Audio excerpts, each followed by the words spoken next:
year double low, we was out to get more. Bunch of really real G's, burning trees till we low. Sitting by 45 like I'm Jordan on the floor. Here we go, against the greatest, what they say my name for.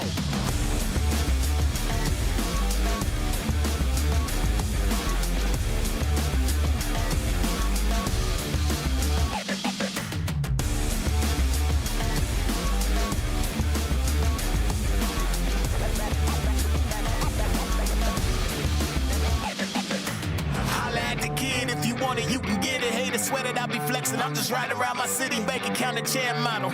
Sitting pretty, I just had to let them know I'm unforgettable.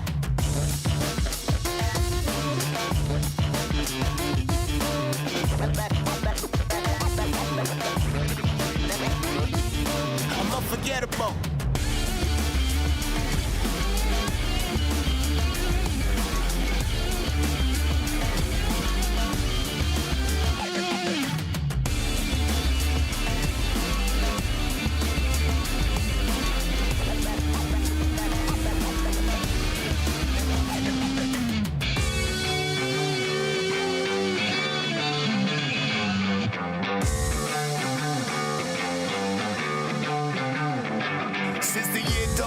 We was out to get more. Bunch of really real G's, burning trees till we low. Sitting by 45 like I'm Jordan on the floor. Here we go, against the greatest, what they say my name for.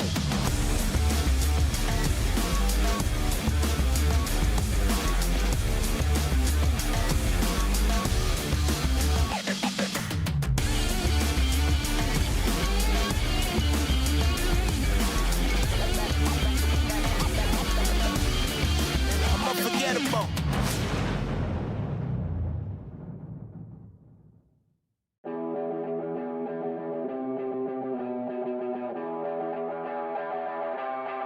Are you ready or not?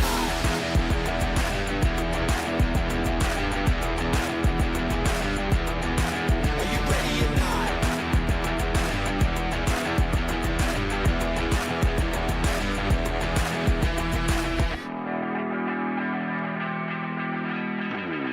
We on the path to greatness. We're shooting the shot to make it. So moving the target is aimless. Cause we got the power to shape shift. We'll catch the energy waving. We go till our bones are aching. There's a top spot for the taking. And we on a mission to take it.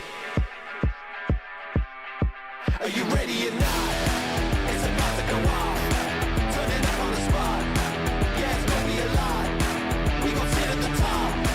Give it all we got. Are you ready or not? Are you ready or not? Are you ready or not?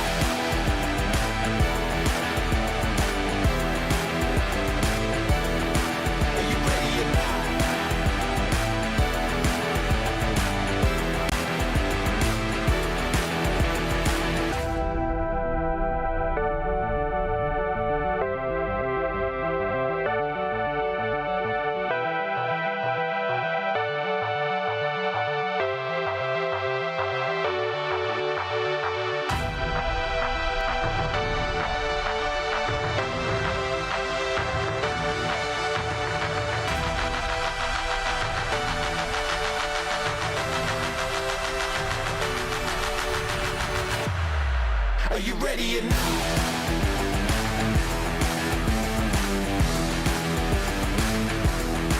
Are you ready or not?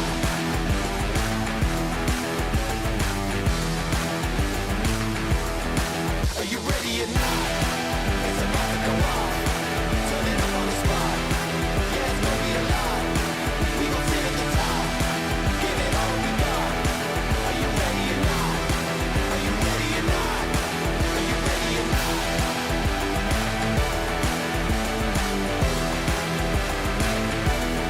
Are you ready or not?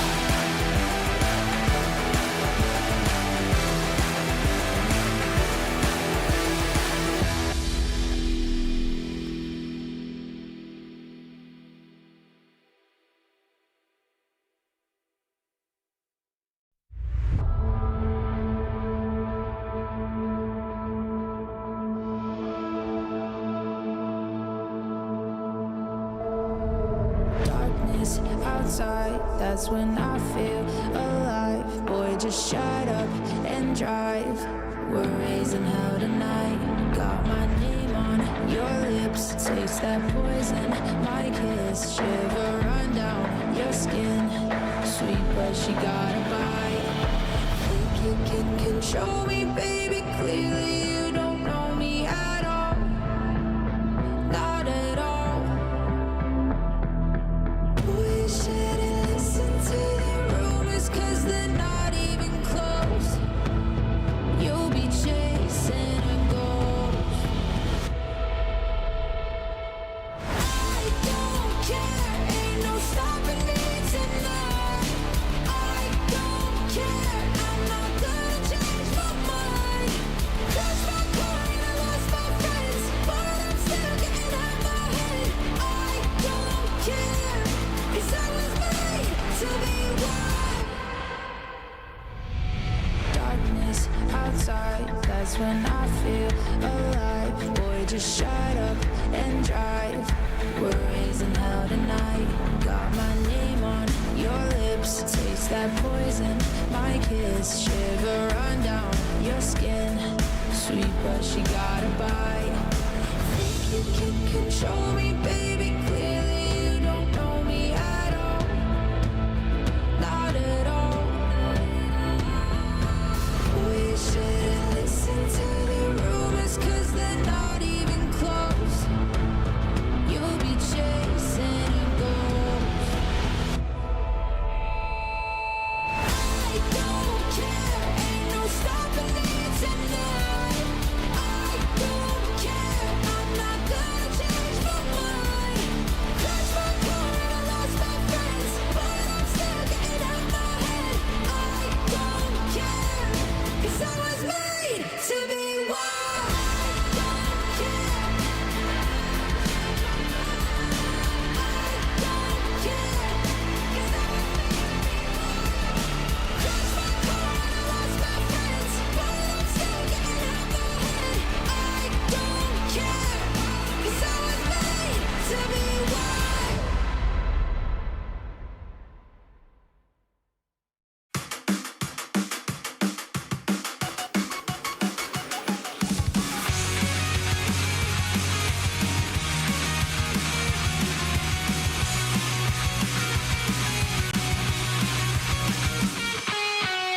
I know there's something going on. Feels like forever 21. Just like a dream until we pinch ourselves.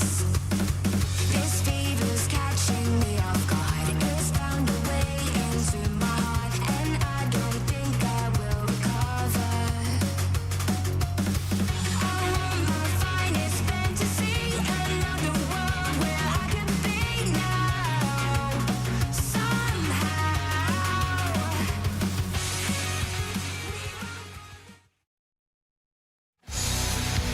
Hello, what's good, and welcome to Atlanta. We are here at DreamHack for the second year in a row to bring you our world of Call of Duty Mobile. An entire year's worth of competition has brought us to this point, and it all starts now.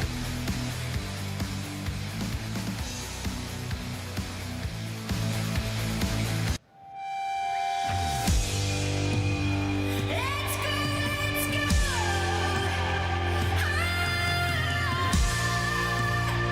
Let's go, let's go. What you waiting for? The star-studded Brazilian lineup, Galorys. The number 2 seed out of Latin America, Insane Gaming. And a ragtag group of fighters, it's 4 Magic Vitrini. Garena's number 1 seed, Elevate. And the dark horse of Southeast Asia, Stalwart. The legends of North America, Luminosity Gaming. And a team hungry for more, Supreme Team. And the victors of the 2022 season, Tribe Gaming. Europe's number 1 seed, entirely from France, Bonjour Animus. And the number 2 seed out of Europe, exclusive. Representing India, the international powerhouse, Team Vitality.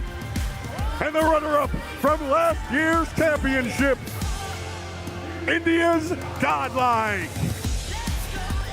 The lone team from Japan for the 2nd year in a row, Galorys. And your Chinese teams, the number 1 seed, it's xRock. Your defending world champions, Wolves. And our final squad, say hello one more time, Sing Du Club. All right, y'all, an entire year. You heard me up there, and now you're hearing me down here, but time to let the games talk. Players are getting ready, and you know I've got teammates. Say hello to our desk. Everyone, and welcome to the 2024 Call of Duty Mobile World Championships. We are live from DreamHack Atlanta, and it is the moment that all of these teams have been fighting to get to all year long. My name is Glitter Explosion. I will be your host here this weekend. And like F-Dot said, we've got an entire team of people bringing you all the action here today, specifically kicking off with Proper and Shift. How are you guys feeling? It's finally time for the World Championship. Feels good to be back. It almost feels like it was just yesterday we were in the same exact venue, crowning ourselves a COD Mobile World Champion. Great to be back. This is, I think, the most star-studded year that we've ever had for COD Mobile World Championships. No longer are we looking at just the West. No longer are we just looking at the East. It feels like all 16 teams have a realistic chance to raise that trophy at the end of the weekend. Yeah, which is why it's going to be a very exciting weekend, to be sure. But before we get into all of the action here today, let's explain to everybody at home how all of this works. Now, if you've been following along all year, then you'll be familiar with the teams and our general format. And if you were here last time around, then you'll know exactly what we're talking about when we look at this Swiss bracket, because that's what we have here today. 16 teams will be battling it out for a seeding in our bracket portion. 8 of those teams will advance forward, so we will be losing some of our squads already on the first day. And then, of course, when we get to that bracket stage, that's when teams will start moving forward from quarters into semis, and then, of course, into our grand finals.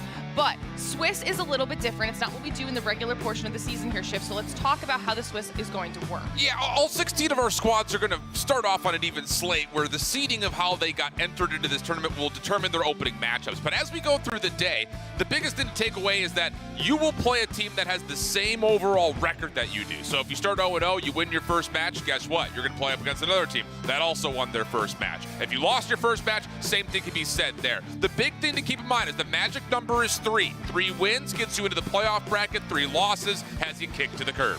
And then nobody wants to be out this early. They want to continue moving forward to the next stage of the competition. And like Shifter saying, that's what gets you into those quarterfinals. To see those seedings there reflected in the bracket, make it through quarterfinals into semis, from semis into grand finals. And you'll notice throughout the entire stage, or each stage of the competition, we're increasing those best of. Started a best of 3 into a 5, and then of course grand finals for 7. Yeah, I mean the margin for error is so small, especially through best of 3s. You best believe your best foot forward. It needs to be in your first match. You got to get to those 3 wins before those 3 losses, obviously, but most importantly, to a best of 5 stage, so that way you can really show why you're supposed to be here. Yeah, it's not going to be an easy road, to be sure. We saw just how star-studded all of these teams are, but let's start talking about which of our squads from each region has made their way through to our global competition now, Shift. Returning faces, new squads. I mean, this is going to be, like you said, star-studded event. Yep.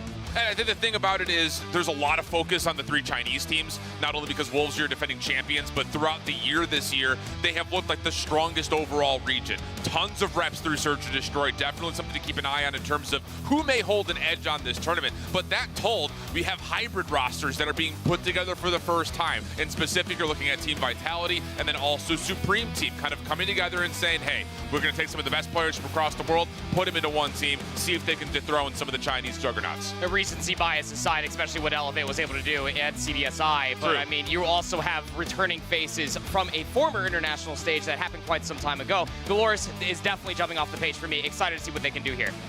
All right, well, now that we've gotten a chance to hit on some of these teams, we'll definitely be talking about them and their storylines, obviously, more throughout the weekend. But what are they all playing for this weekend? It's the title, it's the trophy, but it's also that $1 million prize pool that we have been talking about all year long. $400,000 going to first place. This is it. Like, this is the ultimate moment for these teams. Life-changing money. That's all you can really throw in terms of verbiage over the top of such a prize pool. But the biggest thing is you're also going to get paid just even if you don't have the greatest day-to-day. 15th, 16th, still 7K, so you're walking away with something. Well, we've talked about that trophy here. Let's take a look at it, okay? Because we've got it set up here on the stage. You saw FDOT walking by it in our open there. It is massive, okay? This is going to require the whole team to lift this above their heads, and I definitely would want to be taking this home at the end of the weekend. Oh, we even had the conversation just last year, but picking up that trophy, it is no easy feat. You definitely want to do it as a squad. Hell, you made it there by playing together. You might as well lift the trophy together as well. But it's as beautiful as always. The lights don't do it justice with the camera. That thing is massive. All right, well, we've kind of set the stage here for everybody at home. Hopefully you are all excited to see what we have in store for you around the corner. We're not waiting to get into all of the action here today because we have a lot of matches to get through, whether that's here on the main stage or what we've got going on in the pit. So let's start talking about match number 1 up here on the main stage. We've got Galorys versus Tribe Gaming. Let's start talking about the Galorys squad. I think the thing about it is there's mixed reactions about what we should be expecting from this team this year. They came in last year largely as this full group, and everyone said this is the best chance for Latin America to make a deep playoff run. It didn't happen. They've got Lucas on this roster that always takes the highlight focus away from everyone else's due to the fact that he has continually over the last 3 years been in the conversation for one of the best COD Mobile players in the world. But can he find a good supporting cast around him to actually find success this year? That's the question. Yeah, I think that this is probably his best shot to be able to have such a squadron again for Latin America. Wasn't exactly the best showcasing that they had in the previous Worlds. It was TLE that actually made it the furthest, and they only placed top 11. Not good enough, not for how good we know that Lucasin and all of the LatAm region can truly be. With all of that said as well, I think that they are going to have a very tough matchup ahead of them to be able to test their mettle in a best of 3, no less. And then, of course, you know, you're talking about this tough matchup. Well, you guys also mentioned the individual component of this team. You're specifically talking about Lucasin. Let's actually look at his storyline specifically, how he even got onto Galorys, what he's been able to do just from your individual knowledge of him as a player, because we've talked about him a lot, whether that's through the regular season, just the entire year, now ending up here on the global stage. Like you had mentioned, Alan, is it about rallying the rest of the teammates around him, and what can he do for the squad? No, absolutely, and it's the thing about it is, you know, when you look at kind of the region at large, you always start and sometimes even finish with just talking about Lucasin's ability to take over individually. During the 2022 year, that's when we really start to saw, okay, he's not just doing it with overpowered weaponry, he's making things happen inside of the normal meta. He's really, really dynamic in terms of his decision making. I think the thing about it is, can he find a way to lead a team and not just be an individual stat padder, so to speak, but find a way to bring his team to his same level, because that's what's been missing from his teams in the past. Yeah, I genuinely think that answering the question, is he more than just the SKS? Obviously, yes. That dude is cracked out of his mind. But I think where he is at in his career is that veteran mentality to be able to show some of these individuals that maybe not have reached so far on a global stage. They're going to have to turn to Lucas to be able to answer those questions. Yeah, and that mentality and that experience will come into play massively here for Galorys now that they're up here on our main stage. But they will be facing off against another very recognizable team in Tribe Gaming. So talk to me a little bit about this roster. Yeah, I mean, there's not many conversations that happen when it comes down to Call of Duty Mobile World Championships. Tribe Gaming is never too far away from that sentence. And honestly speaking, quite a fall from grace if we're being candid about this entire roster. You're talking about a team and individuals that are world champions, that have been to multiple grand finals. Don't know what that is supposed to be. It looks like a 2x4 is bouncing off the ground, but shout out Vague for attempting the worm. Nonetheless, I think that coming in as NA number 3 is a chip on their shoulder, but in a good way. They understand just as much as we do up here on this desk that they have a lot to prove here, and this matchup should surely be that first test. We got to stop thinking about this Tribe Gaming team just by organizational name. A couple of years ago, when it was Tribe on top of all of the Western world, we had the Tribe versus LG Grand Finals. Everything was Tribe. That hasn't been the same story over the last couple of years. This team has been in and out. The roster has moved. The organization has been in and out. So now, after coming off of a pretty poor performance in Stage 4, not meeting those same expectations, they have to show up in a major way. And I think they've done the job over the last couple of weeks to bring in good coaching, good support staff, and make sure this team is better than where they were at Stage 4. Well, we saw Vague doing that worm there in that package. I believe that was a little bit of a superstition there, trying to see if they can maybe bring some good fortune back from the last time he was able to do it, and they were able to find some success. But he did put out a tweet, and I want to show you guys this tweet because I want to get your thoughts on this, okay? Because he did create a power ranking and put themselves at the bottom. Talk to me about this. I mean, you want to talk about superstition, it's just Vague making sure that the clickbait only goes in the direction of positivity underneath that post. Surely just that. I mean, if there's anybody that might have a better understanding on where some of these teams place, yeah, the guy that has been competing against these players for many different years, but it's a very different weekend than I'm sure the last time that Vague remembers playing against some of these guys. I think the thing that's, again, take away his meme of throwing his own team and just give up, is that a lot of the squads here are really highly ranking the top 2 teams from China and elevate after their performance at CDSI. Those are the 3 with the biggest targets on their back. That means for the first time ever, we do not have a Western team that is coming in as the quote-unquote favorite. That may lead towards maybe an opportunity to surprise, but I don't think anyone's taking any of the North American teams lightly. All right, well, we'll have to see what that ends up doing because, like you said, we used to kind of focus on North America versus EU, then East versus West, who's going to have that regional dominance, and it's definitely shifted away from the teams like the tribes that we had talked about for so many years prior to that. So it's interesting to see what all these teams now bring to the table. We saw Wolves find a lot of success last time around when we did this last year, and they were absolutely dominant. So is that what you're expecting this time around? I mean, I feel like a lot of teams have a lot of targets on their back. I mean, something that you even pointed out when we were talking about the teams, we have a super team that was created that played in the Indian region under Team Vitality as well. That's a target for a lot of different reasons, saying you had to create this super powerful team just to be able to compete against the Chinese rosters. And they still didn't. And it still didn't work. So there's so many targets that go across a multitude of regions. I mean, if we're speaking frankly, we just want to see EU just compete and just be competitive in general. But North America, LATAM, every single region that is being represented here for this global stage deserves to be here for sure. I mean, and this is definitely the opportunity to try and go for those upsets that you're saying could potentially happen. Definitely a slim chance, but if it were to happen, it'd be in the Swiss, maybe try and take out some of those bigger competition teams if you can early on. Yeah, I think it's, today's going to be a big internal learning day for the teams that do advance to tomorrow. Single elimination brackets are always very punishing, and you have no room for error. So even though you're playing just best of 3s, this is a time to really establish, okay, our map pool coming in may be or may not be the same map pool that we need to try to execute on if we find our way into tomorrow or Sunday. Well, obviously, like we're talking about right now, there has been a very long competitive history when it comes to Call of Duty Mobile to get to where we are here today, whether that was Cinderella stories, dominant squads pushing their way through the ranks and claiming those titles. But if you're just joining us here for the first time today, let's take a look back at the history of all of it. In the world of COD Mobile, legends are forged in the heat of battle. Over the last 2 years, the competition has never been more fierce. 2022 saw North America reign supreme. 2 titans, Luminosity Gaming and the legendary Tribe Gaming, fought their way to the grand finals in a clash that would decide the best team in the world. In the end, Tribe Gaming stood victorious, cementing their legacy as world champions. But in 2023, the tides began to turn. The East rose to power with teams like Wolves and Jingju Club taking center stage, dominating the play-in and playoff phases. Still, more surprises. India's Godlike esports stunned the entire world, taking down the 2022 finalist Luminosity in a breathtaking semifinal matchup. And Godlike, the dark horse of the tournament, they made it all the way to the grand final. The only one standing in their way, the juggernaut that is China's Wolves. The final was crazy, action everywhere, but despite Godlike's valiant effort, Wolves proved too strong, 4 above 2, winning the championship in just 6 games. 2023 was also a year of transformation. No change overshadowed the largest headline of the scene, the transfer of Tectonic, legendary North American player now transferring to Team Vitality in the East. The global stage is shifting. North America's dominance is being challenged. The East has risen, and the fight for the next world title has only just begun. The Call of Duty Mobile World Championship, where new legends are born and the battle for glory never ends.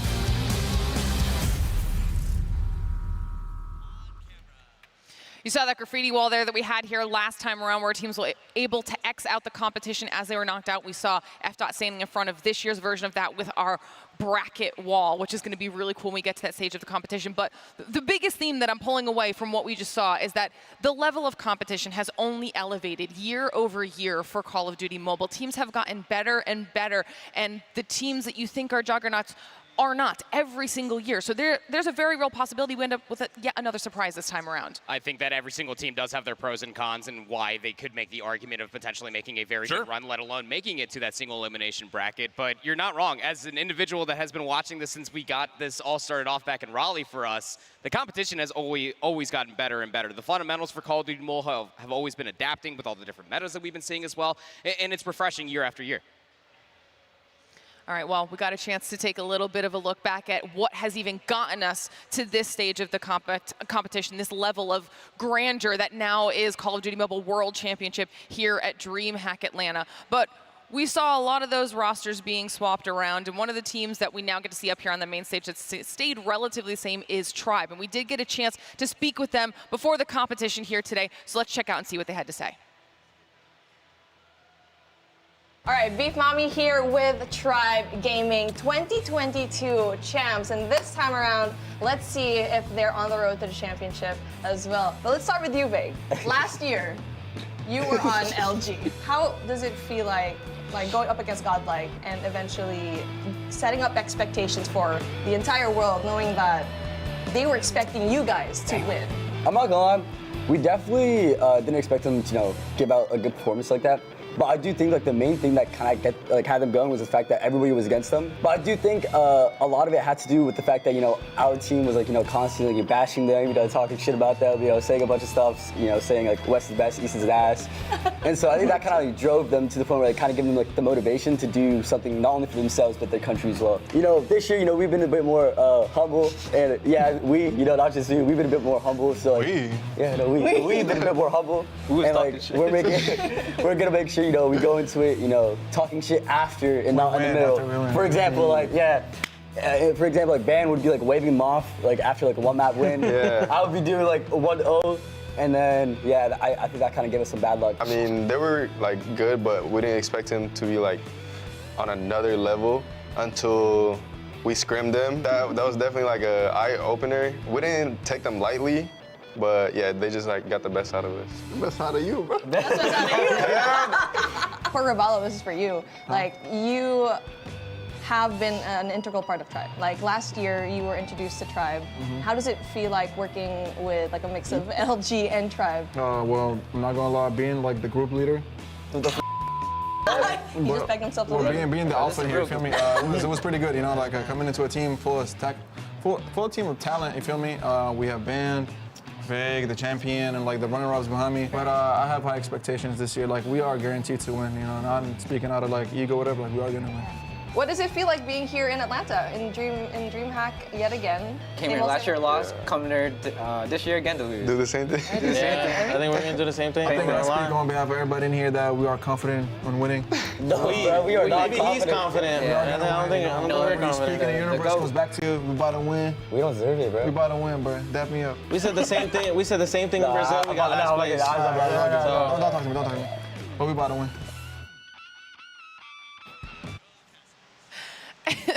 Bare minimum, when I got out of that, is that at least there's some serious camaraderie going on that squad. The vibes were really good. No, and that's to be expected. I feel like anytime you're around a player like Vig, Band as well, it's just there's so much personality. It's so infectious. But this is what this team needs. I think that's the thing about it is all the North American squads having jumbled up a little bit thanks to players like Tech going across the pond. But on top of that, also just the mix-up between the LG squad from 2022, the Tribe team from 2022. There's just been a juggling between all of our teams, and you need to see squads really come together if they want to try to do what they couldn't do last year. And I think at the end of the day, too, with all of those changes, when you combine that with the fact that some of these teams are new to this level of competition, playing on the big stage, while there is definitely a disparity in favor of the other side of the world in terms of level of competition, that experience cannot go unremarked upon, because that sometimes is the biggest factor, that mental side of things, keeping yourself in the right zone when you're playing at this level of competition is super important. Yeah, I mean, like, there comes to a certain point in time where the copium might be running dry, but you also have to keep reminding yourself, even after you lose a handful of rounds to search and destroy, you do need that leader to be able to get that pep back into the step. It has been a very rare occurrence and a necessity for a lot of IGLs across a multitude of different esports for many different years. And I think the thing on top of that is we're also dealing with a hard point map pool where if you're down 100 points, the game's not over. There are so many easy 60s that if you just set yourself up right, you're right back in the game. So, like, you have to be able to play a long con. And let's be honest, we kind of saw that across every single region. Teams that were even down 0-3 in their stage grand finals and then still found a way to win 4 wraps in a row to pull off the reverse sweep. It's never over in COD Mobile. You saying we're getting a reverse sweep in grand finals this time around? Constant. I want it. Send it. The ultimate level of chaos for the Doesn't final matter who's stage. playing, it's just going to happen. We're just going to have to remember this very point in time come Championship Sunday that Right? a reverse sweeps are happening. Flip it. Yeah. This is we're not even asking for like individual match predictions anymore. We just want, how do you think the entire thing's going to play out? You've got yours on the board, so now it's written down, it's set in stone. We'll have to see how close to right you are. I wouldn't be mad about a reverse sweep though for grand finals. That would be incredible. And anything is possible. As we're waiting for our first match to get set up here, for just joining us, we're going to have match number 1 up here on the main stage between Galorys and Tribe to kick off our entire weekend of Call of Duty Mobile action here for the World Championship. At the end of the day, $1 million is on the line. That trophy that you see behind us on the stage, the title, the target on your back for the following year, and that first place prize of $400,000 is what everybody is fighting for. We saw Cinderella stories last time around. I think, we had definitely a surprise if we're talking about last year when it came out of Godlike. There is a potential for another team to come around and do something like that as well. I don't think anybody, if you go back, even loading into that meltdown search and destroy, not going the way that it unfolded, but we were all baffled. But obviously in a good way, as commentators, analysts, and really enjoyers of just Call of Duty Mobile in general. We love ourselves a good storyline, and that did put a massive magnifying glass on just what the Indian region has to offer. We experienced that, being able to see it first time when we first started getting introduced into the scene, and we've always knew that they had what it takes fundamentally. The mechanics are all there as well, and it was again a breath of fresh air to be able to see that come through in fruition, especially with the way their eyes lit up on the stage once they got that done. I think the other important part about last year's events was that it was a lesson learned for so many teams. Oh yeah. Luminosity slept on Godlike. You don't have a lower bracket. You can't take anyone lightly. You can't just prep for the team you think you're going to play in grand finals when we eventually get to Saturday and Sunday. On the flip side, Godlike could have won last year. Literally. They threw away 2 maps. And talking to those boys, they were like, we forgot. Like, it's just, we're so into it. We know we can win in this moment, but we lost our objective focus. So there's a lot of lessons learned in terms of being at that stage at a high caliber and also just making sure you're playing one match with no safety net when we get down the road. That's why we call it the era of everyone here for the Snapdragon Pro Series, because it literally could be any of these teams who will be walking home a champion at the end of it all. But like I said earlier, obviously we have the main stage here behind us, but there's so many matches going on. We also have 3 other stages down in the pit, and another member of our talent team, Beef Mommy, is standing by to give us a little bit of an update. Thank you so much, Glitter. Again, we have a dream hack happening right now. Not only can you watch at home stream, B, C, and D happening right here in the background. You can see right here, we got Q9 versus Supreme Team, a matchup that you can definitely want to look out for. Every one of these teams are definitely going to be ready for the matchup. Day number 1, like Ladess already mentioned, is going to be really hot, because it's a do or die for day number 2, because it is a single elimination bracket. So the lower bracket, say goodbye to it. You need to do every single play right, especially coming in day number 1, because it will dictate your seeding in the next 2 days. But here we go. Again, Stream B. If you do want to watch it, we are live on YouTube and also Facebook as well. Your favorite streamers and also a lot of the casters that you are familiar with in terms of the Call of Duty mobile community is going to be up there. Not only Stream B though, but we also have Stream C happening over here. If you are very much aware of what's going to happen in Stream C, we got xRock. They have been rocking the CDM region, going to be your champions for them. But of course, it's not just that though. We're going to be coming up through the different teams, roaming around into this area. The pit is going to be a wild one. It's going to be a chaotic first day. So many teams, so much energy. But of course, that's only in the intro of the day. It's going to be a very long day of action. And as we are going to be having all of this, the teams are going to be dwindling one by one by the end of the day. But there's still a lot of things going, not only here in DreamHack. So if you are here, say hello to us, but of course in the stream as well. But for now, we're going to take a quick short break. Something in my bones. I am fit to run. Ready for the rampage. Come before the storm rips up. I think I love it. Anticipation starting to build. Stay low, stay low, stay low. Ready to unlock. Whiskey on the rocks. Heavy from the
ourselves.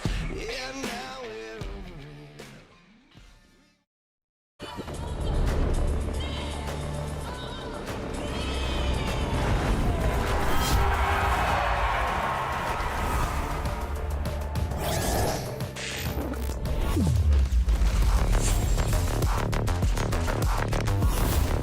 Looks like the players are ready.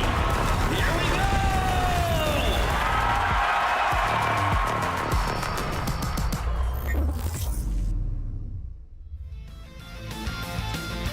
Welcome back, everybody, to the Call of Duty Mobile World Championship for 2024, where we are live from Atlanta, Georgia. As you get a nice little look there at the Mercedes-Benz Stadium, which I've got a great view of from my room. I don't know about you guys, but it feels good to be here as we're preparing to get into our first match of the day. We appreciate you guys bearing with us as we're getting everything set up and our players ready to go to dive into all of the action. If you're just joining us here for the first time, first match up here on the main stage is going to be Galorys versus Tribe, and that's what we are very excited to dive into here in just a few moments. We'll be doing that shortly. Before we get into it, though, we're going to continue talking about these teams here just a little bit because I want to get your guys' opinions. Obviously, not a lot of time in the Swiss stage of the competition here for our teams to really do anything with just a best of 3. But in a situation here for Galorys to come out on top, Alan, tell me where you're hoping maybe they're going to go in terms of their picks for these maps. It's an interesting one. These guys have looked great on Control, by the way. That's, I think, the biggest takeaway that I've had based on what they did in their region. Whereas everywhere else, Hardpoint, Search and Destroy, not, I won't say coin flip or like a roll of the dice, but it wasn't as convincing as I wanted to see in a region that I think we're all looking at as mid. So that's where I look at this Galorys team and say, you have to be dominating your region if you want to have a chance to make moves here this weekend. I expect that they're going to want to try to get to more wide open maps to allow Lucas to just AR dominate everybody. And that's very 1-for-1 of what we actually got at Mobile Masters. I mean, let's not forget, yes, they did lose to Q9 0-4 in said grand finals, but they did beat them in the group stage 3-1. Yep. The only thing that they did lose, funnily enough, after we just got done gassing the Control, was actually a crossroad strike Control. No longer any in the pool, yeah. Exactly. But again, to your point, that is exactly got to be the operation of success when it comes down to Galorys. You just got to get an open wide map to let Lucasine AR up and just cross everybody as they try. Well, if I'm not mistaken, I think we do have their picks ready to go. So let's take a look at that, see what they did decide to go with here for this matchup, kicking things off on that Summit Hardpoint. I'm not gonna lie, I thought this was not gonna make it through. I mean, for Tribe, they hadn't played it at all in stage 4. This, I think, is a kind of a moniker, though, again, towards the improvements and the progress that they've been trying to make since stage 4, where their hardpoint wasn't particularly great. Yeah. So it looks like they're trying to go to a little bit more of a mixier spot. I also think this is, again, to take Lucasin's impact a little bit further out of the picture because he's likely gonna be one of maybe 2 ARs in total. The other side of this, it puts more focus on players like Hen and Mihawk, who are really going to have to dominate. I expect to see Hen with an R9 in hand. Yeah, it's going to be an R9 shotgun square up when it comes down to some of your break attempts, also your holds, especially when it comes down to the multitude of money hills that you do have on Summit through the 4 hardpoint map. But I'd also like to throw out there that we should start a counter for the amount of firing range map 2s that we will end up seeing throughout the entirety of the tournament, stapled when it comes down to a map mode combination. And funnily enough, speaking of the entire map set that we do have here, when I was getting my morning Joe, I did run by the coach of Tribe, Hippo, told me that I'd be very judgmental about his picks and bans. I'm a fan of this. I like the Summit type. Yeah, and the thing about this is you throw Hippo into the conversation, you look across all 3 maps and you know that his LG teams in the past, teams he's coached in the past, have all been very good at these maps. So there definitely feels like there is some influence with him being added back into the mix in terms of the support staff that surrounds this Tribe team. All right, well, now that we've got a little bit more information here added into the equation, it's time for me to ask the question that I know you guys love so much. It's time for predictions. Who do you think's taking this one home? We'll start with you. I got Galorys going 2-1. Funnily enough, I think that if there's one thing that they might end up losing would probably end up being the Search and Destroy, but I think when it comes down to respawns, they are so fundamentally sound that they might be able to take advantage of this Tribe team bright and early in the morning. I'm not missing a prediction all weekend. 2-0 Tribe. Give me the boys from NA. I just feel like this team has done the work. I am not convinced by Galorys. I know there's a lot of conversation about how this is the strongest opportunity for LATAM since the LATAM region really took us by storm back in 2022, but I still got Tribe 2-0. I mean, that could still be true. They still can be the best shot for LATAM, and Tribe could still have improved enough to beat them. They're not mutually exclusive here. But I like what we've got going on. Totally different predictions, although you are giving at least one map the way of Tribe. So this should be fun. I think this one's going to be an interesting one. Great way to kick off our matches here on the main stage, at least. And everybody at home, now that you kind of know how Shift and Proper are going to be going with their predictions, let us know your thoughts in chat as well. If you're hanging out with us, tell us who you think is going to be taking home match number 1 of the day. Do you think it's going to be Galorys who gets that first win in that column, or will it be Tribe? Which team will start moving towards the ultimate goal of getting good seeding? Because match number 1 should be almost ready to go. Maybe that's what they're trying to tell me here. Let's get ready to dive into it. I'm ready. Yeah? I'm game. I want to get some COD. Yeah, me too. All right. I mean, let's go. We've got those flyovers getting ready here, guys. I'm going to pass it off to you two. All right. Sounds good. Hey, I think the thing is, this summit is a surprise. Like, I would have figured. It really is. I thought we were going to get an APOC or a Hacienda. I was expecting an Apocalypse map one as well. We have so much in common besides our predictions. We're not going to see eye to eye all weekend long, but when it comes down to map picks and bans, typically we do quite well for ourselves. But this one is definitely an interesting wrench into this best of 3. Again, not a whole lot of margin for error.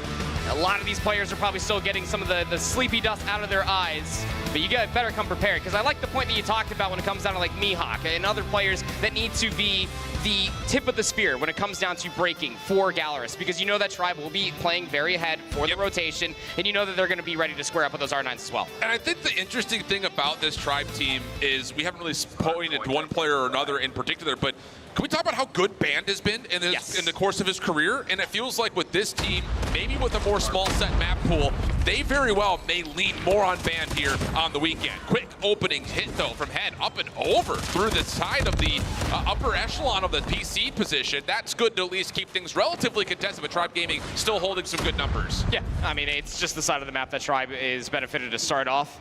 They're going to have a really good opportunity just to try to work some of this high ground. Again, when it comes down to P1, you're mostly trying to fight for this top server position, where Band is at least able to find the first, but trades coming through galore, and is going to reside for Tribe on the final of the break for 25 to play. Yeah, looking decent, at least for now. A little 50-50 split.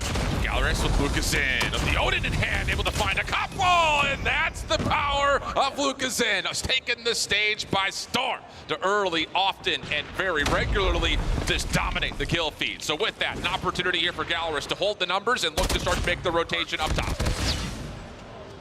Split spawn's actually coming through for Tribe, and the other players for the P3 side just couldn't hold on as well. I mean, Galorys from that previous break attempt are just absolutely flourishing in the mixed fest that is P1 currently. Good trades also come through. Will subside for the team in blue. Galorys holding very strong right now. Yeah, but still, we expect this to be a 50-50 battle through the remaining time here at P2, which there is a lot. Band in the feed. Ravallo also finding 2. Pred Missile trying to break this back open. That's good for a couple out of Mihawk. So, again, we talked about players that we wanted to see maybe step up for Galorys. Mihawk already providing. Hen as well as Envy's the last one left, and he's done well to take the high ground away from the top side of P2.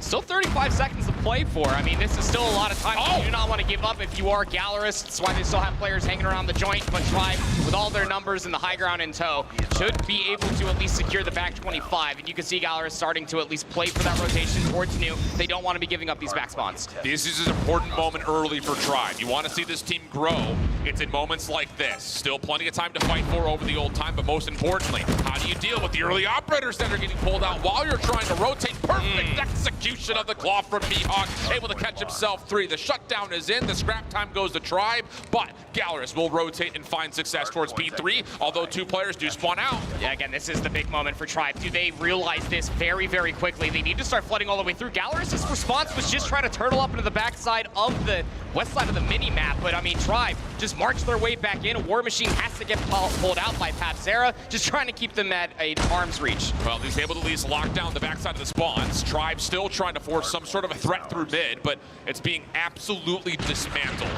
Just a 5-point game. War Machine now expires. Tribe trying to find a way to set themselves up from the front, and they're going to use Envy's Claw, but it doesn't find any bounce. And how about Foki with the equalizers to respond? Absolutely beautifully done. 3 for him, and with that, Galorys will hold on to the hill. That's a Predator Missile for this rotation as well. Not exactly a hop, skip, and a jump, but actually pulls it out just to play for the back 20 seconds. I mean, the double kill is great, and then swings out with the equalizer Talk about just throwing away utility that could be vital for the rotation over towards B, because Tribe, they're not too far gone. Washi's trying to at least make the back scrap time expensive for Galorys, and that's just going to confirm that they have a very long way to rotate. Yeah, they get the back half of the hard point with that Pred being called in. Tribe at least able to restrict the movement across snow over towards P4. Yeah. And now it's their time to start pulling out operators of their own. Washi, Annihilator out, R9 from the front door. A lot of that getting shut down, but a threat starts to develop for Galorys through mid. Moment of pause, and Mihawk, where are we going, brother? It was just him by himself, gets absolutely shut down by Vague, who only gets one with the Purifier, but the follow-up from Ban will still lock down this front door. You really do hope for all of the cash that was thrown into this for Tribe. All of the operators should end up turning into about full 60. The first 20 will be good. Now trailing by about 20 points to Galorys, who are just knocking at the door, but you have no idea where all these players are located at, and once the gunfight starts, the trades should be more than favorable for Tribe, still holding the close spawns. Yeah, really good P3 for Galorys, beautiful P4 for Tribe. This has been a tug of war. Break attempt starting to come through. Response, though, still decent for Tribe, and the trades will allow them to immediately re-break the hard point. Follow-up from this last 13. Largely going to be Galorys just playing for map positioning, but a couple of players do kind of sneak out towards the end time at P4. They get punished, and now Tribe have a chance to try to rotate into P1. Go back to the middle of the map. What was looking so grim for Tribe after that fantastic P3 out of Galorys. It was a very good response for Tribe. Just keeps this game within 2. Fight for the high ground first, start getting some of those resources in tow. The only player that does have an operator available would end up being at least one for Tribe. So, Galorys win the opening salvo. Tribe will end up spawning closer towards P3, but Galorys just trying to hold on for all this time. This could be a big dent into this lead should they be able to maintain the time. Yeah, really good Gravity Vortex gun also being spent here for Lucazin. Just trying to make sure that some of these choke points are legitimately impassable. But now the follow-up off the spawns. How do we read this if you're Galorys? So far, so good. Tribe gonna spawn back over towards P4. War Machine out, trying to win over the high ground, and then just spams down low wherever humanly possible. And with that, the shutdown will only allow a single kill to come through on the War Machine. But even with that told, Tribe Gaming can still contest. Numbers are here. Now it's just out to find the last couple of Galorys members. Yeah, but look at all the time that Galorys were at least able to get off P1. The positional advantage that they once maintained has now been snuffed out by Tribe. Mihawk's going to be able to get 2 down, and there's the 3rd, 4th to follow through for Galorys. So it was about to turn to be a very grim moment. Mihawk pulls out the claw, helps his team on the assistance for the initial rotation, but the hill still hasn't popped. Tribe still have numbers on the P2 side, and they're finding an abundance of kills, just trying to keep it scrappy, also accruing more time. Yeah. Over towards the final moments, though. On rotation over towards P2. Galorys winning over the high ground, but Raballo and company have actually snuck down low. That's enough for them to get right back into the hard point. Just dealing with a deficit of about 20 points. Spread Missile was also called in this action. Doesn't really find too much. Now we've got equalizers out for Galorys, plus a Sparrow. That's shut down immediately. All you have to find now is Foki. Banned over the flank. He's able to put together a couple, and with that, Tribe Gaming worked their way back into the hill. Still spawning out, though. Tribe have a lot more to do, but everything is coming up so much better for you as long as Band can stay alive. Has to favor the reload, but teammates are also there. They gave up his life, but Band really did need to find that double. Tribe are still spawning so far out, and they're not soaking up all the time required to make a dent into Galorys' lead. And I will say, for this Galorys team, who have not particularly done well on this map in their region, they're really forcing Tribe Gaming into 1 point of entry. Yeah. They've locked down this bottom side of the map really nicely. It's kind of an anchored up position, forcing Tribe to have to flood from the front over and over and over again. And now that we start to rotate to 3, that player bottom map moves into the hard point, and it starts off a very solid hold for Galorys. Working on it is Tribe, but they cannot get through Lucazin or Papzera. War Machine also going to be invested here for Papzera. To your point there, you got to try to work your way past it. And they also have at least one player that is playing all the way to the backside of the ski lift. And that, again, is just a fundamentally sound team that we have seen out of the Galorys. Washi trying to at least answer with Annihilator. Gets one, but then immediately killed off. But it allowed his teammates to move forward. Yeah, Van thought he had a route to try to hit around the back and surprise with the equalizers. That gets shut down. Envy trying to do what he can from the front. The rest of Tribe struggling to find any entry. Mihawk has played so well so far. Leads now up to 70+ points. Still 14 seconds to fight for. And Tribe just trying to finesse the exit, or also being pushed around as their spawns move. And you saw how desperate that was as well for Tribe. I mean, once they got a little bit further forward to breaking inside of P3, Envy got inside, pulls out the claw, and the only thing that you can have to speak for that was about 20 seconds. You're still trailing by 80. And now you gave Galorys what they immediately wanted, not only the lead, but now they have the better spawns for what could potentially be the final hill. Yeah, great macro movement on the map from Galorys. Red missile called in, claw from Mihawk, shutting down the front. Decent eliminations for Tribe, actually moves one of the spawners array. Now Band off the equalizers again, completely shut down. Just not giving the operator value that you would like to see. And now Tribe have to do it the old-fashioned way. Spawns are still chaotic on both sides, so every elimination is going to matter here. Yeah, it is. And Tribe are forced just to always throw a body inside of the time. Galorys just getting themselves closer and closer to that 250-point margin. It is a bloodbath inside of this small warehouse building, but Tribe find the breath of fresh air. They maintain the time. Have to win out these last couple of fights. Spawns moving once again. Galorys spawning behind the hill, at least for a couple of players. Hunter Killer drones starting to make their way through, and Tribe will clean things up nicely. Still alive, but so much work to be done, and it's going to have to come across two very 50-50 hard points as we rotate back into P1 with Galorys looking and waiting for this hard point to open up. Sparrow gets pulled out, immediately shut down for Galorys. I mean, they don't have as much utility as they did in the previous P1 to hold on for all the time as they did, so it's going to have to be the old tried and true way. It's got to be the gunny. Galorys have more positional advantage inside of the hard point as Lucasine is just ripping them to shreds. You give this guy a single tap weapon, he's going to dominate. It's just the way it goes. Mihawk trying to set up some sort of a pinch, but not successful in the effort. Equalizers for Foki only finds one, so now it's really just down to what Hen can find, and he can find maybe everything. Doesn't get the final, but Foki back to the mix of the R9. He will try to clean things up. Not quite able to fully get things finished out, though, and now it's desperation mode for Tribe as they throw in a War Machine. Yeah, War Machine just to be able to get the back handful of seconds, but also help yourself move a little bit forward. Late to read that the spawn out was going to be occurring, but you still have the operators in tow. Still fighting a lot of damages. Robalo, but will be shut down. Galorys forced to try to break through the old time, just to remove Tribe from the rotation. Still so much work that has to be done for Tribe, although they have done well in this first hard point to get things back to more level terms. But you've spent almost everything.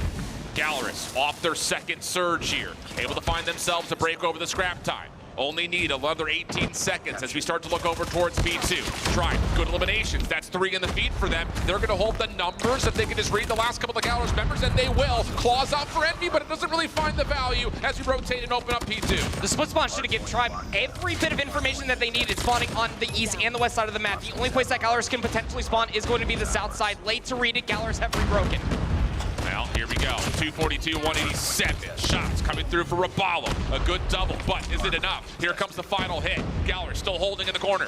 It's going to be contested for now. Tribe finding a couple of nice eliminations. Washi, Annihilator out. Good movement from Ban. Able to, again, find good elims onto Galorys. That's now an opportunity for Tribe to dominate, but off the second set of spawns, here comes Galorys again.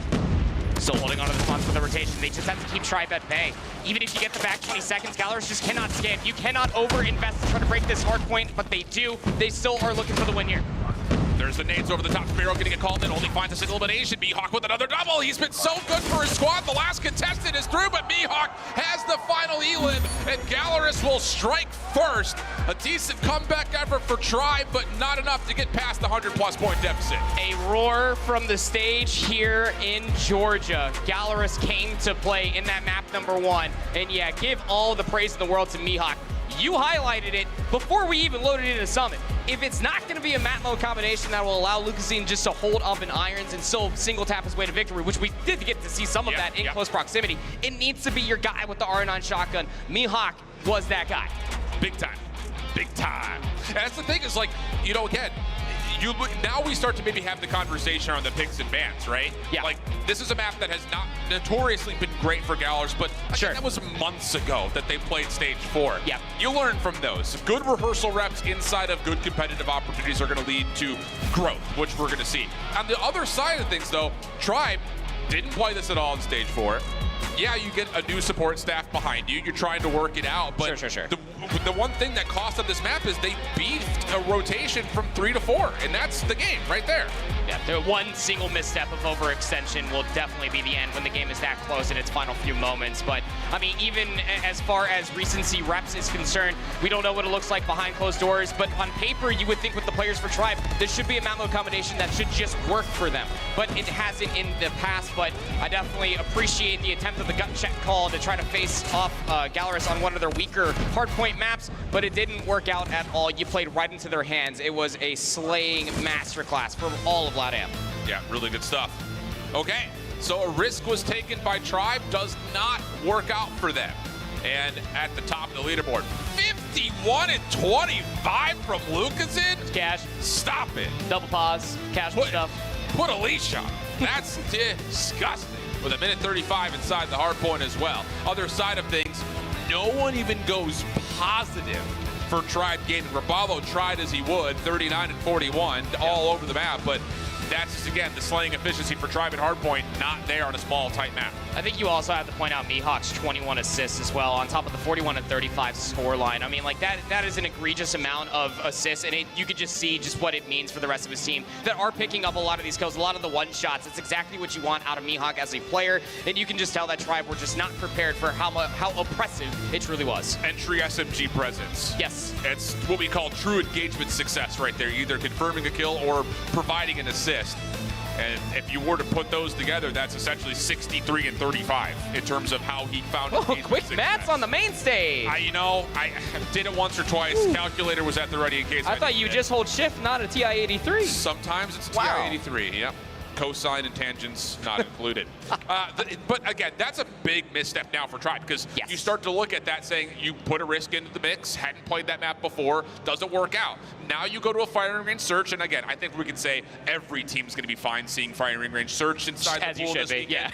But it does force them to have to go against Galorys on their best mode, which is control if they were to win this matchup. Correct. And when I go back to the predictions like we were talking about, in case anybody was wondering, on the one map that I projected for Galorys to potentially lose, it was going to be the Search and Destroy, even through the Latin America region. Search and Destroy, funnily enough, was actually their weakest game mode. And you feel like that for a team that does so well fundamentally when it comes down to the respawns, that Search and Destroy should be a very tangible transition, but it just hasn't been in their own region. However, there are some unknown quantities, especially when it comes down to what they look like going back into Mobile Masters, all the preparation leading themselves for these international teams. I think that Tribe might have a better chance potentially when it comes down to the Search and Destroy. It's all just a guessing game when it comes down to it. It just mostly comes down to what the team's playbooks look like to adapt and prepare for this firing range map too. Yeah, absolutely. And I think that, when we see maps like this, and if we see maps, I don't think we're going to see much of it, but if we see maps like Takeoff and Kurohana, snipers. Yeah. I mean, let's be honest, like, that's what dominated all of the other regions besides China last time around. I mean, Neon was unbelievable, was not missing, and we're going to see that, I think, time and time again when we get Chinese teams on the main stage. The other part about that, if we were to kind of talk about recent results, you look back to CDSI, where Elevate were able to defeat some Chinese teams in Search in a mode that they did not have very strongly put together throughout the group stage. They were sniping better. I feel like that is so much of what this game mode has turned into. Maybe firing range is the only one where you look at and say, yeah, its presence will be felt, but it's not going to dictate and dominate, because you can avoid it. It's smokable, it's avoidable. You don't have to take these battles flat out. And you know where the crosses are going to be. You've been playing firing range for many different millennia as well. Typically, when it comes down to firing range, you do need to have almost a highlight level performance to have a lot of a clutching situation. But when we think about firing range, what is the biggest turn? The first blood might be good, but if you still get an R9 shotgun inside a tin, offense or defense alike, it can still be a certain problem. The options will always end up being there. What I'm most interested in is to be able to see what teams look like after that first 50 seconds. What is the adaptation going to be called? Obviously, who's still alive on the map and what tools you have at your disposal. But we saw this, and we were pretty harsh last Worlds when we had this exact situation on teams in Search and Destroy, that they kind of just forget where they are when there is 40 seconds left on the actual game clock. So I'm definitely excited to be able to see this matchup in particular, especially when we talk about Tribe's new back of house for Hippo coming in to be able to help them work out some of the different ruffles in their feathers when it comes down to Search and Destroy as a whole. Yeah, there are other elements in terms of this Tribe team. You look at the roster on paper, again, I think a band, for my money, is, the one player that I would say needs to be kind of the leader in terms of how this team looks, whether it be by tempo, by pace, or just by overall strat calling. The other side of it, though, and I think Bobby and the boys were talking about this a little bit on the Spawn last night, Vake did not have a great Worlds last year. And that's a player that if he shows up, he's a difference maker. Correct. So that's another one that you look at and say, okay, you label out 2 players that are likely going to play more aggressively. Do you pull out what I like to call the shark route? You smoke off the middle of the map and run your SMGs down mid. You don't let those snipers get comfortable. That could be an option here for Tribe strategically. This surely should be an option, you would think, should they start to feel a little bit more oppressed when it comes down to those opening duels. But Search and Destroy, if you're new here, obviously first to 7 do have to win by 2, and overtime might just be on the docket with how close these 2 teams should be, at least on paper. The hard point, obviously, going over towards Galorys. The gamble did not work out for Tribe.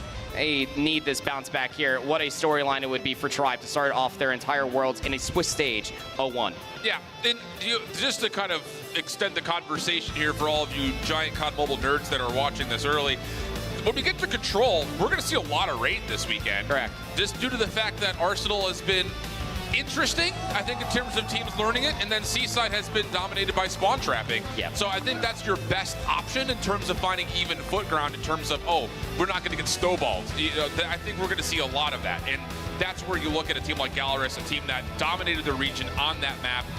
That could be dangerous. But again, it's another one like Fireman and Search and Destroy that I think no team will be like, oh shoot, it's raid control. Like everyone's going to be fine seeing that, I think, for the map 3 throughout the weekend. And we're going to be seeing a lot of firing range and a lot of raid, and especially with the spawn traps, to Alan's point. When it comes down to Arsenal and Seaside, it's very fun. Let's just say it's very fun for me watching. But it's going to be one of those things again for Tribe is that if the respawns, if the slaying is not there, kind of roping the entire conversation of Vake trying to get his swagger back as well, that you feel like that the transition should be into more of a methodical game mode when you do have the objectives in play. And again, there's unknown data that we don't have. What these guys have looked like in scrims, have they been cooking it up in Search and Destroy and Control? You surely do hope so if you're an NA fan and Tribe as they attempt to try to even up this best of 3. Well, keep your eye on Washi. As look at this, getting some aggression out of the side of Tribe Gaming early. We'll get that banner at the top fixed for you. As this will be Galorys on the offense, putting some pressure over toward B. Trophy systems are down, though. That's enough for Raballo to move on over. DRH ready to watch the front closet, and with him is number 3 in Envy, who is actually just taking a hard scope angle over towards Tire side. And Pabzera has just been playing inside of the showers, has not seen a soul. But that comes with certain complications. You're just trying to play for the information, but it will be Mihawk to be able to find that first. Yeah, it's not what you want, and now that's going to force the defense to have to stack over towards B, leaving a wide open numbers advantage and map advantage. Starting to move his way towards Galorys. A rotation quickly back over. The Washi's here, playing on the other side. Flash will come through. That pushes him off the angle. Smoke is also down. And Hen will just get to work kind of spamming things out, and this should lead to a bomb plant. Yeah, it's like Washi was just a little bit too late to be in the position to watch as everybody was crossing over by the training dummies. Bomb will be planted. Can Pokey get out with his life? Gets into trailer, more importantly. That makes this post plant super dynamic because you still have Mihawk holding over towards Wood. So a lot to figure out. Band may have seen Hen in the corner, doesn't get the catch of him too soon, and Hen turns that into a double. So now it's just down to what the snipers can hit, and Envy and Washi, they're hitting, baby. Now it's just down to the 1v1. Mihawk on Envy. Mihawk with the advantage. Time starting to tick away. Envy trying to get some spam, not gonna connect, tries to hop.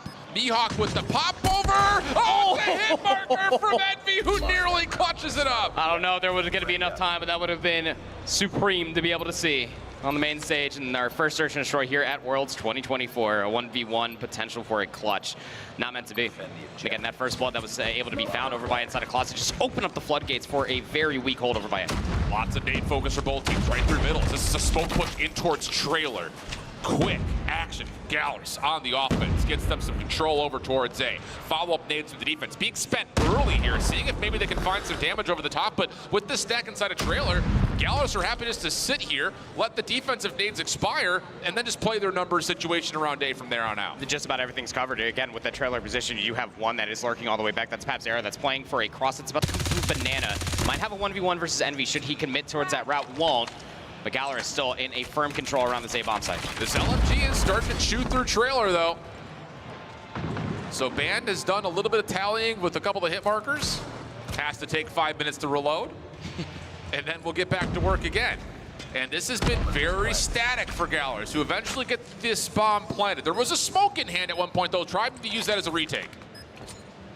And that's going to be the call for Envy to start pushing all the way up Banana. But Pabs Harris has just been playing for it from yesterday. Yeah. The smoke looks like it's going to be queued up to go backside trailer as well. There it is. Smoke is out. And it is thrown over towards the backside. This is all about can they clear out the shotguns and SMGs inside the trailer. Here comes the action. First shots are decent. Band following up, though. Only able to find a couple. You still got to clear out trailer. Down to Rabalo to try to get through. Not going to work out as Lucasen finds a couple. Papsera over the top. Trying to make sure the defuse stays away, but the re-clear is great. Plenty of time for the defuse, and Tribe Gaming will tie us up at 1. And you saw the immediate call. Once Envy started getting shot in the back by Papsera, who again was holding the very long flank coming all the way through from Banana, that it did pull 2 different players for Galorys off of that post-plant situation. It kind of dispersed them, and then their post-plant wasn't exactly as robust as they were hoping, worried about where an Envy's timing was coming all the way through. Big strike back coming through for Tribe as we're evened up. Yeah. Love the fact that they also had that retake smoke still in hand after all of the early nades came up a bit empty. Quick action again for Galorys. Papsera misses an opportunity as the scope just gets dropped right as soon as a cross was in play for Tribe. Defensive nades being thrown once again, but it's not in time to stop the plant. Quick 5v5 post plant for Galorys. Look at the spread on the map as well. Player all the way back in showers. You have an immediate aggression that's actually coming through from Banana, and Envy just wasn't ready for it. That's a big kill to have. Yeah, now Papsera can just watch the cross. Pardon me? Hello? Through the smoke? Just, you miss every shot you don't take. Band gets trailer control, but who cares? Galorys are fully set up deep. Yeah, the MG can chip through some of this, but time is becoming a bit of an issue, and there's no positioning for him to work with either. So Galorys, quick action, but changing up the post-plant position works out nicely. Again, LMG is great for information, but once you're in a clutch scenario, once you spam through 100 bullets and you have to pause the game just to reload, it's not exactly the clutch weapon that you would like to have. So Galorys playing that mental 4D chess. It's been aggression ever since they were very passive on their opening round. This time it looks like a little bit more Banana control. A lot of nades ceremoniously being thrown over here. Now this is not unfamiliar though, because Galorys showed this same effort in round 1 of their offense. Trophies and focused nades towards B, but the sniper's still watching through mid, trying to catch the crossers defensively. And that is good enough for first blood. Vague has to play on top of the site, and at a certain moment, Envy's gonna have to make a decision. Does he stay here or does he rotate? Because this one really dimensional angle, it doesn't feel great. You just have so much vacancy on the map right now if you're Tribe's defense. And you can see that Galorys are currently gobbling that up. Not only do they have a player advantage, but they're also thinking about just delay hitting over towards trailer, but there's a lack of information in there. Unbeknownst to them, there is a player lurking. It's gonna be Rabalo. Gotta hit this. And they love the call just to go all the way back. Have they got the timing right? Gotta hit this. It's a stack up! Envy able to get the collab for 2. That slows down the offense for a moment. Vague, next one up. Trying to find himself a position, backside tires. Folky with the R9, getting cold feet around B. 48 seconds on the clock. We're gonna stay 3v3. And Washi just doesn't have to move.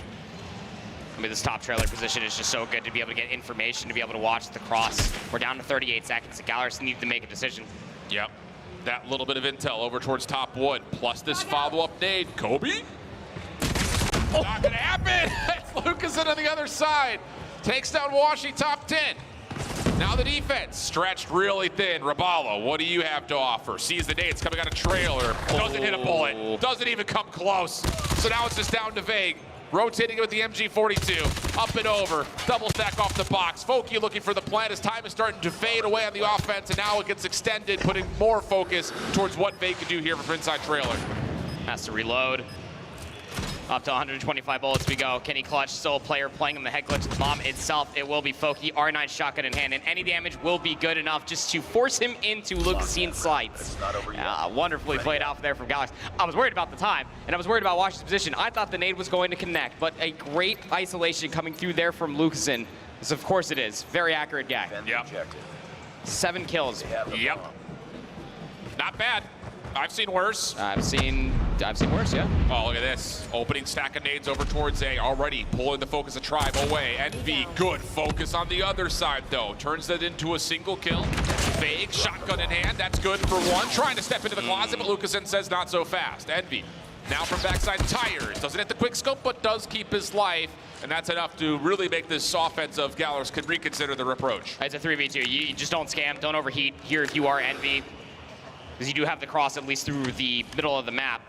Everybody's just lurking for this one cross, but the A-bomb site is relatively vacated. I mean, Roballo does hold the cross should they start to move out from wood, but you can see what that immediately means, especially for Envy, putting himself back inside of American, gets the cross. Look at Papsera, but loses his life. Can't overheat, do not scam. Plenty of time left to play here in the 2v2. It's the fact that you get the intel and you're giving up the angle by playing a jump. Yeah, you don't need that kill. America, you don't need it. Bomb is still down though, so there's still an advantage here for Tribe, but with Lucas and Papsera, the longtime duo still alive, with a sniper and a long-range AR, you just don't have to peek.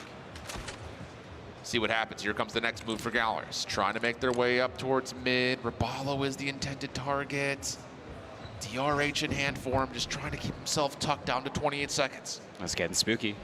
Hearing some footsteps. Hoping for the timing as well, and just catches Ban lacking. This 2v3 has been an absolute fumble. Papsera will hear that Roballo just shot to his left. The isolation comes through, is able to at least find one. But we're not playing for the bomb. There's 10 seconds remain, and now Lucasine has to try to move his way over towards the B-bomb site. Can he get the plant? Roballo aware of the time and simply does not. What a clown fiesta of a round that should have been Tribes in the first place. I could give some excuse, I think, to the long-range peek out of the sniper rifle. The double peek was aggressive and egregious, but at the same rate, Galorys threw Roballo were in 10. Yeah. Just didn't hit it together. So he's able to isolate, find one, and then all of a sudden, the time, like you mentioned, becomes a bit of an issue. As now, all of a sudden, we got that same smoke presence that we've seen from Galorys before. This is when they hit 10, or pardon me, not 10, over towards trailer. Not the case this time. Instead, as the smoke dissipates, it's Hen who's trying to push through barrel, and how would you ever expect this? The answer is you wouldn't, but there's a decent trade. Hey, he's always there. You know Washi's always going to be inside of American. That is a very simplistic rollout, but the trades are that much better for Galorys. A wonderful play coming through from Hen up through the gut, gets his 8th kill. And now the lay of the land here for Galorys as they lay the rock down today. Yeah, should be good for a 4th round here. Difficult retake in this 4v2, especially with not a lot of ground available, plus so much more that they would have to find a way to reclaim. So, I believe that was Lucas with the last 2 eliminations as we swapped the sides through 6-4-2 on the first half. It's a pretty good half. I mean, you just look at the kills, combined 18 in between Lucas and Hen. They have the bomb. We keep on talking about it. I'm going to keep asking for it, Tribe. We got to see something here. Yeah. Early trophy systems denying the defensive nades over towards the backside B jungle. Grenade out. Papsera playing aggressively over the top of A. Wants the 1v1. Has to at least respect the ammo count, though, down to 2 shots. Plays backside over towards barrel. He's got help very close nearby. That's in the form of Lucasin, who's also sniping with him here. So both scopes going to be playing over towards the bottom side towards A. There's information that has been traded in mutual on both sides of the map, so I do really appreciate Foki's positioning. Just expecting maybe try to catch a player flooding out from wood, getting inside a trailer. Papsera just continues to go for these jump peaks. Any sort of information would be good, as you can hear a pin drop on firing range. Yeah, now I do like this setup for Galorys. You've got one sniper watching the mid cross, the other just making sure they hard scope over towards the backside of the obstacle course behind the trailer. And then you've got a forward position for Foki, who's got an R9 by sandbags. Yep. And then there's a crossfire setup off contact with Hen on the long range AR and another R9 in the hand of Mihawk. So this is all about just playing contact right here for Galorys, and Tribe, who don't have many nades left, are gonna have to commit to this. Wonder when Washi's gonna start to become activated. He's player number 5 in blue on the minimap. Waiting for any sort of that contact to come through. Might be a push, but Hen's playing the head glitch, gets the first, and is still relatively full HP, and has assistance nearby. I just remember this moment right now, because we'll break it down in a second. Yeah. Lucas in, 1v1, other side of the map. Whoa, boy, this is messy from Tribe. Roballo, the only one to find an elimination, but the thing about this for Tribe is, like, if we're sitting here waiting for a late game or late round execute, we don't have any nades left. We spent them all already. So you're telling me you're going to go into a pre-designed setup with no nades, no flashes, no smokes? This is what happens. 1v2, not even enough time to potentially have the thought Up to 5 now is Galorys, and yes, I mean, just to go back to the simple point, you just cannot rely on any sort of overextension for you to be able to have a very easy round. Galorys has not offered you that even when they were on offense. No, and again, like, we can't just be solely using our utility in the first 30 seconds, hoping for a first blood. Like, you have to use utility to displace these defensive positions. Once again, about 9 nades thrown towards bottom side at A. This time it does allow Washi to get the angle onto Pavzera. That connects. Looking for some tippy-tappies through the trailer as Raballo not quite able to connect, so there is still a chance here for Foki to keep his life in trailer, but he needs help. Has been planted. Needs it sooner rather than later. Crosses should be at least held. Galorys aware of that for the players trying to work their way up through mid. If you can get wood control, this would actually be big. But Envy already connects down the middle of the map. And this is taking a lot of time, but may catch one completely unaware, so they know that there's another. The player in question is Washi. Nice shots from Hen. Here comes the retake around the back. B-Hawk trying to lead the charge and finds another. Now it's just down to the final 15 seconds. What are we watching? Hello? Tribe Gaming get completely dismantled. They have the clock in their favor. They know where the hit's coming from, and they still don't find a single kill. Oh, no. Lost that round, but it's not over yet. It's such a massive numbers advantage that they had even in a post-plant situation. You should have expected somebody to be inside a trailer. You just had to try to find the trade on the Hen because he just ran through you. 12 eliminations now for Hen. Up to map and series point here for Galorys. Tribe just deflating live. Not good news. Moment of pause here once again for Tribe's offense. Not the same thing as Hen. Heat check. What's going on over here? Hen's just teeing off. 2 for Hen. More in the way as Hen's just absolutely taken over. Unbelievable, and Tribe Gaming can't hold a candle here in the firing range surge. Big trying to utilize the prize fighters. Pavzera just running at him, and it will be Mihawk that gets the final elimination. 15 kills for Hen, and they are letting them know across the stage, LatAm is here to play. Actually, a little bit of Vamos at 11 a.m. here Eastern. I mean, that is just ego chow from Hen. There wasn't nades to support that. It was just, I'm running. Let me see what I can get. These guys are playing scared. Yeah. And he punished. I mean, look at the confidence on that man's face. All the way to the back on the left is Hen. But again, when you offer such one-dimensional search and destroy, a team that has been playing together all year long, that has found success in this very year, will absolutely just rip you to smithereens. It's exactly what Galorys just had. This is the same thing we kind of saw in Stage 4 from their Search and Destroy, which was not great versus the other 2 teams in North America that had beat them every time they played. It's like we're hoping and praying that this utility in the first 30 seconds is going to provide a first blood. Yeah.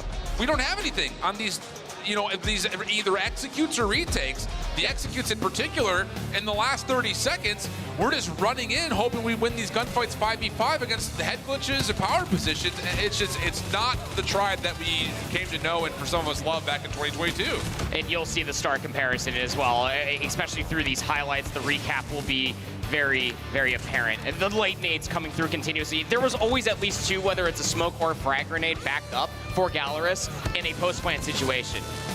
We cannot stress it. If Shift being very upset about this entire situation isn't enough for you, I implore you to understand fully how important it is to have late utility in a post-plant. Yeah, and on the other side, just to give some praise where praise is due, Galorys made one mistake, and it wasn't double challenge Raballo when they knew he was intent. And that was a 2v3, by the way, that they still almost pulled off. Yeah. So it's one of those situations that you have to come away, I think, impressed with what Galorys has put together here, and I would say relatively upset about a Tribe just not finding the success that you would have hoped for from back in Stage 4 to here. I mean, at the other front, I mean, you've got a combined 27 and 8 just between Lucas and Hen. They could have 2v5'd this at certain moments. And look at the assists. Again, how many times that we were talking that Tribe were super isolated from each other, but how much team fighting Galorys was having for themselves. It was a continuation from the map 1 into the map 2.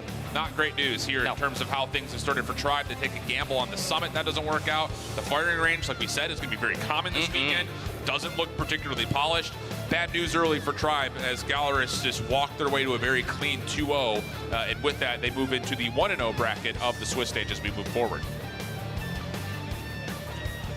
Well, with that, we've got F-Dot on the main stage, ready to go with Lucasen, who's already representing Brazil with the flag draped around his shoulders. That's right. I'm hanging out here with Lucas Jean, and of course our friend George is going to help us chat the victor. You guys came through, and Tribe is a big name, but it seemed like you didn't care. Was there any pressure going up against Tribe as your first team? Bom, eu gostaria de parabenizar você e o adversário de vocês era o Tribe, que era grandíssimo time, mas parecia que vocês não se importaram com isso. Como é que foi a partida? Olha, a partida foi muito dura, a gente já esperava quando foi divulgado os confrontos, a gente imaginou que seria um jogo duro, né? Qualquer campeonato, qualquer jogo que a gente tivesse nesse campeonato seria muito difícil, porque com certeza é o evento mais difícil que tem todos os anos. E a gente se preparou muito bem para o jogo deles, a gente conheceu algumas coisas, algumas manias, alguns costumes, e a gente veio pronto para isso. So, Tribe is a team that we respect a lot. We're great, but since we want to win this championship, it doesn't matter who we have to face it. And we are prepared, we studied them a lot, and let's go. So that was about them. Now I want to talk about you, Lucas. You take a lot of the spotlight of the team, but who in your mind on your squad did the most work in this matchup? Então, o time de vocês inteiro é muito grande, mas tem holofote muito grande em cima de você. Mas além de você, quem do seu time que você acha que tem grande destaque? Olha, em questão de destaque, eu não consigo dizer um só, é o time todo, é a Galorys. Se não for esse time, cada engrenagem precisa estar on point para funcionar. Então, se não for eles, se não for esses 5 peças, né, junto com o nosso coach, que faz um trabalho absurdo, e os outros 4 teammates são insanos, se não fosse eles, não seria toda essa força que a gente tem. The spotlight is not just on me, it's on the entire team. We're studying a lot, and even our coach is great, you know? Excellent. That's the right answer. Congratulations on the W, and good luck in your next ones. Plenty more Call of Duty on the way. Keep it rolling. Great stuff. Oh my goodness. 2 O's across the board here in our first set of round number 1. For sure, Galorys and also Tribe, that was a very surprising turn of events, especially since we thought that Tribe could actually turn things around, especially with the addition of Van and also, of course, Hippo as one of their coaches. But of course, that's not the only matches that we are having today. In our first round, we again had 2 O's all across the board. A while ago, we did see Supreme Team up against Q9, and it was not even close. 102 and 250 in the Hackney Yard map, and also for the S&D 1 and 7, of course, the Chinese teams being very dominant in that search and destroy. A story that we're not going to be, a stranger with. And speaking of another Chinese team, we have xRock versus Ancient Sea. I mean, it's definitely going to be very difficult to go up against another Chinese team that is so good at that search and destroy. But I mean, even when it comes to the respawns, it wasn't close as well. It was 250 and 71 in standoff, and then search and destroy 7 and 1 in firing range. And of course, you can watch all of these streams in YouTube. And if you are really just curious where you're going to find the streams, of course, ESL COD M in Twitter or X. You can find that Hill and Mod 6 going to be in that B stream. And in the C stream, we have Verdict and Mustachio. On the D stream, it is going to be D Hitman and I stream. So if you're looking for that exclusive and LG matchup, well, of course, in the battle of that Western teams, we do have LG winning that matchup pretty fair and square. So when it comes to a North American team that's actually performing really good, LG seems to be a really good pick right now. Again, they are the team to look at when it comes to those NA teams, but a lot more matches up next. Of course, you are going to be taking a really great look when it comes to the other 8 teams that are going to be performing here, because we have Elevate and Godlike next after this short break.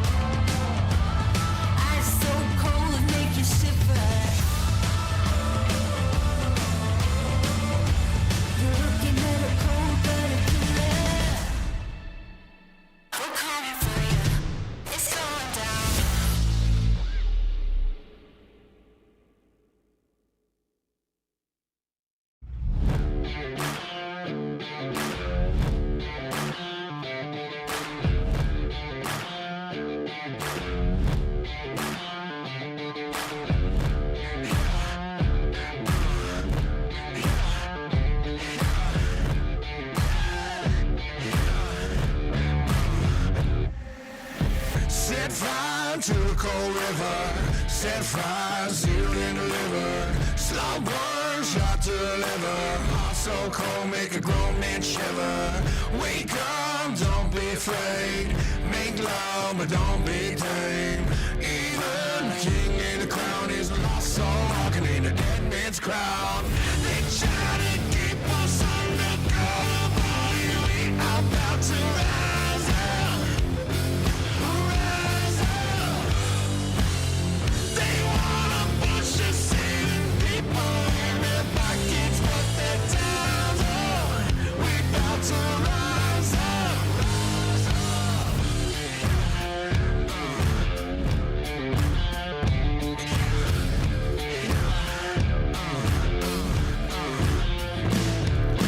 Everything we ever did, all the things that we ever had. Everybody wanna be the same. Everybody wanna be desired. One thing we can't forget. Can't see through a part of that. When you got a heart of a fighter, yes, fight up even harder and higher. They try to keep us undercover, but we are about to rise up. Rise up. They wanna push us even deeper in their pockets, but their time's up. We about to rise up. Rise up. I keep running, running, running, running. I keep running, running, running. They try to keep us undercover, but here we are about to rise up. Rise up! Yeah! They wanna push us even deeper in their pockets, but their time's up. We about to rise up. Rise up! Yeah! Yeah! Rise up! Yeah! Yeah! Yeah! Rise up!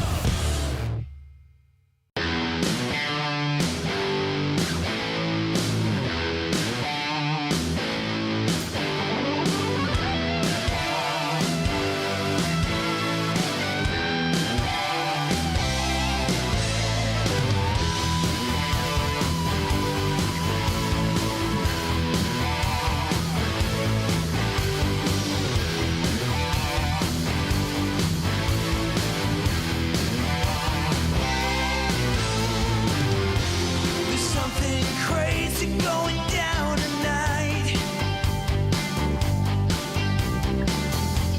The spirit in the air that feels so right.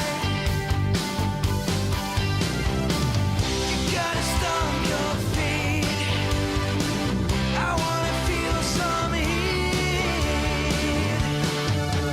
Are you ready to walk with me? Are you ready?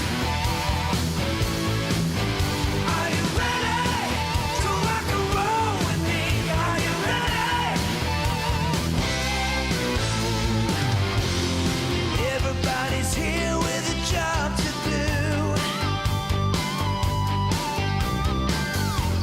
We gotta raise the roof and it's down to you.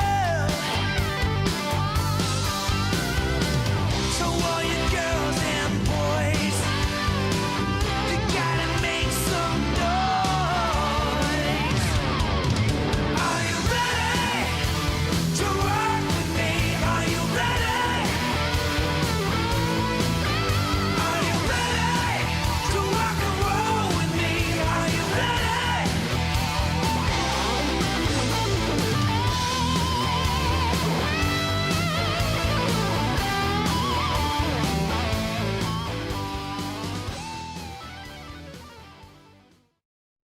The Snapdragon Pro Series is brought to you by Snapdragon Elite Gaming, Monster Energy, DHL, and the United States Air Force.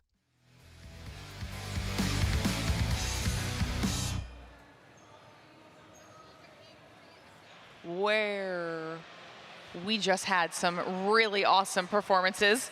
Match number 1, right underway. It is completed, and it was Galorys. I know you guys talked about your predictions a little bit, but it was Galorys that came out in a very strong 2-0 fashion up against Tribe. And obviously, this is day 1 of the competition. It's our Swiss portion of the competition, which means right now our teams are fighting for that seeding and obviously staying alive to move through to the bracket stage. That first place seed is going to be very coveted as they'll get to go up against the last place seed, hopefully making, ideally in their minds, a little bit of an easier bracket run for them. We'll see depending on which teams end up at that portion of the competition. But we need to head towards match number 2 now up here on the main stage. Switching our focus on over to Elevate versus Godlike. I'm excited for this matchup. Let's start things off by talking about Elevate here proper. Yeah, listen, like Elevate was a team, even going through CDSI, people were like, it's always going to be the Chinese teams. And then Elevate got knocked down in the lower bracket in Holy Activation Batman. These guys were undeniable from then on out, just fundamentally sound. The slaying was just at an all-time high.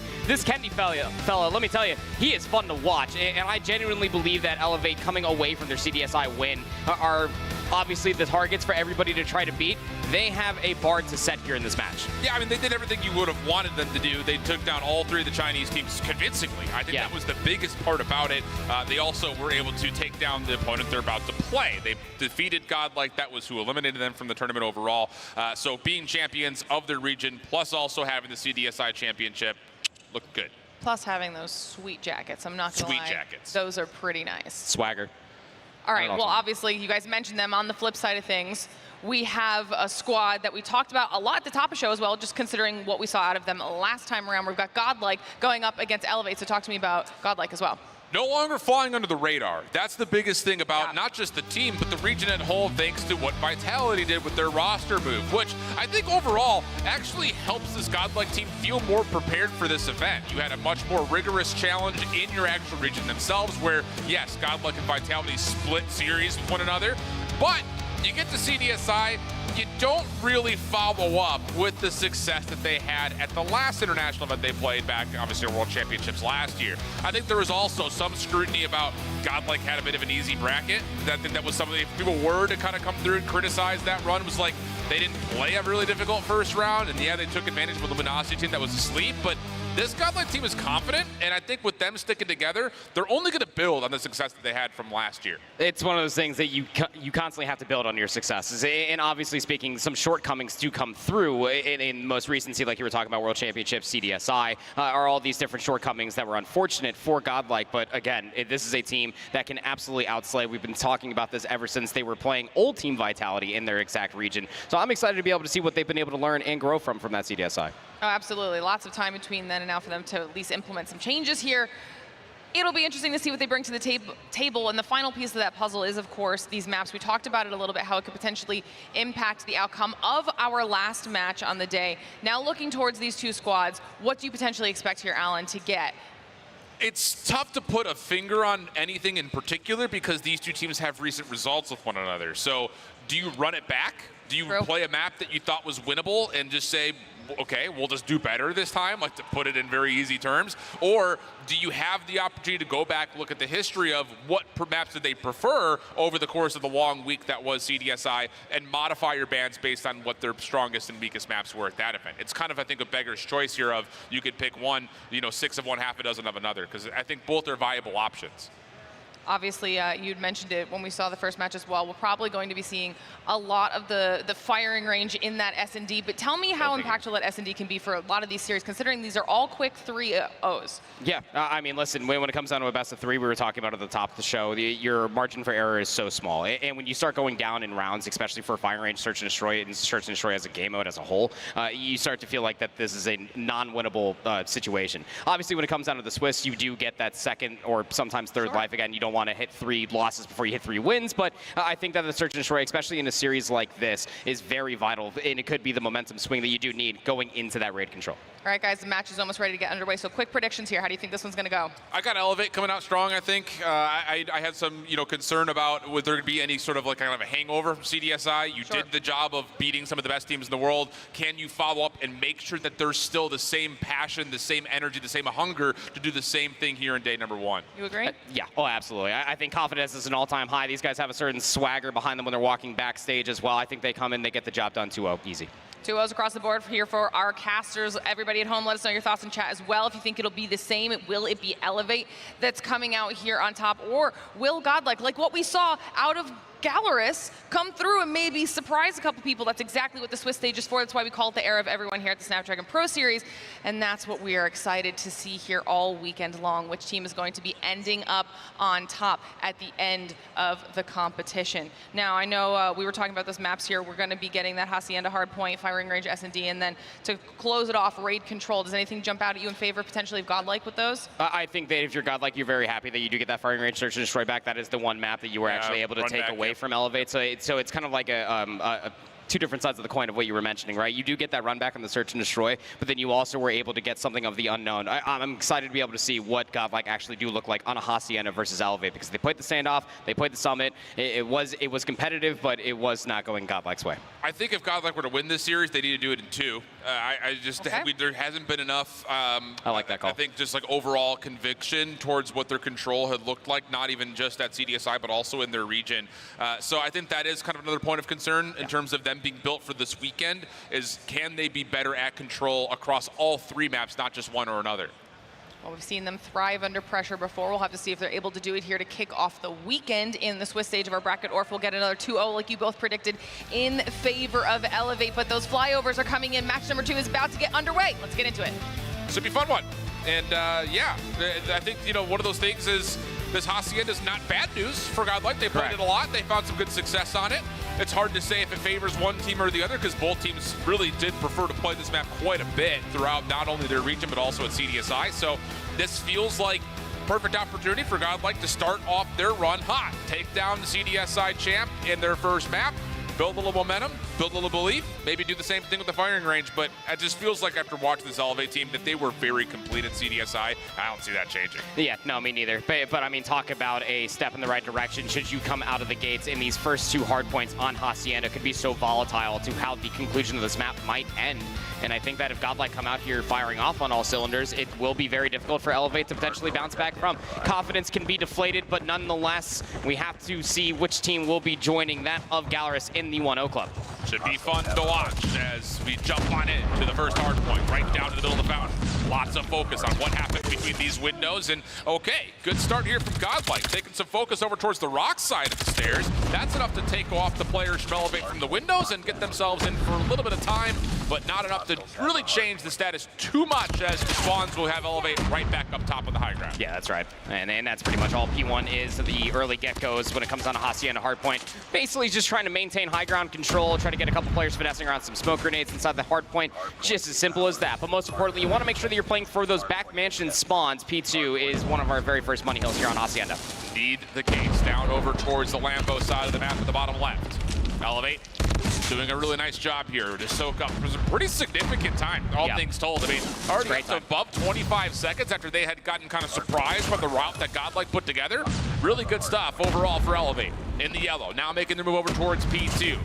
Elevate doing what they can from the front here. Not going to have a chance to win the spawns, as Godlike will anchor things up, and a couple of kills will allow them a chance to jump into P2 early. I mean, but look at the dispersion coming through. I mean, you got one player up Prevail. He's trying to lurk over by rocks to actually get some player to spawn on top of him, but you really got to tip it out coming out from Elevate, actually playing for those close fence spawns. But the problem is they have to march their way up through these very narrow choke points. And Godlike are aware of this. They're anchoring someone in towards the rocks, so they know they're fighting back driveway time and time again. There's an opportunity to really kind of reinforce now as they see a couple of players spawn out. So now everyone comes back into the hard point. This is really good from Godlike, kind of bunkering down inside the hill. First 30 seconds are theirs, but now Elevate have stabilized inside the backside of the spawns. Can they find a way to actually convincingly break this setup? So far, so good. Learn has to give up his angle and try to hit from the front. A little pinch comes over from the side hallway, and it's not fully enough to flip the hill, as Elevate will continue to spawn close. Yeah, so now you're just down to about 10 seconds, but you just got to take and run with it here if you are Godlike. A Predator Missile is actually coming up from Trunks. There's only 6 seconds, so really the influence for that might help them move their way towards the hedges, but realistically not a big fan of the Pred Missile potentially for this rotation over towards P3. Godlike do currently hold that position. Maybe some information on where they're coming from. One player for Elevate does spawn behind the play, but it's figured out nicely by Godlike. Now taking their focus to the front. Nice shots from Trunks. Looking for more around the backside as the first War Machine gets popped. And Kenny's just throwing it through the smoke, doesn't find anything. It completely gets countered out by the Sparrow. Good trade of focus as Learn takes his attention back towards the top side at Patio. All of Elevator coming through, but he runs out of shots, and now it's just down to what can Neutrino find with the Godlike War Machine out. It was just one War Machine that Kennedy pulled out for Elevate. The response for Godlike were 3 operators in tow, and only one of them realistically found somewhat of a value, and that was to end up being Neutrino with that War Machine themselves. But it's still Elevate hanging around the joint, trying to get a little bit more space further forward. Is Godlike just trying to unearth Elevate to get more time here at the end of P3. Honestly, these have been 2 really good hard points for Godlike, fighting from inside the hill. Yeah. They're not controlling Patio. They're not controlling the back spawns. They're allowing Elevate to spawn to the backside of the map, but Godlike saying, we'll take the first 35, 40 seconds, let you spawn back, get the scrap time, then we'll just rotate freely again. So it's a macro game that's exchanging 40s for 20s, which the mathematicians out there, you don't need a PhD to know that that's enough to likely win the game if that continues. But it is only a 2-point game. Elevate will be over by the rocks first. Some split spawns will start to come through. Starting to open things up with the Purifier, and then immediately the Equalizer just both shut down. Just no return of investment there. So Godlike trying to utilize their numbers, trying to push a little bit further forward. So much easier said than done. Purifier shut down though in Trunks' hands.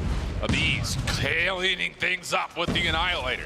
Yopi, backside of the hill, hoping that his teammates could clear things out from the front side of Tiles, and Yopi's done well. Okay, couple to come through, smoke out, but doesn't really do too much to deter this Elevate break from the front. Abi's in trouble, dealt with, and now Elevate's starting to really heat things up as now really the operators are completely extinguished. Yeah, the Equalizer finally able to be fully pulled out there for close, trying for the past 4 lives just to maybe find value, but Kendi just marches forward, finds 3.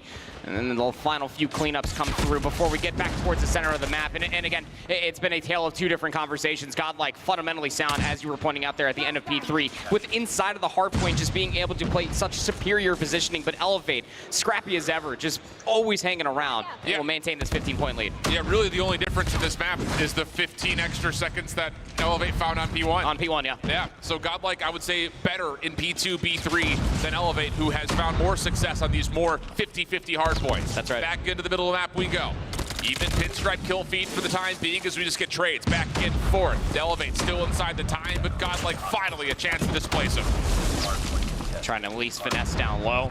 We'll start to see numbers subsiding. The team in blue, that will be Godlike. But most importantly, they're trying to maintain presence over by the lobby of the mansion as well. Elevate should be able to read this. There's 25 seconds left to play for it, but they can't find the kills. It's just Kendi to show up in the kill feed so far, and Trunks will take down PJ as well. So Godlike bouncing back fiercely here in P1 as well, soaking up some more time while also maintaining the correct side of the map ahead of the rotation. That's exactly right. As they will make their way from window to window. Susano doing what he can to get this scrap time confirmed. Elevate gonna have to stack up and decide how they want to try to break this next setup from the front. Susano, good read on the Trunks behind him. Now allows Elevate just to completely keep their focus on the front. There are operators out and ready. Kendi, Yopi gonna pull out the most explosive of the 2. War Machine and Sparrow are being committed, but the counter from Learn is supreme. He's able to find 3. The follow-up now for Neutrino and Godlike once again able to win over the first parts of P2. From inside the hard point, their hard work is paying off here, playing for the rotation when there were still 30 seconds left over by P1. Claw invested now for Susano as Elevate are able to break their way back inside the hard point. And look at where Godlike, they're all trapped over by the driveway side, still trying to scrap their way forward for the back 30. Pinch from Susano on the back. Oh, but it's Yopi who's able to step on up, find himself 2. Susano now coming from the front with Elevate, trying to split focus hit this break. Looking good, 20 seconds to fight for, and Godlike are stuck spawning over towards fences. They may need to chalk and rotate here. Yeah, I mean, you definitely do. You can already see at least one player is trying to move his way all the way through the garden side. If you spawn close, maybe try to make it threatening to fight for the scrap time, but what a bounce back coming through from Elevate. I mean, where Godlike found so much success within the first set of hard points starting on P2, Elevate just eviscerate them all. You do have operators available for Godlike on this hold. You feel like that you need at least 40 seconds here. Yeah, Prevail just trying to make a mess of the rotation, doing what he can on an island, and he's done well. Prevail for 4 in a row. Equalizer's at the ready. Trying to re-clean up the backside at Patio. Gets into the office nicely. A read on one more player. The Equalizers are out. And how about this call from Prevail, who's starting to chew through this Elevate defense. Able to find himself on 5. Pred Missile gonna be earned. Susano with the shutdown, but Godlike in from the front. Was that enough to be able to help things out? Like, PJ is going to pull out the Purifier and just going to get immediately shot down, but it's actually the rest of Elevate that are finding a lot of trade kills, and it's allowing them to get more of this time. Godlike, although Prevail, might bounce back here with 2 kills and the Hunter Killer drone. Is it going to be enough to work their way fully back in? Elevate, their win condition is set. So long as they continue to keep it scrappy and get at least 20 seconds on every single hill, they will win at the end. And Godlike continue to almost voluntarily give up some of these really key power positions around the hard point. This is the second straight P3 we've had where Elevate have just kind of jumped in from top patio. Often more contested than what we've seen, as now PJ starting to light things up on 6 in a row. Pred Missile just to confirm the scrap time as the rotation is already underway for the rest of Elevate. Surely they get past the 200-point mark here. Yeah, you would feel like it. I mean, look at all the space that they currently have for themselves. It's a split spawn. You got players over by the Shark Tank in the office as well. Players spawning over by the boathouse. Players just lurking over by Lambo, waiting for assistance. But Elevate, they smell blood in the water. Unreal stuff. As bums is the word here for how Godlike have played these last 2 hard points. Elevate, locking things down, just spamming things out with operators. Only thing available is Neutrino's War Machine for now. Prevail, nice double from the outside of the open steps. Godlike able to follow up behind that. Yopi now having earned a Sparrow, says that this is the time to go. Not able to connect with anything yet, but all the split focus back over towards the front is perfect. The trophy does not get down in time, and Elevate continue to soak up more scrap time. Yeah, I mean, there's not enough time to win here if you are Elevate. That much is evident. But Godlike, they just so desperately need every single second that might be available for their game. Learn will end up finding 2. Let's go to a listen-in here now with Godlike to see how they might bounce back ahead of the P1. Castle spawn है guys. दो लोग chess. एक लगता है castle top एक chess. एक castle top dead chess मारा मैंने एक को एक और है कैसल टॉप लो बी मिड 2 बंदे एक ब्राउन टॉप से आ गया ओबीजे और एक ब्राउन टॉप है एक ब्राउन टॉप कैसल के साइड ओबीजे गाइस वो ओबीजे चढ़ के खेल 2-3 बंदे P1 में कैसल टॉप भी था एक कौन पुश किया कौन और पॉइंट कैसल टॉप ही काट रहा है एक UP Not good news here for Godlike as Elevate continue to do the dirty work here at P1. PJ locking down the Purifier to make sure no one gets in towards the bottom bar, and they could just win it out right here. You've got Hunter Killers, you've got Predator Missiles, you've got more operators to throw in at this.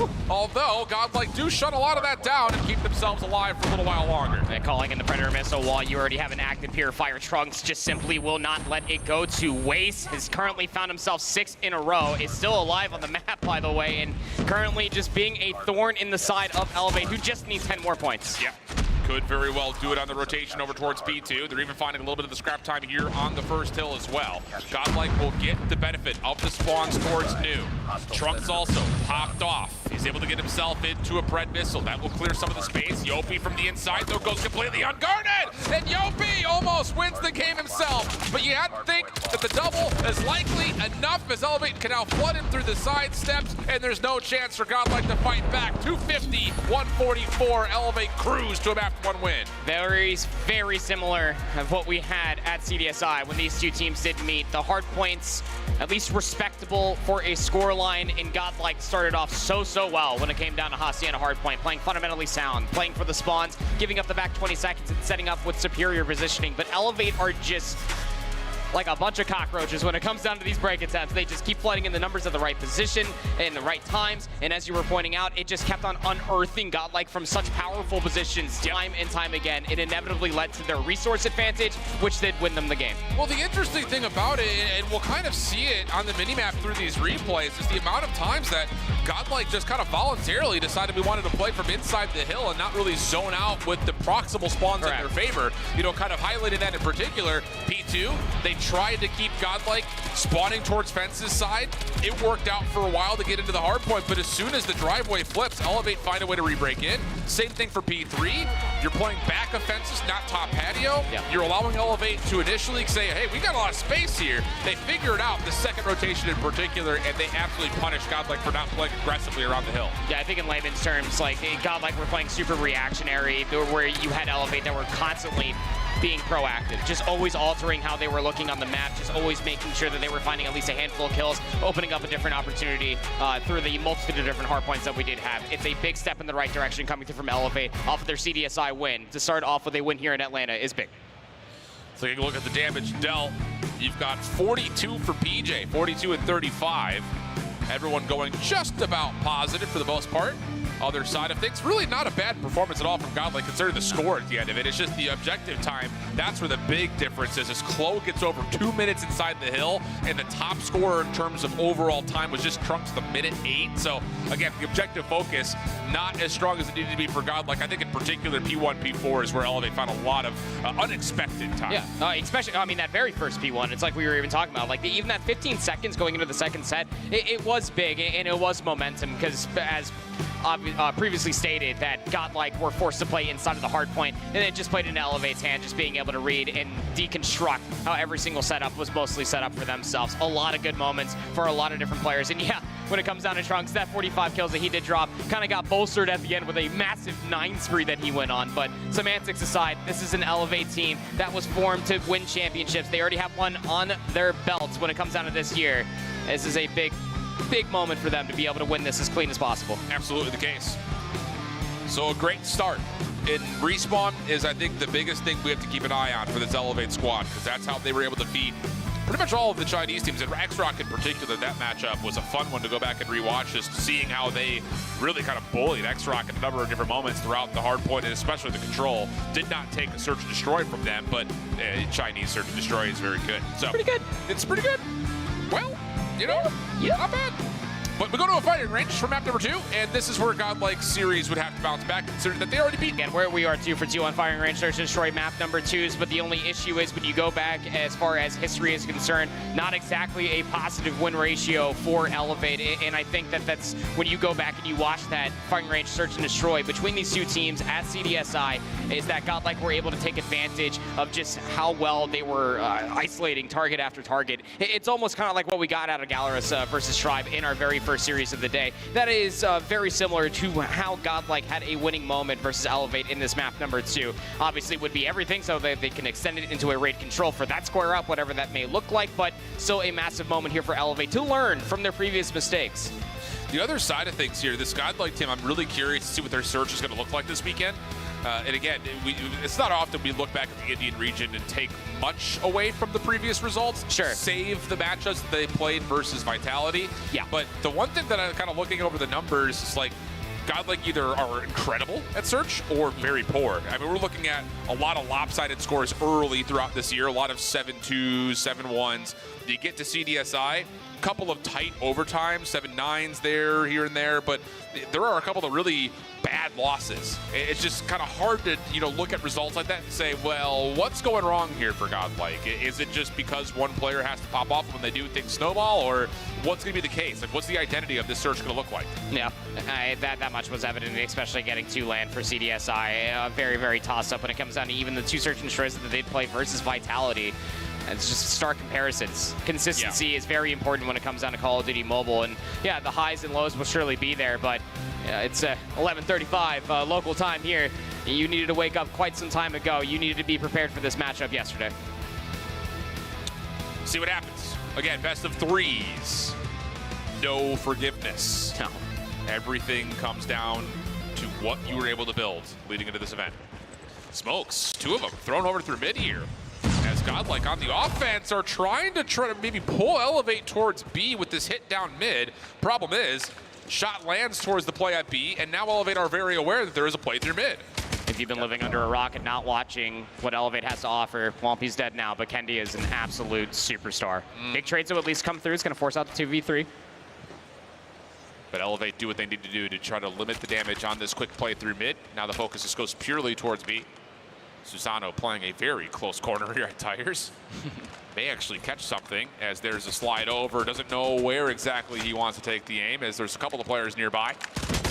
Nice shots for PJ, who can now re-wrap this. This is a brilliant little micro movement step for him, as he can just kind of double up and play this backside to isolate. Doesn't need the help, though, does Susano, as he finds a little shot on the Neutrino. And first round will go to Elevate. Especially off of the trading of the nades, as ceremonious as it is when it comes down to be execute. I love the decision-making coming through from Elevate, just to suppress, at least make sure that a player's watching the flank. But once you get the information coming through from the slide, just fully engulf them. You have the numbers. Wonderfully done. Same smoke here for Godlike up the middle of the map. This time, though, they're playing a little bit more passively. They do find first blood, but Yopi aggressive out of 10.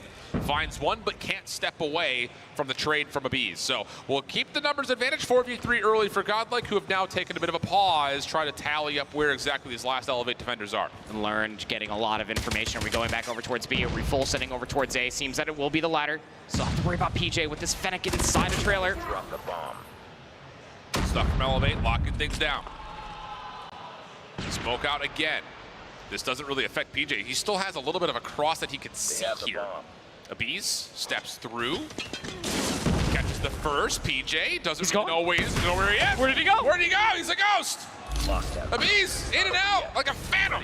The smoke grenade was so timely for Abiz's success there. Was able to get back behind the bomb, catches one elevate player lacking. And then by the time you try to turn for that trade, or PJ's, your teammate's gone, you're chasing ghosts at that point. Brilliant response for Godlike. First time we're going to see heavy stacks of nades over towards the A side of the map here for Godlike's offense. A couple of spam shots over through the woodwork as well. Nothing going to land as there's a double stack of Elevate defenders inside of trailer. Counter nades coming through just to make sure A stays clear. But Godlike have shown some restraint. The focus was through, and they actually catch Klo, who tried for an early flank through jungle. Doesn't work out, and now numbers will allow Godlike to approach. So two players lurking around wood. They're actually going to send Neutrino all the way through from the flank, but they have lost Trunks. So 4v4, you're not really in a position to try to give up this bomb site. You're kind of committed to this now if you're Godlike. Yeah, halfway, as Abiz, I was about to say, is trying to work things over to the middle of the map. He does find another, so now these defensive players should be able to just keep their focus on trailer, but doesn't work out as Yopi connects on to Learn. And Neutrino's long flank now all of a sudden has to be win condition. Abiz clears out trailer by just walking in, but gets caught swapping weapons. And Neutrino's not going to clear America, so Susano will find the easy kill, and Elevate will get their second.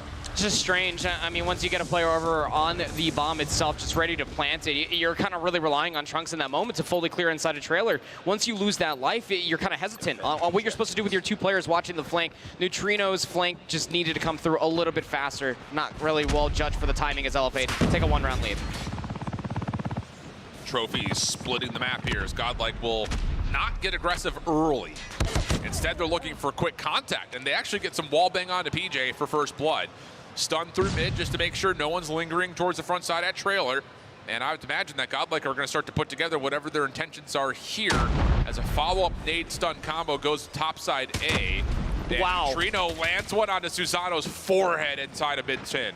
That is a hell of a nade. First stun didn't connect on anything. Second and the third nade over by A. Doesn't connect with anything as well. Now, you'd have to imagine that a player still might be lurking inside of America, but these last two players are isolated. To say you have numbers advantage would be putting it lightly. Yeah, they did kind of clear this out in a touch with nades inside of the trailer, so they should be able to safely commit to the A plant, and that will be the case.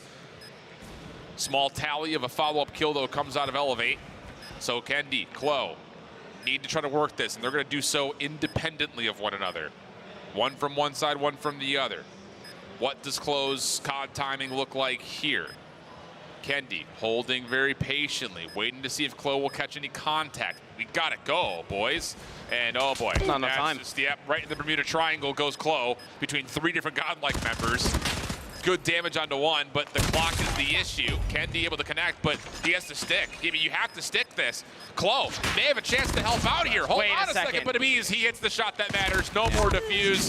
And he even connects onto the pistols for the final. I mean, that's a massive moment for Abiz. You're kind of forced into two different situations as a pro player there. You have to help out your teammate, but most importantly, their win condition has to be that angle from showers. Wonderfully done there for Abiz to be able to get the shot that mattered the most to confirm a second round on the board. Looking at a live tally of what the performance looks like thanks to our friends at Snapdragon.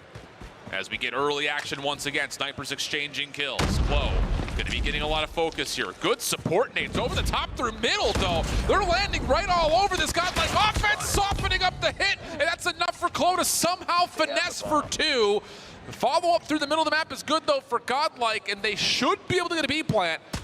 But Yopi is also seeing bottom 10, so no need for it. Initially, the defensive nades over the top was great. Absolutely critical. That was great. That was exquisite to watch from the mini-map. All the nades coming over and then the hit soon to follow. That's just some of the brilliant teamwork that we have seen from Elevate, especially recently. But it's Godlike now to flip the lead. They have a one-round lead now. Offense is just going to play rather passive, see what information they can find off of their nades. That smoke through middle just allows the Bees to watch that cross through trailer. Couple of spam shots also just whisking by. Kendi looking for the follow-up. Oh, he's just gets caught in no man's land. That should lead to a commitment onto A with Kendi out of the picture. You got to be thinking this is post-plan at A all day long. Now, you still don't know if there's a player lurking inside a trailer. It's actually a 3-player committal that's actually coming through jungle defensively. Yeah, but the post-plan is set up for this setup, and Trunks nearly does it all himself. Doesn't even want the pistol. Give me more of that. Takes down 3. Klo also tagged. Easy follow-up from Neutrino, and Godlike up 4-2 at the half. Big momentum swing for Godlike. They got to be feeling confident now. You've beaten these guys here before. They can smell that raid control very nearby as we will flip sides. Elevate for their opening offense. It is firing into the end of the day. You will see a lot of nades through mid, but Elevate's numbers are favoring that to be. Learn able to connect onto a car bomb for the first. Nade to Trunks does damage, but not enough to get him out of a position. He almost gets the reload for a third. Yopi able to get himself at least one trade. The retreat back is desperate though in nature, and Godlike can smell blood in the water. Susano trying to hold, but not going to be allowed to, and Godlike take the first defense, and then now a wide margin starts to exist on the scoreboard. And 2 more rounds, and Godlike will be loading into a third and final map here in their opening best of 3 versus your CDSI champion of Elevate. And Trunks is just playing out of his mind. Up to 10 eliminations so far. Passive setup coming through for Elevate, just trying to see what information they could possibly get out of Godlike, and it's a first blood. Yep. Bees will drop. Sniper out of the picture all of a sudden. Bomb acquired. For Godlike's defense. Elevate. Spreading the map. Trying to take their focus over towards the A side. Stun over the corners to make sure no one's holding close. There will be question marks about if there's anyone inside a trailer. Learn tallies. There's a couple. Trying to threaten towards A. He wants the action. Gets a couple of hit markers, but nothing more, and that's going to lead to a post plant. Flank comes through from Trunks, and he finds the utmost perfect timing for 3. Knows that there might be one more player over inside of Showers for sure now, as Susano will find that trade, but the bomb has been dropped on A. What a route. What a route. And now Susano trying to finesse. Pulls the attention to Godlike. 60 seconds to play. Klo, a little bit of sneakiness of his own. But look at the proactive movement from Godlike. They're going to take Showers, saying we can still just jump peek the bomb. Learn can hold deep to see if there's a cross through wood. And if we have to collapse onto B, that's fine. Bomb gets collected, and the shots from Learn are just not there. So now it's just down to Neutrino 1v2. Oh, but the timing might not be there for the peek. Gets the timing to see the one cross, legs him, can't get the kill. And that's all the information you need for Elevate. Plant the bomb at A, play the post plan in America. Yep. Neutrino also had a second window to try to hit. Doesn't work.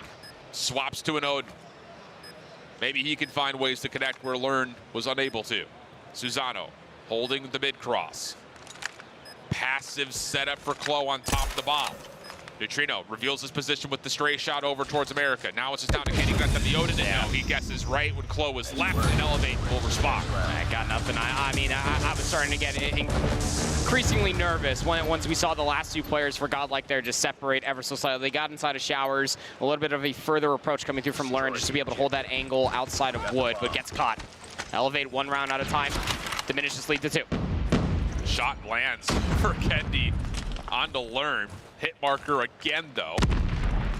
And that's enough for those smokes to fade away with really not a lot of ground taken behind that. Yeah. In fact, it's Godlike who tried to get aggressive through mid outside of trailer. That's enough for a route for Trunks to rotate back through sandbags, and Elevate will have to consider that that's a possibility, seeing as they were pushed off the mid angles. And now what utility do you even have left to try to execute on one of these sites? You almost feel like that you have to square up and try to get some of these kills inside a trailer, maybe all the way through jungle, but... Oh. If you're going to clear trailer, you're going to run into Prevail with an R9. Exactly. It is so standardized coming through from Godlike, post all of the utility in this 5v5. Feels like a round where we saw a Tribe just have to run forward. Yeah. Might have to be the same case here. And Kendi will move forward. It won't be a run. A Bees up and over. That was seen. Action happening off screen. Doesn't really result in anything for now until eventually Kendi does connect. So now you can try to flood this. Again, the question will be what comes through middle here as Elevate, again, have not put eyes on mid at all. You got to be worried about Learn in his positioning through mid. Actually gives it up for the timing.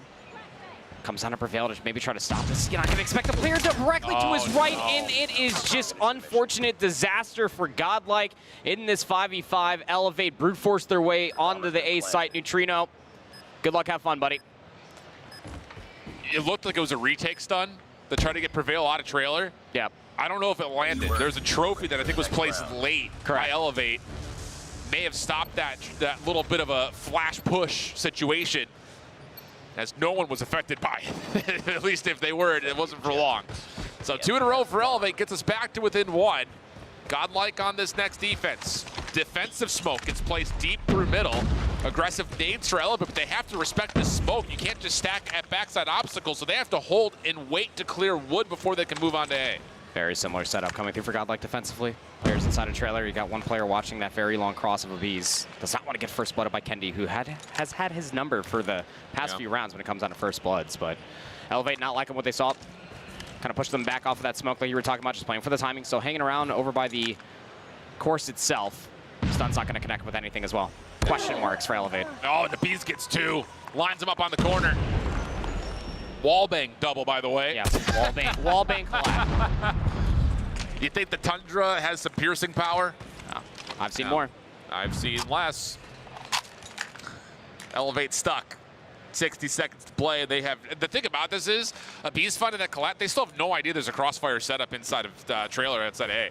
And then what do you even do? I mean, like Yopi has the bomb. He's trying to at least catch a timing, maybe a stray shot to be able to get an elimination. Where we're down to 45 seconds, you have to commit towards one of these bomb sites, and it's not going to be B. They don't have enough utility to clear all the corners around tires. And Abiz can just play this safe corner. They know they've got the advantage playing in trailer.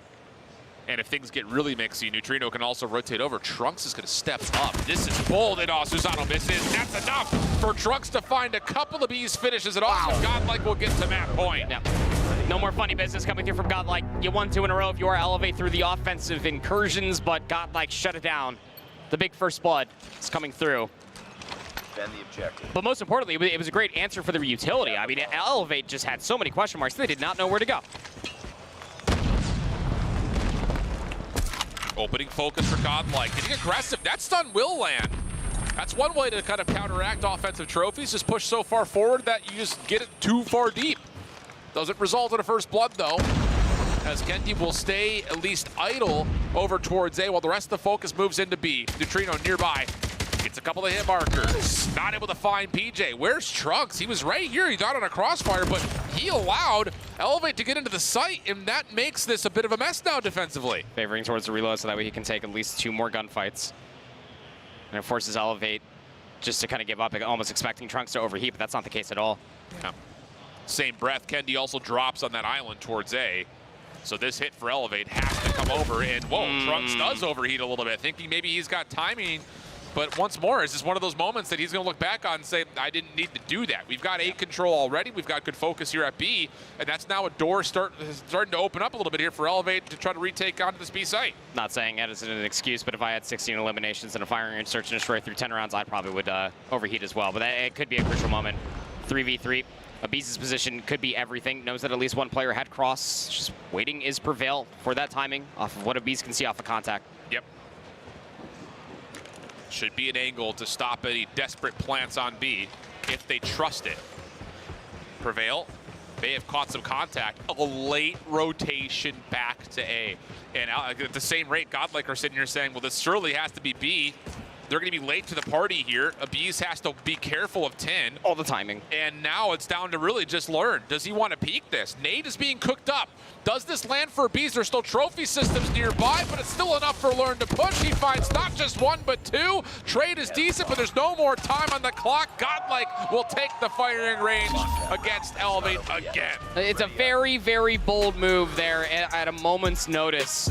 Even in a 3v3, just you're on the B bomb site rather than try to commit and pushing all the way through from the information. They saw Prevail, and they thought that as an opportunity. We have 2 players over here. Surely the third is probably watching mid, which, albeit they were, you have 20 seconds left to rotate all the way back through wood to get over towards that A bomb site, where their rotation through America with the Odin, as you saw from Learn, is just so simplistic. Yeah, and I think the other side of that, and again, it's a desperate play in certain ways, but you know, if you're Elevate, if we're in this 3v3 situation, even if it's a 2v2, if you're keeping someone kind of, you know, watching the flank, you have to be watching over the bomb planner there. Like, we can't just be watching the mid-cross. We have to be helping the bomb go down successfully. So a couple of moments in there where you look at and say, ooh, not as tight as you'd like to see, but I think if there were to be a weakness in Elevate's game after watching CDSI, it would be in their search and destroy. Absolutely. And of course, it is, again, a run-back map that they had already lost to Godlike in the first place. So moments of life here for Godlike, even in the face of a Trunks takeover. 16 eliminations is insane.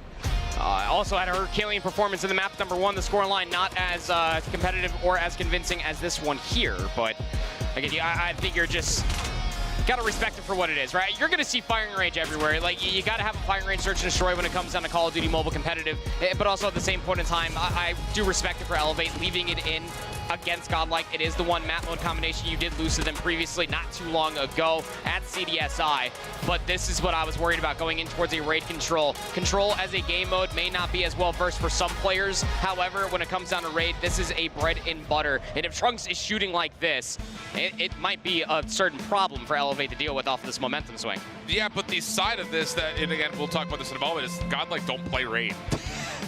They just don't. They really, I think, you know, you look back at CDSI, they tried to finesse the veto process by playing a lot of Seaside, which was not a popular map in China at all. So that seemed to be kind of the focus. Whereas you look at Elevate and what their history has looked like on at least the control, they were great at control throughout CDSI. In fact, they didn't drop a single control at CDSI. So there is that to play with, including some really convincing results on raid. So this is, again, you know, when you're looking at this Elevate team, how do they go from one championship to another? It's going to be largely through the way of the respawn.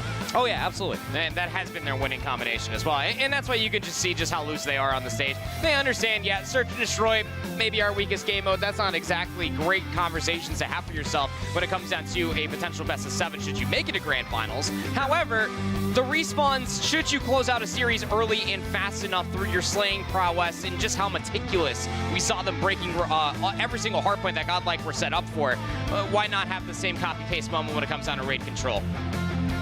Very true. Other side of it is there's some PTSD built into Godlike on this stage, on this map. Well, when you put it like that. All the long-standing COD Mobile historians will, of course, remember that this was the last moment of their World Championship run versus Wolves, and it was a map that we look back on and say they should have won it. They had two options. The stack, they just forgot about the objective.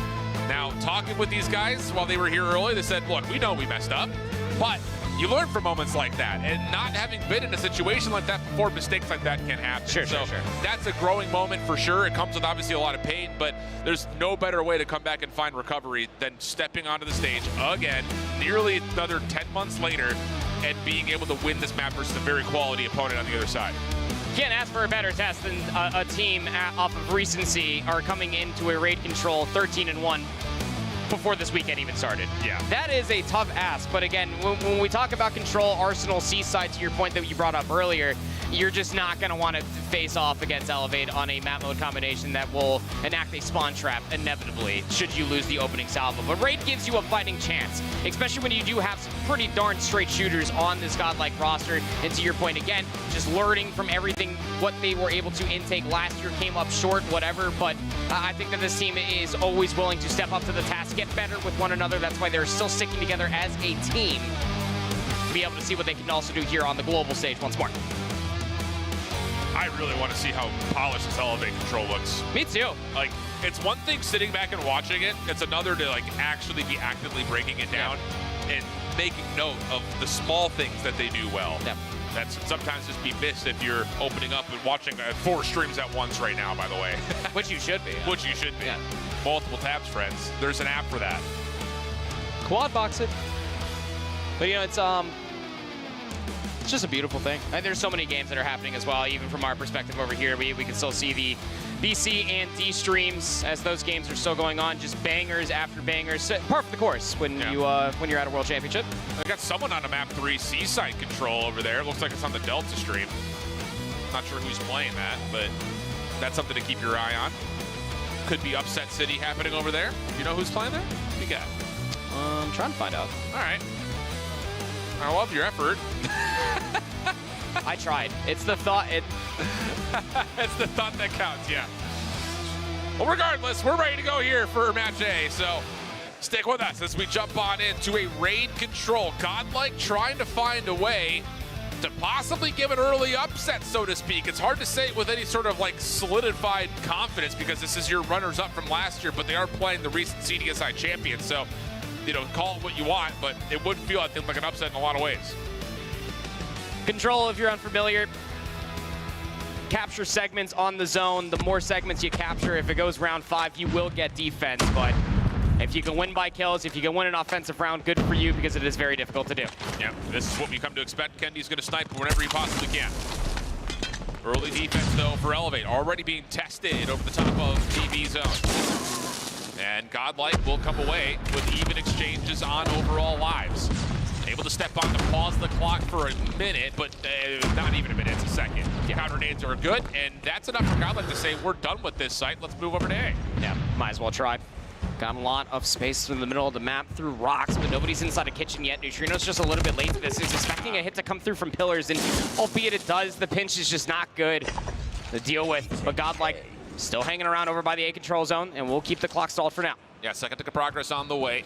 Bedroom control still in hand, though, for Elevate's defense, trying to recover over through the front side at money window while simultaneously pinching a bees. Little left-right combo. Oh, almost takes it into the left-right, and then the instant haymaker out of the Tundra, but Prevail will get the elimination. Second tick lock, third now on the way, and here comes Elevate trying to flood, but Abiz standing in forward, able to at least eliminate this defense down to single lives, and that's enough to extend the clock an extra 60 seconds. Okay, it's insane how that does end up working in Godlike's favor. Trunks' position off the respawn was actually still holding the entirety of the flank. A very slow start for how good of a series that this young man has currently had for himself, but Abiz with that sniper rifle is going to be potent enough. It's a 2-life deficit for Godlike, but they have so much more time to work with over here by the ring. Oh, I thought for a second Trunks was about to absolutely world star Klo. Doesn't work out, and as Klo keeps his life, he turns that into a second elimination. So now 12 plays 9. Advantage to Elevate. 3 ticks is all that's been tallied to this point. Minute 20 on the clock, and Godlike are putting together at least an attempt to pinch. I mean, you've got a player in Neutrino deep in the defensive spawn, and he's going to call for more assistance. They're trying to rewrap laundry here.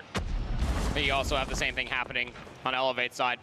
They have a numbers advantage here, Alan, and with a clock that is going to be in their favor as they're starting to clear over by Garage. Players still hanging around ring.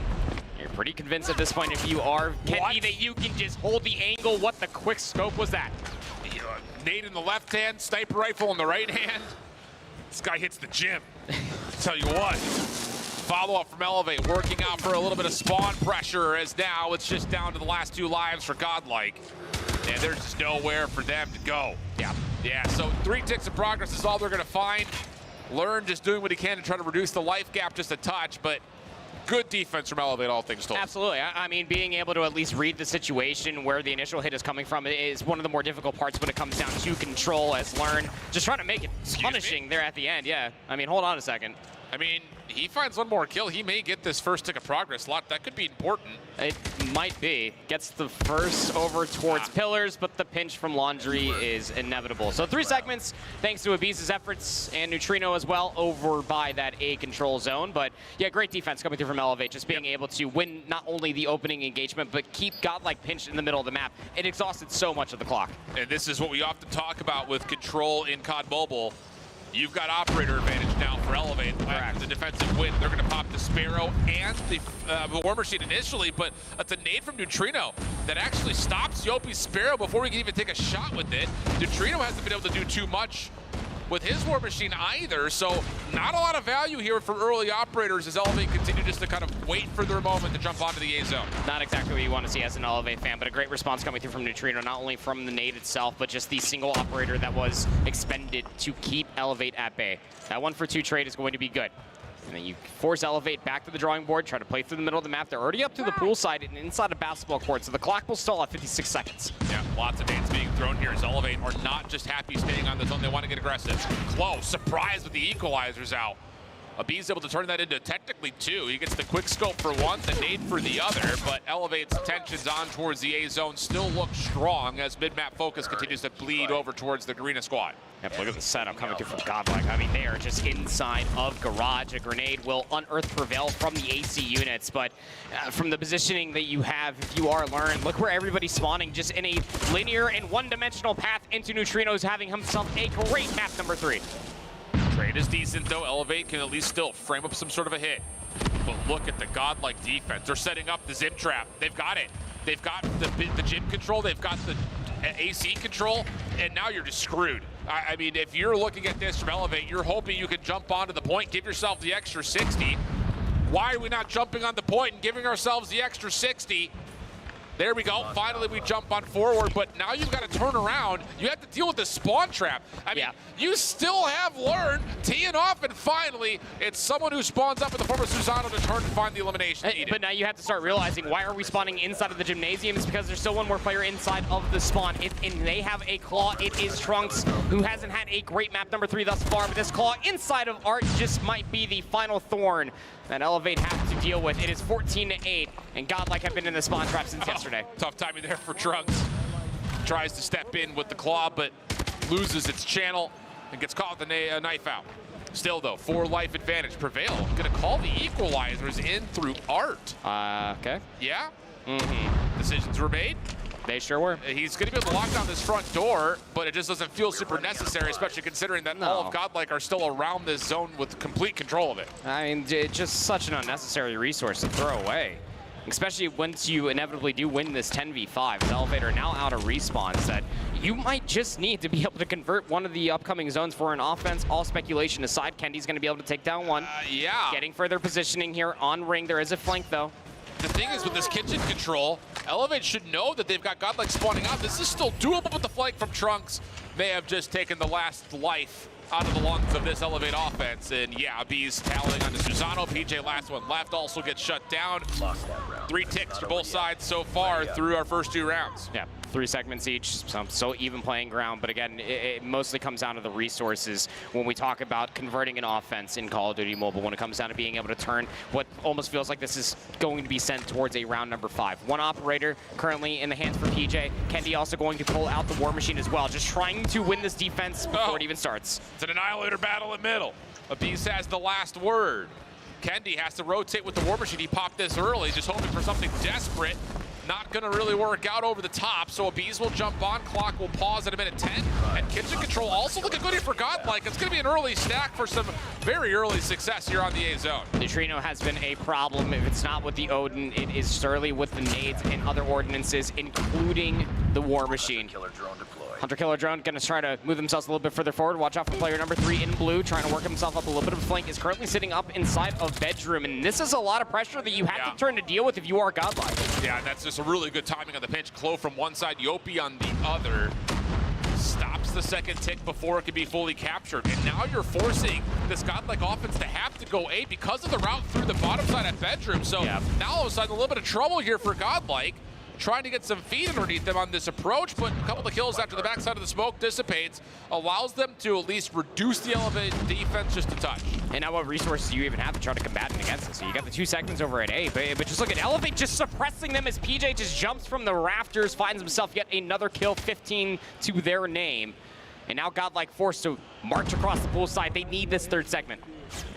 Well, Yopi tallies the inventory of how many players are here, almost gets the transfer for a couple, but again, that's what Yopi does. He's the first man in, the rest of the team cleans things up.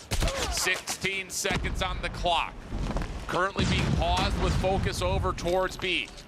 That's going to have to be where Godlike tries to get an extra 60. There's just no way to get back over to the A zone, and the equalizers from Klo clear out Art. And with that, now Godlike are just kind of back and forth ping-ponging between which zone they're trying to attack. And it's just because of how proactive Elevate are, just being able to find all these kills. They either march through Art or they march through the Zig stairs just to try to make sure that Godlike can spawn in very precarious position. PJ up top with the Odin, just letting them have it. Trunks was 1 shot. Kendi will claim his own life, but it should just be the round here. No respawns remaining for Godlike in 8v4. Oh, but they do find a couple of kills. Second tick is done. 3rd possibly getting a tally here with that. Yopi in for the contest. Last second to come through, and Godlike will actually be able to stop it a little bit longer, but not do much more beyond just a small contest. So 2 ticks added on to the tally, and with that, Elevate looking good from their defense again. Yeah, I think that second segment is pretty vital. Obviously, 2 is more than 1. That's how increments do work. But at the end of the day, I think that Godlike did have ample opportunities to be able to capture that 8 control zone. It just comes through from the timing for the player top bedroom for Elevate. But you need a defense here if you are Godlike, and you need it to be a very potent one at that to maintain that round 5 defense should we get there. Now PJ gets up top, already has another Annihilator from when he started last round. These shots, though, not fully hitting, at least initially, but is still zoning out this Godlike defense. Knows he's got a player backside jungle and tries to sniff it out before the Annihilator charge runs out, and that's where it will end. 3 battles for Godlike over the top of A has worked out nicely, but Elevate still with a big staging setup will throw every single nade to Neutrino's direction, pushes him off, and Elevator back onto the A zone already. How do you get yourself out from here? A lot of it has to be through the money window, but the crossfires, the gunfights, just the timing is just coming up all Elevate. Second segment lock. Equalizer now out from Prevail, and it's actually working out wonderfully from Trunks on the pinch. But still, so much more work to do just to maintain presence on this map. 3rd tick being contested. Prevail aggressive with the equalizers. Shuts down 1 through Zig. And again, it just doesn't feel like the greatest of timings for this equalizer. Like, we get a little bit forward, but you know that Elevate's going to be stacking over for A. They get the extra 60. That gives it the tick advantage as well. So at 18 plays 18, the equalizers are done, for at least for Godlike standpoint. And Elevate are still working on playing out of this position. Yep. It's always been the investment and the return of investment for the operators. We talked about that even on the Hacienda map. Number 1, Elevates have just been that much better. Neutrino, another war machine that, is able to find a couple of kills, but we have to start thinking about what this position might mean for us. How much more space can you deny from Elevate? You have a 3-life lead. You need to suppress him here. Yeah, and this needs to find value because you don't want to spend any other operators knowing you're going into a round 5 offense if you can hold these last couple of moments here. So a lot of macro gameplay going to be questioned for Godlike as they're only enjoying a 2-life lead. And it doesn't even feel super confident considering the middle of the map is not anywhere near theirs, but Prevail Trunks able to follow up and make sure that everything is counteracted beautifully. 11 plays, 6 and Elevate have to come out of spawn again. You're running out of lives. Prevail existing inside of Art is hitting routes. No more respawns remaining for Elevate. This has surely got round 5 written all over it. Yep. So Learn will have an operator, Abiz will have an operator, and I imagine Prevail is probably close as well. Other side of things for Elevate, Yopi, Sparrow already at the ready for him. No one else has anything charged. And Neutrino's also been able to earn himself a Hunter killer drone. So maybe a chance if you can tally a couple more kills for Predmus. That would be massive for the round 5 offensive attempts. Would have been good. Excuse me? Yopi? Let's imagine. Imagine. That would have been insane. What a Herculean conclusion that would have been, but it's not to be. But the problem still remains for Godlike. We haven't seen an offensive win, but we have seen at least Elevate being able to deny that 3rd segment coming through from Godlike. Would have been the difference if going up to kills for a round 5 offense as we look at the resources for Godlike. Need to find value with the Sparrow off the rip. Yep.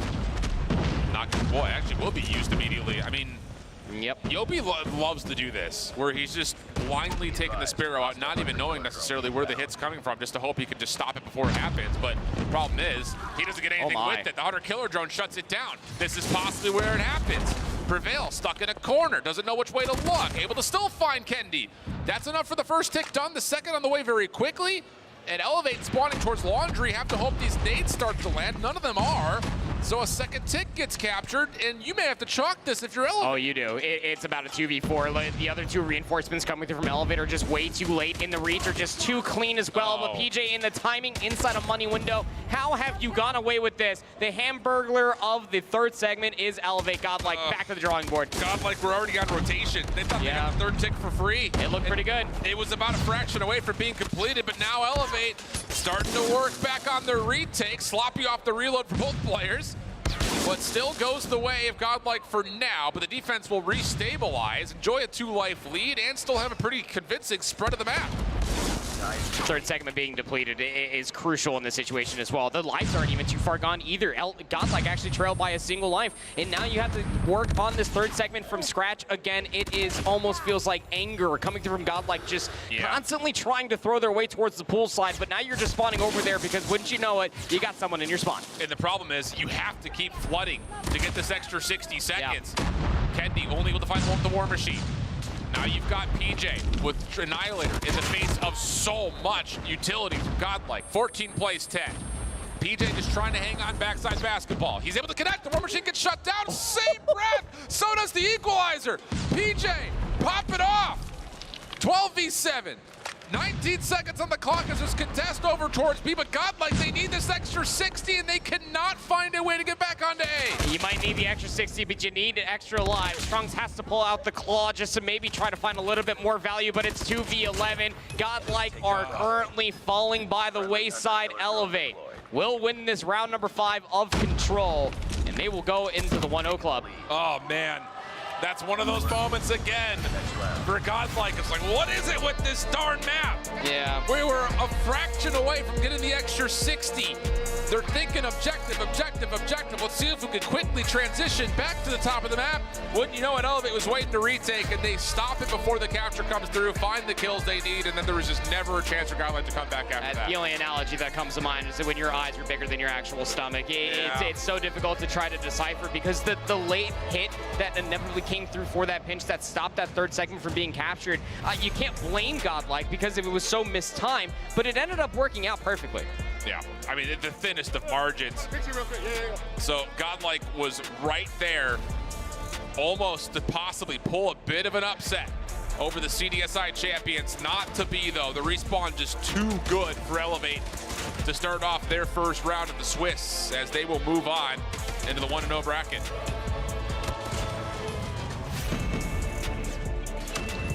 It's just one of those things that, like, I feel like that Elevate, albeit we wanted to see more from the firing range search and destroy, we know their steps to success. It's all in the respawns. The way that they were able to manipulate and isolate so many different players and force Godlike to play so timid.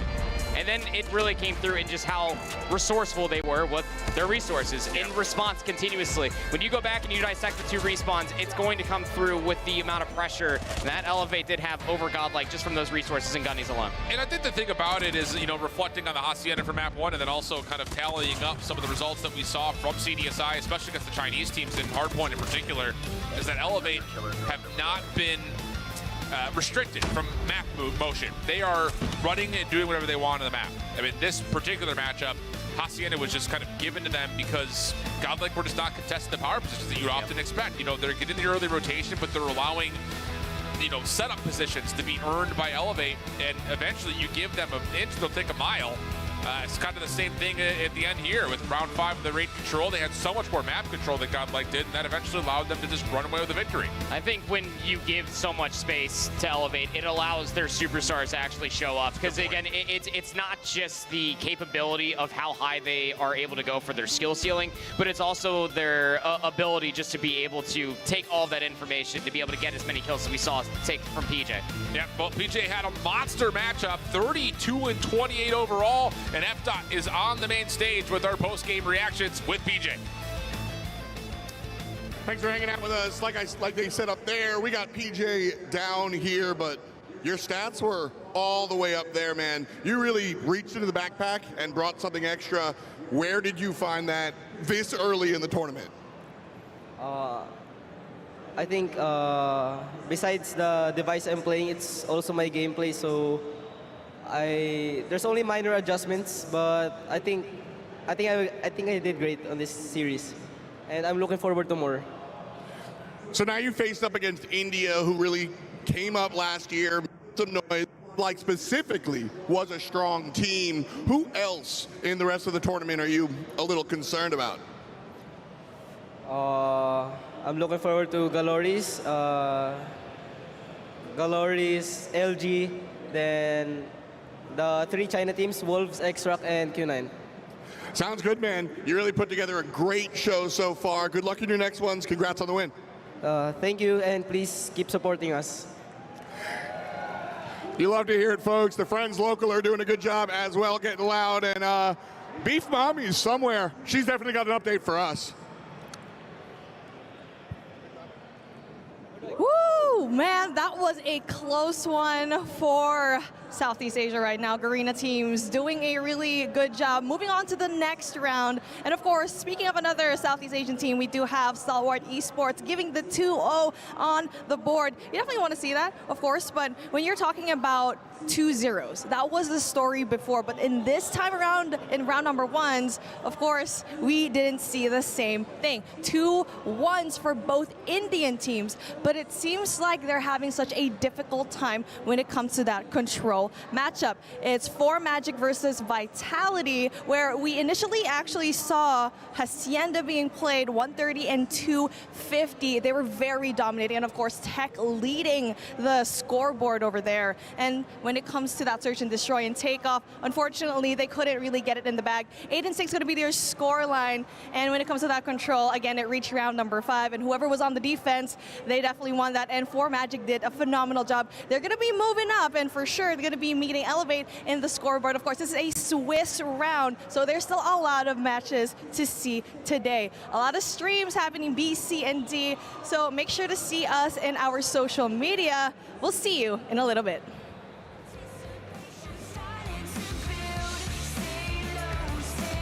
Hey, we're Elevate. We're at DreamHack Atlanta, and we're here to win the CODM World Championship.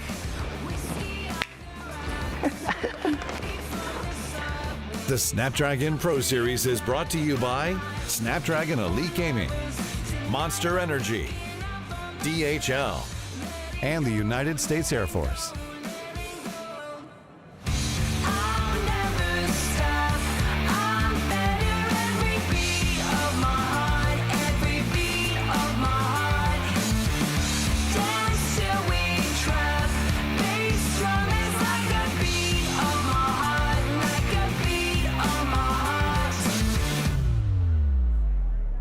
Never getting low, set for vertigo, further as the crow.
shine.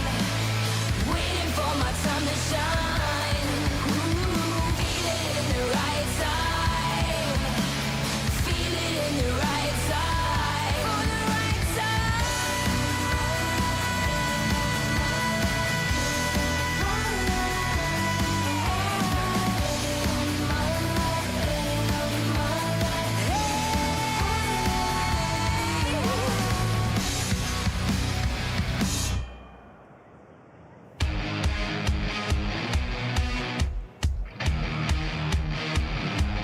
Feel the good vibration. There's something in the air. Raise your expectation. You can look, but don't you stare. Baby, lose control. What's going on, everybody? Welcome back to DreamHack Atlanta, here for Call of Duty Mobile Worlds 2024. My name is Proper, and I'm joined by the LatAm powerhouse known as Galorys. And honestly speaking, it's been a long time coming that I've been able to have this conversation with you all, watching your entire road to get to this point in time. But before we get into the meat and potatoes of this interview, I want to introduce yourself to everybody that might not know who you are. E aí, rapaziada, sou o Mihawk. Fala, rapaziada, Pabizeira. E aí, rapaziada, sou o Henrique. E aí, rapaziada, Foca aqui. E aí, gente, sou o Lucas. You've been at the top of the food chain for Latin America for a very long time. How does it feel to be so close to getting that first place? Do you feel like this is the team that's going to get it done? Olha, doeu bastante essa não conseguir chegar ter o título, né? Tanto que a gente montou um time muito forte para isso, era o nosso objetivo, mas só que a gente não imaginava que poderia chegar numa final e ter tanta capacidade para conseguir esse título em tão pouco tempo. Mas isso só foi para carimbar e aumentar mais a vontade de que agora é o momento e a gente está colocando todas as nossas fichas agora nesse Champions. E é isso. Foi para não ter conseguido o título na Masters, para, se Deus quiser, agora. It's nice to be humble, I suppose. Lord SKS sitting on that chair right now, so it's come a long way since then, I'll tell you that much. Well, Pabs, you're actually one of the other few players that have actually been here last year for DreamHack. Obviously wasn't exactly the outcome that you wanted. Does it feel different with the squad here? É claro, é totalmente diferente jogar com o meu time. Esse meu time aqui para mim é minha família, então tá com eles agora, o Mihawk, o Henrique, o Foque, o Lucas, para mim é uma felicidade muito grande. E é isso, a gente tem um desafio enorme agora pela frente, mais um Mundial. E é isso, vamos dar o nosso melhor e, se Deus quiser, a gente vai ser campeão. So then, to you, Mihawk, you have a long-lasting friendship with both Foki and Hen as well. How do you feel like that influenced some of the chemistry with the team, and did it influence your skyrocketing to be a top team today? Cara, eu acho que conhecer o Henrique e o Foque desde 2018 com certeza deixa o clima e nossa química assim fluir mais fácil. Eu acho que é sempre muito divertido jogar com eles. Eu não consigo parar de rir, em menos de 2 minutos sempre tô rindo, então eu acho que se torna tudo mais fácil quando você está jogando com amigos e pessoas que eu considero como família. Então, how does it feel to be surrounded by so much talent from the Latin American region? Então, acho que a pressão é normal, né? A gente vai ser o time que eu acredito que o geral quer derrubar ali. A gente é um time forte, então o geral vai focar na gente. E a gente está preparado sim, a gente vem treinando muito, como o Henrique já comentou. E é isso, estamos preparados. Se Deus quiser, vamos trazer esse Mundial.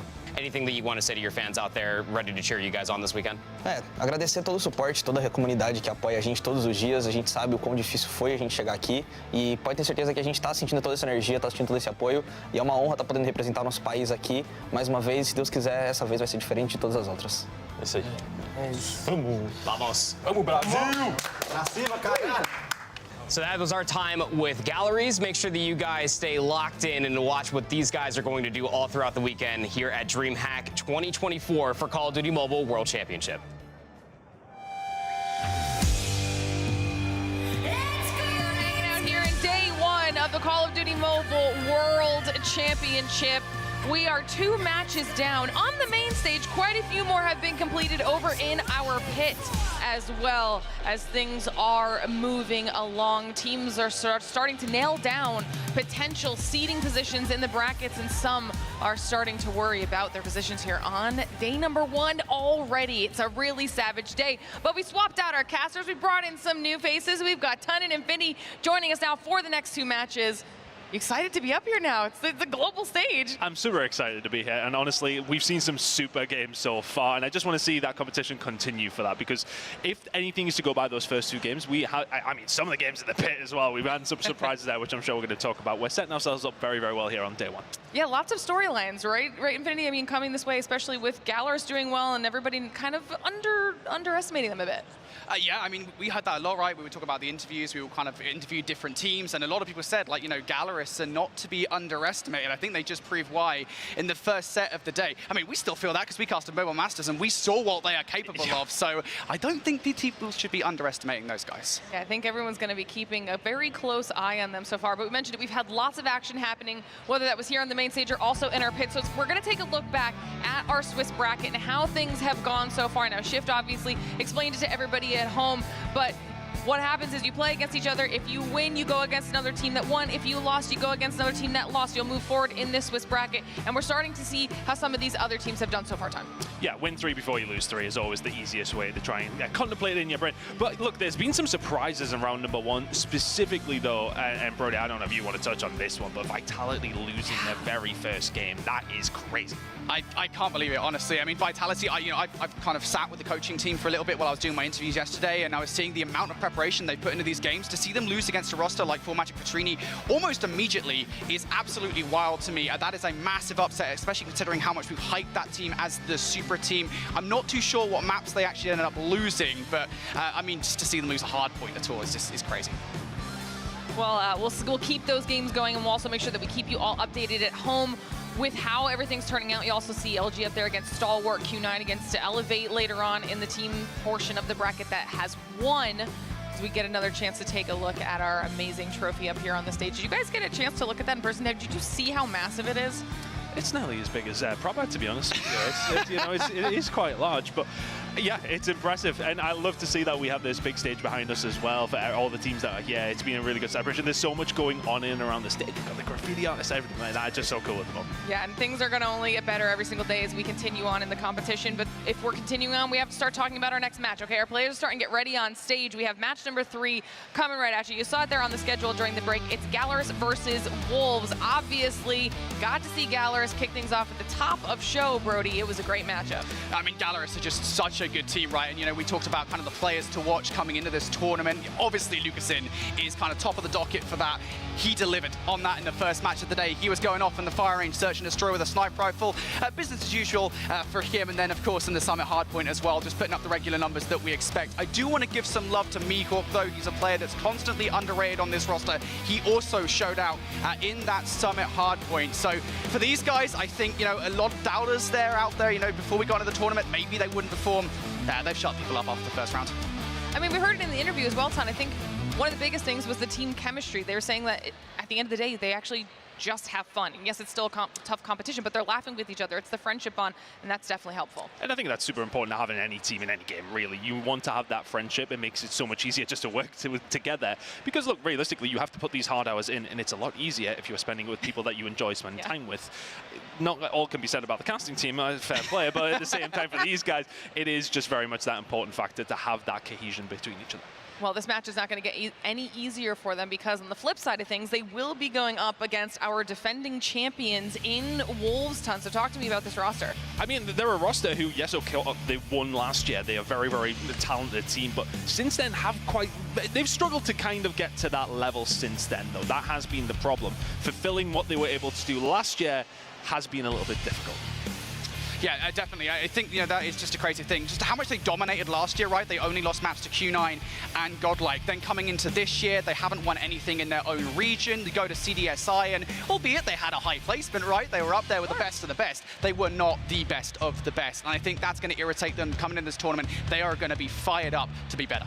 And I wonder, you know, coming into this, it is the tournament they won last year. They are defending champions. Does it give you that indication that you know you're coming into it in the sense of you're defending your title. Is that going to give them the extra kick up the backside, so to speak, to get the job done, to improve themselves? Have they worked on stuff? Is it this environment that they thrive in? We're going to find out very, very quickly. Yeah, and I think the thing is as well, right, it's important to note that, you know, China has gotten a lot better as a region over the last course of the year, right? And nobody expected them to be as dominant as they were last year, right? To see Wolves take it all the way home and Q9 getting as high in placements as they did. But that region has only got more competitive. Wolves has only got better as a roster as well. They are a very scary team coming in this tournament. Well, if last year was any indication, or even what we're just seeing now coming out of the pit, there are always surprises in store at this event. It is always anybody's game, which is why we call it the era of everyone here for the Snapdragon Pro Series. But we haven't mentioned the fact that they obviously have a lot of experience as a roster here in Wolves. You guys kind of alluded to it, talking about them. Here is a breakdown of their placements of yore, you know, and it does kind of paint a pretty solid picture. It paints a solid picture, but you're seeing a lot of numbers from 2023 here. I ain't seeing anything at all from 2024, and that is the big problem. Very, very solid throughout that entire 2023 year. China Masters first and second, then first, obviously, at the previous event of the World Championships in 2023. Since then, we're not seeing anything really. Yeah, it is just, I think, the raising of the competition in China, honestly. I don't think it's an indictment of Wolves as a roster. I think it's the fact that you have rosters like xRock, for example, which were not at the World Championships in 2023, that are, of course, the best team in China, or were maybe before CDSI. You have Q9 that have also gotten better as well. Just the competition in that region is so hot. They are all so good. It's kind of very much more difficult now to do what they were doing back in 2022 and 2023.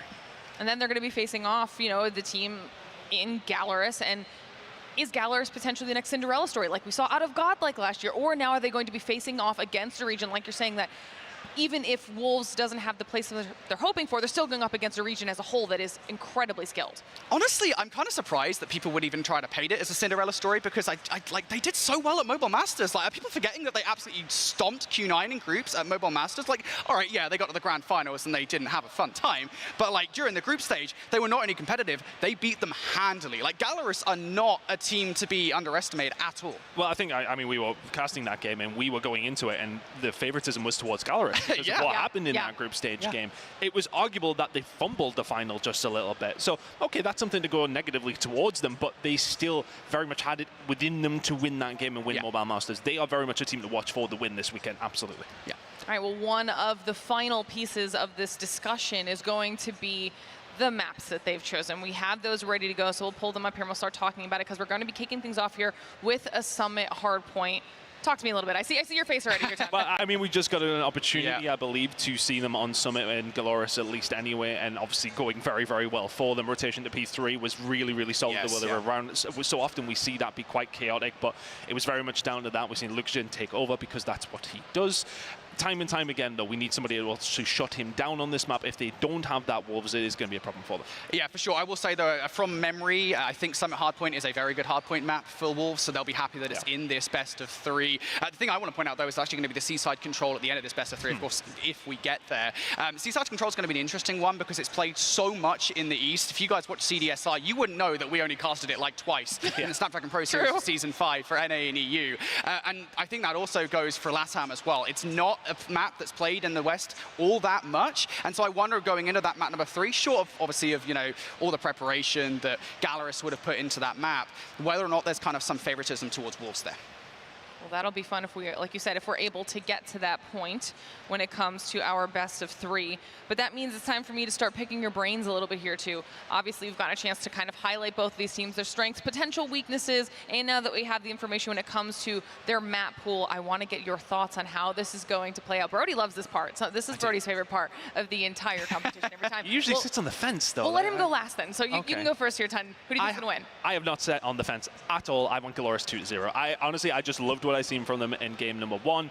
I loved what I seen from them in Mobile Masters the last time we got to see them on an international level. They are a solid, solid team. I'm going to go for a 2-0. I think Wolves haven't necessarily dropped off, but Galorys are starting to rise, and I think it's a good time to finally go up against Wolves and see how they do. Usually I'd just say you don't know what you're talking about, mate. But actually you're talking a little bit of sense, I will say that much. That was a brilliant Galorys that we saw in the first round of play. So, you know, I'll respect it a little bit. That being said, I think Wolves are kind of underrated somewhat coming into this matchup. I think people are kind of looking at the fact that xRock and Q9 have been better teams in China, going, Wolves, yeah. But that is not the case whatsoever. I think Wolves are an absolutely terrifying team. They're so good at hardpoint. They're incredibly good at search and destroy, but like pretty much everybody from China. I do feel like this is probably going to be a Wolves victory, but I think the hardpoint's going to be close at least. Yeah, I mean, for me, I think it's just a case of we haven't seen them, so it is still one of those ones where we could both be right. Yeah, like you know, realistically speaking, both these two teams have it in their locker to give us a good game, and that's all we want. It's early doors. We just want to see some good games. I mean, Brody thinks it's going the full 3. You put it on 2-1. Yeah, this is before I saw the maps. Actually, I said it was going to be 2-1, and then I saw it, and I was like, okay, actually, I think this is. I'm going to change it slightly. I'm sorry, production.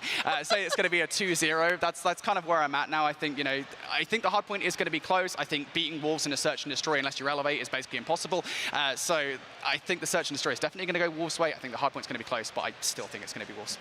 We've been getting a lot of differing opinions up here between our casters on the desk every time, and I'm here for it. I like the debate that we're getting back and forth. We're going to ask everybody at home the same question as well. Who do you think is going to be taking home our 3rd match on the main stage? Will Galorys get a 2nd win so far on the day, or will it be Wolves who will kind of stop that flow that they've managed to start for themselves? We're going to be getting into match number 3 here in just a few moments. Before we do that, though, we're going to give our players a few more minutes to get themselves set up and ready. So we're going to send it to a short break. Don't go anywhere. We'll be right back.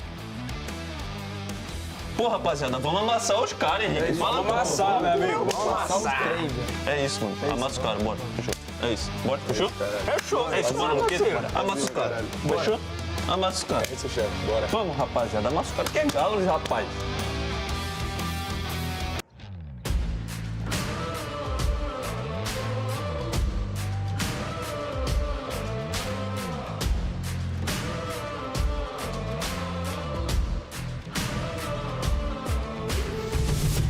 Something that you've never seen. We run like a wild machine. Watch out, cause we're baring our teeth. And there ain't no in between. With fire, you're gonna get burned down to the wire. Now what did you learn? We're coming for you. You don't wanna mess with the winner. Ice so cold, make you shiver. You're looking at a cold-blooded killer. We're coming for you. It's going down.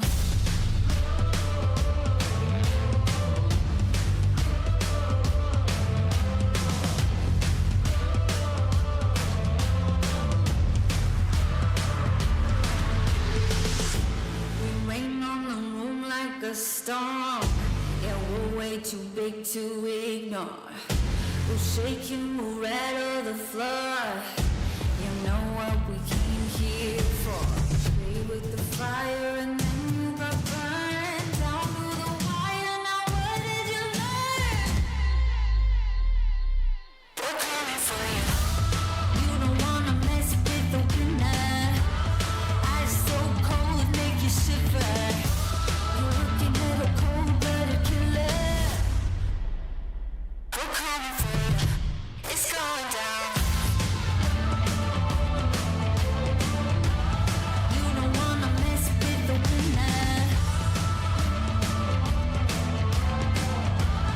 Ice so cold, make you shiver. You're looking at a cold-blooded killer. We're coming for you. It's going down.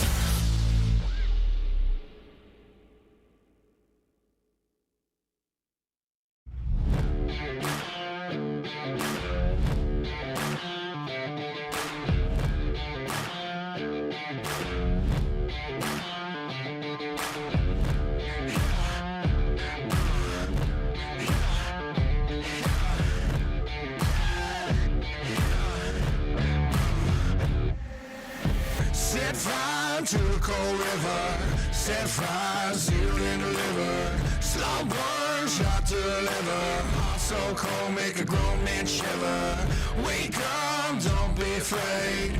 Make love, but don't be tame.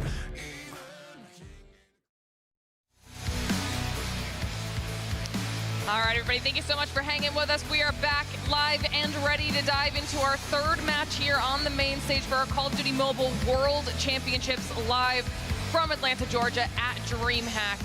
It's been a really fun day so far with some surprising results, some potential upsets, if you will. We saw, you guys mentioned that about that Vitality matchup over there in the pit, a little bit surprising, and I'm hoping we'll have a little bit of time later on to kind of really deep dive that and see what we've got going on for that matchup. But for now, our players should be about ready to go. If you're just joining us, we're preparing for our match between Galorys and Wolves up here on our main stage. This one should be great. Galorys and Wolves both being squads that have already won one in our Swiss bracket here so far, and they are about to see if they can win another because it's time to get into our Summit Hardpoint. Well, here we go. Summit Hardpoint. It is going to be Wolves taking on Galorys for what is the first winners game, if you like, in Swiss. Both these two teams winning their first game to get to this stage, and it's already a battle between two titans on the stage. This is feasibly a semi-final later down the line. I mean, yeah, these are two of the best teams in the tournament, right? Galorys again, I know a lot of people are kind of underestimating them to a certain extent, but Wolves, obviously, I mean, we know, short of something crazy happening, that they are going to go deep into this tournament here at Call of Duty Mobile World Championships 2024. So, yeah, this could be an absolutely banger matchup that we might well see later on in the single elimination bracket. For now, though, we're treated to it a little bit earlier on, and we are going back to a map in which we saw Galorys have success earlier on today, but Ton, the opponent, is a little bit different. Yeah, it's a little different. I mean, look, there was a lot to kind of pick up towards Tribe to see how they were going to do, and it just didn't quite go well for them. Galorys looked really, really strong coming out of the gates. We've seen performances from Lucas specifically, but everybody on Galorys really pulling their weight in that one. They will absolutely have to do the same here up against Wolves as we get into Summit. Anything particular to watch out for here on the Wolves side, because we haven't seen them yet on the broadcast, Brody, but going up against Galorys, we know what they're about. What are Wolves going to do? It's going to be side for me. I know we're in Summit Hardpoint, right? So the AR sometimes can maybe have a tougher time than the subs here on this map, but for me, Zai is an incredible player. He is widely considered one of the best players in the world, and of course now he's got that fiance buff to go with as well. So Wolves esports here going to be looking for that kind of slaying power to get control early on of P1. And I think, you know, you talk about slaying power, you talk about Galorys as well, so it is really going to be a battle around that. We know how well versed both these two teams are in the art of war. Pigs kicking up well here though for Wolves esports. It's a nice little total to get hold of. 30 seconds and nearly counting over towards P1. We do see teams pick up a decent chunk of time. They're trying to do that. Galorys eventually find a way through. But we're heading over towards P2 in 20 seconds time, and Wolves esports will be very happy with that so far. If you're Galorys, you'll take this scrap time, but you ideally do want to make sure you break through towards this next hard point and of course flip the spawns for the inevitable rotation towards P3. For the moment though, your gunfight's going down up top. For the most part in favor of Galorys, who are looking for that scrap time. Hard point identity. Zai will find a double. Peg also looking for number 3. Wolves haven't quite got the numbers just yet in towards New. As Peg finds a couple of kills though here, Ton, this might be the moment for Wolves to get control. Trying to get control, but also obviously trying to get these rotations over towards P3 is going to be super important. Galorys were maybe just a little bit slow into this one, but no surprise to see already the streaks coming in from Lucas. He's starting to find something here now, and eventually they're looking to try and find a break. Can they manage to get it? Not quite. Wolves still in the point. Yeah, big flank player coming through. Though Meekhawk going to get red from Peg. That is a big double coming through from Peg. That's going to ascertain the spawns for that next hardpoint. The money kill here on Summit Hardpoint, if you like, for Wolves esports. It was a big gamble there coming through from Galorys to make sure they make that spawns will happen, but it does not. So Wolves now in control for this hard point. Wolves still in control of spawns. 23 seconds to try and find a push through. You do get a spawn towards ice if you are Galorys, so it's an opportunity to try and find a way through, but Wolves finding those kills through the front door. Spawns though going to be a little bit contested here now as Meekhawk trying to find a way through, doesn't win the gunfight, and that could have been the recipe for, well, disaster for Wolves, but Galorys couldn't get it going. Wolves will once again be the first ones there. Not going to be able to find the kills on the transition. So for Wolves esports, it's a really good hold at P2, and crucially, that rotation over towards P3 belongs to them as well. Yeah, you talk about the last series that we saw, right, where Galorys had so much success here on this hard point. It was this very kill here. It was the operator usage, I think, that did make the difference for them. And you look at what Wolves have in the back pocket now. You've got 4 operators. One of them has already come out. Zaya's got a double already with the claw. And now you're just looking for any of these kind of players that are trying to cause some havoc around the back line. They're getting caught off, though, and Zaya's keeping an eye on around the front as well. Galorys, they're trying to get through, but it is so difficult when you're facing down these operators. Wolves to come out absolutely swinging here in map number 1 and continue to gain control. Galorys getting spawns towards the back now, but 30 seconds to go. Can they make them count? Sometimes just as hard to push from the backside as it is from the front, and now they're a little bit split. They don't want to be spawning towards the back when we'll be popping over towards the next hill in 25 seconds. Still, the kills are falling the way of Wolves. They're about to break 100. Spawn be damned. Wolves keep it home.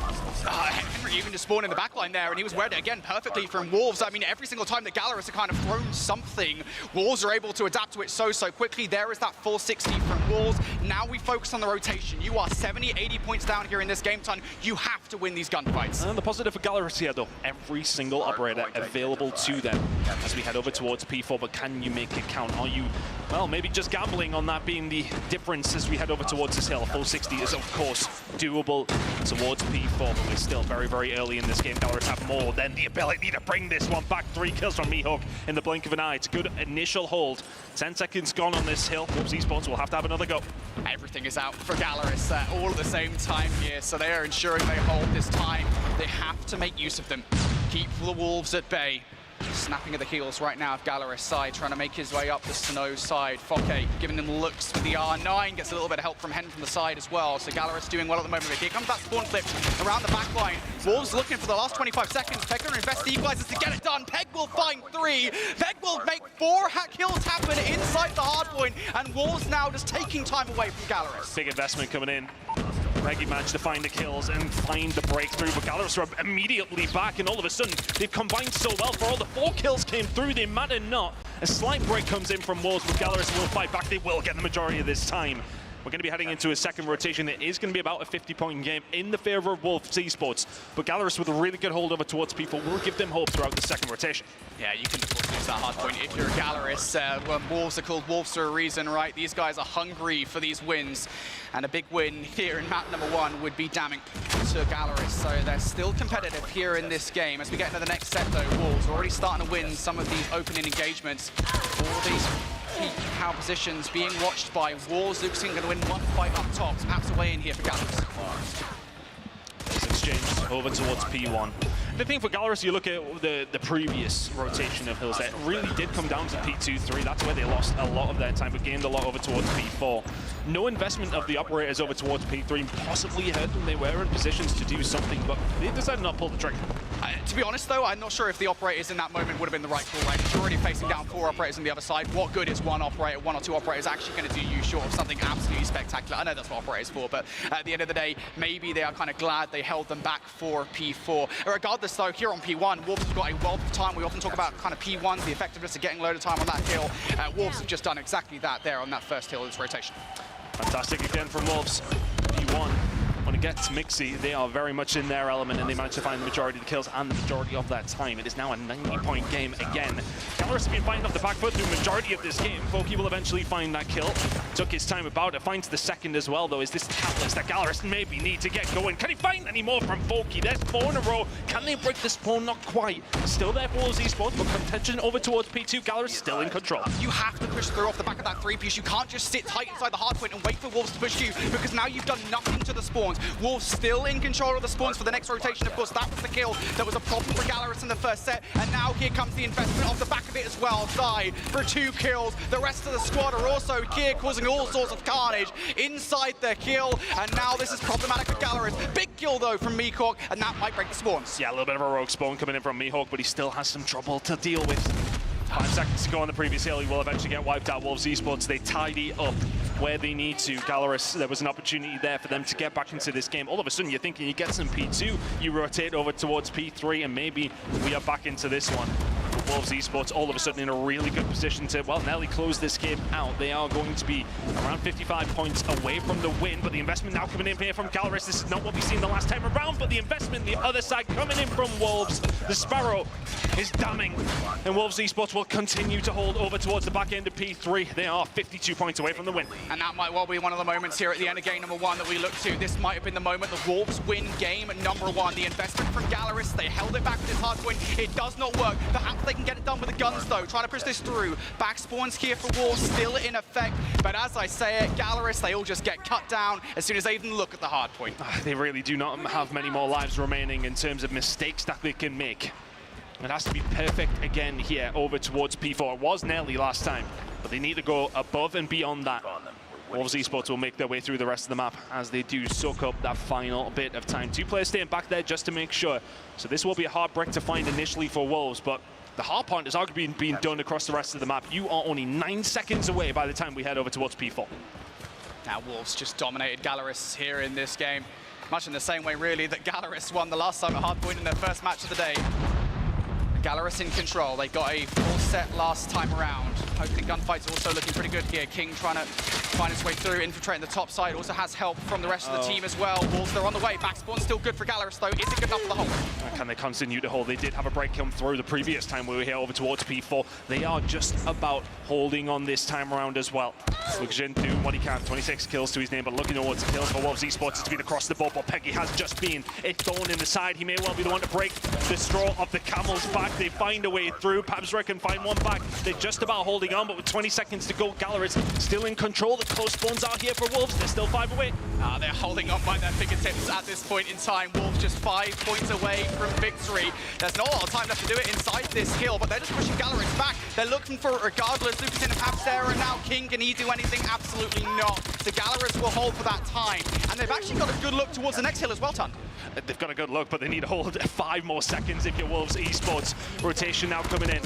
Not able to find the kills on that rotation. It's going to be Wolves inside of the point. Galorys, are you going to be close enough to maybe contest this? Not quick enough. Wolves Esports come out the gates flying and find the win on map number 1. And it really is kind of ironic, isn't it, the way that Galorys won their first map of Summit Hardpoint earlier on today. It's almost exactly how Wolves did it right there, right? We often talk about kind of the importance of that rotation towards P3, how much of a money kill that can be, how sticky those back spawns actually are. But I think more than that as well, Wolves knew how important those were and made sure they held back their operators, not once but twice. Both rotations they did it to ensure that that was their hill. Yeah, and I think that was really the catalyst for them, wasn't it? We've seen look, I want to say P2 to P3 was really where they were finding the majority of their success, but Galorys were letting them do it on P1 as well. For all that, Galorys did find themselves, what, 140, 150 points. I think 120 of those were on P4 both times around. So I think, you know, you've not got really a lot to write home about if you're Galorys in that one. That will be a disappointing result for them. Disappointing for the guy who predicted a 2-0 as well. But coming in for Wolves, that is a really good performance to kick off their main stage weekend, if you like. Going up against some strong opposition. Doubt us be damned, I suppose. Huh? Yeah, not all of us can do predictions, mate. Yeah, well. Yeah. Okay, if you want to go there. Yeah, it's fine. We're only first match of the day. I really shouldn't be doing this at this point, should I? Yeah, regardless, you know, Galorys, I'd want to give them some props, right? Because they were doing the right things. They recognized, you know, after the first set, okay, this is very clearly where we're going wrong. I think we saw that on the second attempt towards P3, right? We're like, no operators in towards P2. There's no point of doing this. We're just going to hold them for a break in towards P3. They tried, and I think it was the 3-piece from X-King with the Sparrow kind of just ruined their day, right? I think they invested 3 operators, and all 3 of those operator uses went down. So that's tough. It happens, but incredible hard point coming out from Wolves. How often do we talk about the efficiency of those operators? It's just so crucial to try and find wins and hard points specifically. You have to make it count every single time, and boy, did Wolves do that. Yeah, coming in with 34 kills, but it was Peggy that it felt like he was the one just making those small little differences. You would see 2 or 3 come in at the right time from him, especially with that equalizer in hand. Never a bad thing to have in the back pocket. On the other side of things, Lucas doing what he usually does. He found that positivity, but I mean, look, he's a guy we're expecting 40s and 50s from, and that's the kind of thing they would need if they want to go on and find a win up against Wolves. They need him to be performing at his best, but that was a tough game. Well, Galorys always, I honestly believe they were behind the entire game there, so it's one of those things when you're fighting from the back foot, you're always fighting from behind on hard point. It's not a position you want to be in. No, and you know, I think another thing as well from those stats that you guys just show, right? We go back towards their game versus Tribe on Summit Hardpoint, and you know, we talk about Lucasin. You expect Lucasin to perform, right? Lucasin has never not performed in these games. If he does, it's an anomaly. But you know, we saw Mihawk, you know, turn up in that first match of the day. He didn't there. He was just shut down. The SMG presence was definitely neutered in that map, and I don't think it helped them whatsoever, especially on those hardpoint breaks. You need SMG pressure, and it just was not there. So Wolves starting this series strong, and now time as we get into the second map in this best of 3, the Search and Destroy, you're kind of shaking a little bit, right? Because Search and Destroy, I think China are pretty good at it. Yeah, fairly decent in fairness. But look, let's see how it goes. We have seen some surprises throughout the tournament already, and that is what we love about LAN. We love about these big tournaments, that these surprises can happen in many different ways. Would be a surprise if Galorys went on to win this Search and Destroy? Absolutely it would, but both two very good teams up on that stage. But I think, you know, if Wolves, for me, in that scenario, they're winning in the way that they did in map number 1 is, I don't want to say it, I would argue it's maybe a bit of a statement win. Coming in up against a team like Galorys and doing that to them on Summit is a big win to find. Yeah, I think it's a statement win, you know, just in that map number 1, right? Specifically because of the fact that, you know, you go into a best of 3 against any team from China, right? And your kind of strategy is, look, you know, we're going to try to win the Search and Destroy, but ultimately you kind of need to steal the respawns away, kind of like Elevate were doing the entirety of CDSI, right? And, you know, I think for these guys to not only win the hard point, but win it so convincingly, I think is a statement coming into the Search and Destroy. I mean, it's just such a massive confidence booster. Not the Wolves need the confidence, let's be honest. But still, this Search and Destroy, I don't know what to expect from Galorys. We saw some great snipes coming out from Lucasin. Whether we get ourselves in position to do so again here on Takeoff, it's not quite firing range. They're a little less so here. Let's see what they can get going. It was a dominant map number 2 for Galorys in the Search and Destroy we've seen from them on the main stage to kick off the day. They're going to need to find something similar here in map number 2, but we go over towards Takeoff. It will be Wolves on the defensive side for the first 6 rounds. We'll switch it up after that, and Neon's coming out of the gate almost immediately. Pabs are taken down. Peggy finds another 5 versus 3, 5 versus 2. Now in the favor of Wolves Esports. And they know where the last player is as well. I was tight. going to say easy, no. Mihawk actually going to pick up that kill, so this is still possible here from Mihawk. Players were separated. They should come together relatively soon. So on the hunt, though, did he just see him? Yes, he did. The pre-aim, now just seen him again. Mihawk for the slide out, and Zai's going to get him with the movement. Wolves starting that round aggressive and strong. It's that opening pick that comes through. Big fight back actually from Wolves down the right-hand side of the map. They find a couple of kills and maybe had something going, but not quite able to get there with it. So Wolves will find themselves at round number 1. Opening pick caught me off guard, not gonna lie.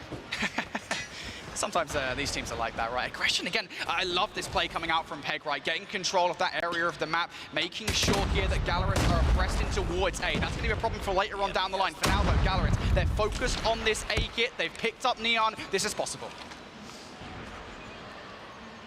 Where is the opportunity? But where is the potential flank? Peggy now finds himself from behind. Pabsro will get taken down. The other side of things, then they try to push through, and Hen gets taken down also. Mihawk finds one back. 2 versus 2. Peggy will find another. This flank has just been so efficient from him, and now it's all down to Lukashin. Can he continue to just hold this one down? The bomb being defused. He's already dead. The retake from Wolves. So effective. It's all about that flank coming in. No, he finds 2. And that just entirely shuts down the attack from the side of Galorys. Wolves find another round. Yeah, you know what? You know, very often I do see teams there on the defense kind of get into that position, right? That corner building, and just sit there because it's a power position on the map that you take away from the offensive side. I didn't expect him to go for the full flank. That's a very egregious play. But you know what? Props to him. It works out. Galorys boxed in round number 2. Round number 3, the strategy does not look that different, taking the exact same spot, but this time he is holding himself back. That's the opportunity now for Galorys.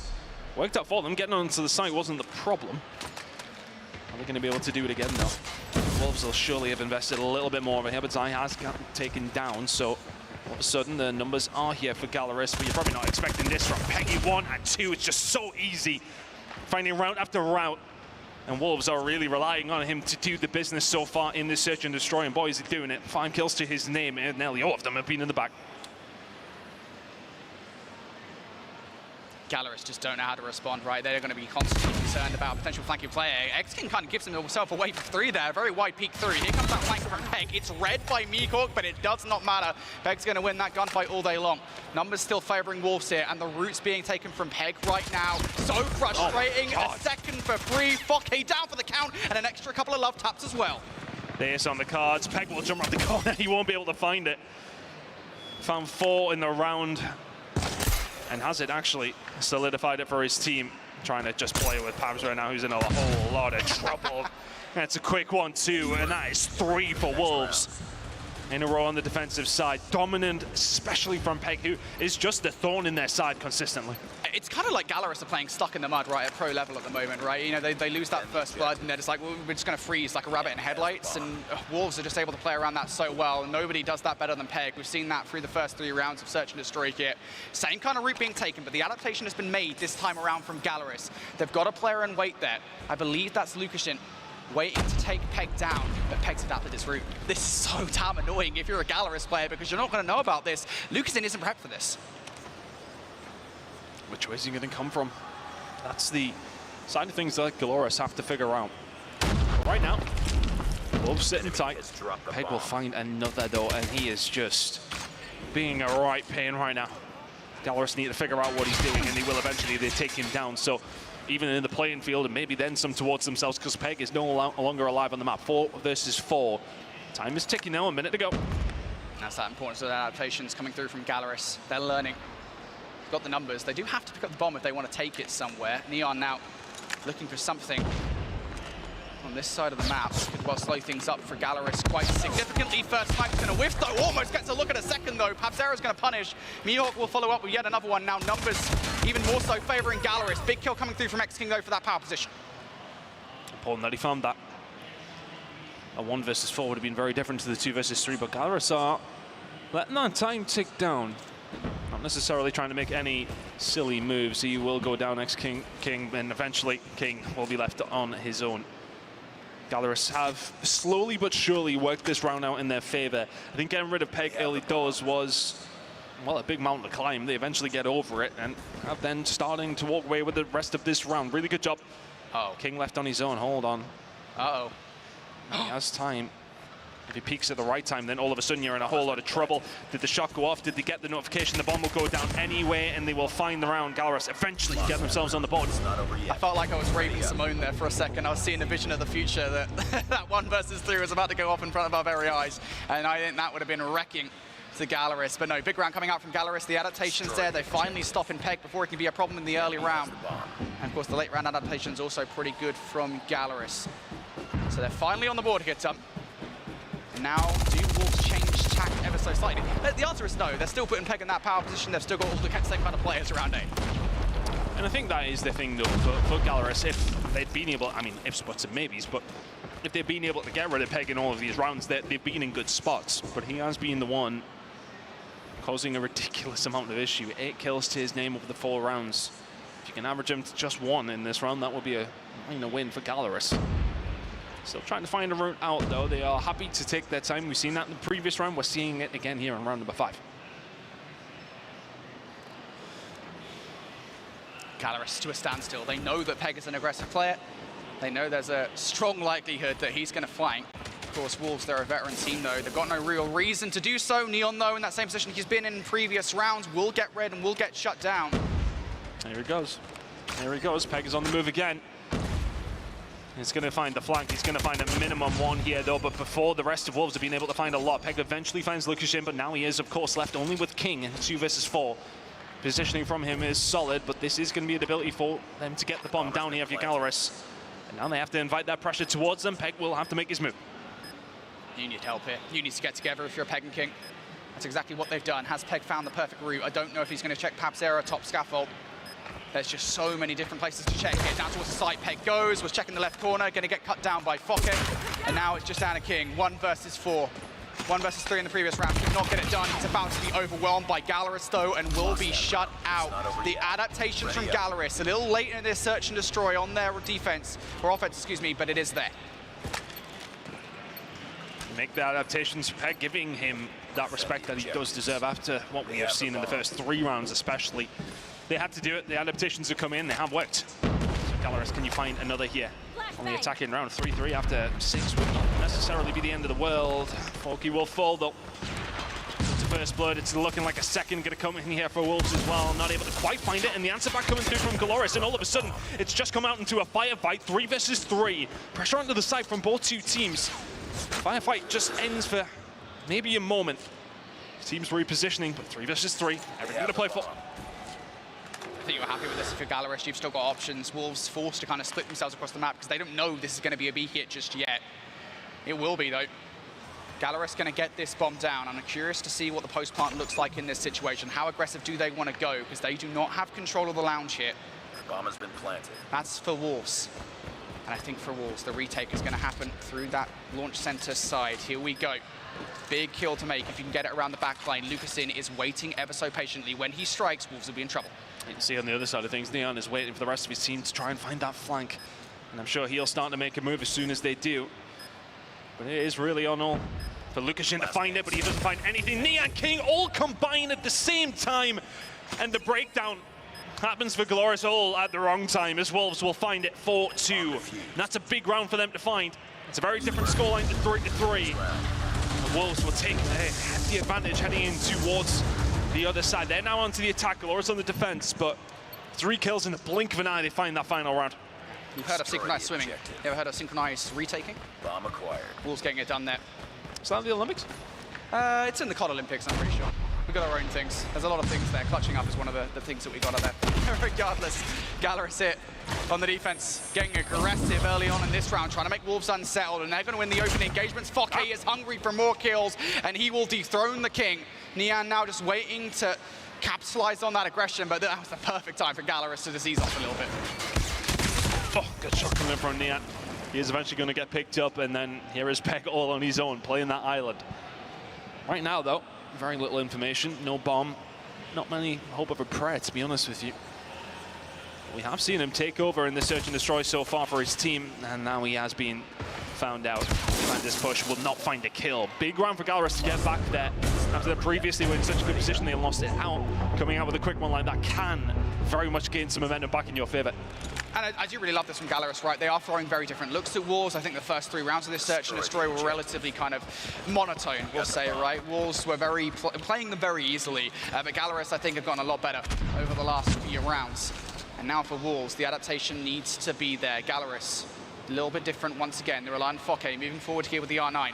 If you can pick up even 1 kill, the information that Wolves will be going towards A is invaluable. And of course, that mid-map presence too. There is that opening blood from Fokke. King down for the count. What do Wolves do? Trying to make their move.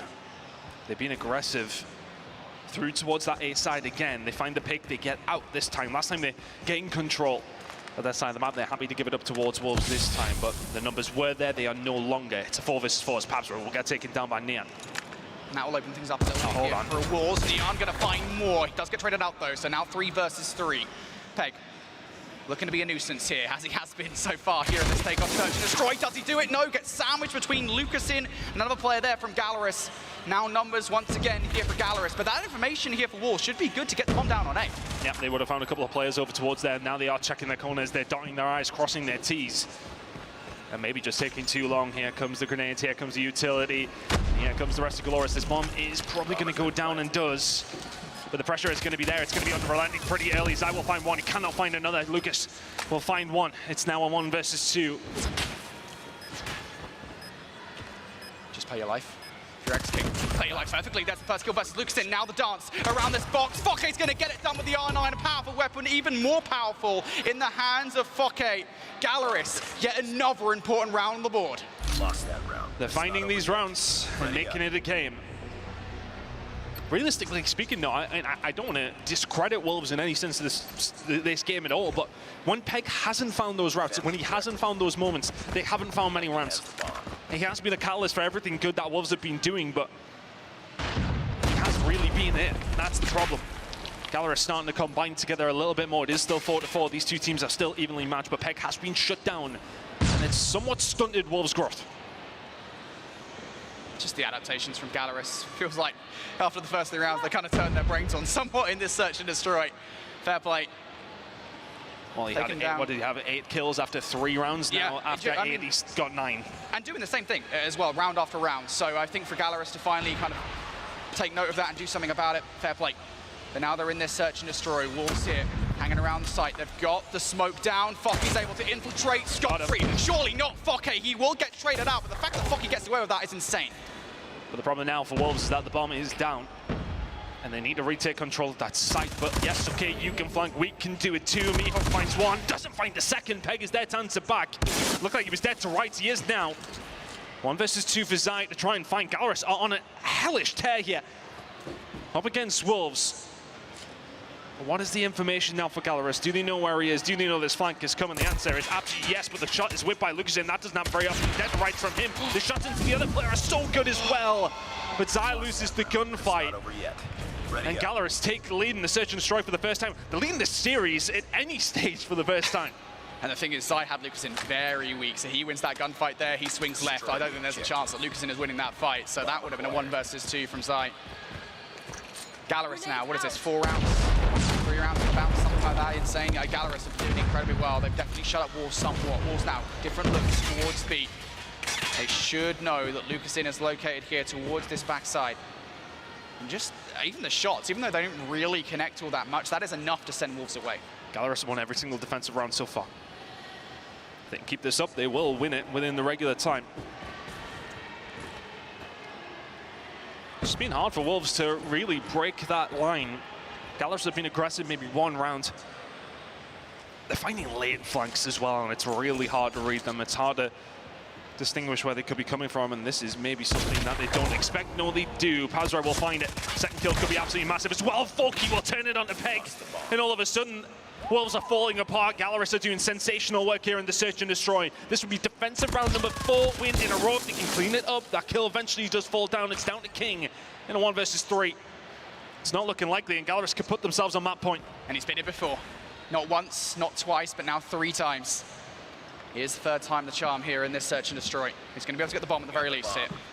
It's going to give him a little bit more options as to how he wants to play this one. If he can maybe find a pick before he gets that bomb down, that'll make this significantly more palatable. But this really does feel like a stealth mission in a video game, doesn't it? He's got to get through completely unseen. Here we go. Trying to make a move. The shots are just so crispy. It's 4 in a row from Galorys on this defensive side. They are reveling in these moments where they just sit tight and wait for Wolves to make their move. Peg had a better round of things there, but Wolves have been leaking rounds time and time again over the, well, their attacking side. They really have struggled here, Brody. Now Galorys on that point, he would have thunk it. Again, we know that Elevate took the search and destroy away from Wolves CDSI. It does not mean they're a bad S&D team by any stretch of the imagination. For Galorys to do this would have been an insane achievement. Here we go. Henry Cat, aggression off the start of this round. Are they going to anticipate Neon? He was waiting patiently in the corner. No, they don't. Lucasin goes down for the count. Good trade from Pab Zero, though. But if you're Wolves, I mean, you've got to wait for this. I know you don't have the numbers, but at the very least, you can get the bomb down. Yeah, I think, you know, finding that kill on Lucasin there was so important for them. It was on the other side of the map to where the pressure was coming from. So they open up a door, but Peg doesn't find it. Folky shuts him down. And all of a sudden, a 4 versus 3 for Galorys. Or 4 versus 2 now. Are they able to get the job done here? This would be 5 rounds in a row to close the search and destroy. I'm somewhat confounded there as to why Peg is pushing so far away from his team. Maybe kind of the advanced guard to try and get some control over A, but still, play with your team. You don't have numbers in this situation. You've made things infinitely worse for X-King and King.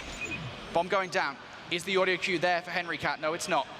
So Galorys are going to let this thing go down. It's going to be the reaction from them. X-King has to win this opening fight. Will get some help from his teammate. No, he does not. Now the 1 versus 4 for King. He's been put in so many clutch situations. This would be everything. And he's playing sneaky. He's playing sneaky, but it's going to be able to find 1, 2, 3. Is it potentially going to be? That makes it somewhat doable, but the bomb's already defused. The game's already done. And Galorys will find a search and destroy against Wolves in somewhat convincing fashion. When Wolves come out swinging in the search and destroy, again, Peg was dominant. But as soon as they shut him down, Wolves did not have an answer. That's astonishing. Again, you know, we've got to shout out Wolves because their search and destroy over the course of the 2024 season has been immaculate, right? I mean, they're just so good at it. Again, I mean, I know that kind of applies to every team from China, more or less, here at Champs, but still, they're so good at it. Their search and destroy is usually pretty deep in strategy, but you're right. I mean, it does feel like early on, they were very kind of one note. Peg was just getting aggressive, and albeit there were slightly different looks, right? Sometimes Peg would take an alternate route, sometimes, route, sorry, I'm not American. He would sometimes take an alternate route, sometimes he would play a little bit slower, but ultimately kind of the play was the same. And once Galorys adapted to that, once they changed tact and threw different looks at Wolves, I don't know, it kind of felt like Wolves didn't know how to write, almost like they didn't expect this kind of depth of search and destroy gameplay from a team not from China. It felt like there wasn't a plan B. Yeah. And that was the problem for Wolves, because what they were doing in the first few rounds was fantastic from them. They found themselves the 4-2 lead heading onto the attack. They didn't win a single attacking round. And that is just not good enough. Galorys going to take that one away. A huge search and destroy win. I mean, look, fair enough. Really good attempt from King towards the end. But too little, too late. And Galorys tie the series up and will send us to a seaside control to close out this series. Anybody's game now. just process this for a second, folks, right? Because we didn't expect this whatsoever. This is not how we framed this series. I mean, my prediction... Hey, I said 2-0, okay? Yeah, you said 2-0, but you're a you. But, you know, I don't think anybody expected this to go this way, right? Where, you know, we see kind of the hardpoint being as dominant as it was in favor of Wolves. We expected a somewhat more competitive game, and then the search and destroy to even go to Galorys at all. Arguably a dominant win for them. Is incredible. Has a look at our stat lines at the end of the game. You could see kind of Foke turning up, a player that I think doesn't get anywhere near enough love on Galorys. He's so aggressive with the R9, and I think he was a big reason why Wolves felt so uncomfortable so many times there. And just to put the peg stats into some sort of perspective, 11 and 10 doesn't sound too bad, but he had 8 kills. It was either after 3 or 4 rounds. Doesn't find many more at all throughout the rest of the game, so he was really the only reason as to why Wolves found themselves in that such strong position heading onto the attacking side, but they didn't make it count whatsoever. And now find themselves in a map number 3. We'll be heading over towards Seaside for control. And as Brody mentioned, we haven't personally seen this so much when we've been casting on the NANE regions, but we're talking about whatever is going on and everywhere else. Every other team's been playing this a lot. So both these squads will be well versed, they know what they're doing, but for the most part, it has been the Chinese region that have been getting a lot of control over this map. Yeah, and you know, it's funny you say that, right? But actually, for Galorys, even in Latin America, it's not something that's played all that much. I think that the pick rate on it would be extremely low, especially compared to Raid, for example, right? Which appears in almost every series in that region. But yeah, I mean, you know, Eastern teams, we saw it at CDSI so much. They are very well versed in seaside control, and that is going to give Wolves, I have to say, somewhat of an advantage coming into this one. But one thing I will say, even though Galorys' Season 5 in Latin America was pretty disappointing, it wasn't, albeit they won, it wasn't anywhere near as dominant as they were back in Season 4. In Control, they did not lose a single map the entirety of the Snapdragon Pro Series during Season 5. So, that gives them some credence here going into this final map that maybe, just maybe, they could get it done. You have little faith, you know, I'm telling you. Some people don't think I am the COD mobile esports brain, but who am I to argue right now? You're right, mate. You know, you're pretty brainy. I don't often compliment you, you know, actually. I mean, you're just straight up lying on main stage.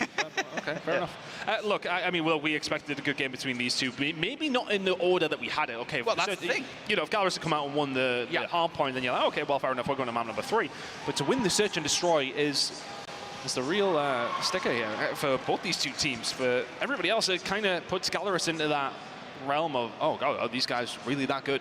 You know, is that the question that a lot of people have been asking? I mean, I think it's, for us watching the Mobile Masters, there's almost a slight sort of, I don't want to say bias, but we've seen a lot from them. So we have those expectations around them. I'm not sure how many others do, but having a look over towards the C stream, other games going on here across in the pit. We've had Beef Mommy over there keeping an eye on what's going on, but it has been crazy. And even from the main stage, I can hear them screaming at each other. So I'm all for that. I love that like base level of getting in and amongst it, in and around with everybody over towards the pit. It is very chaotic over there, to say the least. But LG find themselves now 4-4 here in this game, and I believe this is one of the loser-sided games. Oh, I'm not 100% sure. We'll get it clarified. This can't be a loser-side game.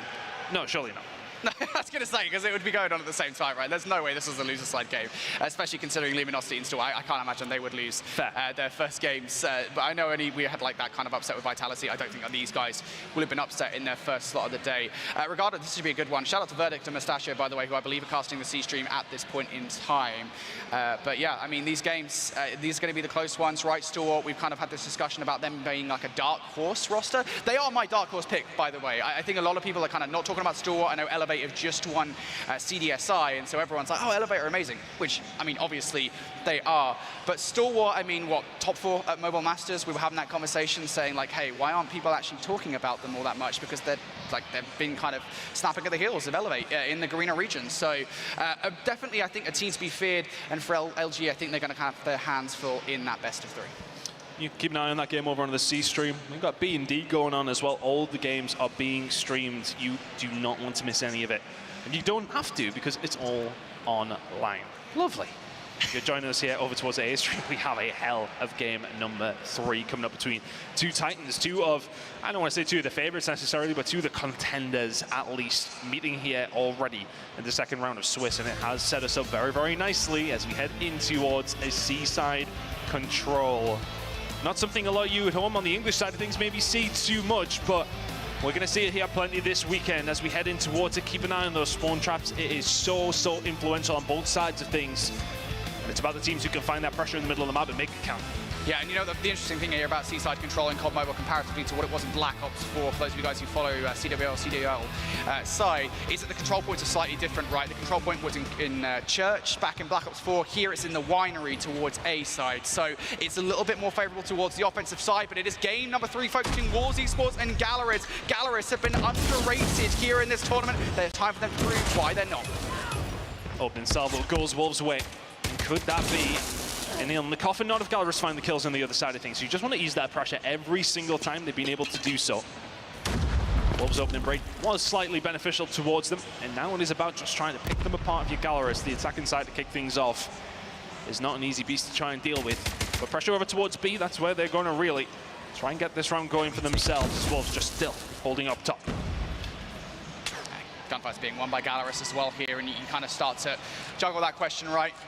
Do you actually want to invest resources into defending B? I would be kind of cautious about losing A. Already you're starting to see Mihawk on the minimap get control of Winery. Big 1v1 over there, which will go the way of X-King, but towards that potential spawn trap now. Galorys starting to win some of the gunfight. Peg is there. He's been a nuisance. You've got to deal with him before he can cause any kind of havoc, and Peg will find one before being shut down. Although I expect the second, though, Zai is going to be here, can find one. May well find something off the respawn as well. They're going to be in and around him. He's able to find another. But that maybe just disrupted what Galorys were doing so well over towards B. They do get a hold of that now. The pressure coming over towards A.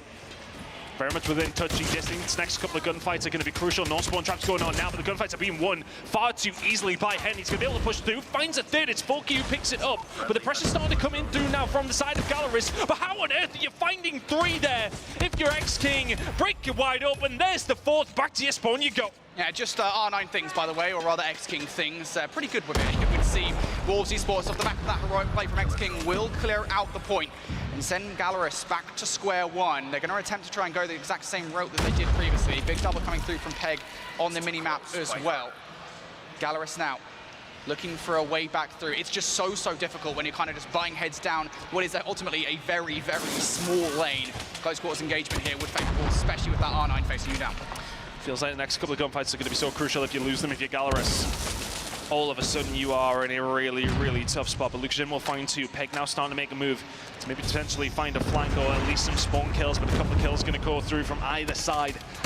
It's all about these wipes. If we can potentially find them, it feels like Wolves are the ones getting the better of things. But Galorys have made some inroad, and they've made more than that. Mihawk finds 2, Pazzo will find 1, and all of a sudden the floodgates are starting to open. Sai will find 2 before going down with the War Machine. But an opportunity now for Galorys, 9v8, 30 seconds to go. Yeah, they've got through for a look at the very least. As you said, 30 seconds on the board here. Henry Cat going to get that Sparrow out. Is it going to be good enough? Potential flanking play will be a little bit late from Pabzera. Never mind. On the other side, there's a bit of a better Sparrow. It's X-King.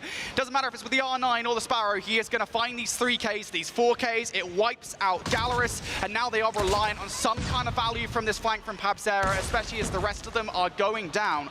Pabzera will pick up one of those kills, but there's the shutdown coming through. Can anybody through the front line get through from Galorys? No is the answer. I would say what a round from Wolves, but I want to say what a round from X-King. Found those moments when he needed to. 11 in the round from him. And I think that's just the difference maker, isn't it? Made sure they invested those moments very well in terms of the operators. We've seen that come out, and of course, we've seen the R9 as well from X-King when he picked up 4. And that was the moment where it looked like Galorys were maybe able to find it. But all things considered, not a terrible attacking round from Galorys whatsoever. Can they have an effective defensive side here as well? They've given up B pretty much immediately and will be investing nearly everything over towards the A side. See the pressure coming in here, though. When you do give up this side of the map, it has allowed some routes to be developed by Wolves, and they found kills from it. Spawn trap potentially on the cards yet. Really good routes and start to the round from Wolves Esports. They really have pegged Galorys back already. Peg aggressive, ready for it. Couple of kills with the equalizers. How much more damage can Peg do? We'll get cut short before any more can be done. But that's okay.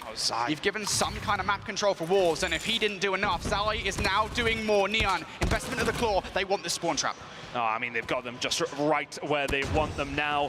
The spawn trap is there. The operators are out, and this round may well be done. There has only been 1 kill on the side of Galorys, make it 2, as they eventually start to try and get something going, but King is starting to line them up 4 in a row from him. It's just far too easy for Wolves Esports. They run through, they grab B, they get a hold of the spawn trap, and they say, yeah, we'll just have the round on top of it. That was far too easy. Galorys fumbling that one massively. Wolves doing everything right.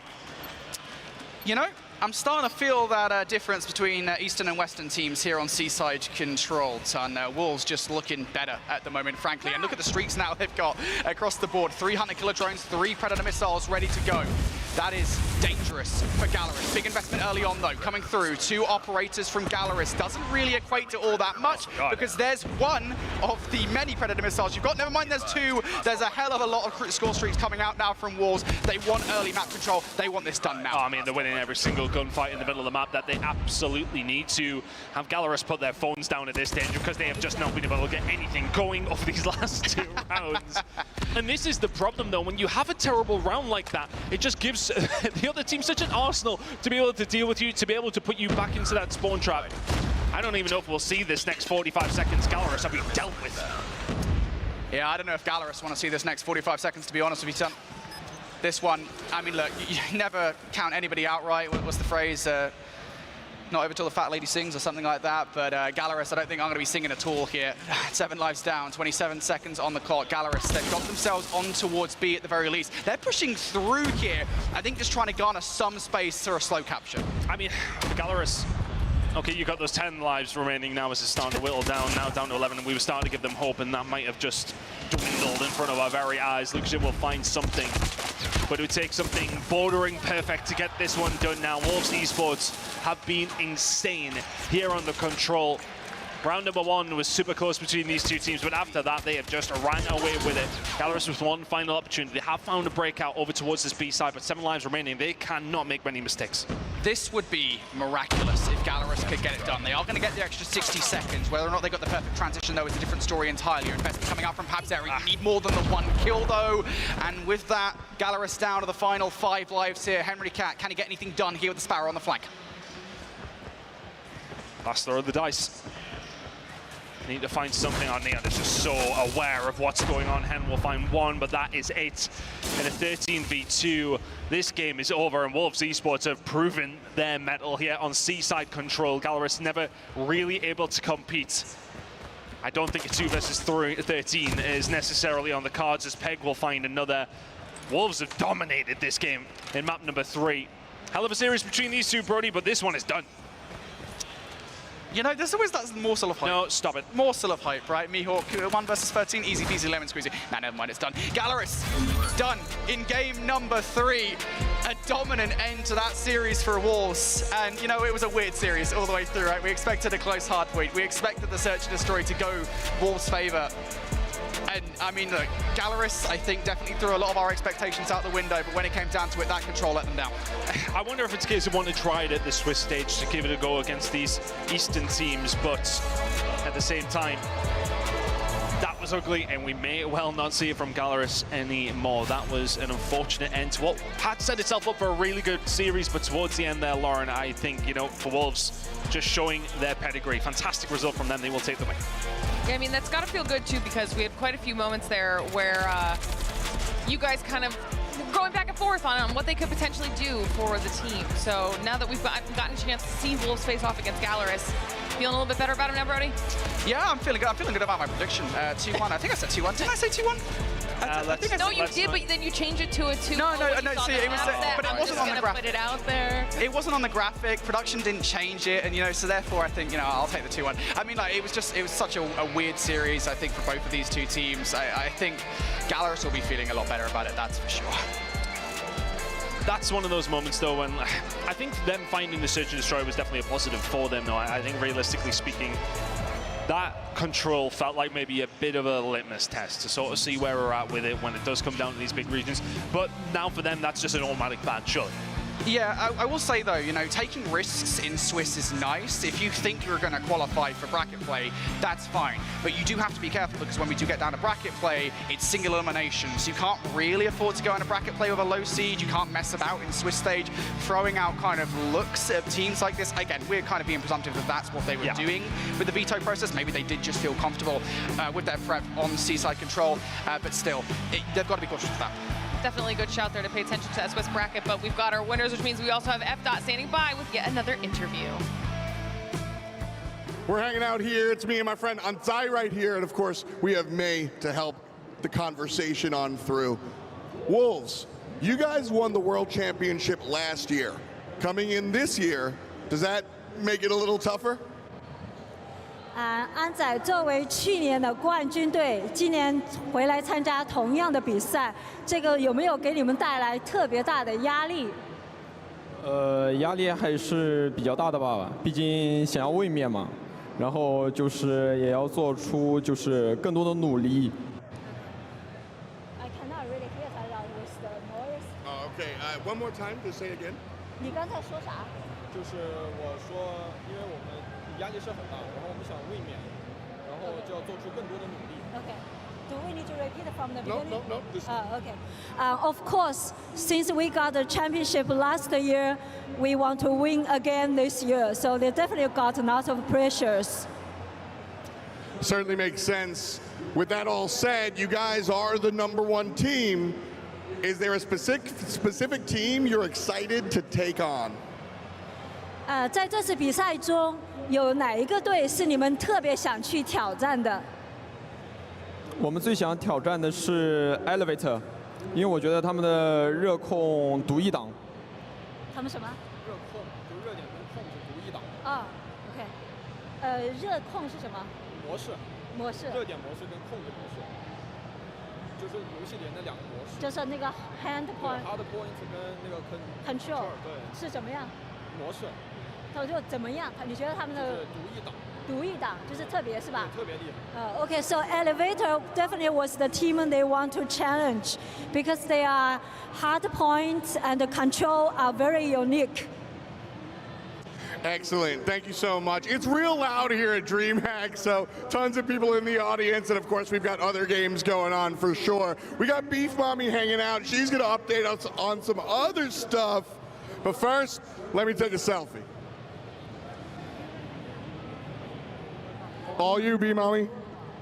Man, the East is looking real good, but of course, the West is still kicking and fighting. And speaking of the East, one of our last matches actually ended over here at the D stream. We have Elevate versus Q9, where we saw such a great showing from both of these teams, ended in a control matchup. But Wolves already said it, they're actually looking at Elevate because they were the CDSI champs, and this was essentially a rematch of what we saw there, and it's still Elevate coming up on top. But of course, still a lot more matches lined up for us today. Again, East doing really good. The West needs to go and step up, but for now, let's take a quick short break. The Snapdragon Pro Series is brought to you by Snapdragon Elite Gaming, Monster Energy, DHL, and the United States Air Force. I'm unbreakable. I'm unbreakable. I'm unbreakable. I'm unbreakable. I don't never fold, I don't bend, I'm unbreakable. I don't never fold, I don't bend, I'm unbreakable. I don't never fold, I don't bend, I'm unbreakable. I don't never fold, I'm unbreakable. Built up from the struggle, product of the mud. I was made to get it, not to fold and run. Yeah, turn my back to critics cause I'm one-on-one. And I don't go back on my word, it's a one and done. Hey, I overcome whatever obstacle I'm given. I'ma jump, only the strong survive the tides where I'm from. Ain't no jumping ship, winners stay and fight, we don't run. I'm unbreakable. I'm unbreakable. I'm unbreakable. I'm unbreakable. I don't never fold, I don't bend, I'm unbreakable. I don't never fold, I don't bend, I'm unbreakable. I don't never fold, I don't bend, I'm unbreakable. I don't never fold, I'm unbreakable. You won't see me fall, no you won't, ain't no way. I stay up in arms, don't you underestimate. I've been surviving all my life with the will not to break. I was built different, I'm a tank. If it's one thing I'ma do, that one thing is win. I don't start nothing without finishing. School of hard knocks stole my innocence, but I'm alive cause I always trust my innocence. Pressure makes diamonds, I'm a whole baguette. Already climbed up to the top, but it ain't over yet. I'm flexing cause I got the world on the shoulder press. I only know the best. And I'm here because I'm unbreakable. I'm unbreakable. I'm unbreakable. I'm unbreakable. I don't never fold, I don't bend, I'm unbreakable. I don't never fold, I don't bend, I'm unbreakable. I don't never fold, I don't bend, I'm unbreakable. I don't never fold, I'm unbreakable. I don't never fold, I don't bend, I'm unbreakable. I don't never fold, I don't bend, I'm unbreakable. I don't never fold, I don't bend, I'm unbreakable. I don't never fold, I'm unbreakable.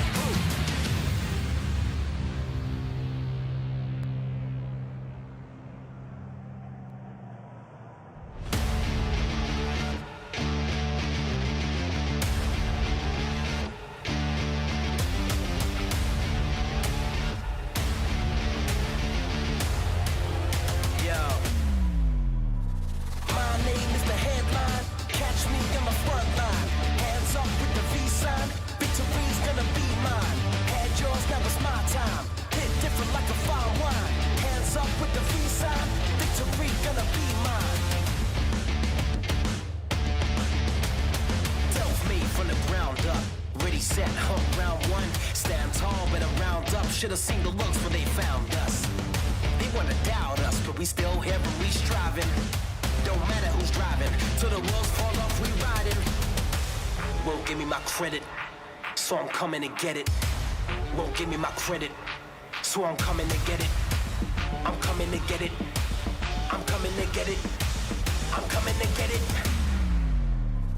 My name is the headline. Catch me in the front line. Hands up with the V-sign. Victory's gonna be mine. Had yours, that was my time. Hit different like a fine wine. Hands up with the V-sign. Victory gonna be mine. Yeah, my time is coming around. Ain't nobody keeping me down. Yeah, I'm the king with the crown. Hands up with the V-sign. Victory's gonna be mine. The king of kings. Imagination of a majesty. There ain't no challenge. Just another flawless victory. Won't give me my credit, so I'm coming to get it. Won't give me my credit, so I'm coming to get it. I'm coming to get it. I'm coming to get it. I'm coming to get it. My name is the headline. Catch me in the front line. Hands up with the V-sign. Victory's gonna be mine. Had yours, that was my time. Hit different like a fine wine. Hands up with the V-sign. Victory gonna be mine. Yeah, my time is coming around. Ain't nobody keeping me down. Yeah, I'm the king with the crown. Hands up with the V-sign. Victory's gonna be mine. My name is the headline. Catch me.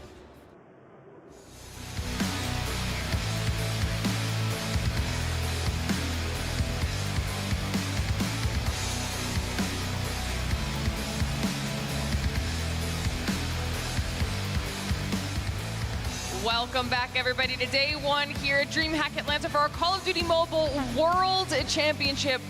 We are getting into even more matches here on the main stage. Teams are starting to get those double wins. We're starting to see some teams getting knocked down. We just finished a match between Galorys and Wolves, and it was Wolves who got their second win in that Swiss portion of the bracket. Galorys getting their first loss as a result of that, and now we're moving forward to match number 4. This is going to be a good one. We actually kind of hinted at one of the teams earlier, said that we would hopefully get a chance to talk about them moving forward throughout the day. We knew it was going to happen. Now we get to do exactly that, because match number 4 here today is going to be Vitality versus Ancient Gaming. I'm excited to talk about them a little bit. Vitality was a team everybody had their eyes on. Didn't start off so hot in the Swiss bracket. Yeah, it's surprised to see them actually go on to lose to for Magic, losing a 2-1 game, losing the Search and Destroy and the Control. So to see them down here is a massive surprise to us. You know, these guys are very, very well-versed players. They know what it's like to perform on this international stage, and to come up with a loss pretty much immediately against, in fairness, not one of the strongest teams here. That's a big disappointment for Vitality. They'll only bounce back very, very quickly. They kind of need to be honest with you. Vitality already kind of bouncing back somewhat from CDSI. They didn't have their full roster at that event. Viper was playing as a substitute. So for them here, I mean, they're trying to live up to the super team moniker. I know they didn't want that themselves, but still, that is what they're trying to do right now. So taking that loss in round number 1, not great. Got some Vitality love here in the stands as well. Everybody watching, this is a really nice flag for Team Vitality as we take a look at our players getting themselves set up and ready to go here in match number 4. Hopefully had a little bit of time between their last performance and now up here on the main stage so they can get a little bit of a mental reset going and kind of see if we can get what we're looking for out of this potential super team as we get a chance to look at how that even happened here, Brody. Where these teams were moving around, the individual players, I mean. Yeah, it is important to note, right, these guys really did take some of the most promising players, if not some of the best players from the teams in the West. I mean, everyone knows what Tectonic is capable of, right? For him to make a move that seismic is insane. And then, of course, you pick up both Solo. Yeah, you know what? Actually, that wasn't actually intentional, but thanks, guys. Solo also a pretty good player on rejects. And then, of course, I actually want to give a shout out to Marvel because he's in a region, I think, that's relatively kind of unloved. Europe sometimes gets a lot of stick. Marvel is, in my opinion, one of the best snipers in the world. So for him to be picked up by Vitality, I think that's a massive pickup. And he's someone that we've spoken to quite a lot during the normal season, gotten to do interviews with Marvel and kind of get to know him a little bit more. That's why all of these moves were so important storyline-wise because they were all players that we recognized from massive squads themselves. Yeah, but a huge move for him specifically, I want to say, you know, for the region, we touched on that ourselves. I mean, again, it's hard to shout for them for the most part at these tournaments. It is difficult, but for him to make that move, for all these guys to make that move to that region, that's a huge step for them to make. Not just in terms of the actual team, but like logistically, like to go and make that move to move to that kind of region in that area. Yeah. That's massive for a European player. All these players who kind of put together as this like kind of Frankenstein team, like super team, that was a big moment for them to all kind of commit to under Vitality. Has it worked out yet? Not 100%. Well, definitely hasn't worked out so far today because, I mean, they lost already. But for them now to try and make that bounce back, it's so important for them to do so. So much commitment has been made to these players and to this team. They need to answer back with some results to back that up, to be fair. And they'll be able to potentially do that against Ancient Gaming, the team across the way who they will be facing off here for match number 4. Team that we wouldn't typically be familiar with. So let's talk about Ancient Gaming a little bit for everyone. Yeah, this is a really weird one. So unfortunately, there's a lot of players here. I say a lot. There's 4 of the 5 players from the original roster that Ancient qualified for champs with that aren't actually here. Flynn is the only one from the roster that placed second in the Latin America Snapdragon Pro Series Season 5 that is here at champs. For the rest of the team, then they had to draft in coaches, subs, and a lot of players from the former Bossa Nova roster, the Amigos team that placed 4th in the Snapdragon Pro Series. These guys are pretty good players on the whole, right? They're experienced players on the whole. Are they successful players? For the most part, the answer is no. You're looking at players that placed top 14 last year. You're looking at players that in their region, 4th place at best. This is going to be really difficult, I think, for Ancient Gaming to take them down. One thing I will say is if Vitality can lose to 4 Magic Vitrini, there is all the hope in the world they could also lose to yet another Latin American team. I mean, we talk about the era of everyone all the time, but the other big factor working against them is just the experience. Like you were saying, we've got a lot of newer players on Ancient Gaming, but then when you look at the names on Team Vitality, even if they had a rough first game in the Swiss stage, they should more than be able to bounce back. You would think so. You're sitting at 0-1. Both these teams have lost, obviously, just to explain the Swiss side of things. So I think they're realistically coming into this and sort of thinking to themselves, right, okay, let's just put that one to the back of our minds. We have to kind of forget about that. You can't rest on that previous game at all. And Vitality should have the experience to not have to do that. For the other side on Ancient, I mean, it was a tough game in the game. They were expected to lose up against xRock, so they did go on to obviously lose. They cannot take anything away from that, and they will know that they were probably expected to be here, but not going up against Vitality. So I think both teams' mindsets will be ever so slightly different. I think the pressure will very much not be on Ancient. For Vitality, it's how you deal with that pressure. They have been here time and time again. They know what it kind of takes to win these tournaments. Absolutely. Are they going to have that ability to just bounce back quickly, though? Can they forget about that? You would think they can, but let's find out. And we'll find out exactly what they chose for the maps here as well. We'll pick those up so we can start talking about what we're going to be seeing out of these teams. We have been seeing a little bit of repeats when it comes to regional choices in their map picks, but we start things off yet again with a Summon Hardpoint. Yeah, you know what's funny actually? We've been gassing up Hacienda Hardpoint as like the go-to map for everybody this entire season. Apparently everyone loves Summit now, and for good reason. If you're Ancient, because this is a huge, kind of map pick for them. I think they're 3-0 in it in the Snapdragon Pro Series regular season, albeit, does that really count because it's not the same Ancient roster? For Vitality though, they'll be happy with the Seaside Control. That's a very strong control map for them. It is their strongest control map they could have gotten, so if they do have to go to 3, which given what happened earlier on today they might, they'll be happy that it's there. Yeah, I mean, realistically speaking, Vitality should just feel so good about this matchup full stop. I think it's not necessary for the maps for them. It's going to be an opportunity to get some more reps underneath their belt. We don't want to talk about that too much to Swiss, but it is realistic for them in this situation. They wouldn't have expected to be here, but I hopefully are on something comfortable for them, and I feel that is the case. So, yeah, let's see how it goes for them. All right, well, we've got the information here. We've got those picks coming through for the maps. We've talked about the teams a little bit.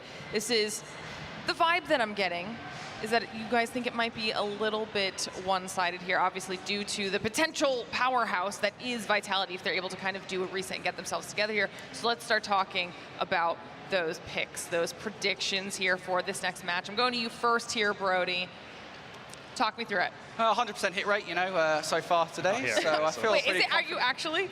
Well, yeah, because I've predicted one and I've won one, so. Yeah. Oh, no, the stats check out. Come on now. We'll double check that. Yeah. Regardless, I mean, come on. I think we're both going to say this is going to be a 2-0. I think to say anything else would be a little bit wild. And I'm not trying to kind of smack talk Ancient. Ultimately, they deserve to be here. But I think just the circumstances they've been kind of definitely thrown into the fire, right? The fact of the matter is, this is not the Ancient team that should be playing here at the event. Granted, these guys are still really damn good at Call of Duty Mobile. They are going up against a team that was built to win championships. This has to be a 2-0 in my mind. Yeah, I would fully agree with Brody on that one. I'd be very surprised if this does go to 3. I'd be even more surprised if Ancient go on to win it. I think realistically for Vitality, though, it is about that sort of mentality. Are they going to be able to have that bounce back? That's the only question mark around things. Are they down on themselves? Are they able to put it in the back of their minds? I'd imagine they should be fine. And based on that, 2-0 should be the case. All right, well, we're giving our players just a few more minutes to make sure that they are set up and ready to go here. But you guys talked about it when we got a chance to see that graphic. Quite a few different storylines and personalities that had to come together to form the potential powerhouse of a squad that is Team Vitality. We did get a chance to catch up with them before the event and see what they had to say about it. So let's check it out. Right, Infinity here at DreamHack Atlanta for the Call of Duty Mobile World Championships 2024, and I am here with Team Vitality, the super team built for this event and for this year of Call of Duty Mobile Esports. Starting question, of course, you guys built right off the back of Season 4, you guys came together, the super team. Kind of walk me through very quickly here, kind of how this super team came together.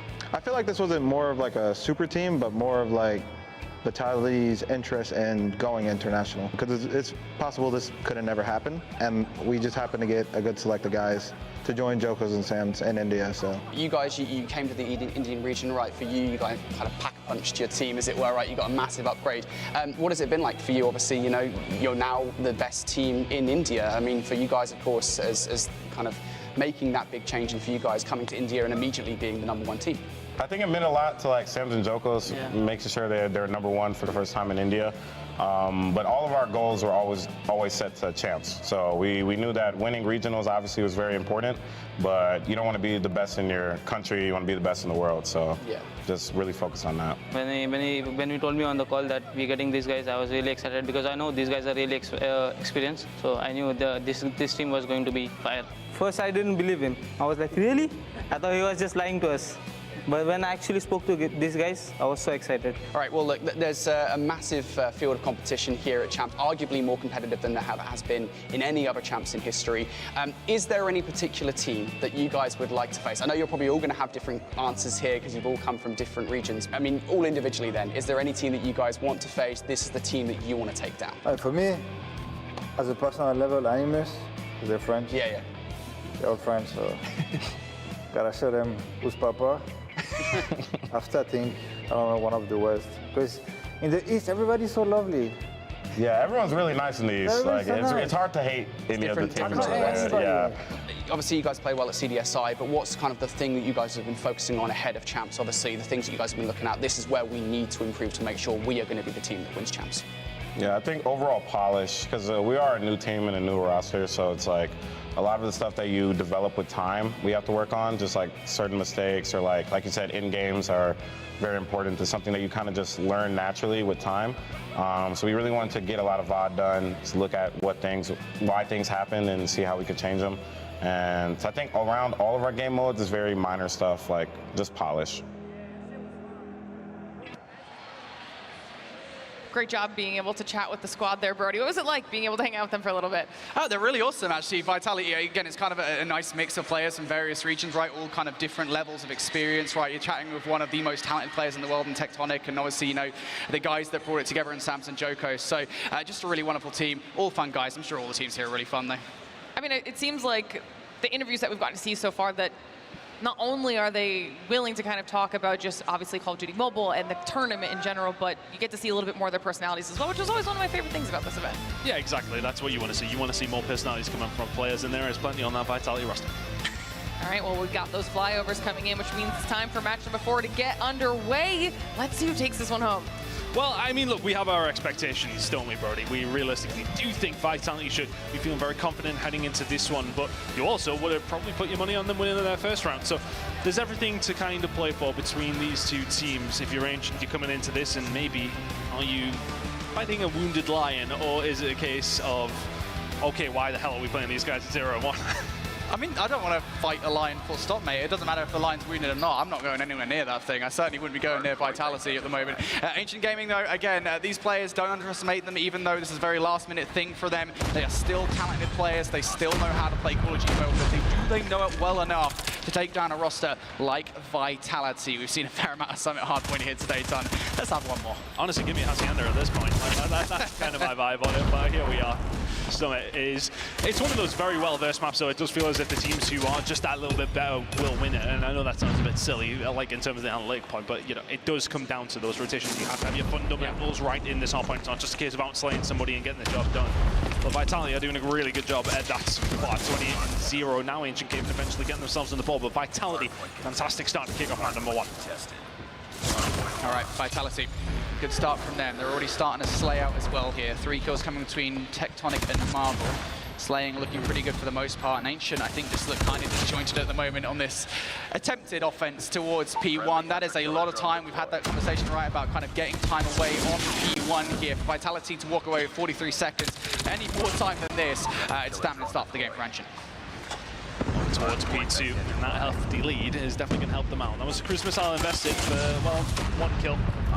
Sand, and eventually it will get taken down. Vitality will find their way through, though, once again. Ancient Gaming really been fighting the sword here. And you do feel for them at this moment in time. Coming in against, again, one of the god squads of Call of Duty Mobile. As a team who have literally formed together over the past couple of weeks. That is a tough ask, absolutely, but not expecting to see them this early in the day. Either way, Vitality really getting the job done so far. 35 seconds remaining here, over towards P2. Ancient Gaming not with anything but 6 points to talk about so far. Both Samson Jokers have invested better missiles early on and towards this hard point. Now you're starting to look for a potential spawn flip here. Keep an eye on Solo, who's looking to do that. I don't think he quite is aware of where these players in the backline actually are. The fact that Solo has played his life, to be fair play to him. Finally will get shut down, though. Big kills to make for Ancient, and now we talk about this kill. This is the money kill here on this map. If Ancient Gaming can hold this one, they'll be right back in the conversation. All that time that Vitality have and that lead that they do have could, well, be Scuphead by the time we get over towards P4, because P3 hold could come through. One player spawning out is not necessarily going to be ideal, but I don't think you're going to be expecting if you're Vitality. Never mind, you are. They shut that down now, trying to come in through the front door. Vinix very, very weak. Is the cover going to be there? Not quite. Spawns are for Ancient Gaming, but they lost control already. Already lost control of the hill itself. You're fighting this one from the front if you're Team Vitality. Solo now trying to play patiently. Here comes an early investment from Jokos with the Sparrow. Solo just making it look so easy. Doesn't actually pick up that second gunfight. Doesn't matter though, Jokos does. And there is that spawn flip here for Vitality. They're actually following it up with more investment, Ton. Vitality want to ascertain full control of P3. Maybe want to try and flip them. They've actually managed to as well. 29 seconds, keep them over towards the backside. This is an absolute bonus. Tectonic the direct impact with the War Machine. And it is just child's play right now for Vitality. 15 points is all that Ancient Gaming have to talk about at this moment in time. Sam's invested so much investment, and I wonder if that's really, they just feel so confident in their ability to be able to do that, establish that lead. They're heading over towards B4 with that rotation again. They could add further fuel to the fire here, but Ancient Gaming are going to pick up that little bit of scrap time, and it is absolutely needed. Ancient 100 points down or so as we get into this next hard point. Once again, they have lost this rotation, struggling to keep up at the moment, and it's not really a surprise to see why. Vitality constantly pushing out of the hard point over and over again, making sure they've got control of all these cut-offs. And now Solo looking to push the issue somewhat with the R9 through the other side of the smoke. One way's harder here in Call of Duty Mobile, but you'd think they would be. The way that Solo is playing through it, able to pick up a kill so damn easily. And the players that do get through, they're dealt with as well. Just making light work so far. 30 seconds on the board here for Ancient Gaming Vitality. Just putting them to the sword. It's far too easy for Tectonic. Nobody's shooting bullets back to, and he finds 3 kills. Investment coming through already. Vitality are looking to, well, nearly break the 200-point mark by the time we get over towards P1. They're not going to be quite able to do that, but Ancient Gaming have not offered up too much of a challenge so far. Just went up against xRock, you're coming in against Team Vitality, but that is the nature of the beast when it comes down to Call of Duty Mobile champs, right? Yeah. I mean, you're coming in against the best teams on the planet. This is going to happen. I mean, yeah, it's not exactly like you're going to be facing the casters on the desk, are you? You know, you're playing the teams that have gotten themselves to champs. There is no easy matches here for Ancient Gaming. Every opponent is going to be difficult. Certainly, though, that's the case for Team Vitality at the moment. I think just the fundamentals are making a difference at the moment. The way that Vitality are playing around all of these hard points, it's very clear that they're doing so as a team that has been working together for, what, now 6 or 7 months. Ancient, on the other hand, of course, this is a very last-minute squad, and I think that's showing in the gameplay at the moment. They're here on P1. They are keeping Vitality away from the time. I don't know if that's because Vitality are just looking for kills, though, at this point. Ancient trying to find a way through. 48 points to their name, though. Honestly, after the first couple of hills, I should say, that's more than I thought they'd have at this stage. They've done well to find a way back through, but Vitality are just making this look so easy. Fantastic performance across the board from them. They're nearly 50 away from the win. P2 going to be coming up in around 15 seconds. Ancient Game definitely giving us more of a fight between these two over the last couple of hills, but Vitality above and beyond. Just been doing everything correctly. They're making sure they find those rotations. The slaying game is very much being in their favor as well. Tectonic doing one he usually does, 26 kills to his name after rotation in a little bit. Doing God's work right now. Vitality find themselves 35 points away from the win. That's 27 kills, by the way, with a scoreline like this. So that's a lot of kills. It might not see it like at the end of the game, but still, when the scoreline is this, that is a hell of a lot of kills. But regardless, Vitality now just 30 seconds away from victory. They'll invest what they can. No real need to hold them. Just get this game over with and get yourselves into a firing range, search and destroy. One more wave of gunfights. You have to feel will get it done. Ancient looking to try and knock at the draw, trying to do something here, but is it futile? 15 seconds away. It's felt like every single time Vitality have had their operator available, it has been brought in, and that is going to be the case for Sams now. Finds one with a Purifier and looking to just add further fuel to the actual fire. Vitality now find themselves only a mere 5 seconds away. Nobody nearly close enough from Ancient Gaming. Vitality come out swinging 250 to 54. One-sided as you're likely to see here this weekend. Vitality looking for the bounce back. That's the start of it. Yep, that's what you need if you're Vitality. And, you know, if I'm honest, again, this is no disrespect to the players on Ancient Gaming, given the circumstances that they're playing under, but for Vitality, I don't know if you'll be using this too much as a kind of momentum booster moving forward, because you almost feel like if you didn't thrash them, you would be disappointed in yourselves, right? Given just kind of what roster you are. But still, that's business as usual there for Vitality, and you kind of mentioned it, right? We both kind of talked about it a little bit. The fact of the matter is, you can see they weren't even really playing as they would against a high-level team. They were using their operators just almost as soon as we got them. A good example, actually, at the start of the game, right? We went to P3, that money heal that we always talk about here. On Summit Hardpoint, they get their operators, they get 3 in a row. 30 seconds left on the hardpoint, by the way, so they could well just give up that time and rotate. Just get them out, just use them, because at that point, I mean, why not? You are going to have a lot more chances in this hardpoint to win out. You're finding it more often as well, right? I mean because of how well you're playing, how much you're dominating the game, you might as well get in because you're going to get it back again so fast. And that's the snowball effect, isn't it? Necessarily that Vitality were able to find that really good play coming in from them. We'll get the job done, but yeah, that would have been expected.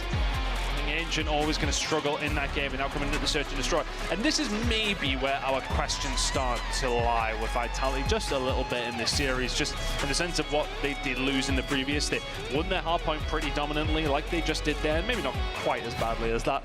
But at the same time, Search and Destroy and Control with the games they lost in the previous series, they'd be wanting to put those demons to bed.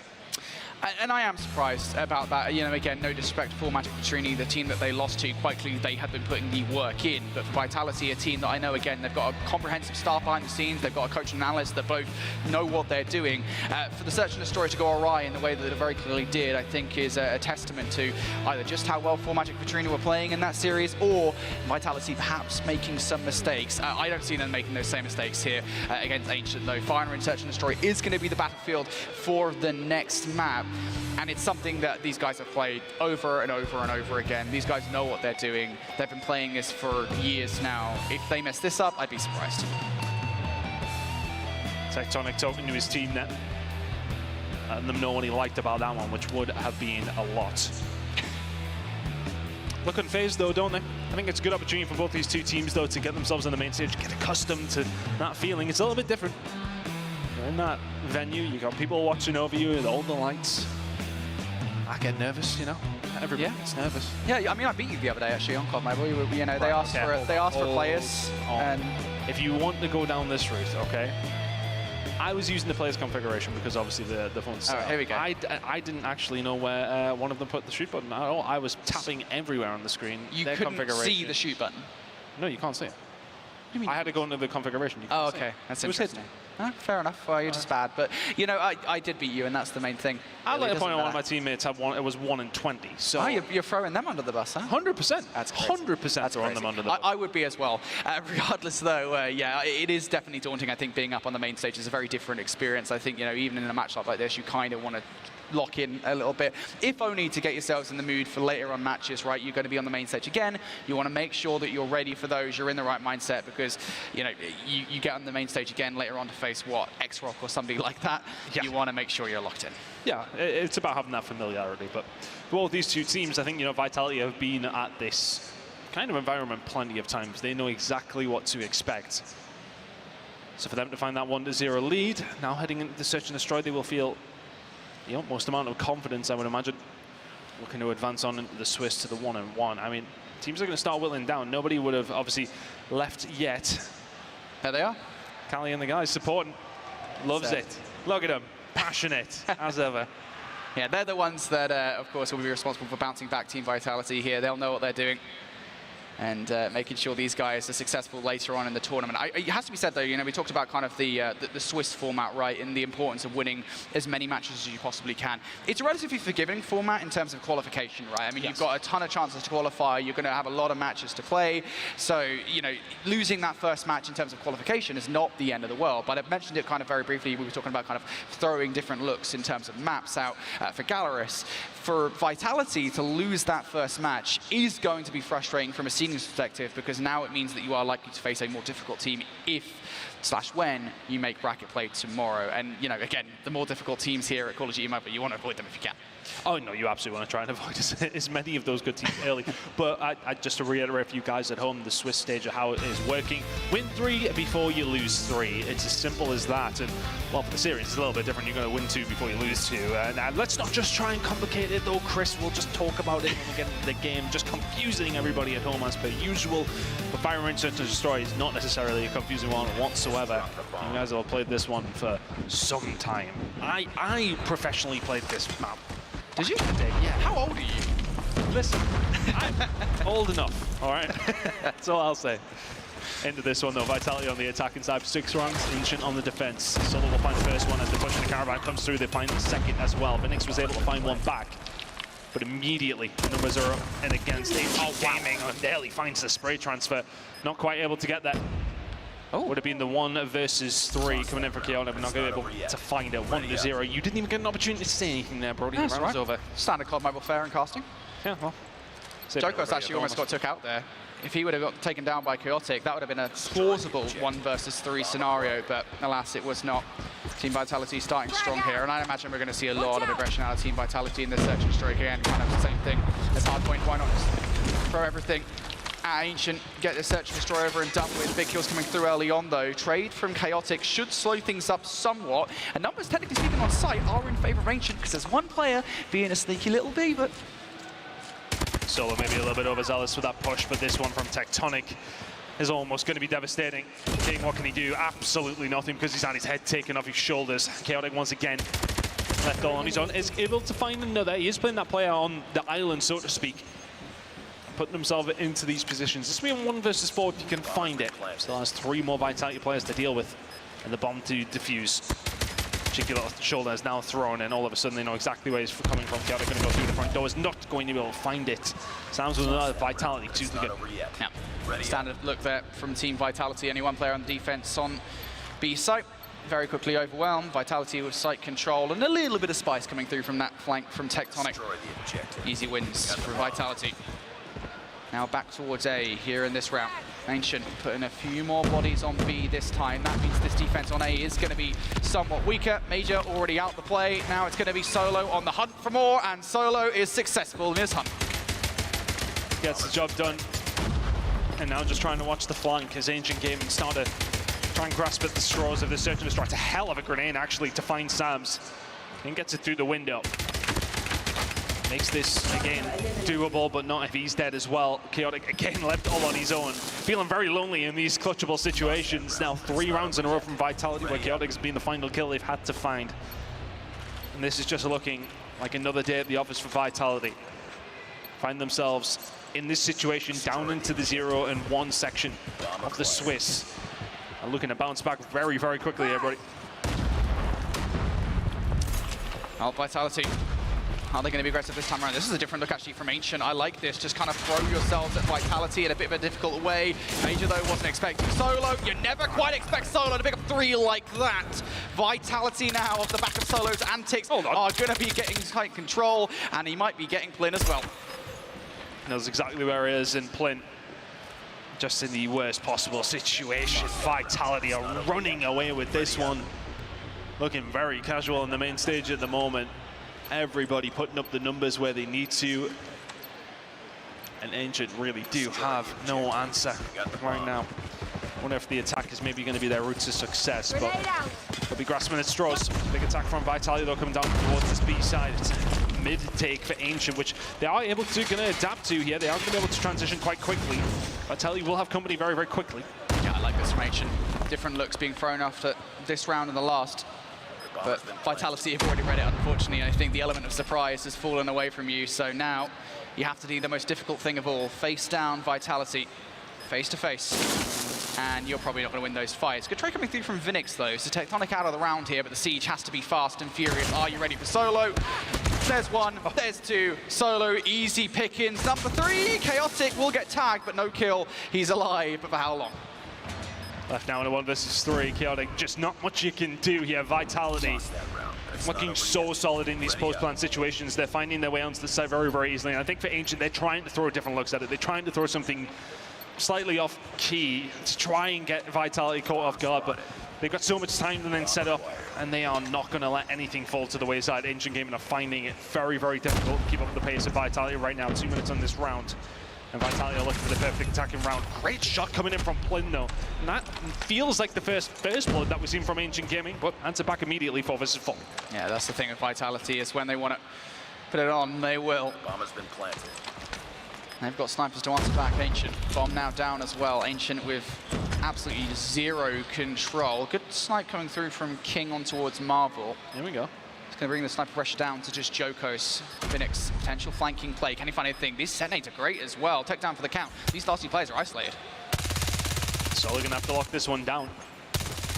He does have a little bit of support, which is now starting to come through in the middle of the map. The spray transfers are going to be there. Oh, the lineup for him. Is the third going to be there? How is Solo able to do it?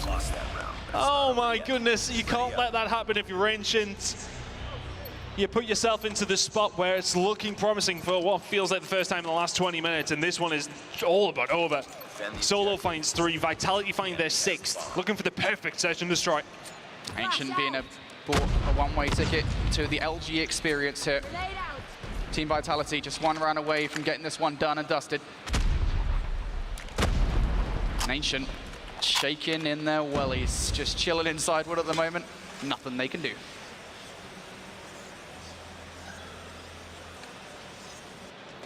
Vitality setup, waiting for the push to come through from Ancient Gaming, but again, you are right, they are playing passive, they are looking to try and find a picket. You know what, fair play to Vitality, they haven't actually given them a sniff yet. They have given them the respect in these rounds, and that is maybe why we see it as a 6-0. They played it confidently, and they are doing that right now. They are playing it as well as they need to. Sitting back, waiting for the push to come. It's now starting to come in over towards this side. Sams will find one with a little bit of help from Solo. Pressure starting to come in as Marvel will find another. This round is dissipating for Ancient Gaming ever so fast. They're all towards the site. They're all going to be dead very, very shortly as well. And that is done so quickly. Vitality bounced back after their initial loss. A 2-0 win here against Ancient Gaming. That one is over before it even bloody started. Yeah, just insane. Vitality, I mean, look.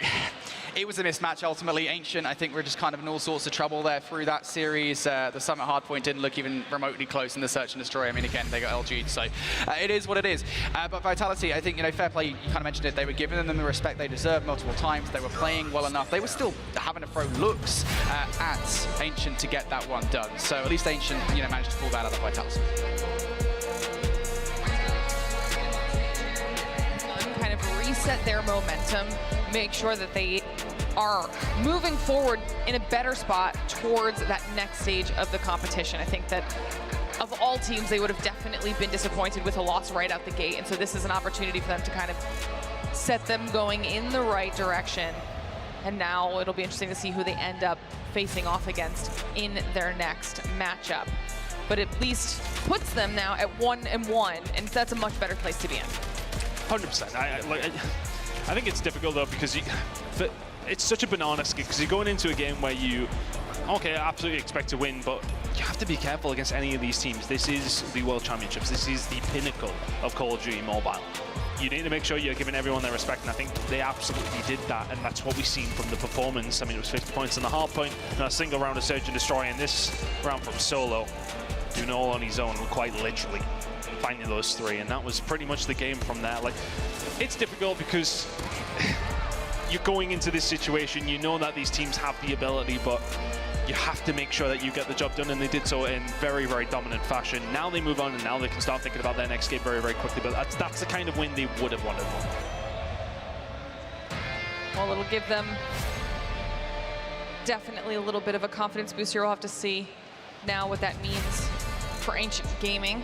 They'll have one more opportunity here to try and keep themselves alive in our Swiss bracket. We're moving through things. We've got everything happening still in the pit. That was match number 4 up here on the main stage.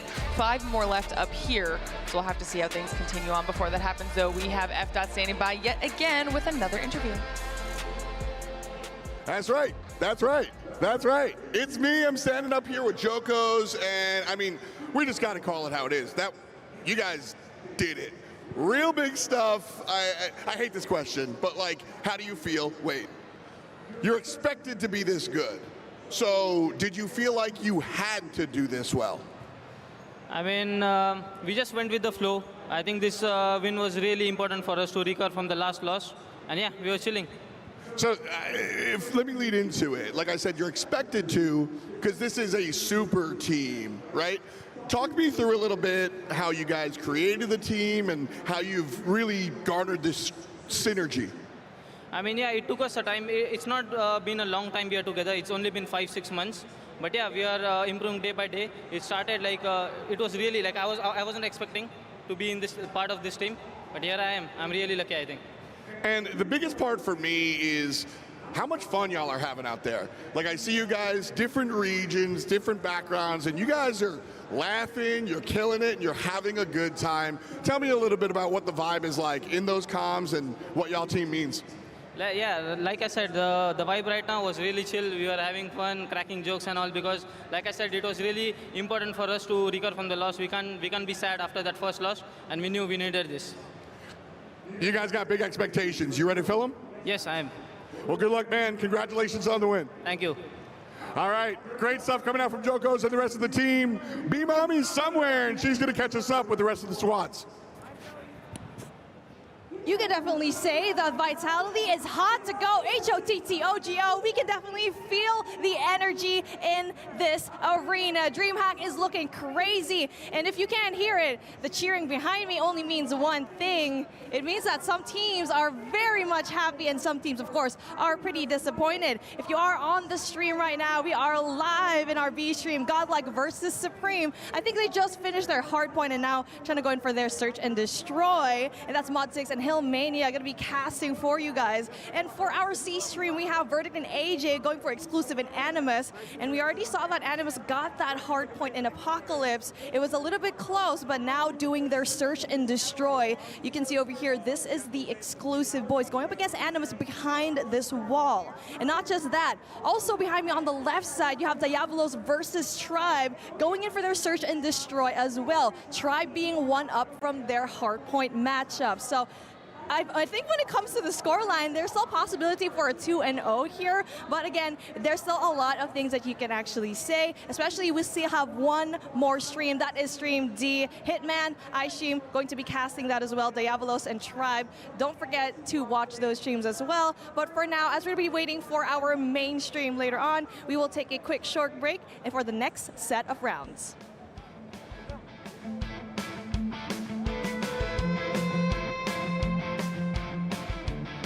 Hi guys, we're Team Vitality at DreamHack Atlanta, and you're watching Call of Duty Champs. The Snapdragon Pro Series is brought to you by Snapdragon Elite Gaming, Monster Energy, DHL, and the United States Air Force.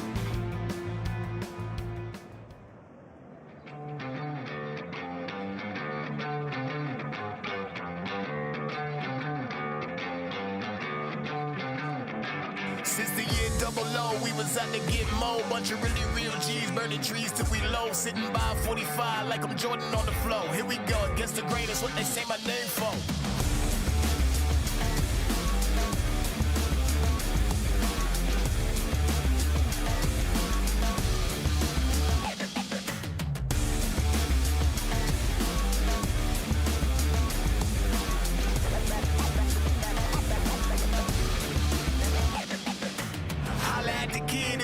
You can get it, hate it, sweat it, I'll be flexing. I'm just riding around my city, bank account and chair model.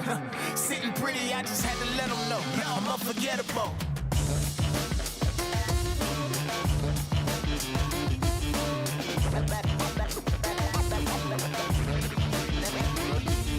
I'm unforgettable.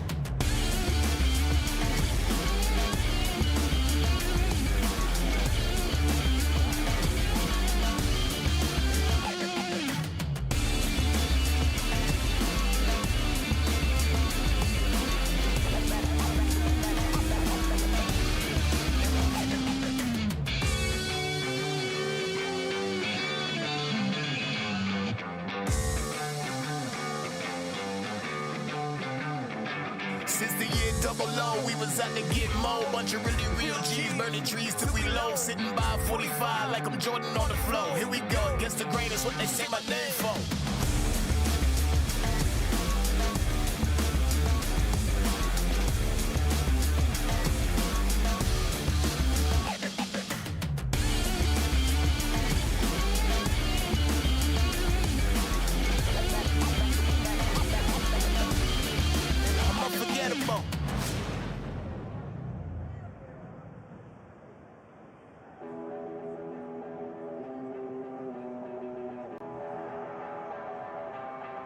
Are you ready or not?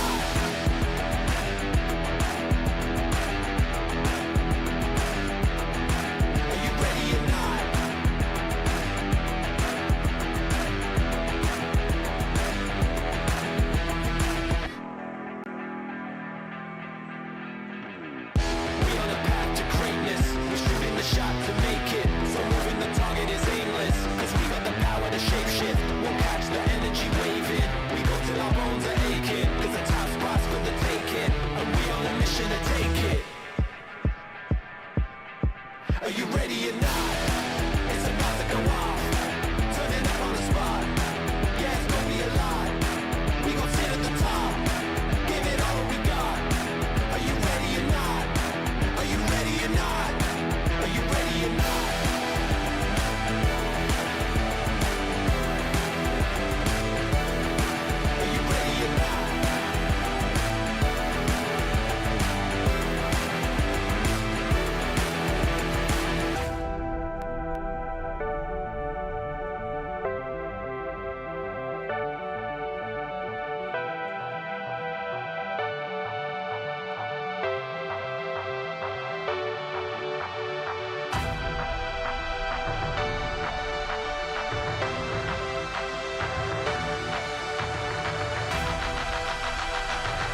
you ready or not?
Outside, that's when I feel alive. Boy, just shut up and drive. We're raising hell tonight. Got my name on your lips. Taste that poison, my kiss. Shiver run down your skin. Sweet, but she got a bite. Think you can control me, baby. Clearly you don't know me at all. Not at all. We shouldn't listen to the rumors, 'cause they're not even close. You'll be chasing a ghost. I don't care, ain't no stopping me tonight. I don't care, I'm not gonna change my mind. Crashed my car and I lost my friends, but I'm still getting out my head. I don't care, 'cause I was made to be wild. Darkness outside, that's when I feel alive. Boy, just shut up and drive. We're raising hell tonight. Got my name on your lips. Taste that poison, my kiss. Shiver run down your skin. Sweet, but she got a bite. Think you can control me, baby. Clearly you don't know me at all. Not at all. We shouldn't listen to the rumors, 'cause they're not even close. You'll be chasing a ghost. I don't care, ain't no stopping me tonight. I don't care, I'm not gonna change my mind. Crash my car and I lost my friends. Are you Cargo? It's amazing to meet you. Thus began the adventure of Cargo. And if you can hear me, you probably want to come closer to the SPS stage. We've got a bunch of teams here. We're friends with everybody, but I have some friends from outside the server as well. I've got a good friend named Cargo, which is from the DHL squad, and he's got a whole story. So before we introduce you to Cargo, let's hear a little bit about where he comes from.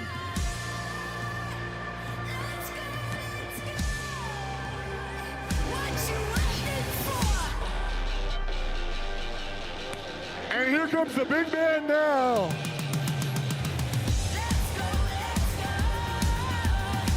DHL helps us put all our ducks in a row, and Cargo is the big man with the big plan. If you notice, he's got a bunch of friends alongside, and they have a bunch of free things. So here's the deal, okay? I'm excited. I want y'all to get excited with me. So we've got free stuff, and we're gonna give it to a bunch of people. But we have special free stuff that we're gonna give to the loudest people around. So on the count of three, I don't even have to tell you what to do. Y'all already know. 1, 2, 3. Let me hear it.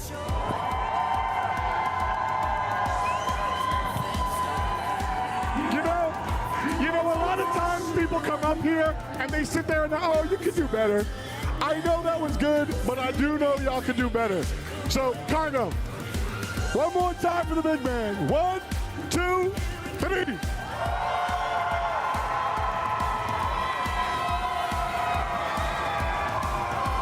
All right, Cargo, you hear him. Why don't we pick a winner? All right, we're coming on down. We got a couple of cosplayers. We got a dope hat. But we got some live people right here, it looks like. Oh, shoot, not quite. We're going to the back of the room. And he's making the left-hand side. We have our winner. Come through, come through. We're gonna get you a picture with Cargo, and we're gonna give you some free stuff. What's your name and where you coming from? I'm Erin. I'm from Canada. Well, welcome to Atlanta. This is how we welcome our new friends in the city. On behalf of Cargo, DHL, and all the people here at our wonderful DreamHack tournament, congratulations, this is yours.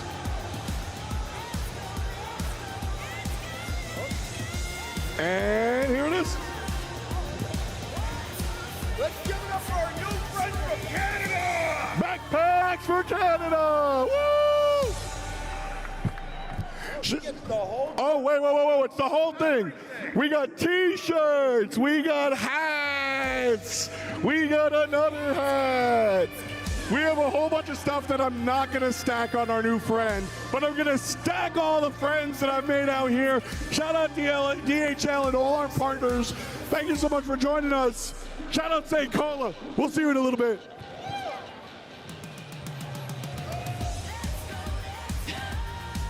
Huge thank you to Cargo for helping us reward our fans for hanging out with us here on day one of the Call of Duty Mobile World Championship. I will say, Proper would have rivaled for the loudest fan as soon as he saw Cargo roll out, okay? First of all, when I first saw him, the lights weren't on. And then the lights went on, I started going bonkers. These two can absolutely attest. I lost my marbles up here. We'll have to see if we can get you a little meet and greet with Cargo I hope so. later on, okay? If Cargo has any fans, I'm #1. Oh, I'm being told that you have the ability to walk around in it yourself because of your fandom specific. What? Just Okay, you. yeah, Just it could you. be. Just me. Only Proper. Wow, just me. I'm jealous. Yeah, get in line. That's I am right. in line. I'm second in line. We'll have to make that happen a little bit later on. But for now, we've got to continue on with our matches up here on the main stage. While all of that awesome chaos was going on, our players were getting them set up and ready for match number 5 on the day. And if you're wondering who that's going to be, it's going to be xRock versus Wolves, which means we are heading into another match of teams that have not lost. So talk to me a little bit about xRock here, Alan. They're very good. I'll say that much. They are, I wouldn't say far and away the best team from China, but they're definitely top 2, without question. They've been at repeated grand finals, whether it be in the region or across multi-region competitions. They've looked really good versus their counterparts, especially the ones that are on the other side of the stage. And I think the thing about it is, this is a team that from top to bottom, all 5 of them could be MVP caliber. They're just so good from start to finish. They look completely polished from every single form, especially in the search and destroy. I don't think there's a team deadlier than them in the maps 2 and then eventually map 5s when they will make it to tomorrow at some point. I think one of the big things here is that this is a pretty big kind of title match. You've got your #1 seed here up against your defending champs from last year. So this is going to be something that a lot of teams are going to be watching regardless of the outcome, just to see exactly how they face off against each other. Teams that we will be expecting to be in the bracket stage later on, Proper, and then obviously against xRock is Wolves. Yeah, I mean, this is the next match in line for a handful that we've already had on this day, that we have a certain recency of seeing them at CDSI. To your point, even for Wolves coming back to Atlanta, defending the crown, that is very difficult to do, but this is a 2-0 matchup in a Swiss bracket. You know it's going to be an absolute banger, especially when Wolves are a part of that conversation. They are here for a reason. They made it very, very far as CDSI is concerned, but are they really in that championship form? This is going to be their toughest test yet on this fine day. Yeah, and the interesting thing about it, and for those that have been avid followers, you know, we have our top 4 seeds based on power rankings still alive in these 2-0 matches, but this is our number 1 versus our number 4, which is weird because Wolves are defending champions from last year. But the thing about it is they've yet to beat xRock. They don't hold the edge versus Q9 either into head-to-head. So there is this level of Wolves have to still prove themselves, even though they are the defending champions, and they still look like they're definitely capable of continuing on to defend that crown later down the road. Absolutely. You know, both of these teams want to secure a top seed. They want to be going into that bracket with as much of an advantage as possible. So this is going to be a really fun battle across the board. Now that we get a chance to see our players getting themselves set up and ready, let's start talking about these maps. They're going to have those picks come through so we can see what we've got going on here. Nothing different for the hard point, but we're starting to get a little bit of variety when it comes to that S&D and that control, because we're going to see a takeoff and an arsenal. I mean, ultimately speaking, I'm just excited to see any point in time where Nian gets a sniper rifle in his hands. That guy last year just blew up the main stage, just being able to showcase all of his talents, but also at the same point in time, when it comes down to search and destroy, specifically for this region, it is always set to be a banger. And I will say, this is a good opener map for Wolves.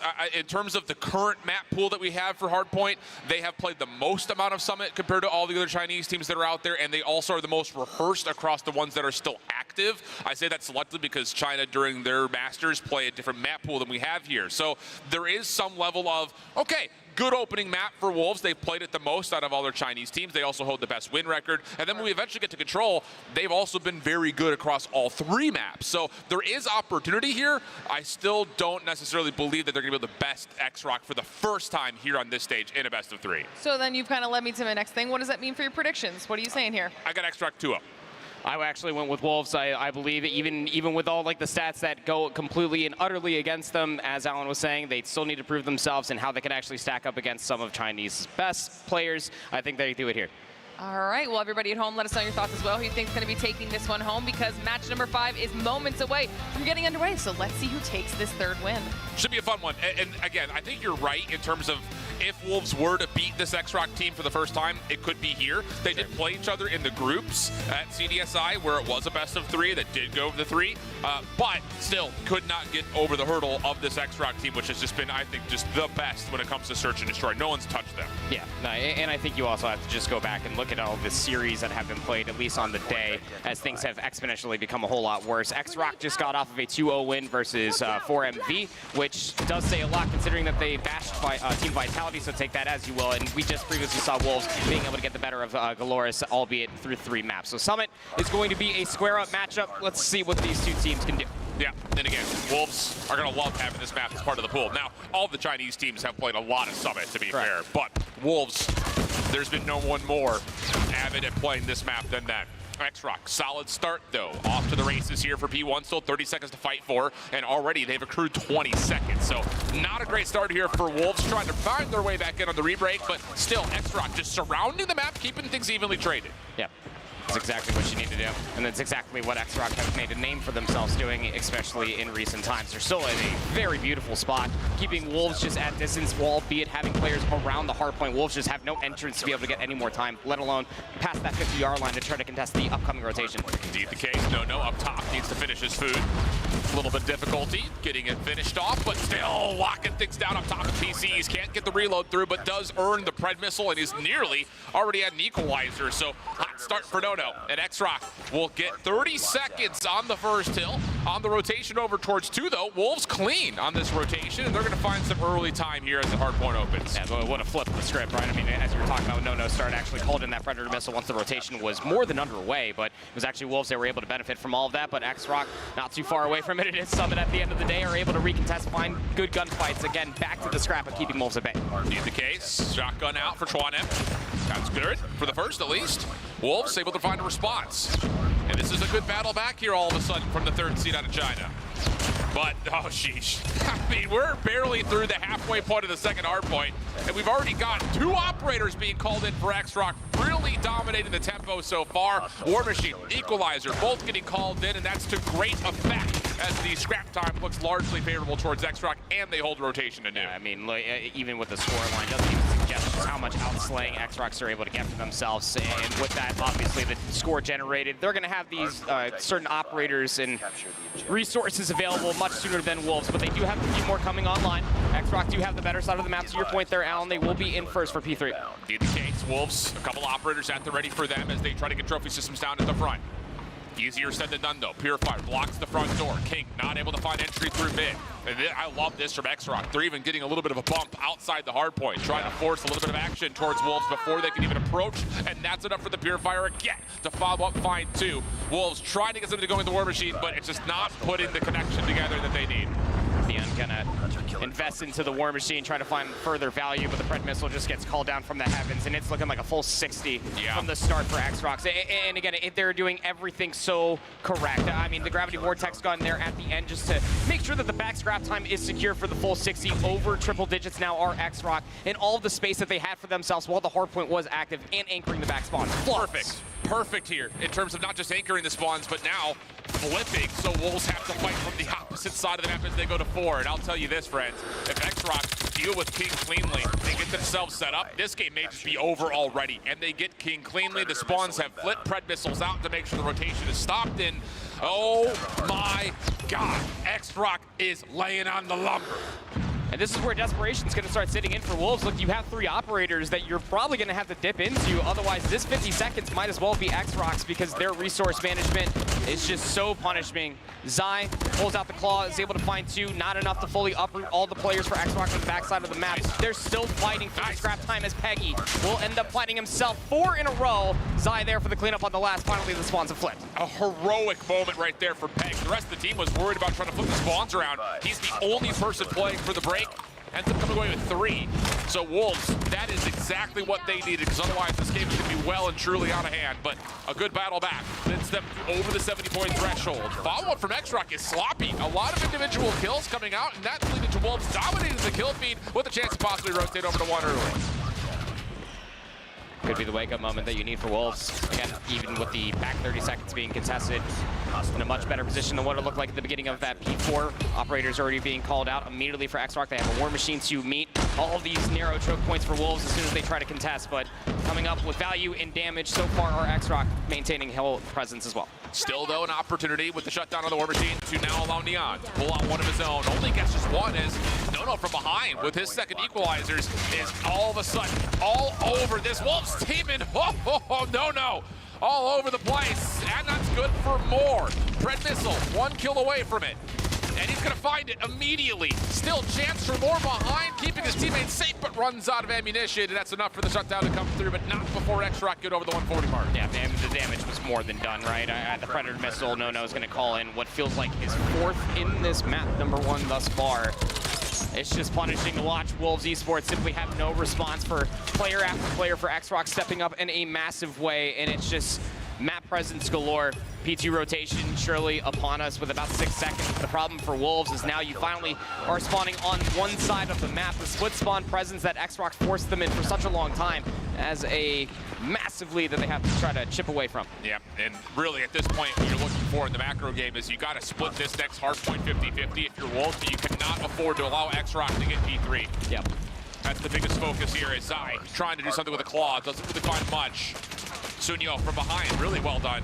Gravity Vortex gun from xRock as well. I just love the way they use it. Just getting aggressive, taking away the choke points. Let the rest of the team behind you do the work. And it's done nicely to this point, but still 35 seconds to fight for. And xRock more invested in the rotation than the actual hill for now. They will own the spawns for new, but the work on the hard point still in question. A terminology lesson here with proper cast, of course. The leader's advantage. I mean, it's just what you have for xRock. You can afford to play for these spawns quite early because you know that Wolves are going to be more desperate for the time, and it's going to force them into a lot of more punishable positions going forward. You got 2 players anchoring onto the backside on the west side of the mini-map as well. A couple more players are trying to show presence on this side of the map thus far for Wolves, but they all get dealt with And it's going to be xRock here on the rotation with the War Machine ready again. Yeah, and a claw also going to be spent. Again, the efficiency metrics for xRock. It's never more than 2 operators at the same time. Important to note that. Wolves, similarly so, have 2 operators at the ready as well. Rugio able to find at least the front door shutdown. Hunter Killer Drone towards the opposite angle. There is no stone unturned here for xRock. Although there is a player who slipped kind of behind this. No with his 27th equalizer is making his play to re-wrap back through middle, and you just would not predict this. No once again says yes, as Wolves are still without over the 100-point mark. Got players spawning all the way in the backside, and you saw just No immediately turn around and understand that could potentially be there, and well, the Pred missile will confirm it. Peg gonna have an equalizer of their own, end up finding themselves 2 more. That means that Wolves can finally break back in for at least the back 20 seconds, but what does it even mean? Because now xRock can set up on this side of the map and just keep them trapped. Oh, but look at these kills from Peg. A little flank around the back. Completely opens things up. Split spawns coming through. Plus the Pred missile will connect for a couple. That is an opportunity. Rushi just playing inside the new hill. Ma over the top of the tractor. Surprise is king. Follow-up is good on the second, and that's the game. I hate to break it to you, friends, but the spawns are going to stabilize here for xRock, and they're going to have hold control for new. And look, Wolves, the ones that are still alive, are so focused on the front, there's no way you would ever expect for the split spawns to come all the way through. You have a Purifier ready to meet you and light you asunder should you try to contest this hard point. Yeah, all you got to do is know which doorway you have to hit. Neon trying to get something going with the War Machine, able to shut down 1, make it a second, can't quite get the 3rd. Wolves still trying to battle. Spawn blocked at the moment. Maybe a chance to neutralize, if not contest, this hard point as it starts to flip a touch, but still, we're dealing with a 100-point gap where xRock are 30 seconds away from winning the game. This would take a miracle effort from Wolves. It would. I mean, to be able to sequence all of those hills together, starting with this back 20, would be monumental. And quite deflating, honestly, for xRock should it happen, but you'd imagine with a lead gap like this, it just comes down to keeping them at bay once again. Get a couple seconds here, break for another 5 there. You should be fine. Couple good exits to speak of. Center of the map maintained so far for xRock. Zai over towards top PCs.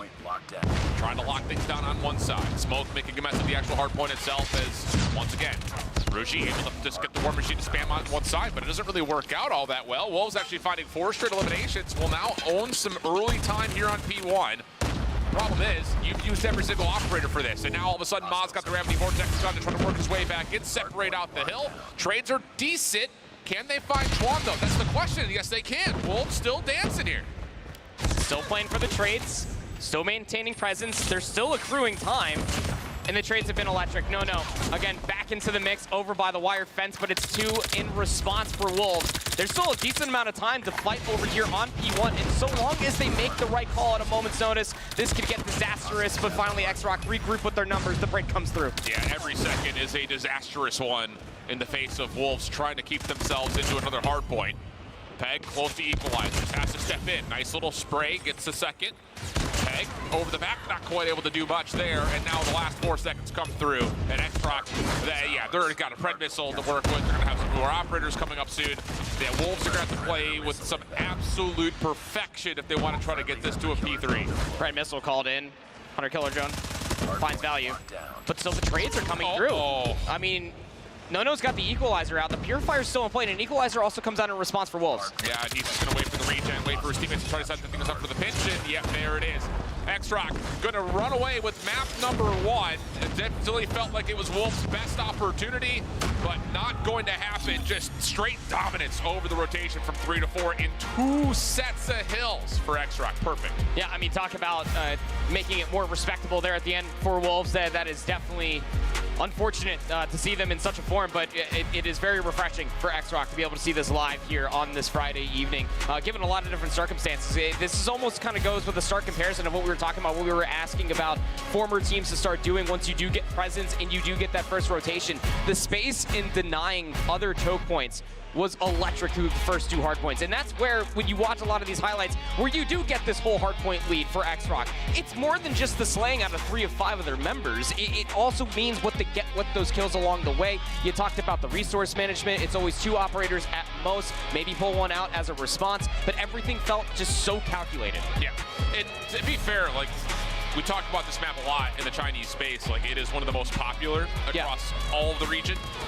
It's just one of those situations that this was Wolves' best opportunity for this series. It's by far their most played, their most rehearsed, the most map that they found the most amount of success with when it comes to playing up against teams like Q9 and xRock. Right. But missing out here and seeing xRock play, especially the rotation from 2 to 3, and then again 3 to 4, so flawlessly with great operator efficiency, terrifying, I think, just to kind of know that, okay, we got to spend a veto on Summit whenever you play this xRock squad. I mean, this puts everybody on notice. It definitely puts Wolves on their back paw, I suppose, if you want to be logical. But I mean, it's just one of those things that you. How do you bounce back from this? Because if you are Wolves, like, you have to come in here with a certain moxie that you are the former champions. You're coming back here to defend your crown, and then xRock, a team that you have not beaten all year long, and recency is not on your side. This happens in the map number 1. You get 58 kills dropped on your head by No. That's a tough regain. Yeah, 53 from Chuan as well. I mean, it's just, the stat lines are unbelievable. And this is one of the things, like, anyone who plays up against these Chinese squads, you need to take someone off the map. And I think you need to take Hacienda off the map. This is, their rotation-based gameplay is so strong. You need to put them on wide-open maps where you can kind of reduce the presence of a player like No, who is just so quick at moving from kill to kill, spot to spot. He's just everywhere. It feels like you're playing a 6v5 when he's doing stuff like that. The finesse game is very real.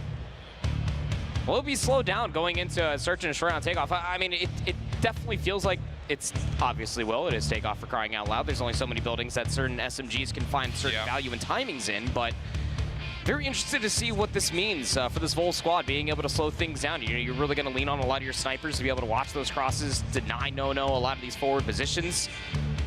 This is all going to be a square up again, but as history typically always is doomed to repeat ourselves, you definitely feel like xRock have the momentum coming into this. Without question, and you know, I was kind of looking over the numbers and the results from Chinese Masters as well as CDSI. The Wolves had an edge over their Chinese counterparts in the respawn department, but they are by far, out of the 3 Chinese teams, the worst search and destroy team here, which is so strange considering how much we praised their search last year. I think it's just the fact that, again, they spend a lot of their time playing Raid, playing Coastal. Like, these are maps that we don't have in this pool. So now you throw them on the takeoff, a map they've only played 4 times in the course of the last 3 months. It just doesn't feel good. I mean, outside of Express in Tunisia, it just doesn't feel like Wolves have the same map pool depth on this map pool than they did last year. It's just a kind of a leap of faith that whatever scrims VODs that they have and the data that we don't see clearly left in this best of 3 map set for a reason. You just have to feel comfortable, and again, you rely on like those snipers to be able to play as stationary as it can possibly come. And luckily enough for you, it is like a takeoff where like you don't really get to see all too many different dynamics. You know, nade spots, holding on to utility, all of that is kind of 1-for-1, even for like your stereotypical map 2 firing range. But at the same point in time, just holding off on the space and just not overheating could be your steps to success here if you are Wolves. No, absolutely. And I think the other part about this map pool, kind of talking through your point as well, is that's why I think they do so well with Express. Yes. You know, you can have Neon hold one side and everyone else's funnels through another, and that's usually going to be fine. But a map like Firing Range, where they, again, have played a lot, just haven't found the same success, it's strange to see them not be able to fulfill the same things that they had last year on that map. And I'm curious on why that is. Is it just because the other 2 Chinese teams have really stepped up their game, figured out how to shut down the presence of those sniper rifles? We kind of talked about it a little bit at the beginning of the day, where you just get forward, you get more aggressive, you just don't allow those scopes to lock down lanes on you because you just beat them to the punch.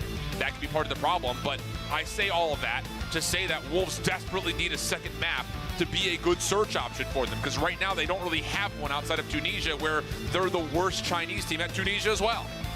So easy to veto against them, especially it really is when you just take a look at the very simplistic data leading into this map set. But only time will tell. And who the heck even knows what those scrim VODs would even look like with the scrim data.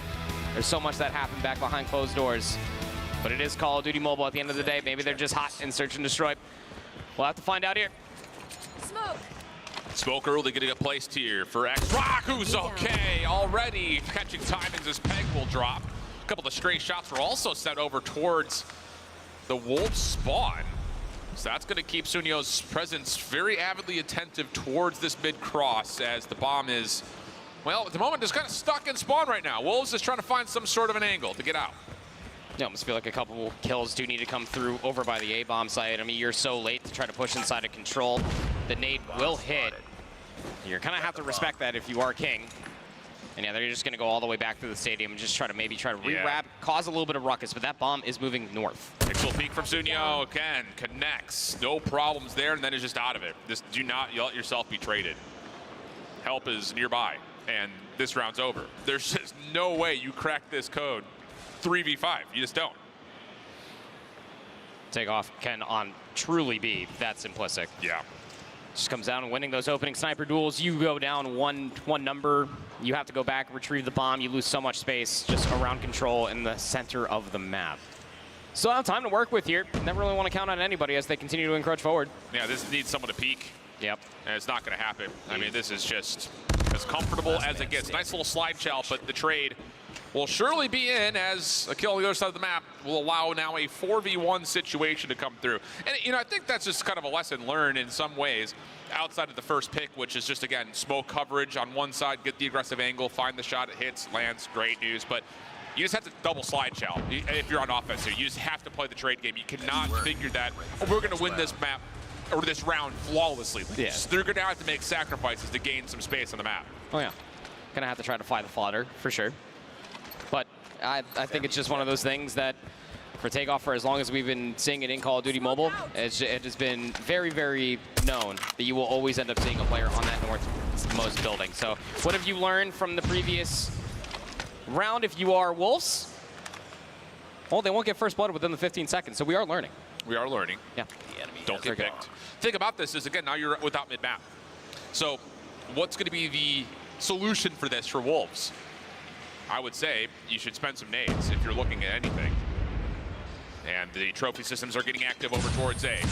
Trophy deleted, double stuns come through. Chuan has stayed relatively unaffected by this. Good support from Ma as well over the top. And yeah, we just got to be using our utility to do something. And Wolves, unfortunately, even after the connections with the flashes, are just going to be held back over through missile. And Chuan working his way inside of the middle of launch. And I mean, that's just not a fun surprise when you just walk inside what is supposed to be your base and there's someone lurking with an LMG. Mob will be traded, but this would be a Herculean turnaround, and just as soon as I start willing it into existence, the rest all crumble. But you're not wrong. I mean, it again can be as simple as using your stuns, your nades, to not only just gain information, but like you need to move forward faster. It is quite literally the snipers coming through for xRock that has been so damning for Wolves just to try to get any map presence. And I think the thing is, if you're going to flood utility to delete trophy systems, you need to know you have a flash and a grenade set to still land, and then you have to follow up behind that. Yeah. As now all of a sudden you got Chuan getting aggressive through A.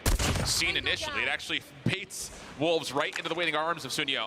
Ma on the other side. A little off though. King able to at least trade things back, but look at the aggression from xRock. Oh, goodness.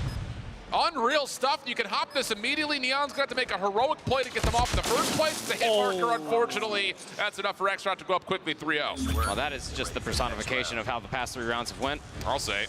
Yeesh. You think they're confident now? Just started running, working pinches, just the fast execution on the information that xRock are getting is kind of just the faster way of how the first 40 seconds are working in these rounds so far. Wolves are trying to mix things up, trying to lay their timings, try to mix up some of their nades to get more space, but it's just xRock again, working these first bloods, and then working the rest of the map. And the thing about it is it's the same defensive setup every single round for the most part. It's a smoke through mid, trophy systems littered over towards A, and then you've got Sunyo on one side and Ma on the other, where you just hold down these outer lanes, you push people into the SMGs or shotguns, and if you're Wolves, again, you have to throw nades, get rid of these trophies, and then double slide shell something.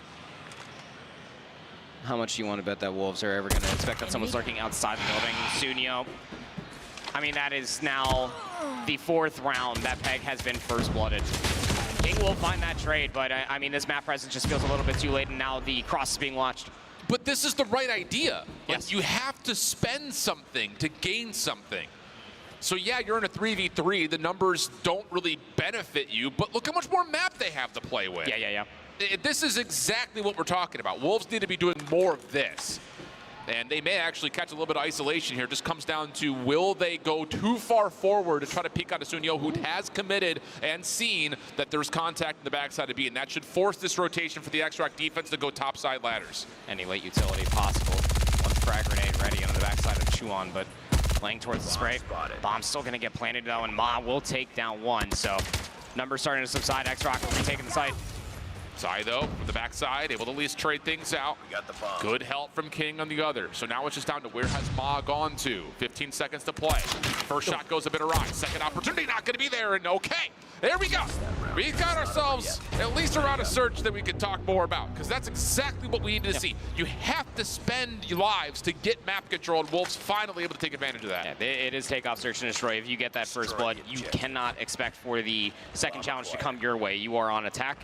You need to use that information that you immediately get from your dead teammate to be able to swing numbers quickly in your favor and deny map space. And, well, I mean, they're trying to do it this time around, trying to get themselves over towards the A-bomb site. Those nades aren't really going to show anything. And for the next 30 seconds, you feel like the Wolves are kind of trapped on this side of the map, maybe trying to work a pick. Depending on the utility, can find a late kill. Sunyo up top. Yep, just playing the jump peek.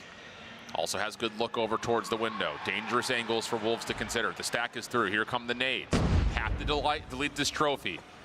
And honestly, the nades on the outside just aren't good enough. Not hitting the trophy whatsoever. The smoke gets placed. They're trying to work their way over to it, but no one even tosses a stun towards Chuan, and he just lets the MG go burst. All it is just information coming through from Ma. He's just watching everybody move their way closer towards the window, and Chuan will walk away with 4 in a single round. Now up to 10 eliminations through 5 rounds. It is looking easy for xRock, just how they lose a round, immediate adapt around it. Yeah, this Wolves team doesn't look prepared for this map. It's just, I agree. It's as easy as that. Nade through mid, smoke to follow up, stun over the top. Looks like there's gonna be a contest here from Wolves. But once again, we're getting value out of some of these early utility pieces, but we're not pushing up towards it, and the help has arrived. Chuan now swapping over into the Fennec, and with that elimination, he's gonna try to clear up the top side where P2 would be, and he's out. It's in and out so quickly. No chance for a trade anywhere, and Wolves are likely gonna see this half end 5-1. Everything is covered. I mean, the second that Zai got any sort of information on one, they're chasing ghosts at this point. Chuan will end up taking down another 3 in the round, up to 13 kills through 6 rounds. I mean, if you want to talk about a statement of a half, I think we just got it. Yeah, 100%. And now I'm just curious to see how xRock want to do something on the offensive side here. Again, I just strongly believe that in a setup that looks like that, where you've got trophy systems kind of on the 50-yard line, plus you've got follow-up, headies being held, you just have to delete the trophies and then throw your smoke, your stun, force a fight on the site under your terms. And we'll see if that's going to be the case here, as Wolves are actually just getting aggressive to the middle of the map. Again, they don't have that same kind of defensive smoke set up. That's enough for a free first blood, and that's going to now be a 5v4 from here on out. Suns aren't going to reveal anything. Now, when do you get activated if you are Neon, who is currently inside of the lounge, but it's just straight gunfights all over the place. Zai's by his lonesome, gets double chowed. The bomb's been planted. Yeah, GG. Well, opportunity, a couple of shots on the backside of this, but they don't have any idea on where Chuan is. And he is lurking. He'll be the first one to make a move. That's enough to guide the first blood. And now Neon has to somehow deal with that trade and also figure out where Sunyo is. And, well, he's guessed correctly. Sunyo, oh! Are you kidding? He should have been dead to rights. Oh, my goodness. A 180 World Stars, send it to Reddit. Oh my. Destroy the objective. I was ready to go along. I was like, down to a 1v1. No, nuh-uh. Oh my God. So if you didn't regain from that, how would you ever regain from a series like this? 6-1, first blood already struck, but it's traded. Wow. That was unbelievable. Oh, God. This is your #1 versus your #4 ranked squad at the moment, and we've got Peg on a goose egg. Absolute donut. Welcome to the agency. And, oh, boy. Wow. Wolves need to get some aloe on this burn. This is unreal. It's bad. It's bad. It's even worse than your dad joke. It's bad, man. Like, what are you supposed to say? What is seeding? Nothing matters except how you play on the weekend. And xRock were more than prepared, not only for the map set for the series, but realistically for a very long day at Call of Duty Mobile. There wasn't a single time that they did not skip a beat. The closest that this entire series ever felt was about maybe 15 seconds in the hard point. What else do you want me to say? Because, I mean, this xRock team is just on a different level. That is what we call taking care of business. Yeah. Don't drop a map. They do a lot of it in very dominant form, and with that, they will take the 2-0 Swiss bracket phase, meaning that they have qualified into tomorrow as what will likely be the #1 seed, or at least a top 2 seed, depending on how things are going between Q9 and Elevate on the other stream.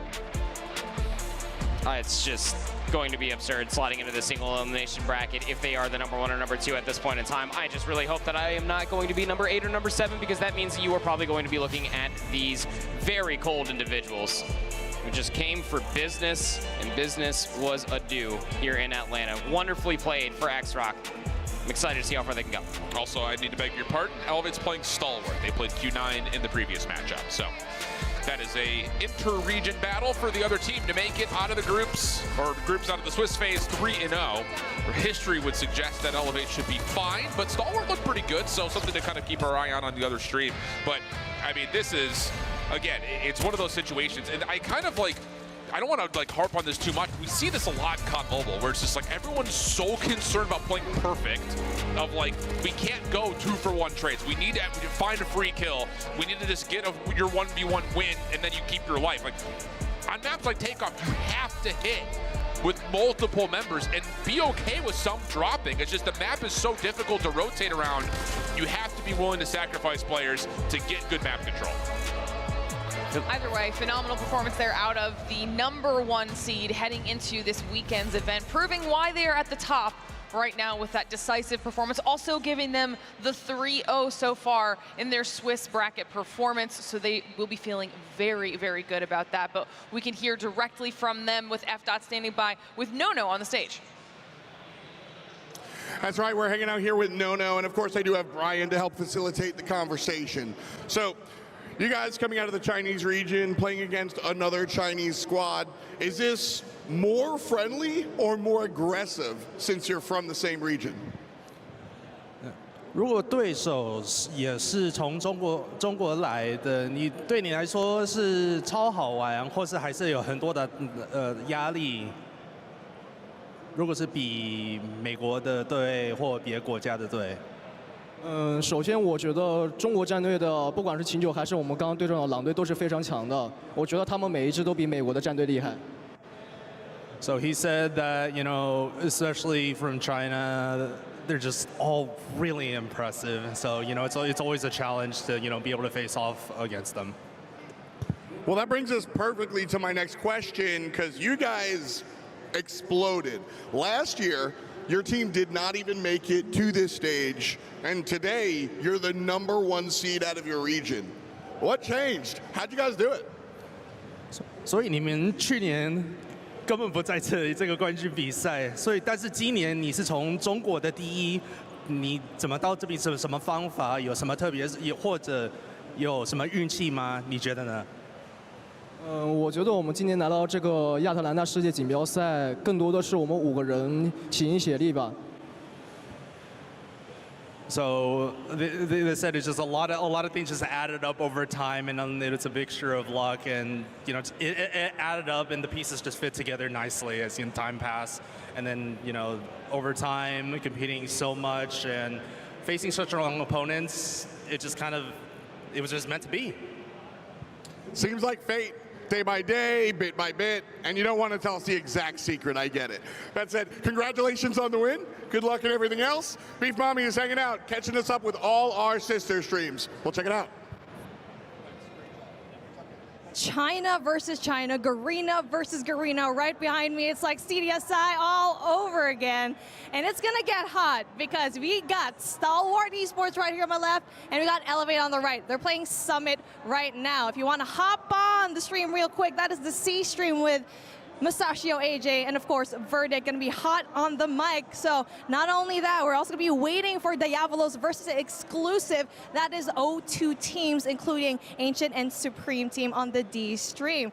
If you guys weren't here leading up to this moment, let me just give you a little bit of a catch-up. Our 0-1 teams a while ago had an intense matchup, especially for the likes of Godlike. They were almost in the loss when it comes to Supreme team, and almost giving that loss, especially in Control. 3-1 is going to be their scoreline, but of course Godlike did put through in that Control matchup. Definitely something important, and I think for them to get that win, especially seeing Vitality also winning on that main stage, it means India is still very much up and running in terms of this competition. But yeah, still a lot of things going. Again, your 0-2 and 2-0 teams are coming up right now. See you in the next one. 我们是来自中国的 xRock 战队，这次 DreamHack 的比赛，我们将会赢下冠军。The Snapdragon Pro Series is brought to you by Snapdragon Elite Gaming, Monster Energy, DHL, and the United States Air Force.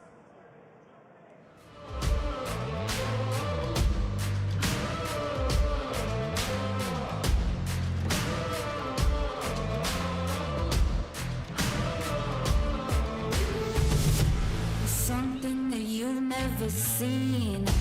We run like a wild machine.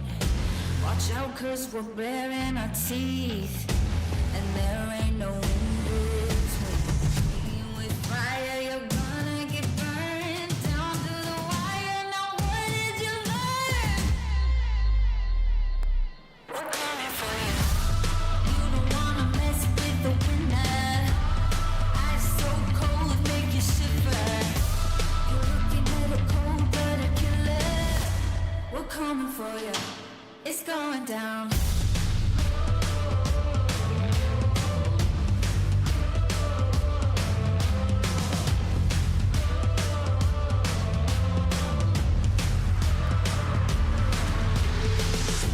We rain on the room like a storm. Yeah, we're way too big to ignore. We'll shake you, we'll rattle the floor. You know what we came here for. Play with the fire and then you got burned down to the wire. Now what did you learn? We're coming for you. You don't wanna mess with the winner. Ice so cold, make you shiver. You're looking at a cold-blooded killer. We're coming for you. It's going down. You don't wanna mess with the winner. Ice so cold, make you shiver. You're looking at a cold-blooded killer. We're coming for you. It's going down.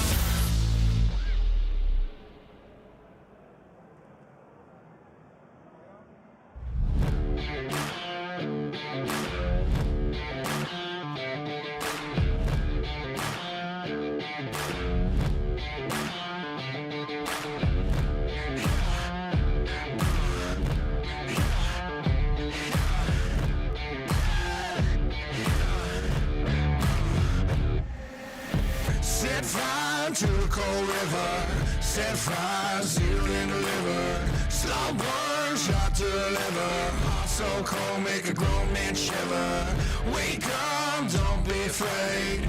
Make love, but don't be tame. Even the king in the crown is lost soul, walking in a dead man's crowd.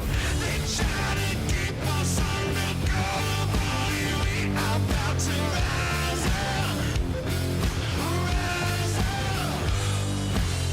They wanna push us in, people in their pockets, but their time's up. We about to rise up. Rise up.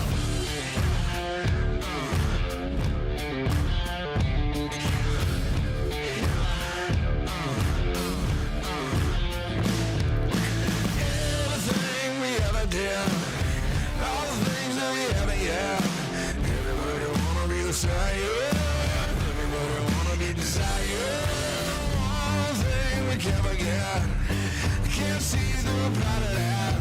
When you got a heart of a fighter, yes. Fire up even harder and higher.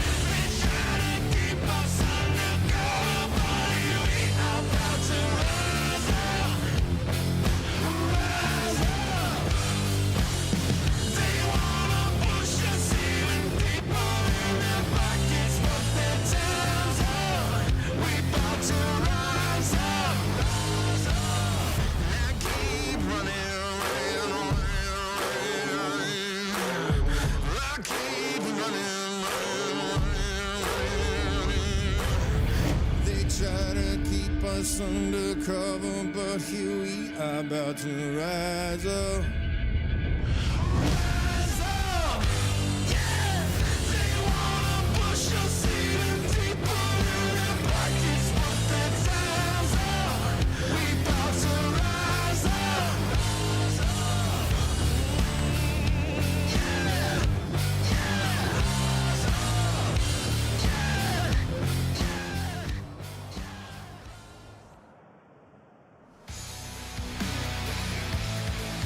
Welcome back, everybody, to the Call of Duty Mobile World Championship, live here from DreamHack Atlanta, where things have been heating up all day. In day one of our competition, we are now halfway through our matches here on the main stage. And if you're just joining us, match number 5 was a very swift and decisive 2-0 on behalf of xRock, the first of our squads to get those 3 wins in their Swiss bracket. And obviously, you see that take over there on the stage. A huge thank you to Monster Energy for being one of our partners here for this event. But now we start talking about match number 6. I can't believe we're at match number 6 already. 2 new squads up here on the main stage that we haven't even gotten a chance to highlight yet, so I'm very excited about that. And I am talking, of course, about Animus and Luminosity. I think this will be a really fun matchup. Let's kick things off with talking about Animus first. I mean, ultimately speaking, just overarching for the entirety of the series, this is number 1 NA versus number 1 Europe, just on paper, plainly, but this is a 1-1 matchup.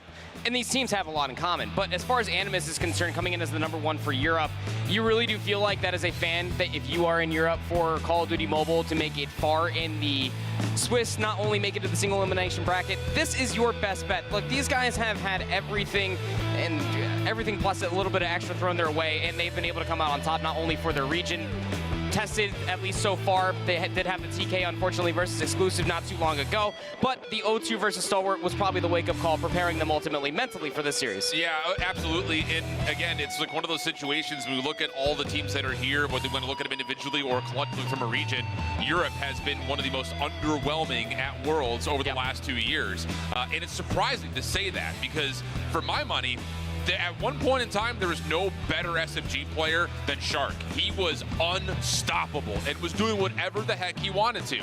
But that only happened inside the region. When we've had a chance to see him on world stages before, he hasn't necessarily had the same kind of success. So I'm really excited, I think, just to see this Animus team has been able to gain a little momentum after taking down Exclusive in their most recent matchup, going up against a Luminosity team that I still think are not as convincing as the name suggests based on last year.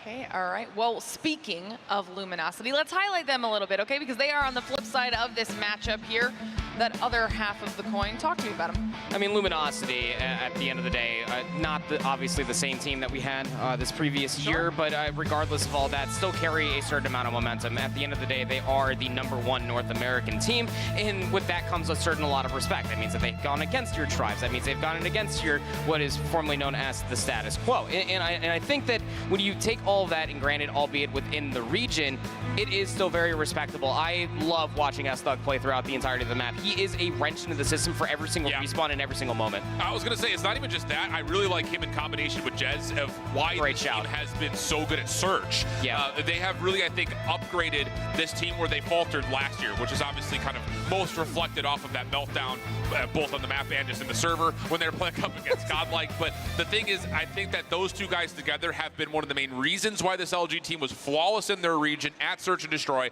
and that's going to be a key to having a long run here this weekend. Every single win is important here for both these squads, as well as everyone's still battling their way through our Swiss bracket. So we'll have to see what these teams can bring to the table here in our 6th match of the day. We've gotten to hear a little bit about our squads. Let's take a look at the choices they've made when it comes to their map picks here for this best of 3, because we will be kicking things off slightly different this time around, which you think you might be excited about. We'll be starting off with that standoff hard point, all right? And then we'll be moving into a firing range, S&D, and then an arsenal control. Yeah, standoff for the hard point is, I think, kind of a neutral playing field. There hasn't really been a lot of results to look at across North America on the map overall, but it is not an unfamiliar map towards the region. They played it a lot last year. And then on top of that, the Search and Destroy firing range is great news for Luminosity. That has been one of their best, I think, inside the region. So tall ask, I think, for Animus to come out and take down LG here, but it has to start with a convincing performance on map number 1. Yeah, I would say it's a long time familiarity when it comes down to the standoff hard point of the firing range, Search and Destroy. Yeah. So as Alan Hurd already previously pointed out, even playing field so far, if this does go to Arsenal, it just always goes in the way of slaying. So it is kind of a toss-up in that regard, I suppose. Now, I didn't get to hear you guys talk about this, so I actually don't know your answers for this for once, but I want to get your predictions on how this is going to play out. Alan, I'll start with you. 2-0 LG. As much as I would love to see Animus put up a fight, and I think the maps could be close, I still think Luminosity is the clear-cut better team. We gone against each other many different times today. I gifted him at least one back, so we are even, but this we actually agree on. LG is going to 2-0 here. We're only doing this because the EU guys are in the back and the NA guys are on the desk now. It's just the way it is. That's fair. That's fair. A little Regency bias. I'm okay with that. I'm all right with that, but the game should be going. If I'm hearing that match number 6 is ready to go, we'll have to see if your region does you proud, because they are about to get underway. So let's see how it goes. Love it. It's one of those things I'm going to go immediately counteract myself. I really want to see this Animus team play well. Me too. I really want to see Europe as a region play well. Yes. I remember the first night I got here and I said what's up to the entirety of the European region. I was like, I just want to see you guys do well. I want to see European team make it to the single elimination bracket, but fairy tales only exist in stories, man. And honestly speaking, they haven't really given me much to go off of. It's facts. It's just one of those things, like, I'm going rogue on the desk. Like, LG is so much better than Animus. But really, I want to see Animus play well. I hold shift compared to Alan talking. Yeah, exactly. Yeah, it's Al versus Alan here. Yeah. There we go. Jumping on into the action. Standoff hard point. Nades littering P1. Cartels, another player to kind of keep your eye on here for this LG squad. It definitely feels like a player that often goes kind of untalked about or under the radar. But many a times, he can be, I think, the X factor for this squad. And he's already started off pretty nicely. A couple of kills, and LG find themselves in the hard point early. Yep. Early doors, of course, here when it comes down to standoff, but we will be looking towards pretty crucial moments, especially around that P3 timing. When everybody starts getting certain operators online, how do you use those? It's always been a big consideration for North America's shortcomings in recent worlds, so it's a great start to see for Luminosity as they've already soaked up 22+ seconds. Really good patience here on the rebreak as well from LG. Waiting for help, making sure the pitch is solid before everyone hits at the same time. So convincing opening here for LG and Cartels in particular. Oh, brother. Already off to a 6 with the Pred missile to go. And the kills just don't stop coming. I want to see Animus shoot back, bro. They're just getting rinsed right now. On rotation as well, Pred missile will make sure LG get there first. Oh, there were a couple kills that did come through for Animus, but what map presence were they able to get from that? They do at least force one to spawn all the way out. Cartels is not necessarily a part of this attempt, but to be fair, neither is Shark, so these nades need to be on point. The hard point might be contested, but here come the kills now in Animus' favor. Yep. Need to deal with Rapper on the backside, though. He's done well to catch one. Wow. Cartels following up with the SMG shotgun combination is formidable. 43-3. And Animus just cannot find a way to get themselves set up. Cartels nearly at the Purify already. If he finds a kill here, he very well just pop it, but Animus from the high ground, able to work their way back through. The shotgun is deadly, though, so you're bringing boxing gloves to a shooting ring.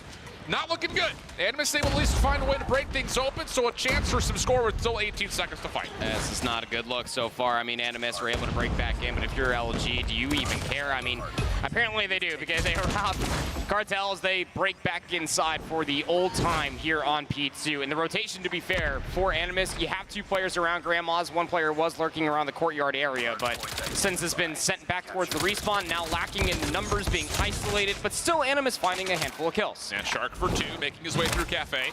Shut down on the rotation into Grandma's house as the spawns look like they will be locked for LG, at least mostly so. Second set of eliminations starting to come through. Cartel's in trouble from behind. Has the Purifier out. Would love to find use for this and does well to catch one, but once again, a bit surprised as now all of a sudden everything else gets thrown into the mix and LG will stabilize with just now nades on the way in for Animus. On the backside, Raph has the equalizer inside of the bedroom, just soaking up the time. He's got his feet up. Grandma's downstairs baking cookies. And Animus are just simply not finding any sort of entrance whatsoever. The War Machine gets invested, comes up absolutely empty. Narcs is at least able to go on a 3 spree, but you still got to be worried about the players inside of the bedroom. By that point, Animus are able to contest the time, inevitably lose the gunfight. Took so long, and they are still down by 80 points. And Raph just 1v3 up top in Grandma's house. With the equalizer ran out as well. Yeah. Vibing. Yikes, man. It's tough, man. Tough seed. So Animus need to find a way to regain. We're going to have a 50-50 battle for news, so prime time to check in with the Animus comms with an Animus listening.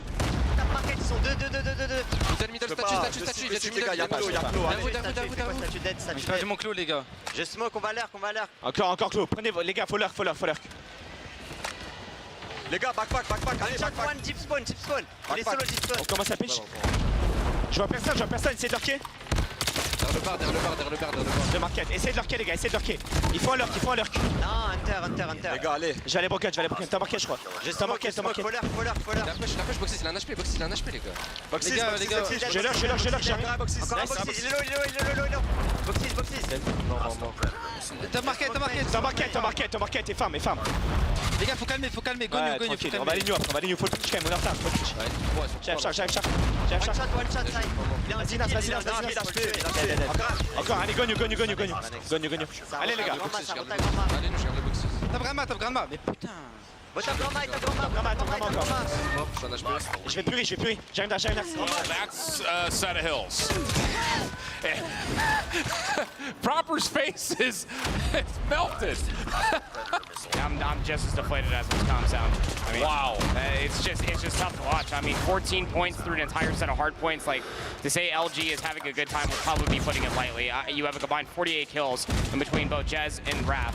I mean, what do you want me to, congrats. Cartels has slowed down considerably since the start. But Animus just simply cannot hang with the presence, with the pace, and everything else, other buzzwords that you can throw in for LG. They are just doing everything right. It just sounds like, again, I don't speak French, but, no, me neither. Kind of listening in to hear multiple voices at the same time, I feel like everyone's commenting where players are, but no one's taking the quarterback position and saying, guys, we need to go here, or we're hitting now. It just feels like here's 2 players doing one thing, here's 2 players doing another. It just doesn't feel concentrated, which is so strange because this Animus team last year, they didn't qualify through, but they looked so damn good. We talked about Saze being an up-and-coming breakout player, and he's only got 8 kills. You even go back and you rewatch the Grand Finals versus Exclusive, albeit online. You can just tell how structured Animus did look in that moment, but everybody does have a plan until they are either slapped in the face or are down by 120-plus points at the end of the set of hard points. And this is just Animus currently, but they are starting to claw their way back. Good amount of kills coming through. Saze does have at least a War Machine available and is getting more damage to speak of, but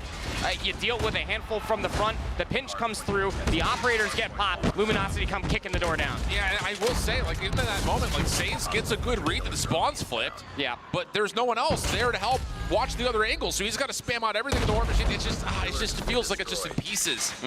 So it's going to be over 200 points for LG. Purifier equalizers both being spent to lock down this scrap time. Cartel's trying to push out, but at least get some damage done. Animus a chance to contest a little while longer, but it's a mere footnote in what has largely been a story written by LG. It's a pretty big footnote. Like size 13, extra wide footnote. 200 to 44. Got a claw that it's at least found further value for Jez, but it's more of a haha to the 34 kills he's already accrued for himself so far. The Predator missile will reveal further information. You look at the rotation over towards Grandma's. Hey, wouldn't you know, we got a Pred missile plus the rotation. That's LG. Yep. Pred missile does not connect, though. Doesn't matter. They know exactly where the player contested would have come through, and that's enough for Jez to pop off the kill team. LG looking very complete. This is kind of a history. I mean, they were coming off of a loss to Stalwart where they got blown out on a summit, 74 to 250. So you start to wonder what is going on with LG.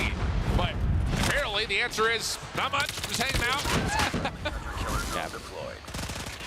I think it's all just like a further learning experience coming through. I mean, we knew that the North Americans were definitely going to struggle when it goes up against the Eastern teams, but versus Europe. This is what we simply call in the biz as a confidence booster. Yep. I mean, Gwithil is out trying to get Purifier something to connect with. Narc's good hit marker, doesn't finish off the final shot needed, but has the Fennec to do the job. 14 seconds scrap time looking decent, but on rotation again, it's LG who's here first with a perfect setup. Trophy system to keep Cartel safe. Solo challenge. I mean, do we really think that LG isn't here already? Animus just look like they're all playing for themselves, not gonna lie. Yeah. Hardly looks competitive at all. I mean, if we can reach 100 points, great. Might be a little bit more respect, but I guarantee you that Animus are probably and respectfully already thinking about that map number 2 and potentially what that firing range might bring, because the standoff hard point in this matchup, it just simply is not it. And it has nothing to do shorter than just the overwhelming and oppressive presence that Luminosity brought straight out of the gates. Yeah, 100%. Nice moment here from Animus. Little pitch setup. Yeah. Pulling the focus from LG's setup, and that's enough for that to be a clean feed. Why are we not doing that earlier? I mean, that was as perfect as it gets. Yeah. Nice little trade back here. LG trying to force something through box side. Animus still very comfortable inside the hill, still spawning close towards Hay as well, and the Pred missile will make sure there is no further hit. So, all right, it's a day late and $1 short, but it's good. Finally, we're starting to see something. Animus is like, okay, like this is the team that we expected to see based on the results online. Multiple hard points late and many different points short, but. Yeah, and again, it's moments like that, like you can see the structure for this team. It's not that they don't know how to play fundamental Call of Duty Mobile. It's just simply the fact of how quick Luminosity were manipulating it that just never allowed Animus to mentally fortify themselves for what we just saw right there. So 55 seconds back towards the center of the map we go. Only 9 required now for LG. And they have to set up another break attempt, and they need to do it quickly. Equalizers, Purifiers, War Machines all being spent as LG knows that this is likely the final moment of this map. Raph just waiting for the proper time to jump to the hard point with the equalizers. He's actually going to go back over towards Hotel. A slide through, good for the first. Long range shot towards the second, also going to be there. But the follow-up from Animus is just as good as the initial from LG. But again, the time just runs out on the map. So, hey, good break on P4 to finish. Decent contest through P1 there, but the first 7 hard points were anything but good. There's nothing short of what they should look at that if you are Animus and say, look, we simply should be confident. Like, it's not that they are that different. The scoreline will suggest otherwise, but it's just how quickly and how consistently LG were fundamentally playing standoff hardpoint that exclusive simply couldn't, or I'm sorry, not exclusive, Animus just simply could not get their feet underneath them. Yeah. They just immediately slipped on the proverbial banana peel and then just simply could not get back up. So the hardpoint goes the way of LG. You got to start thinking about that search and destroy. Again, best of 3s can be so brutal from the time spent in between start to end. Yep. Well, we'll talk more about that here in a moment. I will say, though, for LG, looking like the clear-cut best chance for North America to find their way back on top of the throne. Agreed. That's encouraging, I think, to see them play as cleanly as they had. I think the other part about it is it's dynamic. There are 3 layers to how they play with, you know, Raph on a shotgun. You've got, obviously, the Fenix and SMGs, but S-Thug running the Type 19, you know, really laying down the wall from up high. Yep. It does feel really solid to see him and Jez play as well as they do together. Because, again, we once at one point, we were talking about, like, Jez is just, he's an animal. He can just run around and do whatever he wants.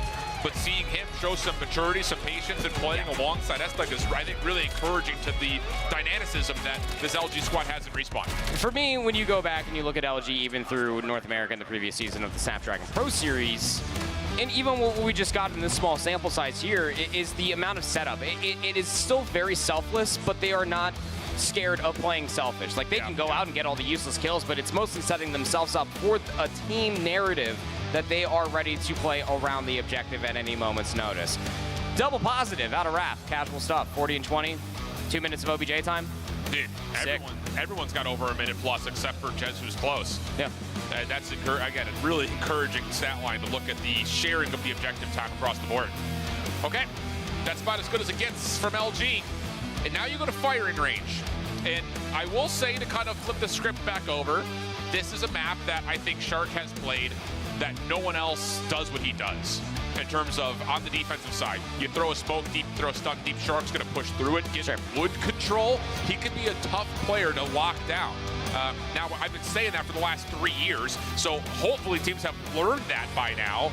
But still, I think, you know, when you look at this map overall, the statistics favor LG, but Shark literally can take over on this map. He absolutely can. And it's just about forcing those timings, and I think that Shark, just as a player historically, especially for the European region, has been able to at least adopt not only just what all of the East end up doing, but what a lot of North Americans also make a name for themselves, and, and that's being able to dictate the pace on the round. And a lot of that is all just centered around your utility. I mean, we're going to sound like a broken record at the end of these best of threes, brother. Just talking more and more about the utility and the usage and how you can find value with that. Every single stun, every single nade, even the ones that are saved in a post-plant scenario could be the end-all, be-all for a round, let alone a map. Yeah, 100%. It's just really fun, I think, to kind of like reflect back mentally on watching Firing and Search and Destroy 3 years ago. Yeah. And how far it's come, and even just the last year. That's why it's so refreshing. It was obviously a joke, like talking about we should keep counting the amount of like map 2 firing ranges earlier, but like it's so refreshing because the meta on it always changes. You see players like learning how to adapt through different scenarios. 100%.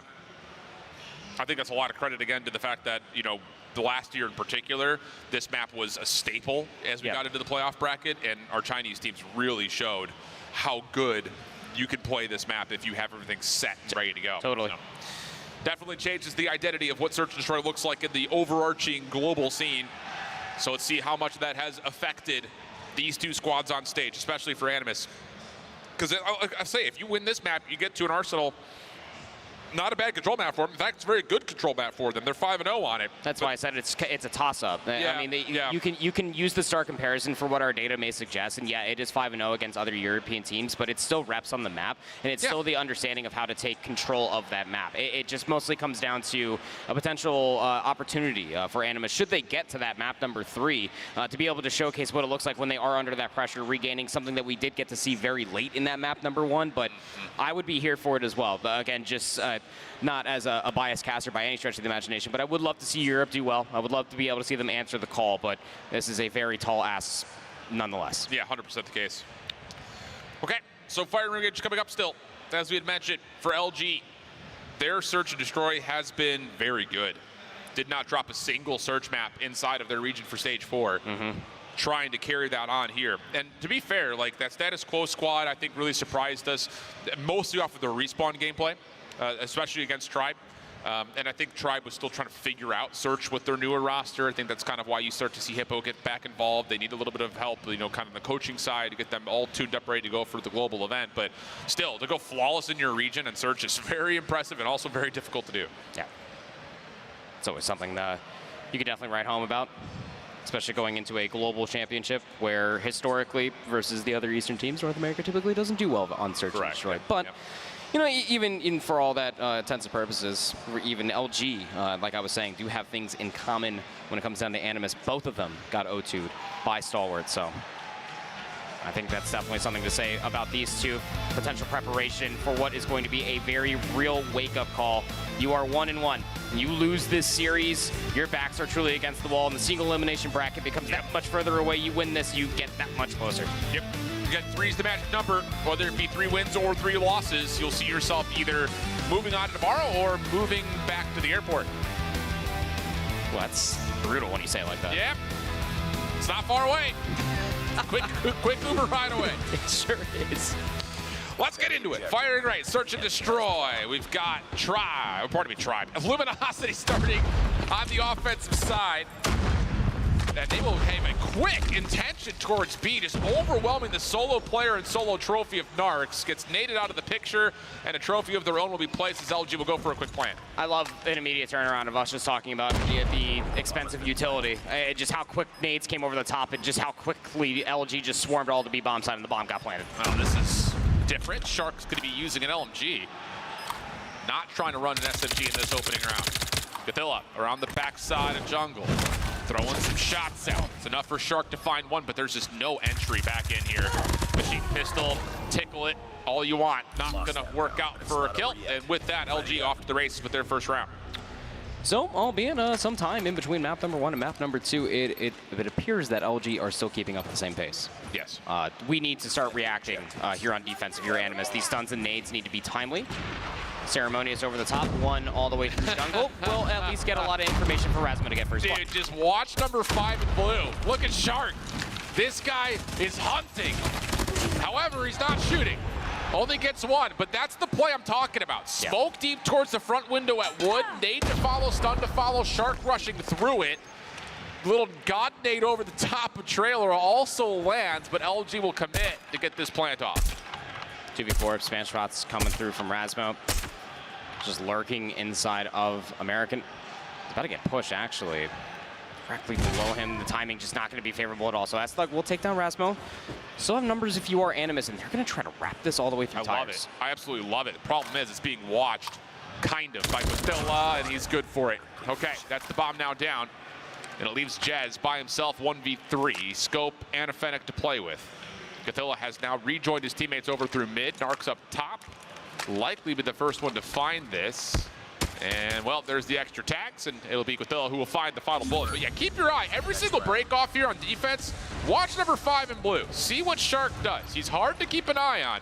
But if this is the same setup, it's a smoke, it's a nade, it's a stun, and Shark has the opportunity to either play over through trailer or front wood. So there's the smoke, there's the nade, the flash is not there this time. That smoke's a little short. Careful here. He's going to have to try to find his way to wood. Oh, but he still gets great timing on a Jez who was almost expecting for Shark to be on the opposite side of the trailer. And now you're forced to take a look at Shark. Cartel's up top. Wood has help, though. Nice assistance from Costilla, but Shark will still die. I said this over the last 2 years. Anytime you see a smoke at mid with Animus on a defense, you have to stun it. You just have to. You cannot allow Shark to freely push through like that. It's been the same play for 685 days. Is that actual? No. Okay. Close.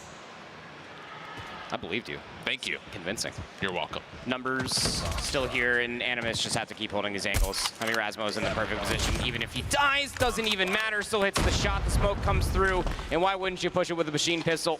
1v4. Yeah. King's got a sniper rifle. Good luck. Have fun. He is in trouble. Good first shot. Decent idea of where everyone else is coming from, and well, hello. Watched a couple of the shots from Says go right past his nose, but didn't make much of a difference. But yeah, there it is again. Animus right through the middle of the map has Shark just dominating and keeping LG uncomfortable. Yeah. Gotta stun this smoke. You have to stun this smoke. Smoke out. Stun it. Enemy has the bomb. Grenade out. Smoke, nade. A little deeper this time. Doesn't have immediate assistance is the biggest problem for Shark. So actually elects to go inside of wood. Yeah, just playing back, waiting for him. But the problem would have been the fact that Shark has an SFG, so you get into close quarters like that, and he usually holds an advantage in the 1v1. Not the case this time, as LG just essentially bait Shark in, and that's enough for first blood to get tallied. That's a big first blood to have for yourself. It means the conductor of the pace of the past few rounds is now gone. What does LG do with this information? They start to take more and more trailer away. This is the biggest problem about how Shark, which is on an island by himself, but Razmo's still nearby, finds that kill. Well, and that's the other part about it is, like, the setup doesn't change if Shark drops or not. He just goes rogue. Yeah. Everyone else plays the same setup around him. The problem is, as they did lose the focus through mid-map and the flanker, now the retake has to solely come from the front, and uh-oh, that flash doesn't actually get through. Not what you want to see. Doesn't affect this backside of trailer, and that's enough for Raph and Jez to clean things up, no worries. Yeah, I think it's also a big moment in that 1v1 versus Shark to not allow him to get away with highway robbery. Just any sort of adjustment you can make to a 1v1 gunfight, standing on top of a table, jumping off of it as well, it could throw off the micro adjustments on an SMG player. A little bit more cheeky in creativity coming out from LG in that previous round. This time, it's straight back to B, much like the first. Yep, Narcs this time stays alive through the opening Semtex and nades that get tossed. And that's enough for this defense to hold strong. Okay. I was going to say, the other thing that we often have seen when teams are able to deny Shark that early play is that Shark sometimes will overheat a round or two, get caught, and then he says, all right, well, I'm just going to go prone in front of your wood window. My sniper's going to watch over me on one side. I can watch the cross, and they still have mid-map completely dominated. So that is something to kind of keep an eye on if Shark does decide to kind of play forward. No, this time it's just the MG42 spamming through mid. And this will be a very passive setup, with the only exception being Saves, who gets deep into trailer this time behind that smoke. And Shark is actually electing to play very far back this time. MG in his hand. And you can see just the chaos that it has ensued for the rest of LG to try to meticulously move through the map. They still are able to pick up first blood. Get inside a trailer as well. Rasmus Nice lots to shot. do, big kill to have. Yeah, and he's got to stay safe back here. Problem is, he could not get deep enough over towards American. So that's going to lead towards LG, clearing out the A side of the map and getting a plant off. Nade over the top, really well placed, but a trophy system denies it. So now the post-plant setup, largely just on top of the bomb. All three members inside a trailer. I think a lot of this is because they know that Narcs and Shark are still alive, and they know that Shark has an MG. So this has to be down to how do you break this open, and oh goodness. Oh no. Kings just peeks. Trade is decent though, and now it has to be down to the retake from the front. Shark hoping for some good timing. Nobody really baiting. Nobody trying to give up any sort of inch. He's going to have to peek with the MG. Finds the first, will be traded. Time's running low, though, and Raph has a shotgun. Narc's able to find the kill. Does he get there in time? Yep. Sure does. And that is just many different lessons on why you probably just don't want to be triple stacking inside a trailer for one, but let alone Shark. If he's alive, you feel like anything's possible. That's very, very true. So 4-2 half. A lot of it just decided based on what Rasmo was able to hit and what Shark was able to take away. Now, here's the thing about how Shark plays this map on offense. It doesn't necessarily change. They still love to throw this opening smoke through mid, try to keep the defense focused off the conditioning they established on the offensive side. But this time, it's going to be first blood tallied through mid, and that's enough for a 5v4 to carry on from here. Got to be expecting that Shark is getting wildly aggressive, but until you know for certain that he only has an MG, you're never too safe, you'd fear. Got numbers still looking for a little bit more. Trailer control is going to be important should this AXQ come through. Yeah, this is actually just a 2-2 split up for LG, electing to just give away the middle of the map. It's going to put a lot of stress on this defense towards B in particular, as there's no angle, even remotely being watched through mid. I mean, you have Raph kind of checking it every now and again, but he doesn't really have a chance to see all of Wood, and that's why. That's because he has to really peek widely, and that's enough for Rasmo to punish. And now we got ourselves a 5v3. Good numbers here for Animus. Oh, xThug looking for the timing. Yeah. Premature shots means that you just got to look at that door, and the moment that Kings tries to act, he gets gunned. So Cartels, MG, got more than enough bullets. Can you find the timing for a 1v5? Odds not in your favor. No. MG go Burr, though. It do. Tell you what. Most certainly do. Okay. A couple more rounds away now, and Animus are just waltzing through. What do you want to do with this R9, Raph? Trailer? Yeah. Trailer. Yeah. Smoke out. No. Okay. So a lot of utility spent to get Raph deep with the R9. That's your sole defense at A right now, though. At least that should be the indication. You also got a player in Cartels holding tight on the entryway to B. A little crossfire setup with King. So some cheekiness here in terms of LG being very unpredictable in this opening defensive setup. Jess is also the bait. He has now joined Raph as far as that A defense is concerned, but they've come up with no information, maybe apart from a couple different audio cues. A lot of lurking happening over inside of the jungle for Animus. They're thinking B. Does Kings have an angle to hit some sort of an opening snipe? Gets a hit marker. Follow-up. That one will land. Cartels trying to take care of the damage that had been dealt. Tries to play in towards Closet. Backs up, and he runs right into a double stack. So now Kings, how much can he still hold? Backside car. Help is on the way. Nades over the top, trying to slow down Animus from actually getting into the site, but they're actually not committing. And this little finesse of time, this killing of the noise, is going to create so much doubt. But Raph has never left. He's able to shut down one over towards A, and now he's got himself an Odin to play with as well. And the late P coming through from Philip with the Type 19, right weapon for the job. But I mean, Raph just plays it perfectly, finds the kill, gets inside a trailer. Now he can just lurk. It will be peeked again by Jez, but so isolated are the three remaining players of Animus. This is an important angle for xThug. He can now lock down B. It frees up Kings to rotate the scope over towards A, which is still a bit, I would say, well, dicey, to say the least. Quithilla avoids the nade. Has to step out into the open. Good prediction towards backside American, but has to also be the one to commit for the plant. The toesies aren't going to happen. Doesn't make a difference. LG right there waiting as soon as they got the intel. All right, one round at a time for Luminosity. Getting themselves closer, diminishing the lead now just by 2. And realistically, it's just slowing down the pace. I mean, Animus kind of did play into that pace itself by trying to roll over towards B and maybe trying to get a bait over towards A, but Luminosity, poised as ever, setting themselves up with a pretty standard defense. Yep. Trying to get the information in the lay of the land where Animus are lurking. Raph, do you want to take the shotty into wood? I don't know if I would. And you will back off. You will not. Yeah, I was going to say, this is the thing about like running 2 rounds in a row with Raph with the shotgun is it's going to be a fool me once, shame on me, fool me twice, shame on you type situation if he plays that backside of trailer again. So he's got to take a different angle, and wouldn't you know it, Shark says, you want to play aggressively? Well, okay. It's just Aspect says, sure, sounds good. Said, you want to play a game? And he said, we're already playing a game. $1 million prize pool. Big first blood half of themselves. Again, the trade is very important for 2 different reasons. You lose the aggression if you are Animus. You lose a scope out of Jez. And maybe some other position that you once held for yourself, and lack of information to come through as well. Luminosity are assuming that it's going to be a B push, and albeit the bomb is still lurking on this side. What are we doing? Push it. Trade is good. I was about to say that here's the issue for Animus is the mind games that have been established is they can't go A without telegraphing it because they have to throw nades to clear out that corner that Raph was in before. Correct. So you take this intention towards B, you see an aggressive setup, not only to get 1, but also know that S-Thug is here, and you're going to say, okay, they're going to keep 2 players towards B, let's take our 3v, possibly 1 on the A site, and they're going to see it's wide open. So now Rasmo from the Observer Tower at mid.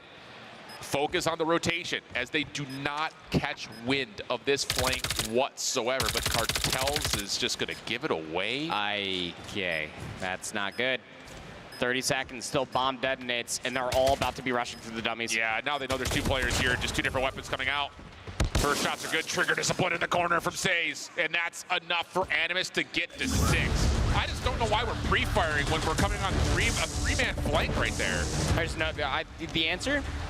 There's no reason whatsoever. That is either a desk pop or a very unfortunate and nervy mistake, and could end up being the costly one here for Luminosity. The lead is now by 3, and Holy nades. 1. That's a lot of nades. Trophy systems were enforced though. Spam from the LG not going to work out as Animus will come away 2 for 1. It's Cartels at mid-trailer still in a good spot, but keep your eye on number 2. Rasmo's gotten deep through 10. Catches Jez out completely off guard, and now it's just a 4v2 situation. Animus, huge advantage as they're re-wrap back to B. Might as well. All the other information would assume that it is vacated. Cartels will take down Rasmo, and the push continues for the team in blue. B-side acquired. How do you retake this 2v3 if you are Kings and Cartels? With a lot of hope. Mm-hmm. Shark into play. Topside useless. Kings trying to clear things from the middle with the scope. No peeks yet. Gets a chance, but that's Narcs on the other side, and he will not miss. So now it's just down to Cartels. Picks up a scope of his own. First shot lands. Keep in mind, he does have a Fennec, I believe, in his back pocket. So it should be enough for him to try to clear out some of these close corners, but look at this re-wrap coming out of Says, saying, I know you're coming through mid. I know you got to clear out the backside tires. Now looking good for Cartels. Saves a couple of shots, now something to be dealt with. The Shark in the corner never peaked, and it's an Animus 7-3. And map number 2 giving us the control we all wanted. You felt like even after the half being at 4-2, it was truly Animus's to lose. It's like you're talking, like the biggest question mark and the ultimate mind game. It starts with an S, and it ends in a K. It's Shark of natural course. It's just the way as you were painting out Bob Ross style up here.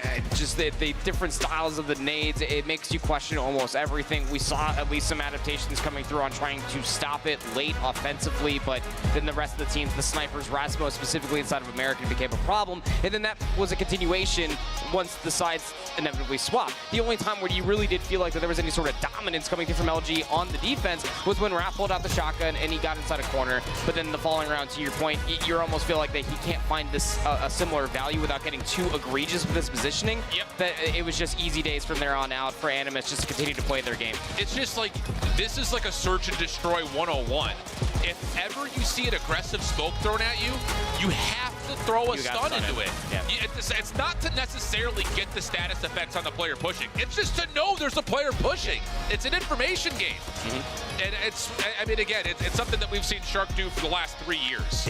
And it just still, either whether about neglect or just ignorance, just keeps getting ignored. And the thing about it is, if he keeps throwing the same smoke and you stun him, or you just throw a stun that doesn't land, or it does, that gives you the information of, oh, Shark's in there, so now we know we can play passive and try to bait him into an isolated moment, or he's not in that smoke, so we know he's playing an LMG deeper into sight. Like, it's just, that's so clear cut. It gives you so much early intention if you just throw one piece of utility. I mean, we also talk about it in respawns when it's, say, you pop a Sparrow, I respond with an equalizer should I be inside the hardpoint. It is always a resource trade and information trade soon after. So important in Search and Destroy. And although Shark went 6 at 8, it's also the 4 assists that they found along the way and the influence that they had on the map to set up Rasmo continuously, playing these longer lines of sight with the sniper. Just had to have the right angle and the right crosshair placement, which more often than not he did. So yeah, very good for Animus. That now extends this to a map number 3. Indeed. And if you need more energy to get yourself through the long day today, unleash the beast. MonsterGaming.com. Get there. Or maybe monster.com/gaming. Maybe both. Arsenal coming up. We've unleashed the beast up here. Tell you what. We have. We've cracked a couple of monsties. It's actually my second. Is it actually? It's a very high caffeine day. That's fine. Nothing wrong with that. It's a very high octane day. It is. Lots of games. Lots of games. Lots of Call of Duty Mobile to be played, and this series is not done yet. Again, if you lose this series for LG or Animus, it is not the end of your tournament.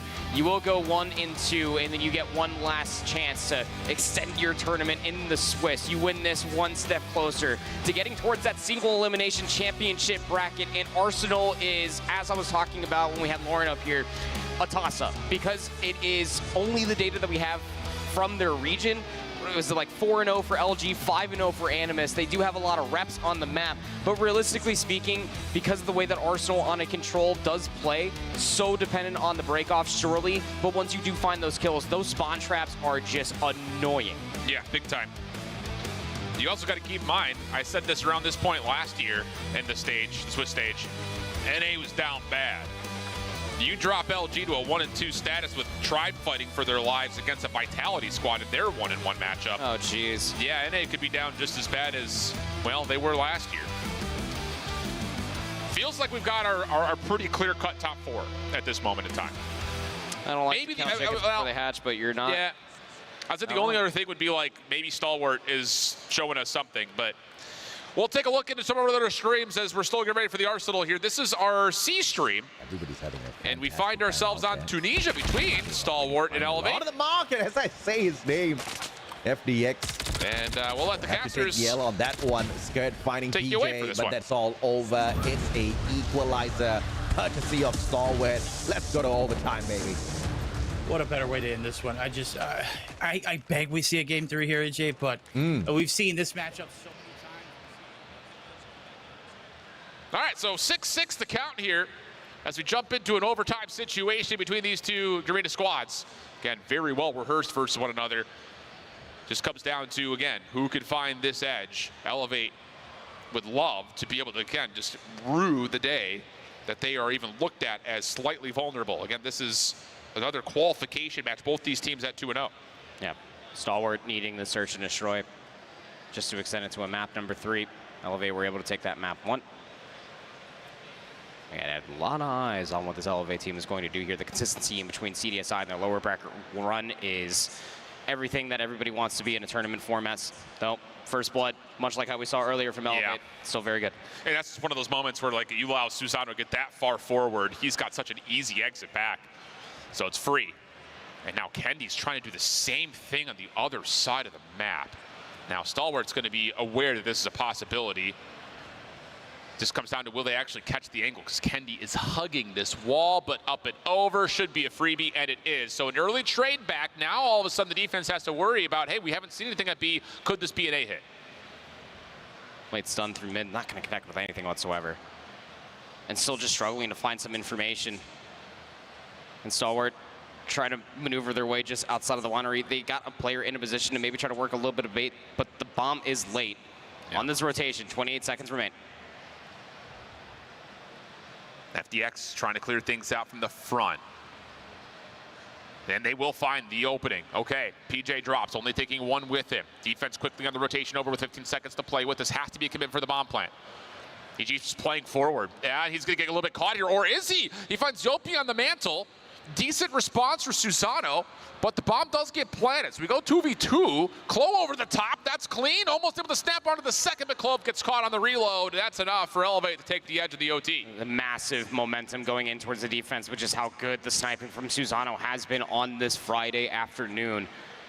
And you are now one round away for Elevate, being only the second team to make it towards the championship bracket. Again, we saw xRock 2-0 Wolves unceremoniously not too long ago. You'd expect Elevate to make it towards the single elimination bracket as to take down one of their fellow region teams along the way. Yeah, lots of nades being thrown from Elevate immediately into the A site. There is a deep smoke here. Susano also helping open up the site with a late stun. PJ in the corner trying to clear things out. Bottom side winery. Geeson trades coming out and Oscar is not quite able to lock down the shots at range. Elevate with the numbers. And well, it's his last chance saloon here. 1v4 situation. Everyone knows where the last member is, and no worries there. Elevate clean through the overtime, win it 8-6, and they will 2-0 their regional counterparts and make their way into tomorrow's bracket as one of the top 2 seeds. We'll say this much. I mean, that, albeit an unfortunate loss for Stalwart, you still got to be feeling pretty darn good about yourself. Just keeping that search and destroy as close as they did. I'm not too sure what the scoreline was in their map number 1, but regardless, playing Elevate that close, especially off of recency, you got to be feeling pretty darn good about that. It's only their first loss, so still plenty more COD left to be played. Absolutely the case. And I will say, I think just kind of like we weren't really sure what the expectations were going to look like for Stalwart. They've done well to this point. Yeah, they have. Obviously, they're 2-0. It's easy to say, but and they 2-0 both the teams that we have on our main stage. Yeah. Yeah, so there's definitely some things to keep in mind as they will drop to the 2-1 bracket. They're going to have nothing but qualification games the rest of the way, whether they do it in the next round or the one afterwards. So some freedom, some buffer after the hot start, but the bracket only gets more difficult as teams continue to eliminate each other. That's how things go sometimes. That's how brackets work, yeah. It's quite literally the point of a bracket, yeah. Correct, yeah. The worst teams get eliminated, better teams move on. It's, yeah. Wow. You're so good at that. I don't know, whoever cooked up the first bracket, genius. Yeah, oh yeah. It's like making the first beef Wellington, but for like brackets. It's amazing. Well, I'm hungry. Sorry, I'm hungry. Fair, okay. Here we go. On to the Control at Arsenal on our feature matchup, Animus and LG. Again, both teams have really enjoyed playing this map, and they both have found flawless success inside their regions. But the opening in towards A for LG, good. Even better that they get some top window control here. Follow up from Rasmo, fighting back. That's not bad as he finds 2 with the machine pistol. Just when he thought LG was going to get a free first tick, it's immediately responded by Animus' defense. A lot of people have heard me talk about Control, but it might be a broken record to some, but it is so true on Arsenal. So break-off dependent, but it honestly, a round could end as it starts, but nice trades to at least come through. Still trying to jostle for position, maybe over towards this B. Control zone, Cartels, 1v1 inside of the lounge has to favor the reload, but still holding the space is very difficult to try to combat back from. You want the statue, but cannot hold no longer. This is interesting. Raph is just kind of hanging out at mid, making sure the pitch stays safe. Curious, to say the least. And that's going to be enough for Animus to just respond to the play over towards the opposite zone, clear it out, and hold the 2-life edge. There's the bait and switch. Doesn't even need to be needed as now Raph is able to find the first for free. Nark's now trying to play his life backside of the tower. Staying in the zone for some contest. And he's got help here. So again, LG, what do we got? Trying to fight pillar to pillar. Flash on one side. Odin just trying to lock down the corner, and now here's the best chance. Damage going to be tallied. The first shots are good, and the follow-up is better. So now the clock will stop at 31 seconds with LG on the A zone. 13 points up against 14 again. Still very much so anybody's round, but Kings just gives it up at the utmost wrong time. Still, clock being stalled out. 2 players strong around the A control zone. Reinforcements on the run. Yep. Second tick looking good. Spam through the door for Jez, not going to land. Flank on the way from Animus. This is taking a lot of time, and they may just be chalking this. Try to get into the spawn a little bit, deal some more damage to the life count. Problem is, now you've got all of a sudden the ability just to flood through main lobby. Good crossfire setup for Animus. enough to deal damage, slow down the play just a touch, but Raph is going to get around the back. Hunter Killer Drone now moving through, and we have a battle of spawn traps coming up. Yeah, this is basically a base race when it comes down to control on Arsenal, but the biggest issue is that if more kills start to come through, what are you supposed to do if you're 1 and 3 in blue? You almost have to give it up, come down the stairs, and that's exactly what the call will at least be for Says. He'll come help out his former teammates, but you still got 3 more Luminosity players in your spawn, 2 Animus players in the opposite spawn, and so far as the numbers go, Animus are coming out on top. Well, this is Arsenal, friends. What? Yep. Spawn die! Spawn die! You're running out of lives. Here's the thing. You're running out of lives. There's no more spawns left now, all of a sudden, for LG. And now we got ourselves a 3v3. Dude, what? Wait. What? What is this? We base race and we flip the map. The Predator missile gets called in as well. It's just information. It doesn't even find a kill. Oh, man. It's a round of search and destroy. Sparrows are through. Oh, my goodness. This is control. No. No, we have lost control. We have lost control. Rasmus Hunter Killer Drone's going to take down Cartels. And I love this call coming out from LG. Don't chase the kill. Rasmo thinks he can win this 1v2 with the claw. Oh, he sees the player inside the vent. Does he get the snap? Almost. But wow. I mean, that's control for you on this map. You just take away all the respawns, then you play whatever's left. It's a 3v2, 3v3. but it's a hell of a call coming through for LG. I mean, whether they got the information or not, just to push all the way through the lobby side like you were talking about, I don't think that Animus knew that that was going to be a thought, a process for LG to try to do, but brilliant as it may be, coming down to a final 1v1 and 5 segments to boot for Luminosity. This is my first time actually casting Arsenal control in this game. Wow. You remember when the biggest problem that you and I had to worry about was the head glitch on the statue? Just wow. We've come so far. Yeah, well, have we? No, but we've gone places. Animus now have the offense. Oh, mercy me. Down 2 lives early, and you've got LG starting to push up through trophy side. Now, you have also gotten Shark through on the opposite through elevator, but he's being chased by Cartels who's seen him. Shots are coming out. Spawn Trap trying to get affirmed for both sides, and Shark will only find one before falling. So damage has been mitigated, and now LG control the map with only 35 seconds to the clock. You just can't help but giggle just watching the mini-map when it comes down to Arsenal control. I mean, LG, they won the break-off. They saw one player, Shark, trying to work the Spawn Trap. was like, hey, get out of my house. Get off my lawn. And they're trying to do the same exact thing on the opposite side. A little bit more passive is LG in their setup, not trying to cut off away from the map until they get another clean 3-4 dead. Rasmo will at least find a trade, but a very good defensive opening for LG here. Raph, a little bit of a slide and dance with Shark, who had the gloves out. Wins it. Long-range shots from Jez, also decent, but has to help out onto the zone. Raph, a little bit of trouble in towards double doors. Rasmo still getting the work done. Holy smokes, Rasmo is off to the races. Does eventually see his teammates fall, and with so he will also drop. So now 19 plays 12, and LG looking comfortable. Just a second they have to kill off the clock. Yeah, at this point, you're just hoping to salvage anything if you are Animus. I mean, the fact that you almost got that first segment is saying a lot, but I mean, LG in the respawn's continuation of what we were talking about, going back towards that standoff, you give these guys any sort of area to control, they know quite well how to take that space and then make you to have more and more less space. So one more round away for Luminosity to increase their entire lead on the day, get themselves closer towards that. Yeah, and I love this. You have Pred missiles, you have operators go to B. This is something we saw back in 2019 for Black Ops 4. You got streaks, take them to the outside point. It gives you so much freedom, so much control. And now Animus need to make a really tough choice, because you can't just play for spawn traps here. You got to get your defense going. And the second tick of progress is pretty much already gone. Kings somehow loses that battle with an Annihilator. Says takes him out of the picture, and that's enough for Animus to regain control at B and deplete the second tick of progress. You got one player inside of your spawn, though. It's Jez. Pulls out the claw and almost loses his life. Just barely holds on, and now the spawn trap is in. Full spawn protection, able to at least get yourself moving if you are Rasmus, but you still die.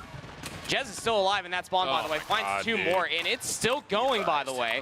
And now you got to start wondering if you are safe. Do you try to do the same? It might be too late. Jez even calls in a Pred missile, will lose his life, but once the dust has settled, it's 22v19. Yep, and that stuck to just pop the doors, use the Sparrow to clean out the lobby. Not landing yet. Lots of shots already spent. In fact, the whole thing is gone.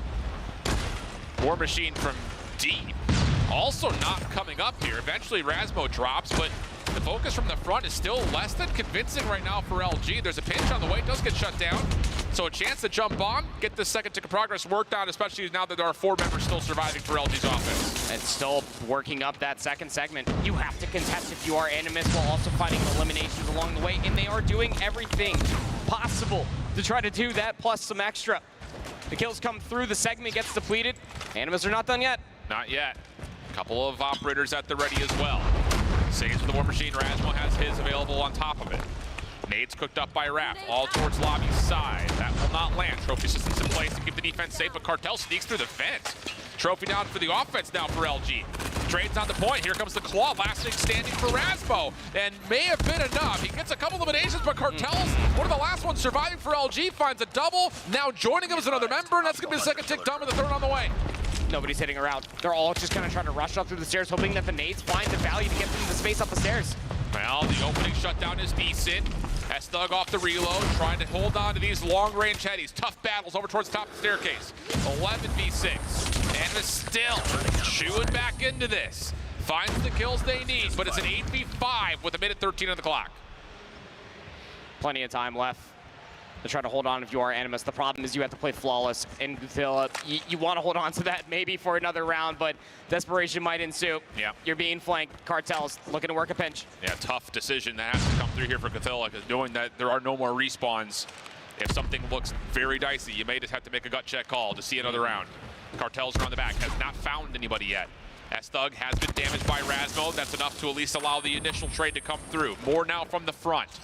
40 seconds in the clock. 7v3 should be clear shooting for LG from here on out, especially as they cleared off the zone.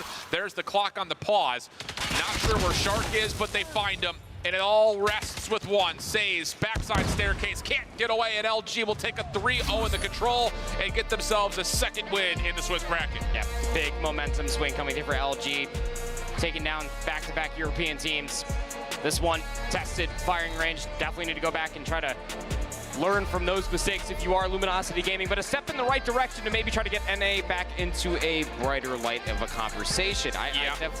Throughout both of the respawns that we got to see out of Luminosity Gaming, it's just fundamental science, very meticulous coming through, and then also the slays at the same time. Yep. They know just as well as some other teams that are here this weekend that how aggression does actually work and how to turn that into further map positioning and positional advantage. Yeah, Raph and Cartels were an issue throughout both the respawns. And Jez was here consistent. Today. Yeah, very consistent. Same with S-Thug. Yes. Yeah, it was just, you know, seeing Raph and I think in particular Cartels really show up for this squad is refreshing. I think just kind of across their history, they've often been looked at as kind of, yeah, part of the team, but never been kind of the stars.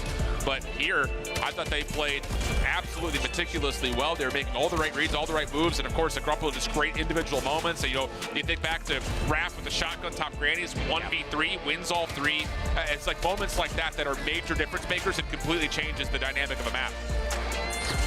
They forced so many awkward positions and probably a lot of things that Animus were not utterly prepared for. Probably knew that it was possible playing against a very top team, let alone all of North America, but you could just tell just the stark comparisons in between the two regions in this very series. Yeah.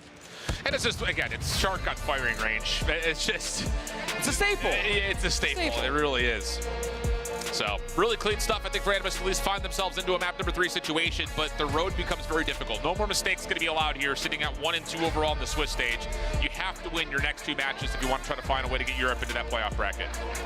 Definitely saw some polished moments there out of Luminosity and some sparks of hope as well, like you guys were mentioning on behalf of Animus. We'll have to see what they're able to do in the last few matches there when it comes to the rest of our Swiss bracket. But that's match 6 now done and dusted on the day here so far, which means I can't even imagine how much more they've gotten already through in the pit. There's only 3 more here up on the main stage, so things are moving and shaking. Teams are starting to kind of figure out where they're going to fall and how much more they need to do in order to make it through to the next stage of the competition.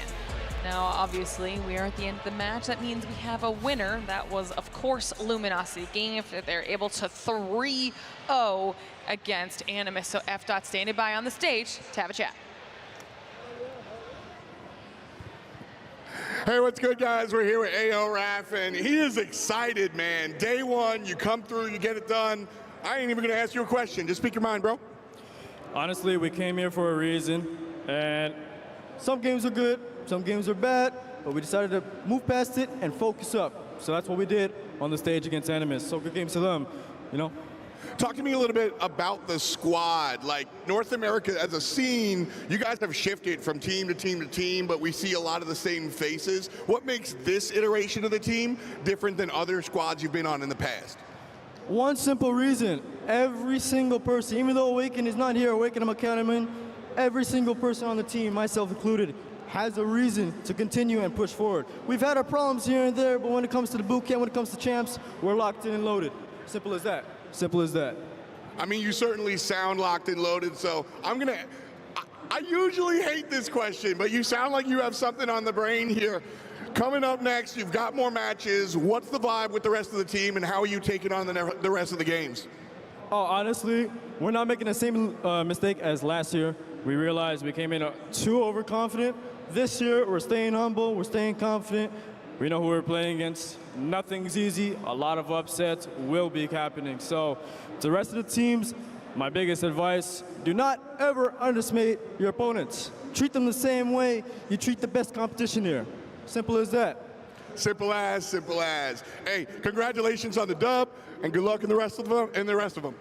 Thank you, thanks so much. Hey, to my AO fam, I love you guys so much. AO fam on top, type it in the chat right now, man, come on. There it is, let them know, let them know. Shout out Beef Mommy, she's on the other side, gonna catch us up with some of the other streams. Thanks a lot.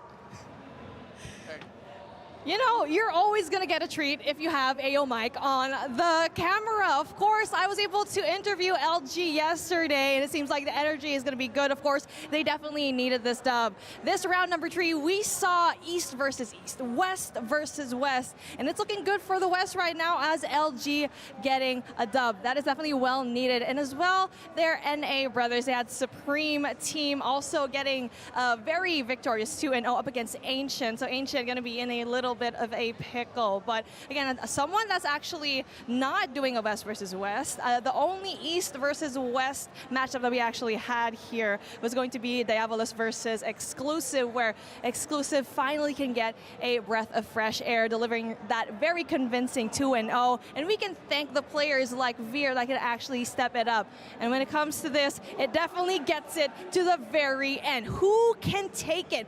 Who can clinch the crown? Of course, it's only day number 1, but you can see behind me, we actually have a matchup that you definitely don't want to miss in round number 4. We got Vitality right here. And of course, the name that you're kind of thinking of, Vitality, Tectonic's going to be right there. And guess who's right beside them on the next one?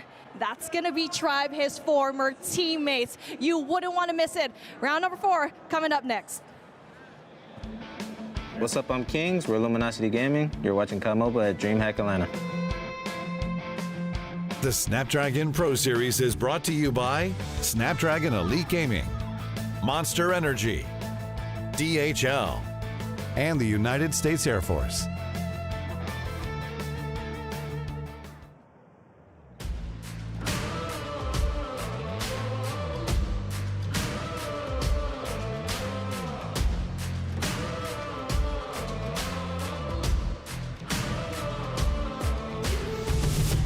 Something that you've never seen. We run like a wild machine.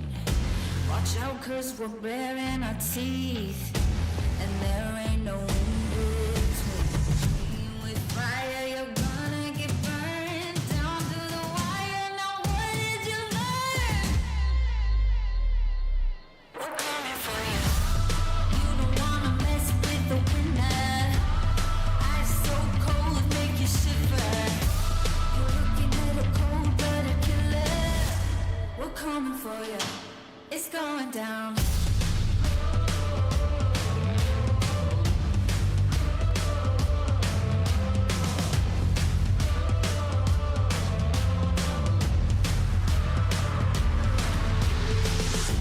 We rain on the room like a storm.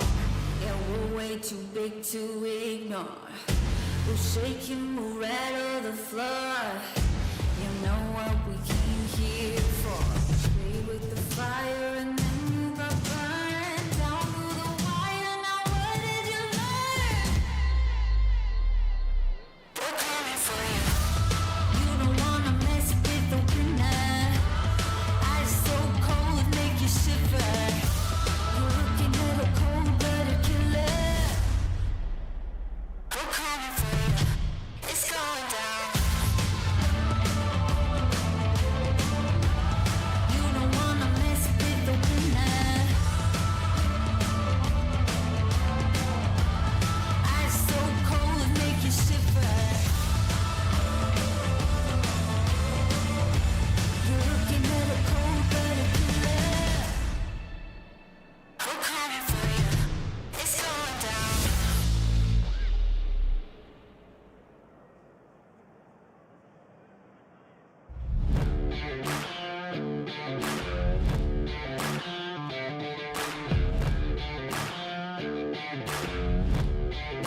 run to the cold river, set fire, sealed and delivered. Slow burn, shot to the liver. Heart so cold, make a grown man shiver.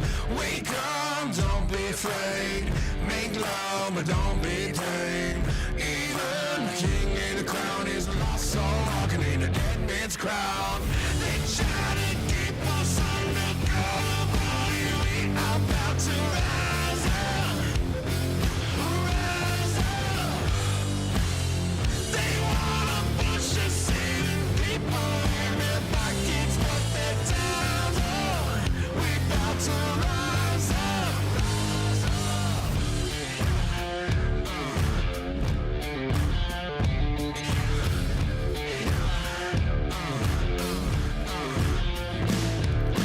Everything we ever did, all the things that we ever had.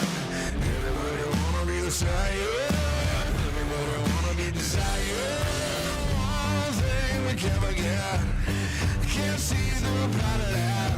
When you got a heart of a fighter, yes, fight up even harder and higher. They try to keep us undercover, but we are about to rise up.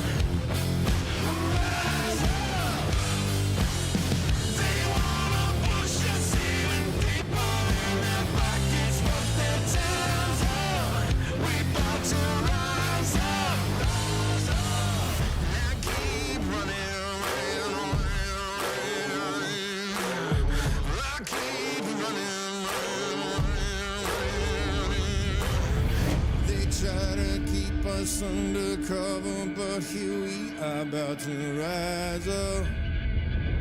Rise up, yeah. They wanna push us even deeper in their pockets, but their time's on. We about to rise up. Rise up. Yeah, yeah.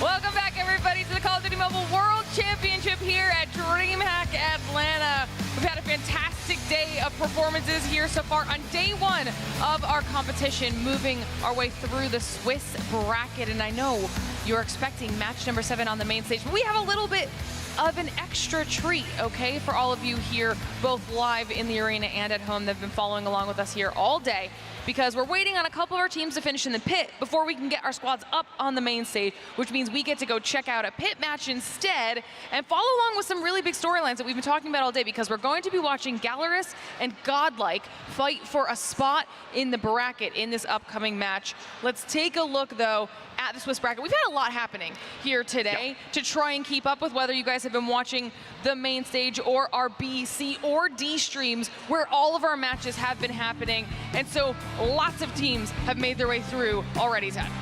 Yeah, it's getting a bit mixy, isn't it? But for a lot of these teams, again, the same kind of applies. Win 3 before you lose 3. Some of these teams, though, are actually already eliminated. We've already had some teams already lose 3 games, so tough scenes for them, but they will still go home with some prize money. But yeah, we have some really interesting games, right? Yeah, I think it's Diabolos have already been eliminated. They lost, I believe, 0-2 to Exclusive. I believe that has been confirmed. I think we looked at that. And the other one is Ancient Gaming, which obviously, as we saw earlier on, is not really a surprise. Again, shout out to those guys, but unfortunately, they will go down to Supreme Gaming. So we have our first eliminations. On the other side, though, we have our first teams through to bracket play, and surprise, surprise, it's xRock and Elevate after their respective 2-0 victories over Wolves Esports and Stalwarts Esports. Both incredible matches, by the way. The fact that we got the matchups between the 2 best Chinese teams, arguably, of course, Q9 also in that conversation, and the 2 best Garena teams, brilliant. Absolutely love that. Yeah, I mean, it's just day one. We've already had some potential foreshadowing and who we're going to see later on in the competition. So now now we get to see what's going to happen with this next team claiming a spot in the bracket. Like we said, Galorys versus Godlike. Let's jump into it. Straight into it as well. I mean, this one is a super important game for both these two teams. These teams are ones that want to advance to that bracket play. You lose this game, you have no more opportunities to lose, Brody.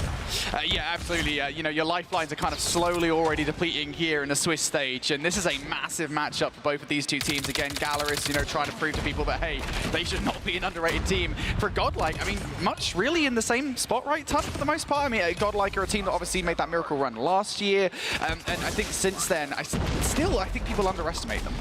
Yeah, I think both teams are kind of in that bracket of they could threaten to win it. Do we think they will? I'm not 100% sure. That's kind of where we got both these two teams. Don't say that's right a Godlike fans, mate. No, well, okay. I might be getting some tweets, and some people might be saying some things in the chat, but I've too long on the tooth these days for that, Brody. I don't care.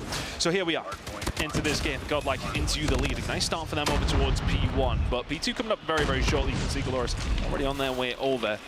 Godlike do have somebody pushing over towards this back side, though, so keep an eye on that to clear that one out. It's a nice rotation coming through on the side of Godlike in the end. Galorys have some work to do here, buddy. Yeah, that is a big pick against the Beast. That means the back spawns will be good for Galorys here, but what won't be good is Trunks coming through the front of the hardpoint, picking up not just 2, but 3 kills. Godlike, just as quickly as they lose control of the hardpoint, they regain it. And that's going to send spawns a little bit buck wild there. Galorys spawning out all across the map. Now fights going on for these spawns. It is going to be Galorys that will ascertain them, but sometimes getting up that driveway is actually kind of difficult, especially as they're going to be operators very soon to get for Godlike. I'm having to rub my eyes at some of those spawns coming through towards the backside there. Both the teams having a battle with it. But Godlike ultimately the ones who are coming out on top. Still 30 seconds to play for here over towards the garage, and it is most of the kills going over towards Godlike. Make it now 3 coming through for Learn. Really big plays coming in for Godlike. It's been such a good start for them. P1, they got a good amount of time. P2, the majority. Even in amongst the chaos, they've done extremely well to find themselves in this position. Rotation over towards Fences in just a second, which is definitely a little mixier than what we get over towards the garage. Let's see if any team can really get some sort of control. But for Galorys, that's 4 points on the board after 2 hills. Yeah, and a reminder again, they did just get the rotation on towards P2 and pretty much lost it straight away, right? So just because they're over here on Fences does not mean that they will get control, and it's also worth saying that Fences, just on the whole, is a really mixy hard point. To get a wealth of time on it is pretty rare. This, of course, is the hard point where we're going to start to see some of the investment coming through from the operators as well. Neutrino, the player that Godlike didn't expect to be playing for the roster, of course. Skull Guy, unfortunately, not able to attend here at Champs once again. He's going to bring out the War Machine, but it's not going to amount to all that much. Claw instead for a Bees is good for the kill against Lucasin, and there's the follow-up from Neutrino. So Godlike, again, on the offensive against Galorys, they're not getting much time from this hill. Yeah, it just seemed to really be pressing the issue as much as they can. Haven't really seen too much from Galorys. Just to be honest, in hardpoint, I think even in their game previously, yeah, okay, we've seen them up against Tribe, but they made mincemeat of them. But other than that, when they have come up against the elite teams, it has been a bit of a struggle. But saying that, there is still plenty of Call of Duty still to be played, and they will get a little bit of control over towards that scrap time. 7 seconds remaining. They're going to pick that up for their most significant points of the game. They only had 4 by the time they got here. They'll leave them with 39. Yeah, it's something, isn't it? You know, Galorys, what, quadrupled, octupled? Is octupled a word? I don't know. It will make it a word, wherever it is. Whatever 8 times is, someone tweet me. That's what Galorys have done. They've certainly expanded their scoreline here. Godlike, though, be careful. They've already got control of Nu. Good investment of the Predator missile coming through from Fokke. That's going to give Galorys a chance here, but you need to see some heroics from Henry Cat. That is going to be close. Operators now invested from Galorys as well. Fokke, what damage can they do? Trunks on the other side with the Purifier. There's the equalizers from Prevail too. It's Annihilator now as well. It's Operators galore here. Everybody investing. It felt like it was Godlike getting the better of it, but Lucasin's just pulled 3 out of his back pocket. And manages to find one to help him along the way, and 25 seconds to play for still here, over towards the rock hard point.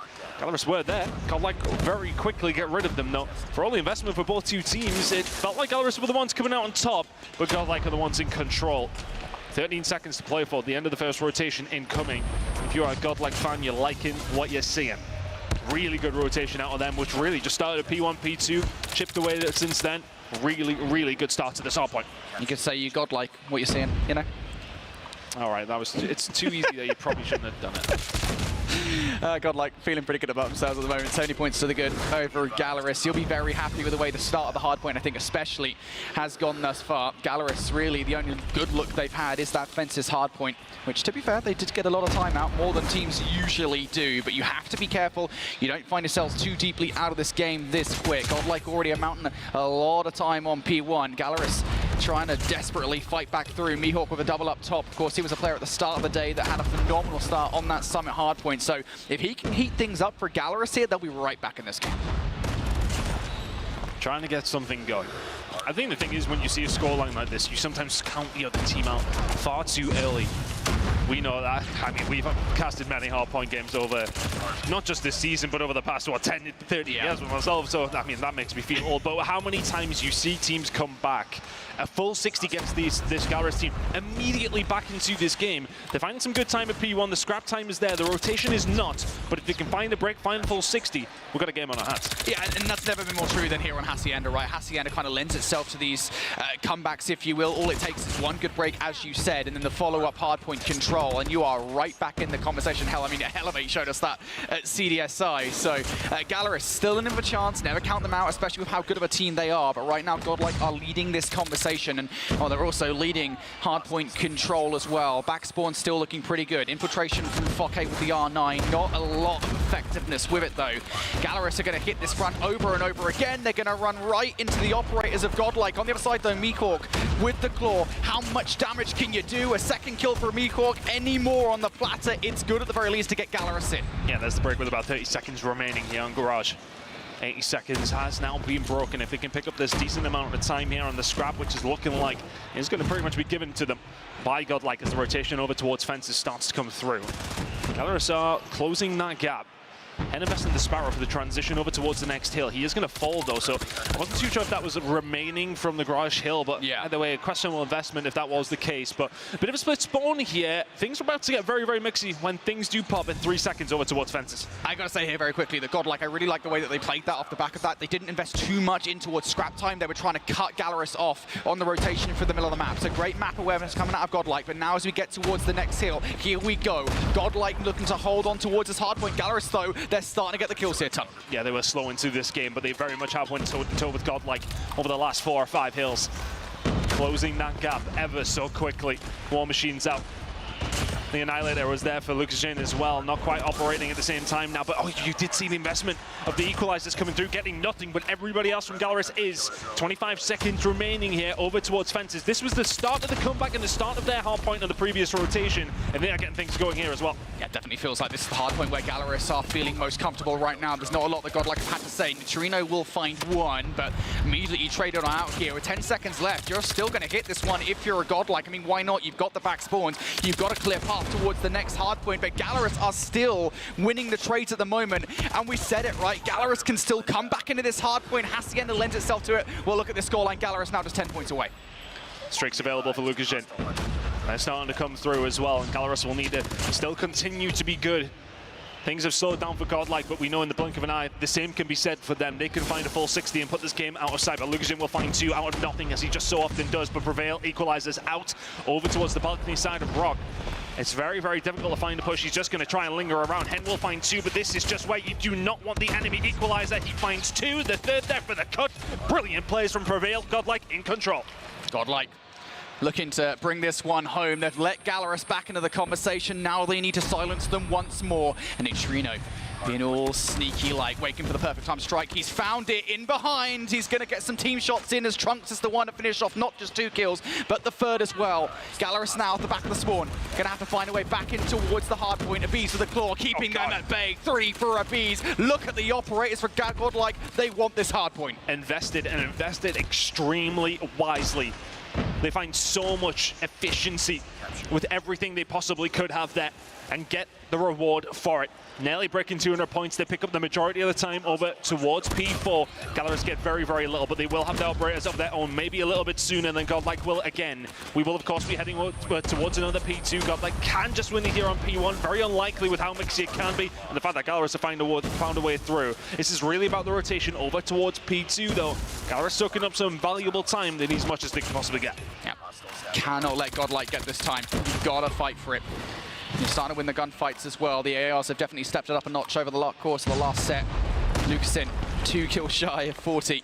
Just Lucasin things, as per usual. Galorys now looking for some kind of time here. Smokescreen is going to make things a little bit more difficult. Neutrino fighting for these kills in the middle of the map. He's going to get cut short by Lucasin. He will now get that 40 kill mark, but Galorys here, while they're fighting for this scrap time ton, Godlike, they've got the spawns for new. A good opportunity here to put this one away. A lot of time picked up. Time that they needed. Godlike get very little, if anything, over towards P1, but what they have got for themselves is that rotation over towards P2. They are now in control, but look at the spawns over towards the backside. Is there a potential pinch being set up now? You can see the spawn out here for Godlike. This is the moment for Galorys as they find a way through. Foki will find 2. Learn is there to answer back, but here come the Annihilator from Lucasin. You're inside the point. Galorys find the break. It's absolutely what they needed. Yeah, you can still fight this one from the front as well here. Operators galore for Galorys. 4 of them being invested in towards this point. Pabzera is just firing his War Machine pellets out because why the heck not? But it's not actually doing anything. That's not where the players are. On the other side, though, it's all good because you've got Foke just watching this door. Galorys now surely not about to take the lead away from Godlike. Both of these teams have invested every single time so wisely. The stock market would be terrified of how efficient these two teams have been with these operators. It's phenomenal play from both of them, and they've both made it count. 20 seconds to go here on P2. It is going to be a lead for Galorys as we head over to what has been their favored hill in over towards the fences, and could they finish it off here? It's been quite the comeback. I want to say they were 80 or 90 down at some stage. Godlike have really slowed down compared to their start. I just don't understand how this has happened. Godlike just, I don't know, letting Galorys back into the game. I mean, I know fences have been kind of part of that conversation, right? But that was a massive break for them. They're on that P2, and I think it's a hill will revisit at the end of the game if Galorys are able to get this one done. But Predator missile now coming down. Galorys just 20 seconds away. Foke will double up here. Godlike starting to feel a little bit desperate towards this fences hard point. They are going one by one. Neutrino's investment of the War Machine is huge. That's a double that will give them an entrance to the hard point. Prevail will find a couple as well, and now here comes the investment from Godlike. We said how good they've been for both these two teams, and they are making it count. Trunks and Prevail starting to combine together at just about the right time. Godlike have been quiet, starting to come back into it. 30 seconds to go here, P3. Yeah. Now going to be a Purify from Trunks as well. Godlike not going to be able to finish things here regardless of what happens, but this is a chunk of time you can't afford to give away to Galorys. Galorys now starting to heat up as well in the feed through Tin. Don't want to overinvest in this one. There goes Trunks down for the count. Galorys winning the vast majority of these gunfights. This time is still worth fighting for a touch. That's a huge wave of gunfights though for Godlike, and now if you're Galorys, just go new. Stop fighting for scrap. They're trying to fight for it still. You can see they're very close. They're still going for it. This scrap time is going to matter little, but there is going to be a huge gunfight over towards the next hill. You can already see it on the minimap, and here it is, and it's going to be Prevail with the equalizer. The investment, again, has to be so good. Looking towards Galorys, they are going to have something of their own. Can they find it? Here we go, Pabzera with the investment through for Godlike. Just keep an eye on where these guys are spawning. You're going to know, surely Prevail's going to find one. Trunks will double up as well. Pabzera's War Machine amounts to naught. There's the kills for Godlike, just a second away from victory here. Galorys fighting to find their way through towards the hard point. Mihawk will double up. They're looking to get the contest through. Henry Cat, can he do anything? How can they manage to find a way through? They're still inside the point. Galorys still contesting it. They now get themselves inside. Godlike need to try and find a way through. There are the kills, and there's the win. What a map number one between these two teams. Galorys bring it back very quickly, and Godlike shut it down. The investment over towards P3 works out for Godlike. They get the dub and find themselves in the lead. Woo! Godlike, I mean, they were celebrating and they were getting hype, and fair play for clutching up towards the end of the game. I'll be honest though, I don't know if that's one of those ones where you've earned that, because you almost chuckled that game. There was like an 80-90 point advantage or something like that by the end of the first set. All Godlike had was the first fences hard point. It felt like Godlike were going to run through them. And then Godlike, or Galorys, excuse me, made this incredible resurgence. Second set, they looked much more assured. Godlike, I think, significantly less so. Man, if they would have lost that one, that would have been one of the biggest chokes here in COD Mobile history. But we were saying about all the way through, it takes one good 60 from the opposition who are quite far behind in this case from Galorys, and they found it. They got themselves well and truly back into this game. And then from that, they really did look like the team who were going to take it. It felt like the momentum was very much in their favor. But again, it felt like it was that game of cat and mouse when it comes down to the operators. It's like, okay, we're going to invest this time, you're going to invest this time. And it just felt like that last hill, both teams had some availability, and it worked out more for the side of Godlike. Really, you have to give a huge shout out to the equalizer that comes on through, I think, from Prevail. I mean, that is the difference maker in this game. And they're going to be letting them know about it. A huge win for Godlike in map number 1. And one that I would think you look at, Galorys, their Search and Destroy looked fantastic in their game against Wolves, so they will be looking at that, as will Godlike. They all know when they're going into this game, Galorys' Search and Destroy looks clean this week. So that is an important map number 1 win for them. Yeah, I mean, look, we'll talk about Search and Destroy in depth in a minute, but I will say I don't know if that Search and Destroy victory for Galorys was Galorys playing well or Wolves not adapting properly, but we'll get to that here in just a second. But as we look towards the scoreboard at the end of game number 1, Trunks going absolutely huge, 195 impact rating, 49 kills to his name, and over 90 seconds inside the hard point. I mean, I don't want to call him Mr. Do-It-All because the rest of the team were definitely contributing, but he did a damn lot. I mean, you're looking over towards Lucas dropping 50 for the L. That's a tough one as well. Tough, isn't it? It is tough, but it's nice to have that on your side. I mean, it's always nice to have a player like that on your roster. Either way, Godlike will take that one away. Of course, the guys not playing here on the main stage is very much over in the pits, where things are really getting mixy down there. Every single time I see Beef Mommy there, it's just shouts and screams. It's the old school line style, staring at each other down and well, yelling probably not very nice things. Irrelevant of that, it is going to be Godlike with a lead. And one that when you look at it on hindsight, if that Search and Destroy from Galorys was so solid in that previous game, then it absolutely feels necessary that they did find that. Because now we go to a Search and Destroy that could go either way. But as mentioned, Galorys did look extremely clean in their game up against Wolves. Yes. Yeah, and I think the thing for me, right, was just, you know, we go back to that game between Galorys and Wolves that you and I got to cast over, and it was a case of, you know, the first 3 rounds was kind of Wolves running all over them, or rather Peg running all over Galorys. And I think as soon as Galorys figured out, okay, that's exactly what's happening here, we can start to throw very different looks. We know kind of what we need to be focusing on in these defensive rounds, and Wolves just kind of felt like they didn't really respond. And that's why I say, I think to a certain extent, yes, fair play to Galorys for doing what they were doing and adapting in the way that they did, but also it was uncharacteristic of Wolves to not have an answer to what Galorys were throwing at them for the last, like, what, 7 or 8 rounds straight? There was no plan B. They slowed it down, Galorys, and it started working out for them. Let's see how they do it in this one, though. I think, you know, when you think of the style of the team, they probably do want to keep it nice, fast, and furious. That's kind of the way that they do play, but with that adaptation, they looked really good in the Search and Destroy. Let's find out if it's going to be the case here as well. We still got plenty of games to go tonight, though. I mean, this is the little bonus one that we were going to get a hold of, just because purely some of the games just were, some of them were going some distance, and it was taking some time to get through it.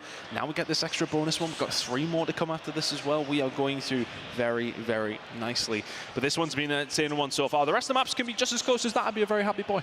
I'd be happy as well. I mean, look, the thing is with champs, right? The thing is with the teams here, and I think a lot of people have said, I believe that this is the most competitive Call of Duty Mobile Championships we have ever had, and I think that that's kind of the opinion everybody has for the most part, and for good reason. I mean, there just hasn't really been many games at all that have been uncompetitive, right? The ones that have, I think, were the teams that kind of had to make last-minute changes. You know, we had like Ancient getting kind of trounced by Vitality earlier on today, and that's kind of to be expected somewhat. So, look, for the teams that came in as the teams that they should be, it's been competitive, and this is one of the most competitive matchups we could have asked for. Next up, though, we've got Kurahana Metropolis, and this is one of the newer additions here to the Call of Duty Mobile competitive map pool. I think it's taken a while for teams to figure it out properly, and I think, you know, one of the most important things here coming into this one is going to be the presence of the sniper rifle players. And earlier on today, we saw that Lucasin was doing some pretty nasty stuff with his on firing range. Yeah, no surprise. No surprise at all. Let's see if he can bring it to the table here. He will have to. I think, you know, this is... I feel like the 1-on-1 games are super important because you put yourself down to that no more lives situation. Like, you know, you really want to keep a hold of them as long as possible. You don't want to be going 0-2, absolutely, but 1 and 2 again puts you in that awkward little position. Some of those 1 and 2 games are going to be super tough. I mean, you're seeing some of the other teams that are coming through from the 0-2 games. Exclusive are going to be there. I think, of course, we're going to have Animus down there as well. The EU represent. Animus didn't look too bad. We were kind of getting a little bit excited in the green room. It's not very often as European COD Mobile fans we get that opportunity. So it was nice to see Animus putting up a fight. Let's see how they go on and do out throughout the rest of the day. But relevant of that, Kurahana coming up here in the Search and Destroy. Both these two teams well versed in the art of S&D. which way this one is going to go. I'm not 100% sure. Honestly, I think based off map number 1, yeah, really good performance. Godlike. It's important that they found that. But what we've seen from Galorys today in terms of search and destroy is promising. Yeah, for sure. And, you know, I mentioned the sniper rifle of Lucas in on the side of Galorys. For Godlike, I'm expecting Abyss to do bits. Right now, though, at the start of this, the opening trades are definitively in favor of Galorys. An early hit from Godlike towards B has gone all right. And I love this reaction from Godlike. You don't have the numbers to recommit towards a site. Back away. Think about it. You've got a lot of time to play in this round. In a good position now. If you're on the side of Galorys. 4 versus 2 scenario. It's a hard one to lose, especially if Luxion's going to find another. So now you've got Neutrino left in a 1 versus 4. Tough situation. Yeah, I just don't know why you'd go back towards the site. There's no real reason to. You're kind of just getting over aggressive there for no reason. Galorys aren't going to move away. To be fair, Mihawk is going to get aggressive for Galorys. I think they can kind of afford that, though, considering they're in a 4 versus 1. You take that trade all day long. You now know more or less where Neutrino is positioned, and you'll reposition yourselves accordingly. Neutrino, 1 versus 3. Let's see if you can get it done. It's so tough. You don't have anything to help you here. If you're Neutrino, you would need to find the ace. Just super difficult position. Really good start here from Galorys. Are more than likely going to find this round. Neutrino is going to have time to go around and get a hold of that bomb with 25 seconds to go. The shot is going to whiff from Lucas. That's not something you say very often. But Foki will not want to zero now to Galorys.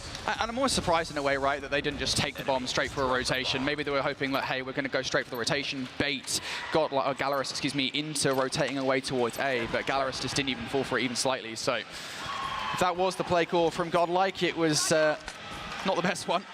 Godlike now, though, on the offense, different look, straight towards A, through the cut. Mihawk, how much damage can they do? That is a big pick from Prevail at the start of the round. Slow them down. The opportunity. Lucas and Pabzera once again. The snipers on this map, just so influential, and they're getting the job done right now. Hen's going to find another automatically. 4 versus 2 in favor of Galorys. It just needs to Prevail in such an awkward spot, right? You've got to get this bomb out. You're not even focused on getting a kill here. You've just got to try and get this bomb away towards your teammate. There could be a bit of COD timing on your side, perhaps, but you've got to win this opening gunfight versus Pabzera. There's side chow, and that's unfortunate. You've got a 9-9 in your hand, buddy. You've got to win that gunfight all day long. Trunks is not even going to try to finish the 5 versus 5, apparently. And that's another round on the board here for Galorys. Really good defense so far.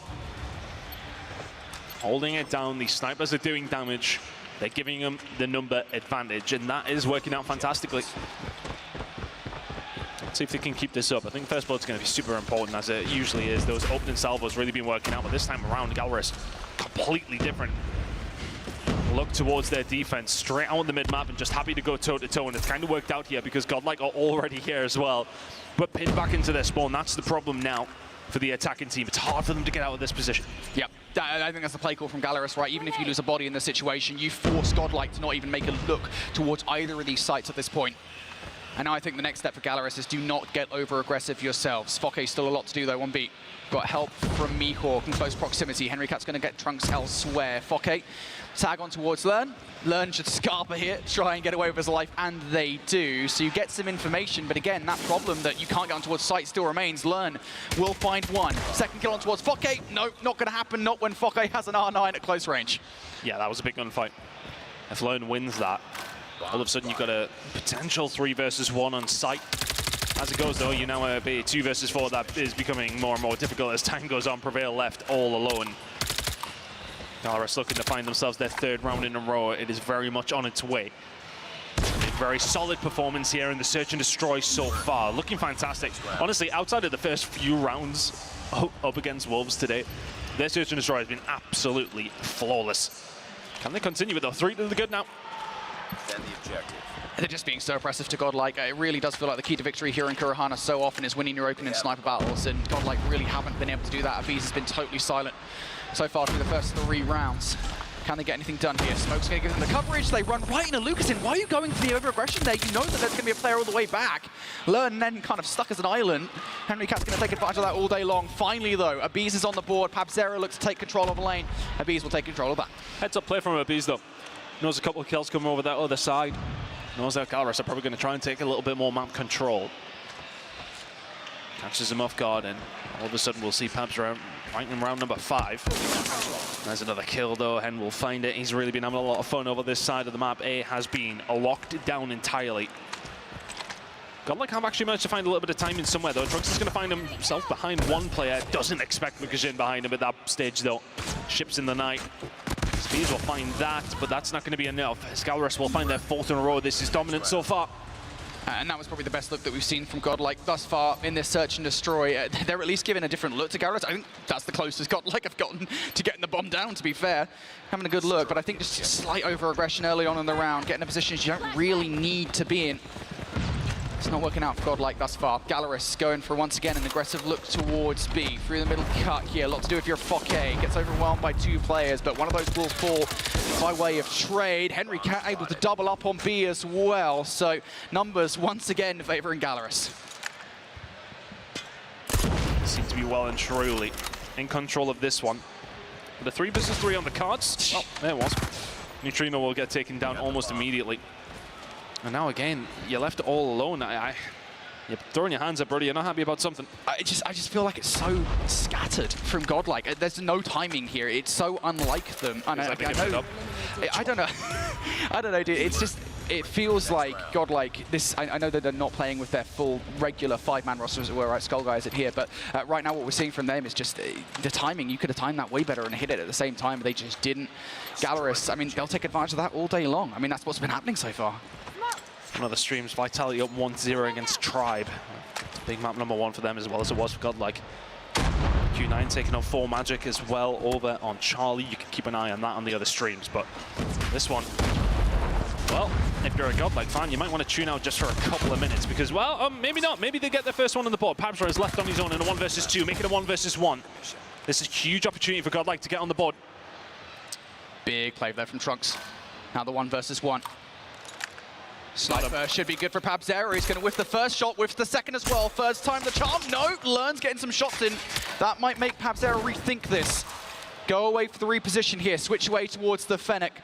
And Learn's not going to expect that he's got this in his hand. Instead, Learn's just going to go for the bomb plant. It's a game of cat and mouse. Learn will find a way out, and he has spotted him though, and Pabzera, as you said, Learn will not be expecting this. He's just trying to throw the shoulders, trying to take his time. Time 19 in hand here for Learn, but they're just going to do a ring around the rosy. Both players getting the timing, working out here for Learn, but the gunfight does as well. It's the first round on the board for Godlike. Galorys eventually do bleed. 1 versus 1 is what it took. Well played from Learn. Well played from Trunks as well. I want to say that would have been a round for Galorys without a shadow of a doubt if it weren't for Trunks finding that route through the middle of the map and picking up a couple of kills that gives Learn the chance for the 1 versus 1. Grenade out. So Godlike now on the board as we switch sides here. Let's see what their defense is like. It is just as aggressive, if not more so than Galorys. But look at this. This aggressiveness coming through. Prevail's going right deep into the offensive spawn. You have to be careful about doing this because you can very often find yourself in a position where you're going to end up favoring the offensive side. Don't want to back him into a corner too much. There's a metaphor in there somewhere, but irrelevant. We'll try and not dig that one out too early in the tournament. He's holding down the angles here. In fairness, with Godlike, you know, that's just a really, really poor attacking side from them. They would have liked a couple more, but defensive side you would favor on this map in particular. But to the tune of 5-1, I'm not 100% sure you'd be happy with that if you got like, here comes the aggression though. Lucas's going to have to back on down, 7 kills to his name. He's looking to add to that tally. Pabzera can add to his. If he can find a second here as well, that would be phenomenal. Doesn't get it. Lucas's there for the trade though, continues to survive, doesn't get the shot. And it's going to be Fokke left now in a 1 versus 2. And I don't think they'll be aware of his positioning here whatsoever. The big flank coming on through here, Brody. This is not readable. Yeah, I mean, they're going to know that he's on this side of the map because obviously he just picked up a kill, but in terms of which bomb he's actually gone to, they'll soon know, because as soon as they see that A is clear, they should know it's B. The question for me is how quickly Fokke is going to get this Brock down. Because if he does it quick enough and gets himself in a position, he could get some good timing. But with 25 seconds left here, his options are limited. You got to make a decision fast. If you're rotating, do it now. If not, get back to B and get yourself in these gunfights. Neutrino spots him out. And that just makes Fokke's job so much more difficult. It's not over yet. Finds the kill. Another round over towards the side of Godlike. And again, look, I think when Galorys were taking on Wolves, it was a game of two halves, especially when it comes down to the defensive and attacker side. Could that be the case here? Can Godlike find a way back? They find a couple more rounds, things start getting a little bit scary. Grenades and code going out, trying to find something with the utility as Galorys starting their position again. Very, very deep into their spawn once more here, Brody. Didn't work out last time. The second time the charm. Galorys just waiting for Godlike to get over aggressive hit. Nade over the top. Should connect on towards Hen. Oh my god, Hen is so weak right now. You can barely see his health bar. He's incredibly fortunate that need to take him out of the round. But if you're Godlike, you've got information now. Nade on towards Trunks. Doesn't actually connect here, but Foke's R9 will. So Galorys slowly but surely progressing towards the A site. If you're a Bees, you need help. It's a big round for Galorys if they can find it. Godlike need to slow them down. You do not want them to be on match point. Starting to make a bit of a squeeze here over towards A. Dangerous now for the side of Godlike. Oh, but you've got to win that gunfight if you're Bogey. You've got to manage to clean him up if you can. Beast does get taken down. 2 versus 4 in favor of Galorys. They should be able to get this bomb down shortly. Here comes Mihawk behind them as well. This is a very, very solid attack from Galorys. It just worked out so well. They win the gunfights where they need to. They flank at the right time. And Galorys find themselves 6-2 from the gun. Just slowly chipping away at the Godlike defense there. Winning that opening gunfight, I think, was just everything Godlike. I mean, they were quick enough on the reaction, right? They brought players over towards the site, but still, teamwork was not as good as they would like. Galorys will take advantage now on a map point here. They're going to tie the series up at 1-1. For Galorys, it has just been so slow on these offenses. A lovely hit from Abiz. He will find the kill, but the trade is also good from Pabzera, so you kind of have to wonder, was that really worth it? Very much a sacrificial lamb at that stage, wasn't he? I think he knew he'd probably get traded. Would have had to take some kind of whiff from there for that not to get traded out. Either way, these two teams still very even across the board of 4 versus 4. See, Galorys already, I mean, it's been a similar scenario for them. They're happy to play really slow on their attacks. They're happy to take their time. Sometimes can be punished for that on Kurahana, but right now it's working out for them. They are 1 round away at Godlike. A minimum of 6 rounds needed at this stage. Push over towards B, starting to become an option here for Galorys now. You can see Godlike are here with 55 seconds to go, but this next gunfight could be huge. It's going to be found. Lone Ball drop prevails there for the trade, 3v3. Yeah, that's the big thing, is Prevail playing his life. Surely he does not get away in this situation. Surely not. No, he doesn't. Pabzera with a brilliant trade, though. Still, Godlike looking to capitalize. Big trade from Trunks will bring this down to a 2 versus 2. And I still feel like Neutrino could put the numbers further in their favor if he gets some good timing. Galorys are looking for a way out here. Do they find it? No, team shots are good. From behind though, Neutrino spraying and praying for that final kill will bring it to a 1 versus 1. Because he's seen them on the B site and then pushed them out. He knew that they were going to be going onto the cross. They find one before Lukashin can find another. He's got the read on him. Neutrino knows exactly where Pabzera is at this stage. It at least feels like he should be able to find it. This is a round for Godlike. Big plays coming in from Neutrino. 6-3. Starting to close that gap. Oh, sweat off the brow for Godlike there. Able to win the 1 versus 1, keep themselves alive in this search and destroy. Hopes of 2-0 in Galorys still on the cards. Aggression here from both sides. Going to hit the bomb. Double blind here towards B. Can Godlike have numbers, but it does not matter to Mihawk and Henry Cat. Doesn't matter to Henry Cat. He will double up. Trunks will fire back 2 of his own. Now just a 1 versus 3 here for Abiz. Needs to find it to stay in the search and destroy. Or control beckons. Bomb has been planted. Galorys played this game very passively on their attack throughout the majority of the game, and now they're starting to play passively as they get away from the bomb that they have now planted. Pabzera are going to go for the challenge. Beast finds another. Mihawk is there to just about solidify it. And the series is all tied up in the blink of an eye. The search and destroy just about goes Galorys' way, but a 1v3 was nearly on the cards. It was not to be. And they find the search and destroy. The strong workload in this game mode continues. Dude, Abiz, that attempt at the 1 versus 3, I tell you what, that was aspirational. Get traded though, come on. Yeah, it was aspirational is the word I'd use to describe Abiz's attempt there towards the end. That's not happening though. That was a phenomenal start to the search and destroy for Galorys. Just really brilliant. And I think, just the way they were so oppressive on the defense was just brilliant. I don't think there was ever really a response from Godlike. There were certainly attempts. I think that round number 4 hit towards the B site was a pretty good one, but even that went awry as they went too deep in towards the site. For the most part, though, Galorys' defense was rock solid. And then you went to the other side, and I think this Galorys were much better at playing as a team on the offense, making sure they knew the exact times to hit the opposition and get control of the sites. Godlike, I think, just outpaced in Search and Destroy. And kind of bringing it back to that conversation point you already brought up there, mate, was that, you know, Galorys have actually been pretty good at Search and Destroy. It feels like it's something they've definitively worked on. We already knew they were good at control from the Latin America Snapdragon Pro Series, so work on your Search and Destroys because you're going to need that against the best of the best here in the champs. Find it. Big game coming in from Hen again, and he was a real big reason why they won the first game of the day as well in terms of their Search and Destroy and firing range, putting up impressive numbers once more.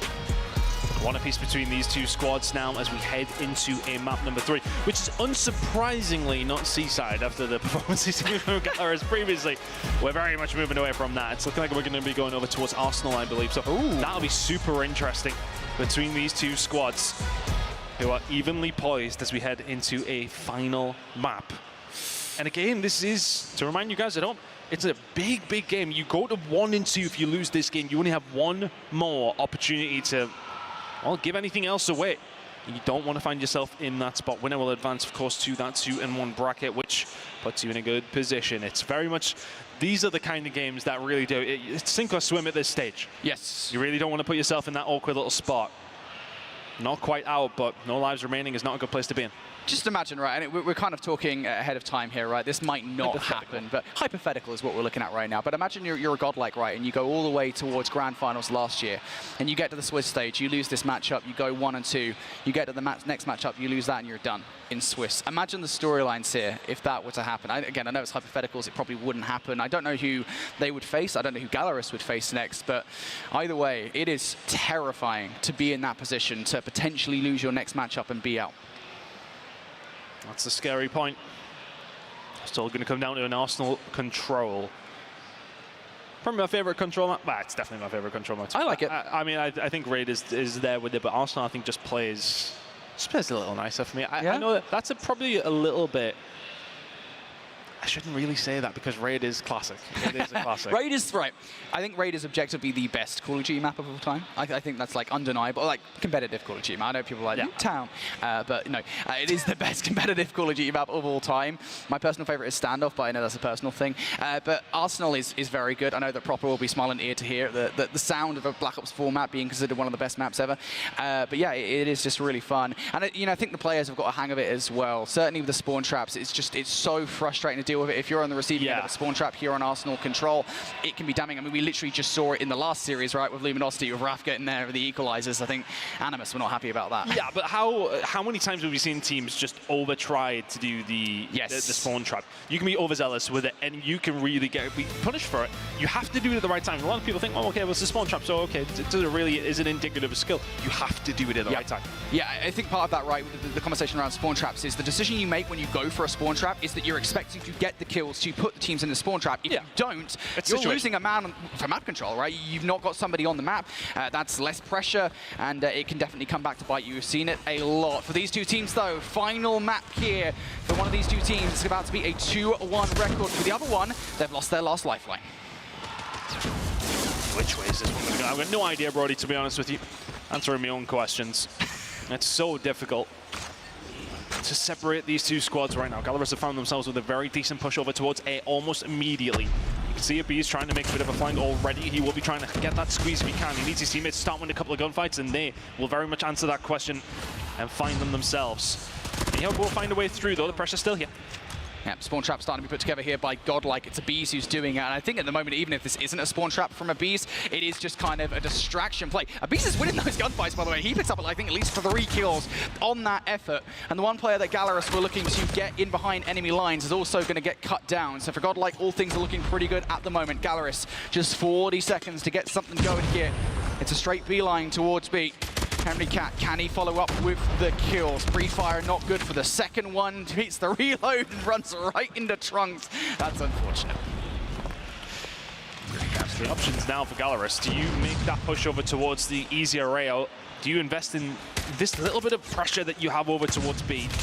Win these next couple of gunfights, and you haven't been able to do so. Neutrino causing all sorts of problems, but these next couple of gunfights are really what's going to determine how things go down. Pabzera will find one on this outside, but the rest of his team are not holding up their end of the bargain. The only person really alive at any stage here is going to be heading over towards the A side. Prevail finds a couple on the respawn. He finds a couple. He's found 6 out of nothing. I'm not even paying attention to the spawn trap that's going on because of the fights over towards the point. Still pressure here from Galorys. They may well be down 7 lives, but if they can get a hold of A, extends that time and gives them the opportunity. Yeah, and you could just easily get a spawn trap on the other side as well. All it takes is one wave of gunfights, not even a full wave, and you're back into the conversation. So do not count out Galorys at this stage. But they've got to be careful about potential spawn trap and map control. Here, Neutrino's waiting for the route to be taken by Henry Cat and Pabzera, and you guys are going to get one-way tickets straight into the line of sight of Trunks, who is waiting in the spawn. Trunks will only pick up 1, though. Gunfight's also being won from Galorys, but we talked about that life problem here for Galorys. It has only grown. They're down to the final 5 here. No more mistakes. And there's one from Focky. He doesn't find it.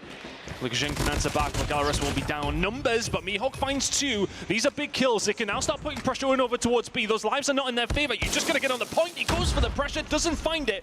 Leaves his teammates left in the 3 versus 9. That is still achievable. But they're going to get the Predator missile out from Prevail. Predator will only find 1. Lucasing able to double up. Hen's 2 versus 7 from Galorys. Hen is going to invest, and I don't necessarily like that play call. Lucasin, phenomenal player. He's not going to do anything. And I'll get some positives out of the end of that round, right? You draw the Predator missile out, you draw the War Machine, but on the other side, you also invest a Sparrow? I don't know. I feel for Galorys, just cut your losses. Just go into the next round with an Operator. Either way, the investment comes in, does not pay off. And there was a couple of questionable plays, though, especially pushing over down towards the stairs from Galorys, that trying to take off or bite off more than they can possibly chew. Those are not easy kills to find, but these ones in over towards A on the defensive side apparently are. They find a couple. Perhaps they're playing passively here with the War Machine that he still has available, and then we'll start to spray that out. We'll back Godlike down. Not much to speak of for either side so far. Galorys with plenty of map control. Godlike trying to get something going down the outside. Spawn trap is potentially on the cards. That was really a route to the win for them in that previous round. They're going to try and get something going here again, but so far, both teams evenly matched. Not a lot of map control for either.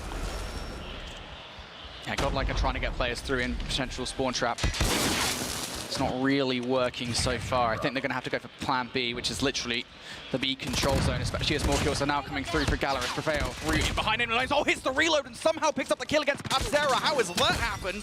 Pabzera, that's unfortunate. Prevail going to distract again enough for Godlike to get that second tick on B. This is only 1 player, by the way, making this capture happen. Sabiz, who has the Annihilator in the back pocket ready to go. Doesn't necessarily need it, but might have wanted it in that situation as Mihawk goes for the jump chow. There's the rest of the kills. And now just down to Trunks. Claw in hand. What damage can he do? Can he open the door for the rest of the team? Oh, he gets the snap on Lukashenko, and all of a sudden that is going to open up the door at least slightly. 1 kill's going to come through from Mihawk. That is going to slow them down. There was actually a little bit of spawn killing going on, but Godlike have actually managed to find a way through over towards the B side. It looks like they are going to find a push here, not quite. And Lukashenko will shut this one down. 2 ticks over towards B, already locked in from the side of Godlike, but they need 3 more over towards A, 1 more over towards B. If they want to extend this time, they need to make a move right now. Fuck it. Looking to do the damage. The R9. Oh, that's a whiff and a half. A couple of players do get through. There is a bit of a safety net there for the Galorys, though. Players still hanging about on the defense here, but no time for Godlike to make it happen. And there were some real good looks there from Godlike. They could just never get enough players through towards the defensive side. Good job from the side of Galorys, though. Just keeping them at bay. That's always the thing, though. It feels like the carrot was dangled over towards both sides, but you weren't quite in the position to finalize a point. It's always difficult where you feel like you're close, so you keep going towards it. You're trying to get aggressive, you're trying to make something happen, but not quite there. Finding themselves all tied up now. Arguably a better attacking round coming out from Galorys, as they did get a couple more ticks, at least extended that time. So bear that in mind if we do go to a deciding round, but wow. Hen finds 2. That's now a very dangerous position for him to be in. Now with the Sparrow, the respawn starting to come through, and you are just running into explosive arrows that find absolutely nothing.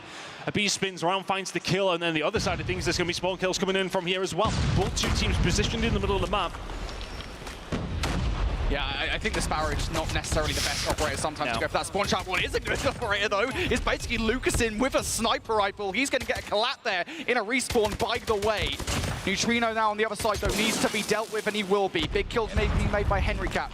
Now all the focus can be made towards the point. You've got 2 ticks already through, and if you're a Godlike, you're just going to give this one up. That's absolutely the right play call. Defend A, because right now you only have 1 body on it. Utility was sent over towards B to try and get something going for the side of Godlike. They couldn't find anything with it. Galorys trying to transition here. Can he find the kill? Not quite. But look at the big double wrap coming around here from 2 players from Galorys. They're going for the spawn trap to try and keep them in. It's the same for B's. Both 2 teams kind of in a similar position right now, but the kills slightly on Galorys' side. Yeah, you've got a claw from Mihawk right now, so that was kind of the idea, I think, that's get an operator that's actually useful for the spawn trap in that position. It would have won you the round, but there's still a couple of ways for Galorys to do this one. You've basically removed everybody from Godlike out of A. Now you've got advanced guards as well. Here comes the Sparrow from Lurn, immediately shut down by that flanking player. Big kills from Pabzera. Galorys now starting to sweep Godlike. 2 ticks about to income here for the side of Galorys. They find a little bit more. You got to get going if you decide to Godlike to get onto the point. This is going to be a lead for the Brazilian squad. There you go. The attack falls their way. 2-1 to the good. Galorys 1 round away from going into the next Swiss round. Phenomenal play from Pabzera there with that flanking. Shut down Lurn before the Sparrow could even really come into effect. So that is an operator that will not be going into this potentially final round.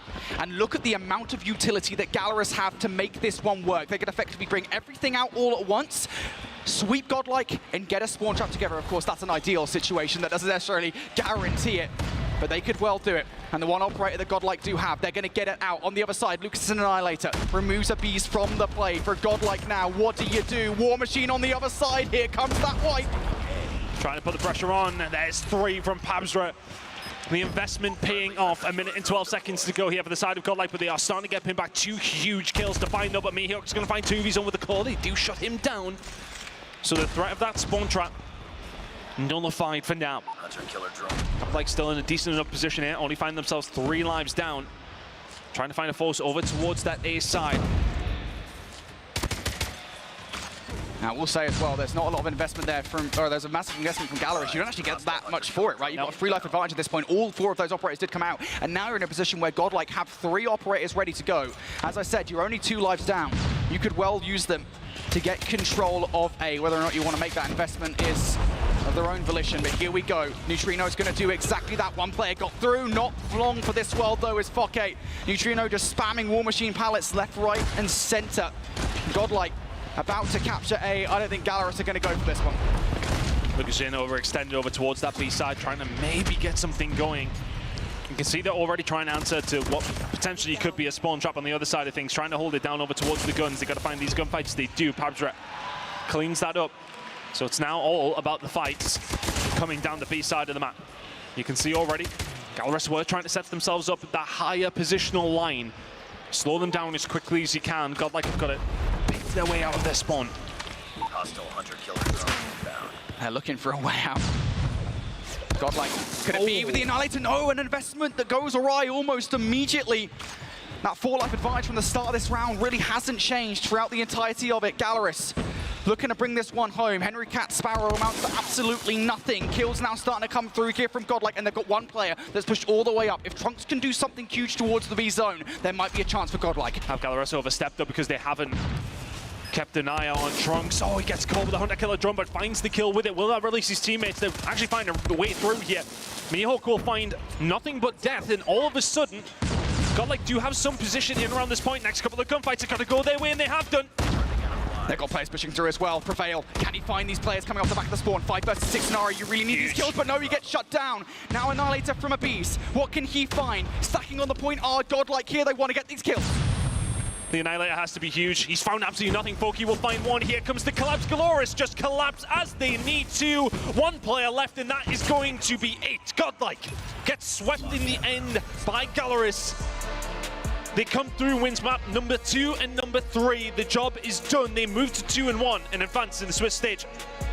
Phenomenal control from Galorys. Earlier on, they didn't look settled on Seaside whatsoever. They go to a more familiar battleground, and they show why they did not lose the control during the regular season of the Latin America Season 5 Snapdragon Pro Series. My, oh my, what a control from Galorys.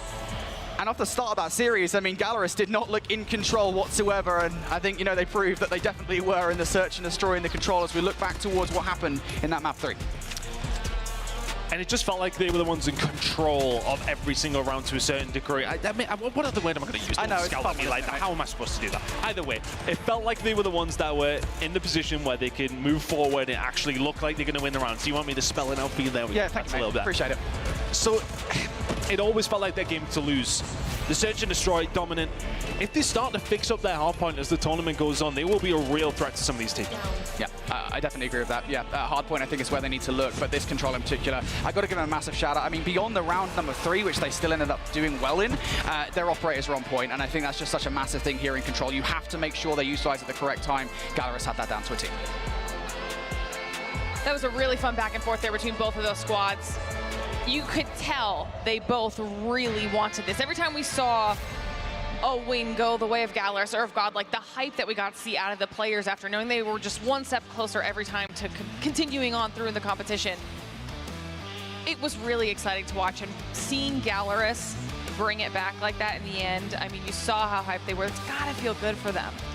I think especially when you start getting to this kind of moment in the competition, you're going up against a competitor for the title in Godlike, to be fair to both these squads.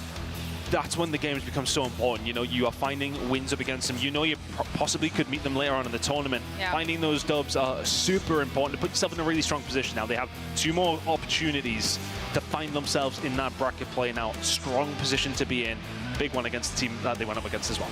And lots of momentum for them to kind of continue on with here, Brody, which is huge in a tournament like this. Yeah, as you said, I mean, Godlike is such a massive team to take down. You know, it's kind of that confidence boost that they needed, because again, a lot of people are questioning Galorys. Are they this roster that could potentially contend for the championship? They haven't even really done that well, albeit they won their regional championship in Latin America, right? So surely they're not going to be able to do what they did at Mobile Masters. I mean, I think everyone was just kind of silly for even suggesting it. Galorys are just as good as they were at Mobile Masters. They are definitely in contention for the crown. Well, hopefully everybody at home enjoyed that little extra match that you got to see here between Galorys and Godlike. A nice little back and forth there that does go the way of Galorys as they continue on through our Swiss bracket. Now, like we mentioned before we even got into this, we still have 3 more matches to go here on the main stage, and quite a few more that are working on over in the pit as well. So still lots of Call of Duty Mobile in store for everybody that's been hanging out with us and watching. Now, before we get into any of that action, though, we are going to be sending it to a quick break. Now, because we've got all this action going on too, we're doing a little bit of juggling with our Swiss bracket, so we have to wait a little bit for some of those teams to finish before we can get them up here on the main stage. So we're going to send it to a 10-minute break, which means take some time, get up, stretch your legs, get some drinks, go to the bathroom, because when we return, we will close out this Swiss bracket in a very exciting fashion, and you will not want to miss a single second of it. So don't go anywhere. Pô, rapaziada, vamos amassar os caras, Henrique. Vamos amassar, meu amigo. Vamos amassar. É isso, mano. Amassa os caras, bora. Fechou. É isso. Bora, fechou? Fechou. É isso, bora. Amassa os caras. Fechou? Amassa os caras. É isso, chefe. Bora. Vamos, rapaziada. Amassa os caras. Que é Galorys, rapaz. The Snapdragon Pro Series is brought to you by Snapdragon Elite Gaming, Monster Energy, DHL, and the United States Air Force.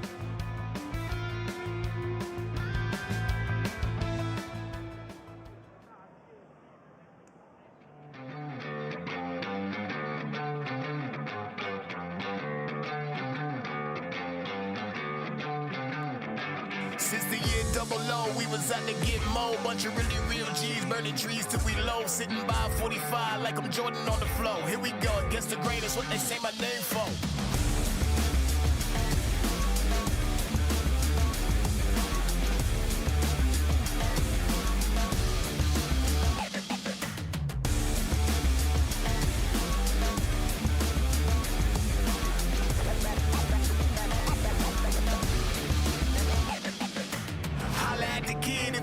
You can get it, hate it, sweat it, I'll be flexing. I'm just riding around my city, bank account and chair model. Sitting pretty, I just had to let them know I'm unforgettable.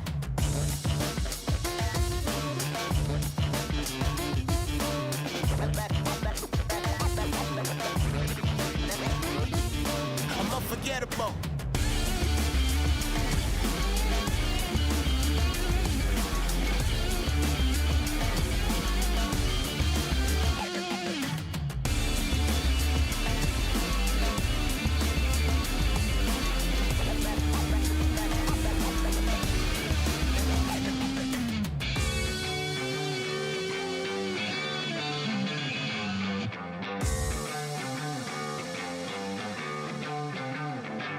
Since the year 00, we was out to get more. Bunch of really real G's, burning trees till we low. Sitting by 45 like I'm Jordan on the floor. Here we go, against the greatest, what they say my name for.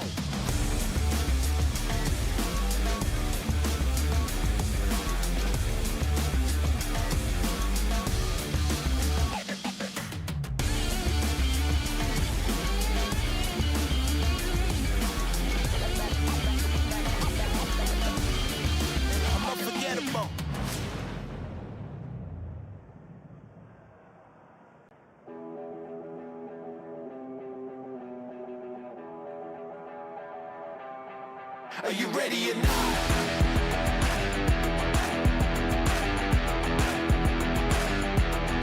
Are you ready or not?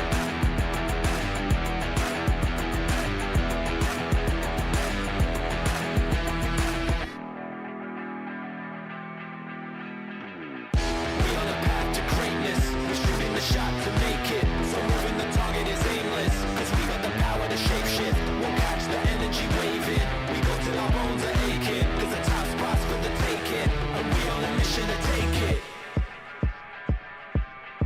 Are you ready or not? It's about to go off. Turning up on the spot. Yeah, it's gonna be a lot. We gon' sit at the top. Give it all we got. Are you ready or not? Are you ready or not? Are you ready or not?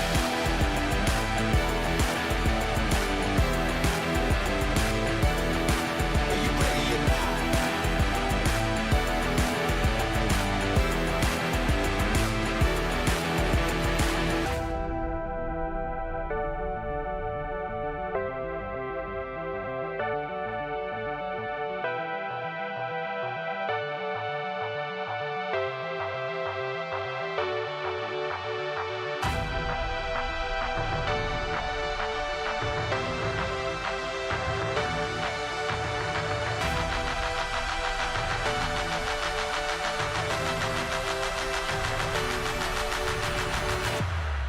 Are you ready or not?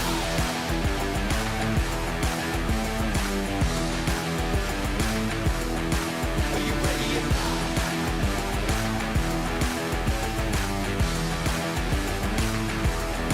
Are you ready or not?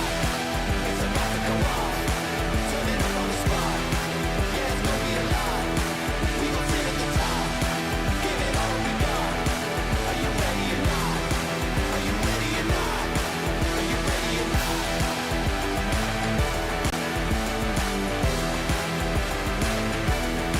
Are you ready or not?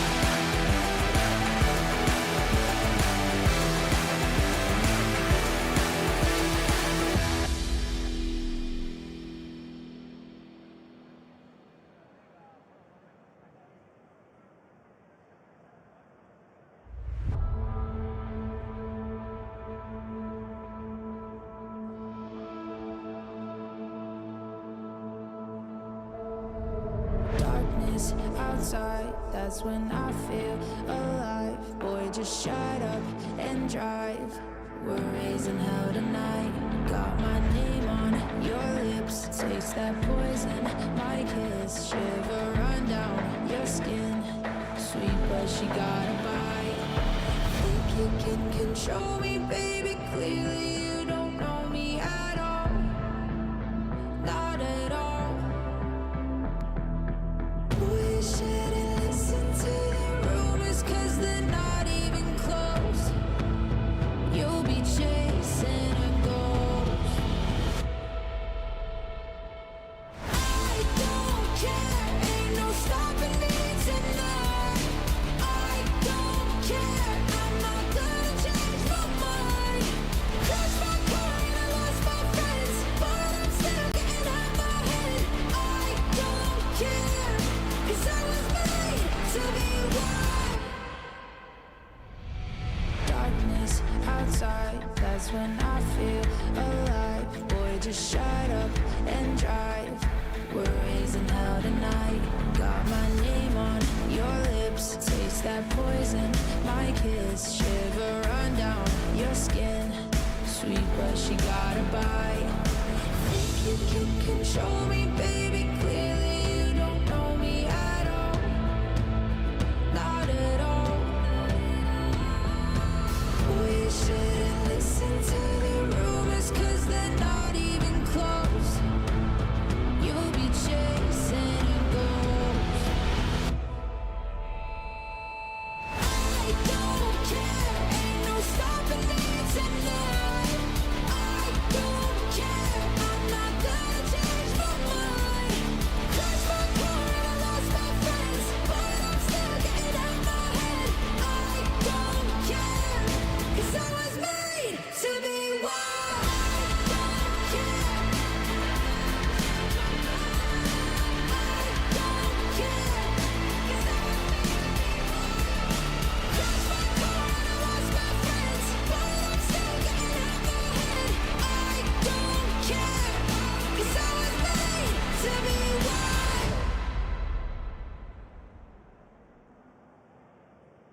is nearly done. Daydreams of what is yet to come. We'll talk for hours and watch the sun go down.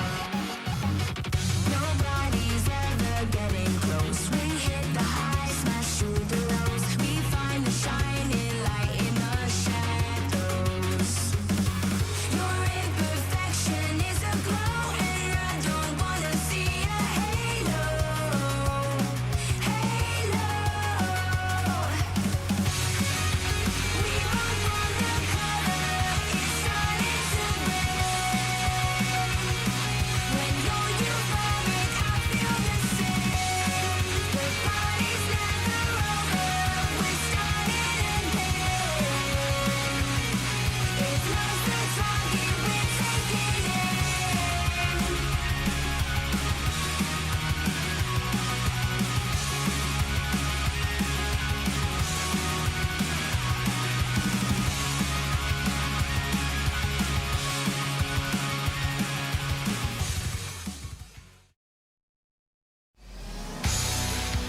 All right, everybody, welcome back to the Call of Duty Mobile World Championship. Hopefully you took that extra long break to get yourself rested and prepared to close out day number 1 with us here live from DreamHack Atlanta. And while the break was happening, we've got a little bit of an update here as well before we get into that match number 7 we were telling you about. We have another match we're going to be diving into. Now, in our pit, we did have Vitality and Tribe battling it out. We need them to move on in the competition in order to get our main stage matches going as well. What happened there was it was 2-0 in favor of Vitality. They did end up using a banned perk, so it went back 1-1. 1-1 for everybody. So this is what's happening now. We're going to finish out that match and see how it goes. This is actually going to be really exciting, Brody. Yeah, this isn't the first time, by the way, Vitality have done this, so they're used to it. That's why I just gave up. It's like, yeah, that's it. But regardless, yeah, I'm really excited to get into this one. It's like extra content. We're just constantly getting extra. It's like having dessert and there's another serving of it and you just grab it. It's just, this is what it feels like right now. But yeah, really exciting. I'm constantly thinking about food. Really excited to get into this one. Again, you know, we've talked about Tribe as kind of this roster that's kind of, you know, people have been underestimating them somewhat, but so far this tournament, I would say they've kind of matched my expectations as being a team that is competitive, but right now I'm not necessarily sure where they align in the best of the best. Yeah, that's kind of where we're at with them. We watched them over the regular season. They've flattered to deceive, I want to say, a little bit. Yeah. Well, this will be an important one for Vitality as well. I feel like they've faced a little bit of a rougher road than they would have liked here during our Swiss stage of the bracket, not making it an easy time to get through to the next stage of the competition. So this matchup will be important for both of these teams, whichever way it does end up going. It'll be exciting to see how it plays out as we've gotten a lot of our teams continued through. A couple teams now qualified at least for that bracket stage, while some have also unfortunately been dropped out. But this will be the next squad to figure out the next step in their journey as we get back into this Vitality and Tribe matchup. Well, here we go, Seaside Control for all the marbles. Straight into it. It's quite nice to just jump into these deciding maps, isn't it? It is. We haven't necessarily gotten the rest of the story, but we just like bang into one game and just see how it goes. But for Vitality, look, they won the first 2 maps technically, of course, but it was a banned perk being used. It's just against the rules. You got to change it up. You got to give that map over. They will still be feeling the more confident, but is it going to be in their head that this should have been signed, sealed, delivered, and done? Nah, Vitality on that kind of roster. They'll just be going to someone laughing about it and getting ready to go here in game number 3. For Tribe, though, they'll be thankful that they've been given yet another chance. Of course, shout out to Tribe band recently rejoining the lineup, bringing ourselves a very reminiscent Tribe squad that, for those of you who are fans of 2023 Seminole LG roster, well, you'll know this team. Tribe Gaming, at the start of this one, they will be thankful for the extra life and are now looking to get early control over A. Gunfights, for the most part, though, going in favor of Vitality. They'll be able to defend the point for the moment. Good position to be in if you, on the side of Tribe, themselves in a good position as Vitality now finding the way for it. Did get a tick over towards this A side. Starting to work on something over towards B. The team have really threatened the spawn play if they can. It's very much been a standard game of Control so far. Maybe forcing the issue a little bit too much. If you're solo, Tectonic will get taken down as well. So nothing to really write home about if you're on the side of Vitality. But we'll keep things going here, though. Over towards the B side still. Unrelenting pressure on both sides of things here from Vitality. Tribe are struggling to deal with them. Yeah, I think this is really confusing to Tribe, right? You know, they're kind of having to split the defensive forces just a little bit, and for Vitality, they're taking advantage of that. They'll be able to capture the winery point. That's A by the wayside. Sam's also finding some post-capture kills too. for Tribe. Got to find a way in towards this point. Vitality have players on all sides of the control zone. Marvel will double up. Tribe in real danger here. I don't know if they're going to do anything. You've got no choice but to just slide right out into the ADS, and players sat in these corners. And the team play from Vitality. That is the Vitality that we wanted to see earlier on today. Sensational work.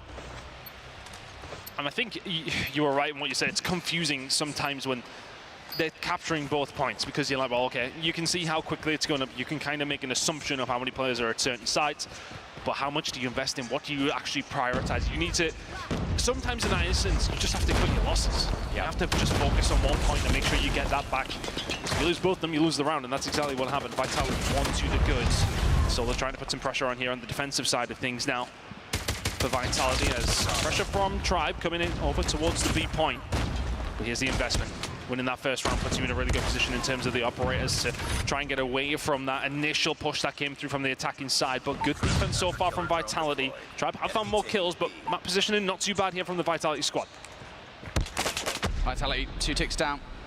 Tribe looking pretty good here to capture this B zone. I don't really know if they'll invest too much into it. Marvel instead is looking for exit frags. He will find Raballo and will make the call to the rest of the team that Tribe are on their way. How do they react to it? 2 players for a potential flanking position. I think Envy is actually looking for some mid-map positioning with that top tower control. We never see players go up there, and Washi will be all on his lonesome in his effort to flank, so that goes awry as well. Tribe, they feel a little bit splintered here, and now we're going to see a unified front through the front of the point. Yeah, I don't think I've seen anyone up there since actual Black Ops. There's no reason to be here on control, to be fair. Envy. And yeah, just about picking up the kill on the Tectonic. Will eventually get taken down. Wonder if he would have been in a better position to find that second. And he found that one a little cleaner. Now Vitality have nothing to worry about from behind. It's all just focused on the front side of things, and when the operators are out in the winery, it's a dangerous place to be.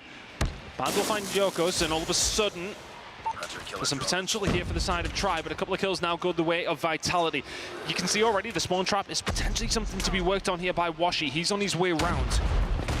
Vitality just holding strong so far, though. Purifier going to be running out pretty shortly. Hasn't really done a lot with it. Rabolic doing plenty with the War Machine on the Tribe side, who are now starting to invest themselves. This is a big opportunity for them. Yeah, pick up the investment from Tribe. Here comes the kills as well. Envy, can he find any more value out of this one? Tech is so weak that he can't afford to do anything in that position. Jokos on a potential flanking play. Is he going to do anything? He will pick up Vague. There's still players here from Tribe to contend with. Solo with the R9 next to the back. And Washi is going to bring out the Gravity Vortex gun. That thing is so deadly for zone control. Tribe are now 1 tick here. 9v6 in terms of lives, but it might not come down to that. Tectonic will find one back, just trying to pick away, and they have actually managed it. They find a couple more. Jokos and everybody combining together, but it's going to be the investment coming in, the equalizer from Solo. It is needed, and it will solidify the round. You'd like to think with a minute to go, it's a 5v4. Solo, just going to wait. Those equalizers will pay off eventually. I think if you Tribe here, you're waiting for the operators just run out. You don't need to put that pressure on yourselves. Yep. And they've made that correct call. Tribe haven't gone into it. Equalizer is now going to be out of the round here. Tribe have time, and they're going to use it wisely. Vega's going to sit around the front, maybe a 2-2 hit alongside Band. Tech now the next one to just pre-fire with the War Machine. You're running out of pellets. What is that now? 1 more to go. You find some value with a Vague down for the count, and you know this flanking play is coming through. Flanking play is coming through, and they found something. Turns more into a round of search and destroy than anything. Band's actually managed to get a hold of the equalizers, and he's going to bring them out as well. That could be huge. He's now going to start to find that pressure around the front side. He's not going to find the gunfight, though. He finds one, gets traded out now. All of a sudden, it's 2 versus 2. The fight towards the back. Envy's going to win it. Way. Now a 1 versus 2 for Solo. They have to invite the pressure, and Envy finds another. 3 at the end of the round. It gets a round for Tribe. 1 apiece. And honestly, I want to give so much props to Tribe there for just taking their time. Time was very much on their side. They did not need to rush into all of these operators. Vitality felt the pressure and fell under it. Yeah, absolutely crumbled under it. They invested 2 operators there towards the end. I think Tectonic with the War Machine in particular, I think was a little bit of premature investment. Not the right time, didn't really amount to all that much beyond the 1 kill. To start of this round, Vitality want to be venomous. And they've already won the opening wave of gunfights over towards A. This time around, though, as opposed to the split push that we saw previously, they do seem relatively focused on towards A. They've already got that first tick through. Trying to get a hold of what is the harder one to get a hold of, really. B is just a little bit more simple, and that's where Sams is going to go. He heads on over, finds the kill, and again, Vitality on these attacking rounds just seem to be so fluid, and where they want to focus their attention and Tribe left guessing which way they want to really go. Joker's trying to find something here, has help from his teammates, well coordinated. A is gone in the blink of an eye for all the good work that Tribe did in the previous round. Vitality are making mincemeat of them in the next. Fake will find another to try and ease some of that pressure. Tectonic, his mistake, if anything, that we ended up in this map, but he's trying to do his best for the rest of the team. Rapallo will find one, but it's only a trade with the War Machine. Lives well and truly, and control well and truly in the favor of Vitality. This round is done. It feels, I mean, it's a little bit different to the strategies that we saw in the first offensive effort from Team Vitality, right? I mean, this one was, I think, much more linear in the way that they hit one point, got control, hit the other one, got control. But still, I mean, nonetheless, it's the kind of the same feeling in that Tribe didn't really know how to handle that pressure. The teamwork from Vitality is excellent, and now at the back half of this round, you're looking at streaks for Vitality. 1 hunter killer drone, 1 predator missile to use. You'll get out of jail free cards if you require them. Tribe looking to hit A off the start of this round. Tech knows it, he's just going to wait. Tribe did get that attacking round. It's been attacking round wins across the board. And maybe making a little bit of an easier job of it here. Plenty of pressure over towards A. Really just has not been answered by Vitality. Are they happy to give this up, or are they just waiting for the final moment? He's handed back on down. There's only 3 members of Tribe out. The rest of them are trying to deal with the spawn trap, and they're not really pushing this here, Vitality. They had the opportunity to do so and did not. Joker's just used the Predator Missile as well. I don't really know why. Maybe on kind of the premise that you push off the back of it with no respawns, no resources coming Tribe's way. But nonetheless, that Predator Missile does nothing. So for Team Vitality, you'll be unhappy with that. Now you've got 1 less streak to contend with, and I think the Hunter Killer Drone from Marvel's also gone. So Team Vitality here on the defense. Here comes Tribe. Wow. Opening kill. There is yet another one from Marvel, and there's a good Predator Missile this time around. That's 4 kills in a row for here. Oh, and there was a couple of gunfights that were won by Tribe there that really opened the door. And the Predator Missile comes in and absolutely ruins the party. Sams will hold it down. He's waiting for the gunfight to find it, but Vega's there to answer the question almost immediately. Sams will fall, 50-50 gunfights across the board, but plenty of operators available here for the side of Vitality. They should be able to back them on down, and they will. Washi Band, though, they will combine together well. Tectonic finds something. He finds more than something. There's 3 in a row from him. It backs them down. And Tribe Gaming have to start from the word go again. I will say that they don't exactly have the numbers here to push forward for potential spawn traps. They're going to wait now for the rest of the players to come off of the spawn, and that's going to give Tribe an opportunity here to reset themselves. They're only 5 lives down at this point in time. There's a potential flanking player coming in. Investment from Envy doesn't really amount to all that much, but this flank from Washi might well do so. Here comes the Gravity Vortex gun. This is big. Can he start to find anything here? Needs the rest of his team to get alongside him. You can already see Vitality coming in off the respawn. Are they going to be able to do anything? Marvel gets taken down onto the point. You've got to try and do something here now if you try. You do have plenty of time. The lives are not in your favor. The map is a bit of a mix at the moment. Tectonic's on the flank. Rapallo will find 2, though. And Tribe Gaming just seem to be longing these rounds out so they can have the operators to find themselves in these positions. They're inside the point, but Vitality are surrounding them. They didn't know about Tech. There we go. Envy's going to shut him down. Second tick now going to be through. Yeah, Solo, you're just going to have to rush towards the point. The R9, is it going to be good enough for anything here in the situation? The contest will hold them off for a moment. Jokos can only find 1, and Tribe send us for round 5. The next round.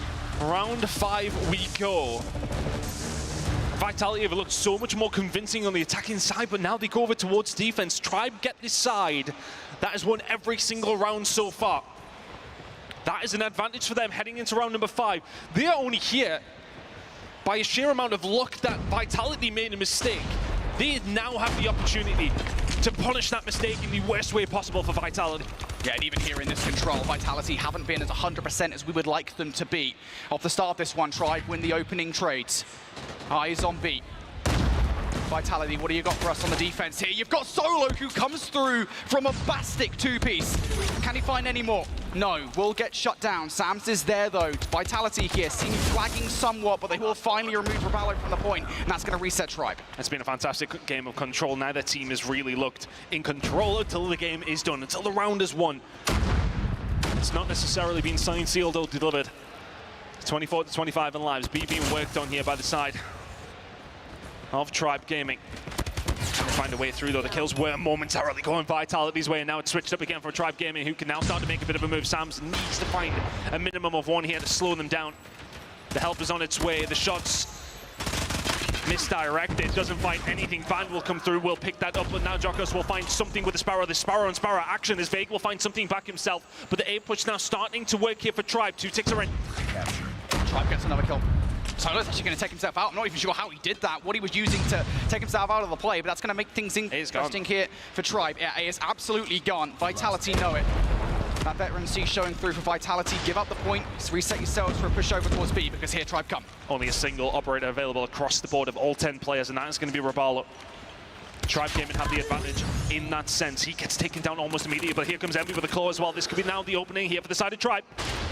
Envy's going to already found one kill. Can he find any more? Big kill from Tectonic. Band going to double up, though. The new addition of the roster, the re-addition of the roster, I should say, proving solid, but Vague not so much with the R9. And you really want those players alive to push towards the point. Second tick, already through. Jokos in behind enemy lines. Will pick up 2. Vitality clear for the moment. They're going to hold the backs against the wall here. Now, if you're Vitality, Tribe Gaming, you need one more good push. The lives are dead even. This game is dead even.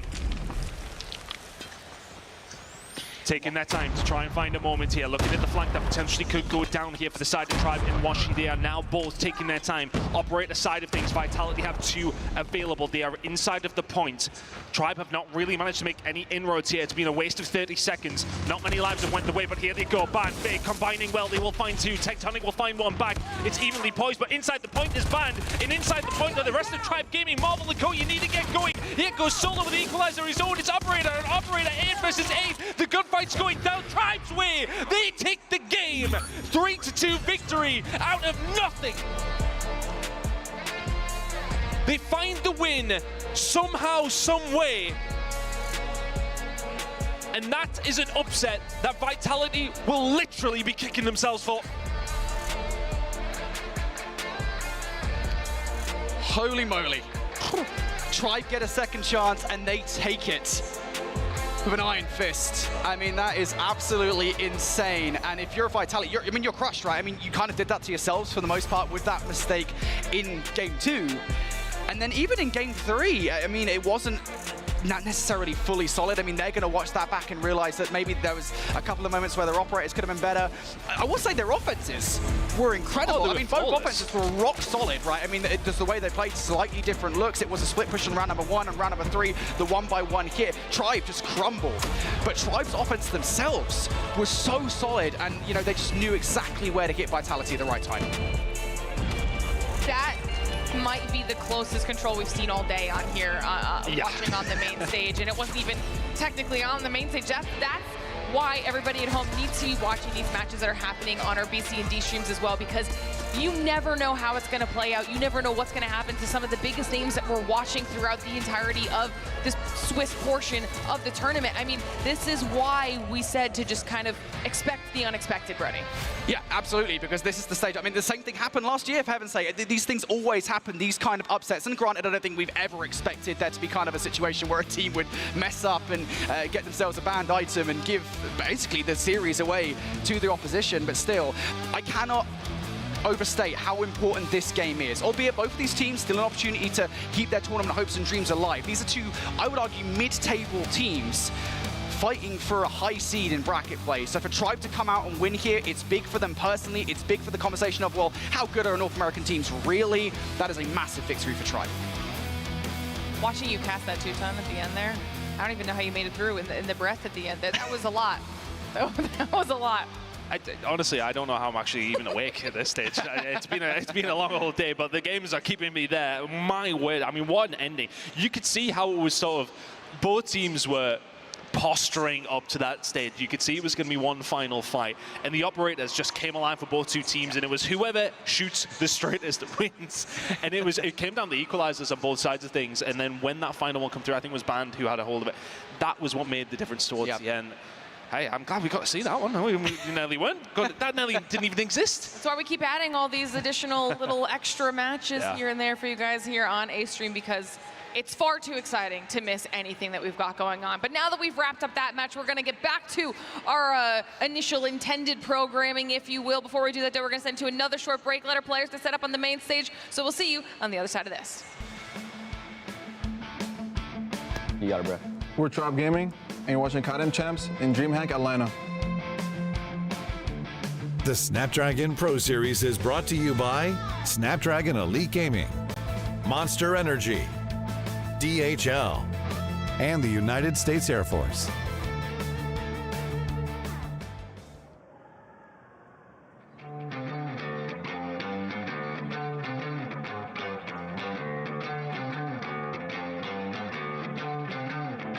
Since the year 00, we was out to get more. Bunch of really real G's, burning trees till we low. Sitting by 45 like I'm Jordan on the floor. Here we go, against the grain, that's what they say my name for.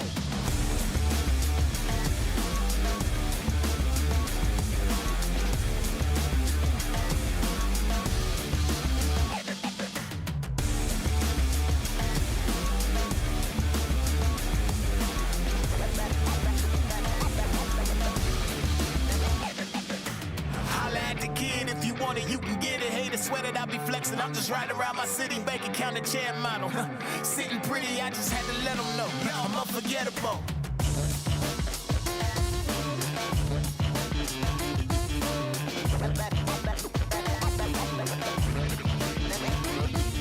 I'm unforgettable.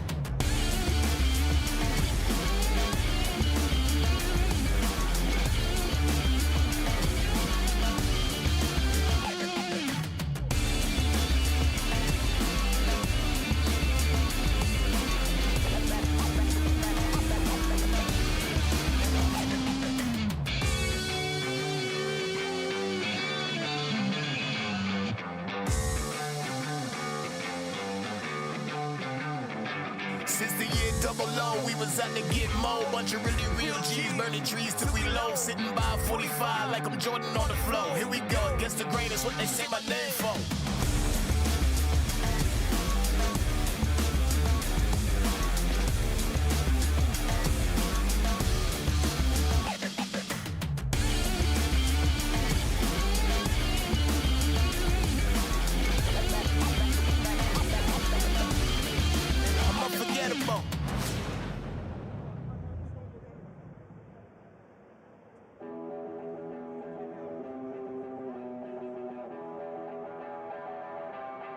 Are you ready or not?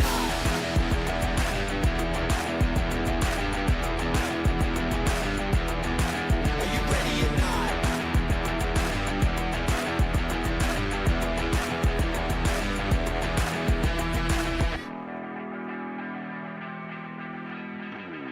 We on a path to greatness. We're shooting the shot to make it. So moving the target is aimless. Cause we got the power to shape shift. We'll catch the energy waving. We go till our bones are aching. Cause the top spot's for the taking. And we on a mission to take it. Are you ready or not? It's about to go off. Turning up on the spot.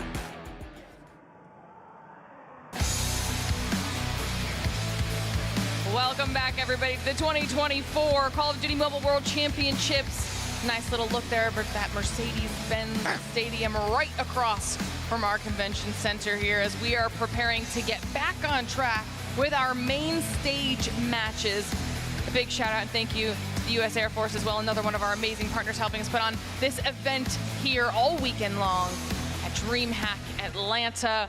We got to see lots of exciting stuff, not only the intended matches, but a couple extra things mixed in here and there as well after just watching a very exciting finish out of Tribe Ton.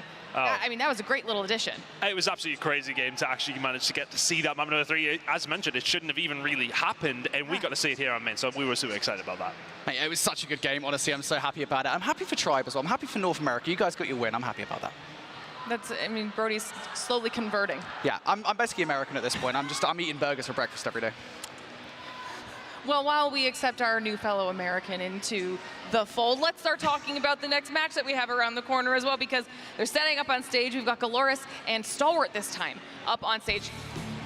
Galorys now in here, the third time up on the main stage here, Brody. So they're no strangers to what we got going on. Yeah, I mean, look, they've impressed us so much today. They've been looking good every single time they've hit the main stage, particularly in Search and Destroy. Every single time we've seen them. At first, we were like, all right, is it them being good at Search and Destroy, or is it Wolves in that first matchup just kind of messing up a little? And I think over the course of the last couple of times we've seen Galorys, we're like, okay, they actually know what they're doing somewhat. Yeah. They've just looked so solid. And again, I think there's dispelling a lot of people talking trash about them here at this event. I mean, not after what we've seen so far out of them, Ton. Well, yeah, I think, you know, realistically, we knew they would be coming into this as a strong outfit. I just think in some of the ways that they've lost some of the games, the hard points really haven't been too convincing, which has been an issue for them. They're having to win these Search and Destroys, which we didn't think would be such a... I think that would actually even happen. We didn't feel as if they would find so many victories in those moments, but they've had to. So it's kind of transpired in a different way than we thought, but they are still finding the results that we maybe expected, just not through the route that we expected, if you like. Well, on the other side of things, for the first time now up on the main stage, we get to talk about Star Wars esports. Okay, they'll be heading up against Galorys, and talk to me a little bit about the tribe. Got to see them last year and see them obviously throughout the rest of this competitive year as well. Yeah, honestly, I'm really surprised that not enough people are talking about Stalwart for just how competitive they are. I actually think they might even reach the heights of like top 4 here at Champs. They are a real dark horse roster. You go back towards the early year, right? I mean, they went to Mobile Masters. They got top 4 at that event with a very similar format.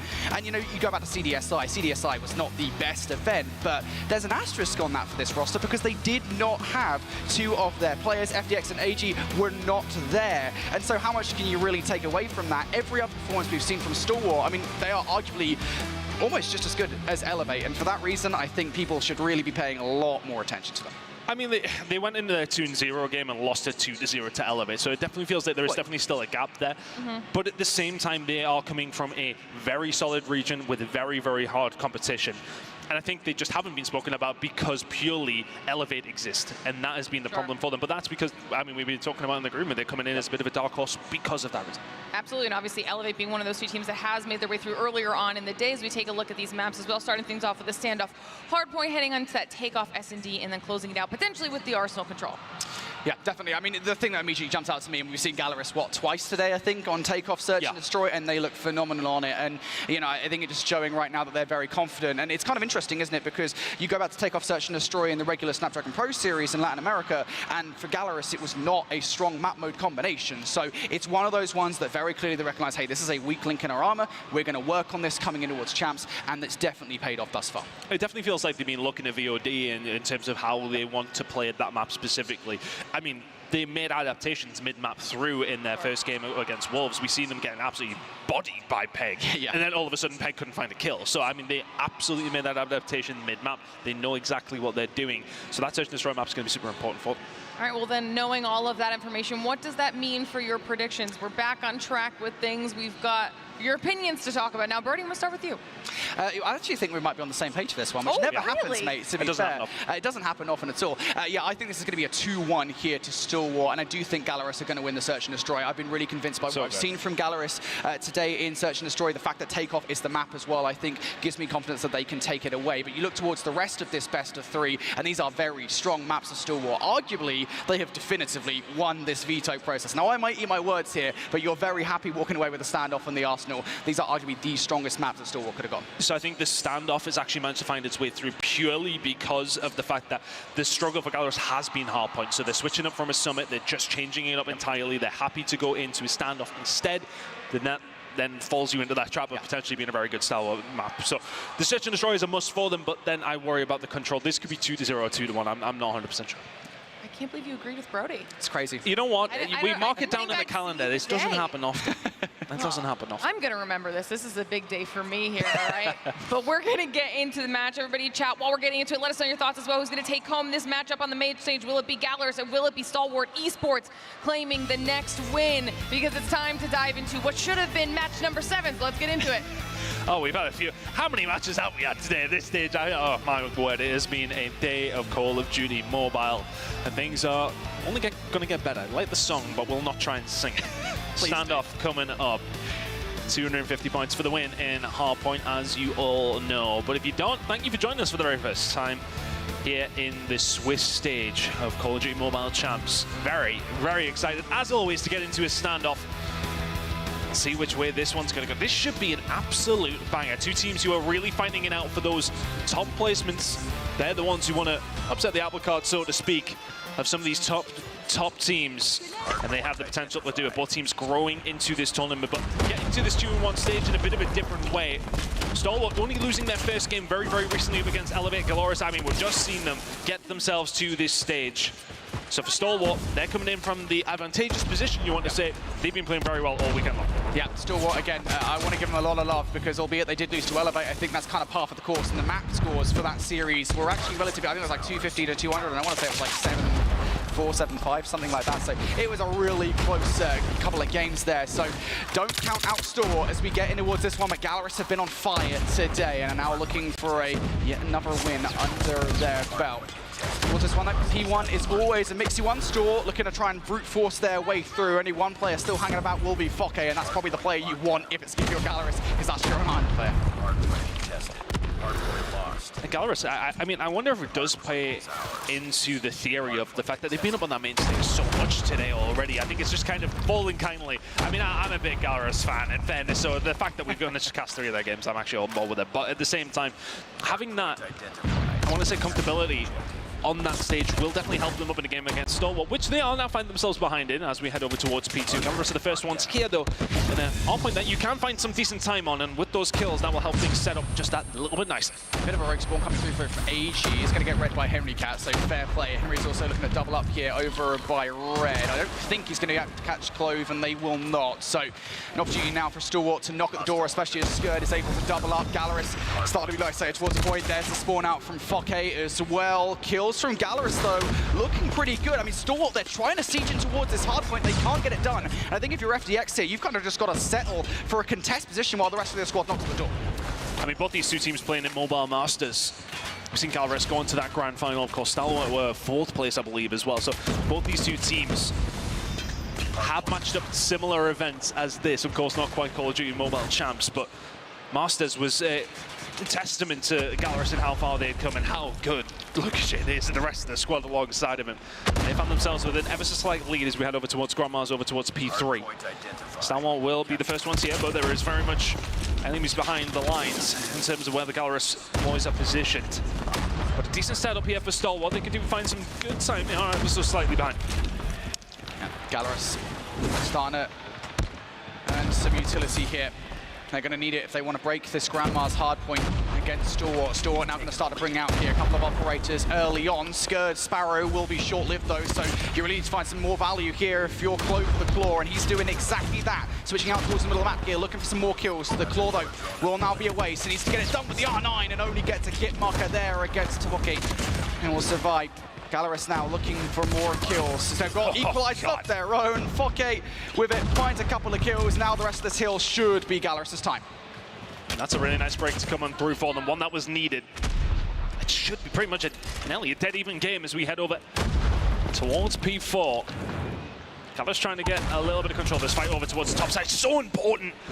It's going to be won by the side of Stalwart. And we're starting to get a little bit of control over towards this hill. Ever so slight lead for them. Starting to find the kills where they need to, though. This could be potentially a very good hold.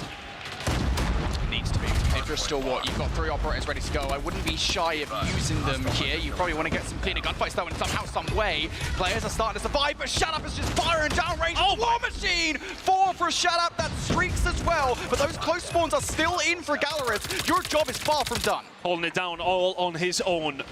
5 kills, ringing through ever so quickly, and these are the kind of moments that can start to swing a game. EG with the equalizer finds nothing, no impossible, just about wangle his War Machine through the front door. Global answer back though with one of his own, and the Purifier comes out. So both these two teams investing plenty. And in the end, it's going to be Stalwart Esports who are still in control of the hill. 20 seconds to go. They're picking up that scrap time. And the rotation over towards New is starting to come on through. But Stalwart will exit that first rotation of hills with themselves a very decent lead. Fully off the back of those operators over towards that last hill. Yeah, I said don't be shy, right, about using what you've got here on this hard point because it gives you a solid in the game. That's exactly what happened here for Stalwart Esports. I particularly like that play towards the end of it, right, where you've got a Predator missile, you use it to get a Purifier out towards Great side, and create some space for Stalwart to get that scrap time. So, 60-point deficit now for Galorys. You need to have a better go of things on this second set, and you're already starting to fall foul to Skurd. 3 in a row for him now. Now make it 4. Sparrow, Sparrow out, looking for more kills. Channel is in a Lara Croft. He's going to find a few kills there. Galorys just trying to find their way in towards this hard point, but Stalwart are making it so difficult. It is a scrappy game, one that we expected, but Stalwart Esports are just about getting the better of these trades. Galorys, it felt like they came out very, very quick. But since we really headed over towards P3, they've been limping around the map, but that's maybe a little bit better now as Mihawk will start to find a few more. Bodies are being dropped, but Stalwart Esports still will continue to soak up time. It always feels like even a couple of gunfights don't go their way. They're still in the point, they're still getting points. Yeah, you're fine with this if you're Galorys, right? I know you're 50 points down right now, but there's an opportunity to get back in this game with a solid P2 hold. And if you can get the scrap time, that's going to be nice. But now you're just having to settle for the former of those two things. Shadow trying to find his way behind enemy lines. He's going to get caught by Henry Cat. But Henry Cat's job is far from done. He's trying to find his way through multiple Stalwart players. They're assaulting him through this barn side. That's definitely the way the Stalwart want to make their way in towards the point. You need to double up on the player who's going to drop down. Nice kills coming through from Foke, and that kind of aggression's necessary, but Stalwart have still found their way through. It just seems to always be the way. It doesn't matter where the kills are going. Stalwart are finding themselves in the right positions, and this has got to be the right position with the War Machine as well. Just raining it down inside the point. You've got somebody covering behind on the window. It is no problem whatsoever for Stalwart Esports. There is still 30 seconds to play for here. They won't quite break it, but they'll be touching 200 if they can lock this down. Yeah, and if you're Galorys in this position, you kind of have to go for this. You can't really afford to give this 20 seconds away. So you're kind of getting riskier and riskier as we go further in towards this hard point. One last hit for Galorys, kind of goes all right. Last player, Mihawk, down for the count. And as that kill comes through, Stalwart get the scrap time, now a 100-point lead over Galorys. Galorys, you need to hold Grandmas, and you don't have that much utility to get it done with. Focky and Pabzera with an operator apiece. Henry Cat getting kills in the middle of the map, maybe they don't need them. Locking it down eventually. Stalwart Esports really starting to flex their muscles here, though. The last few hills has just been one-way traffic. Galorys, though, their struggle has been hardpoint all day long, which with some of the Slayers you have on that team, you would expect to be a little bit different. But I think you're seeing some examples of their deficiencies in some sort of way, where Stalwart Esports aren't finding the kills, but they are finding time.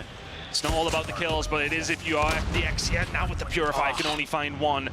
Focky actually answering back with the equalizer, so the investment comes in necessarily from Galorys, but effectively as well. 30 seconds to play for here. They find these 30 seconds, they are back into this game. Yeah, shout out to Focky, by the way. He's got 32 kills at this point in time. I imagine he's also got a wealth of hill time to his name, too. He's been pivotal to keeping Galorys in the conversation here on standoff hard. There we go. And needs to continue to be so. Predator missile coming down. I'm not sure you actually need it with all the kills in the feed here for Galorys, but regardless, they will find two. As players off the spawn, that might well give Galorys an opportunity to rotate towards new. One player trying to be sneaky. Henry Cat's been found out, though. That's a good read and a huge one for Clove. But it is actually going to give Galorys a little bit more of an opportunity to find themselves in a good spot to try and find that push through. The distraction at worst gives them time. But this is where Stalwart really started to stretch their legs in the previous rotation of hills. Are they going to be able to do this again? It was all about the operator usage, but this time around it's going to be Pabzera. He gets it through the front door. It's the War Machine. It's the big boy, but does not find it. Stalwart just about locking this one down. Shadow will manage to find 3 in the feed. Focky will find 2, though. The aggression starting to come through from Galorys, who seems to be in a really good spot here. Looks shit now with the Gravity Vortex gun. Finds it through the front door. Finds something. There's the break for Galorys. 35 seconds to play for here. At the final hill of the second rotation, and they could be within spitting distance of Stalwart. Yeah, that was a massive two-piece coming through Fokke to get control of that top side. It enables the rest of the squad to getting through crates. So Galorys now, as you said, an opportunity to really start to close the distance between themselves and Stalwart, but they've got to win the gunfight. They're actually having to be forced outside of the hard point, and they've lost those respective engagements. So Stalwart, an opportunity now for the back 15 seconds of time. FDX is just going to lay patiently and wait for the help from the teammates. There's no real reason to put yourself in a disadvantageous spot. Mihawk will come down and remove that player from the point, but Stalwart, I mean, you're happy to take that last 15 seconds of time. That's pivotal as you reach that 2/5 point. That's a 30-second swing. If Galorys get a hold of that, they are so much quicker. Or so much closer. Quicker, yeah, okay, they might be fast. I'm not too sure what relevance that has as we head over towards P1 again, though. Stalwart Esports very much still in control, and those kills coming in from Scared Neji will help that out just that little bit more. Luxin will find 3, but again, Stalwart Esports just seem to be in the right place at the right time. They're locking it down. They are 20 seconds away. Got a missile from Mihawk. What will it get? It will find 1. AG wasn't dealt with, though, and they will produce a double here for Stalwart Esports. Galorys will be in, but for Stalwart, you've got a wealth of options to close this one out. Mihawk forced to use the claw to try and survive, and here comes the flank from Shadak. Stalwart finding all of the kills, closed with the double. Stalwart now looking to close this game. They can close it out here over towards P1. Galorys have to find their way in. They have to invest. They have to throw the kitchen sink at this one because you are falling by the wayside. It's one of the best teams in the game right now. You're going to find the kills. You maybe going to stop them winning here at P1, but P2 rotation is in, and Stalwart are that. Yep. Galorys have to go for this one. We need some kind of hero play from Galorys. It has to be had. Who will it be? Henry Cap down for the count. Now Meekok, next one in towards the point, but all the kills are being made here by Stalwart Esports. They can finish it here. P2 control is very much in the hands of Stalwart right now. They are 11 seconds away. It's one more throw of the dice in what has been a fantastic map number 1 between these two teams. And Galorys, they need to make it count. They haven't been able to. Stalwart trying to close the gap. Lukashin is there with the gravity vortex gun. Finds nothing but 1, but Skid finds 1, 2, 3, and 4, and 5. Stalwart Esports locked this one down. Map number 1. They're teasing me now. This should be going their way and will do so. Oh my God, guys, lock it in. Finish the game. There it is. Stalwart Esports find map number 1 and let them know about it. It was done for quite some time, irrelevant of the contention that came through. Galorys' hardpoint struggles do continue, but Stalwart find map number 1. Yeah, that's a big map coming through again. It's a map that they've proven comfortable on this year of Call of Duty Mobile, so I'm not surprised that they're able to win it out there, but it was that early dominance from Stalwart Esports. They felt so comfortable, hill after hill after hill. What was it, a 90, even 100-point advantage I think they had at one point, and I think Galorys just coming in slow was the thing that caused them issues in the end. I will say as well, I think just on the map, and we'll kind of see here in the final stat lines, Fokke was the one that was going off for Galorys, right? We didn't really see Lucasin until the late game actually turn up, and I think that was the biggest problem for them. I know very often we had the conversation about Galorys being like, look, if you Lucasin turns up, they're probably going to do really well, but it does really feel that might have been the case there in that early game here for Galorys. Yeah, it's like a double-edged sword for them, isn't it? It's brilliant to have him when he is able to do it, but if he doesn't, then that's one of their biggest weapons. If he isn't performing to ridiculous levels, which we do expect, I mean, look, he still dropped like 43. It's not bad. And actually, like, one thing I'm curious to look at here, we'll quickly work it out. In terms of the actual outslay, I want to say it never really felt like Stalwart were above and beyond at any stage there. It felt, I want to say, very even. If anything lent towards Galorys, I mean, I'll quickly work it out. You talk. Yeah, I think the thing is as well, and I want to lay some credence to this, because I believe that Stalwart have kind of been working on trying to be more efficient, right, with the kills that they're getting and actually getting themselves into the hard point as a team. I imagine they're probably looking up to like teams like Elevate in that kind of fashion, right, where Elevate are a roster where they do just kind of throw themselves at the hard point and aren't really worrying too much about getting the kills on the minimap. But for Stalwart, it feels like if that is something they've been working on, it worked out pretty well. Yeah, a slight outslay for Galorys. Yeah. Again, very slight. It was that like second half of the game, right? Yeah, second half of the game where they were like outslaying, they were constantly getting heel control, but it was like minute clutch ups from Stalwart, I think, that really managed to close it out. But even when the kills were coming through from Galorys, you're seeing them at a stage where, okay, well, kill feed's blue. Should they be, and all of a sudden you look at the point and Stalwart's still there, they're still soaking up time. So Stalwart doing the right thing in terms of objective, but Galorys focusing on the correct things in their hardpoint. They haven't won a hardpoint as far as we've seen today. I'm sure they have in one of their games, but on main stage, they are yet to see a map number 1 win. I could check it. I mean, we could check actually if they have won a hard point so far. But I mean, we've talked a lot about them being really proficient in control. We saw that in the regular season of the Snapdragon Pro Series. Their Search and Destroy, it feels very clear that that's what they've worked on coming in towards champs. So if their weak link is hard point, that wouldn't surprise me that much. And that's why I think both of you and I were kind of on the same page that Stalwart might take this one 2-1 based on the fact that they could and they probably should win the hard point. It's clearly something they've worked on since CDSI. And well, I think the Search and Destroy is really their biggest chance here for Galorys to get in towards this series. Speaking of which, you know what comes after a hard point, Tom? Search and Destroy. Would you believe it? That's what's coming up next, and we're going back to Takeoff for Galorys. They have proven very successful on this map today. Surely they can do it again.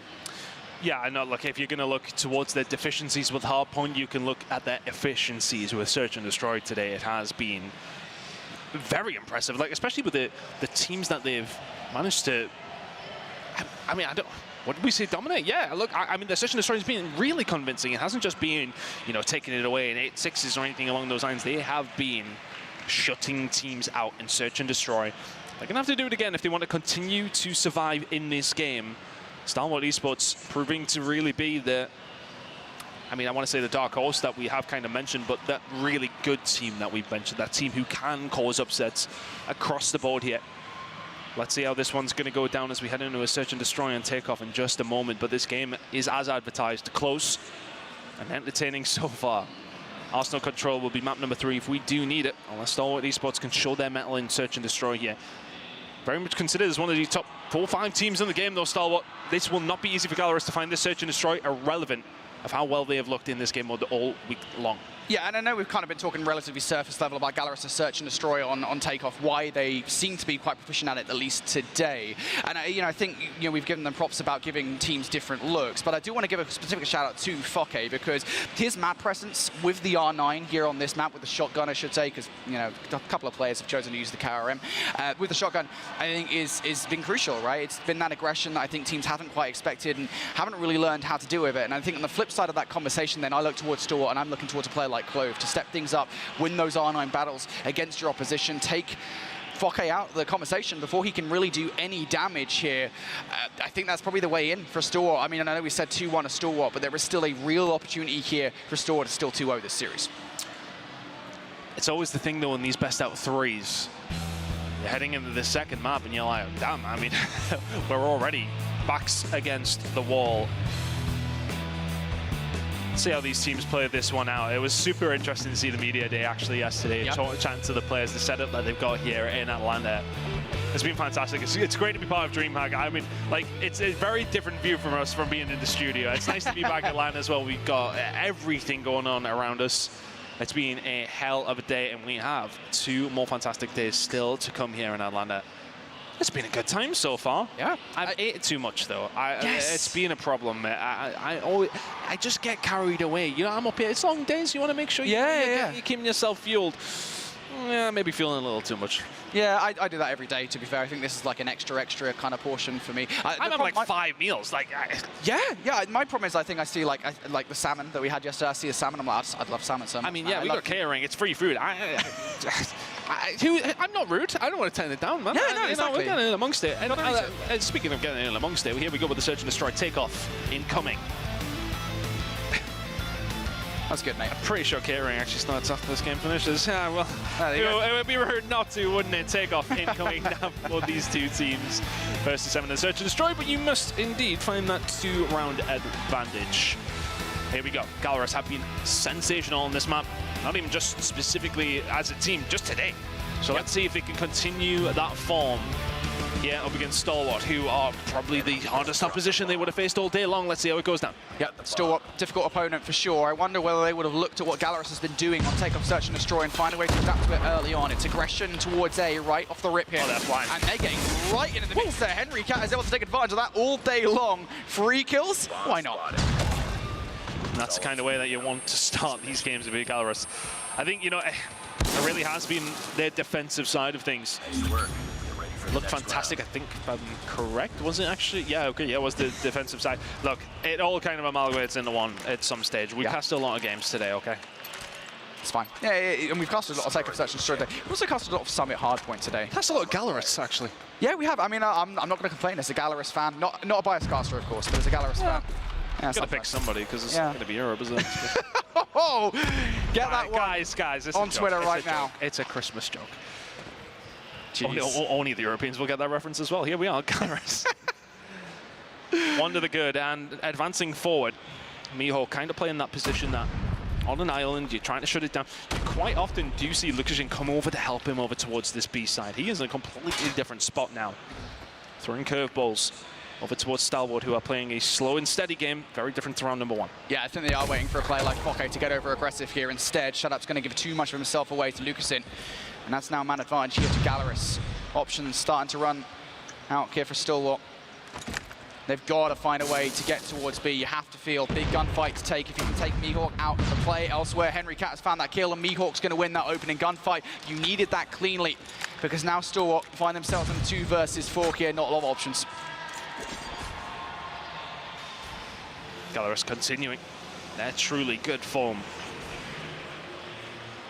Clove in it.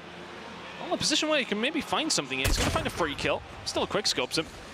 But surely the second one is just not what he's going to expect. There should be a free one here now for the side of Fokke, but he absolutely fumbles it, and Clove punishes.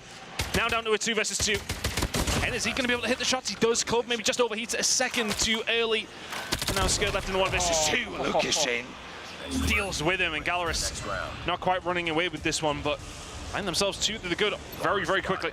Man, that was an opportunity there for Stalwart to actually kind of steal that round away. They were very close. A little bit of timing on their side.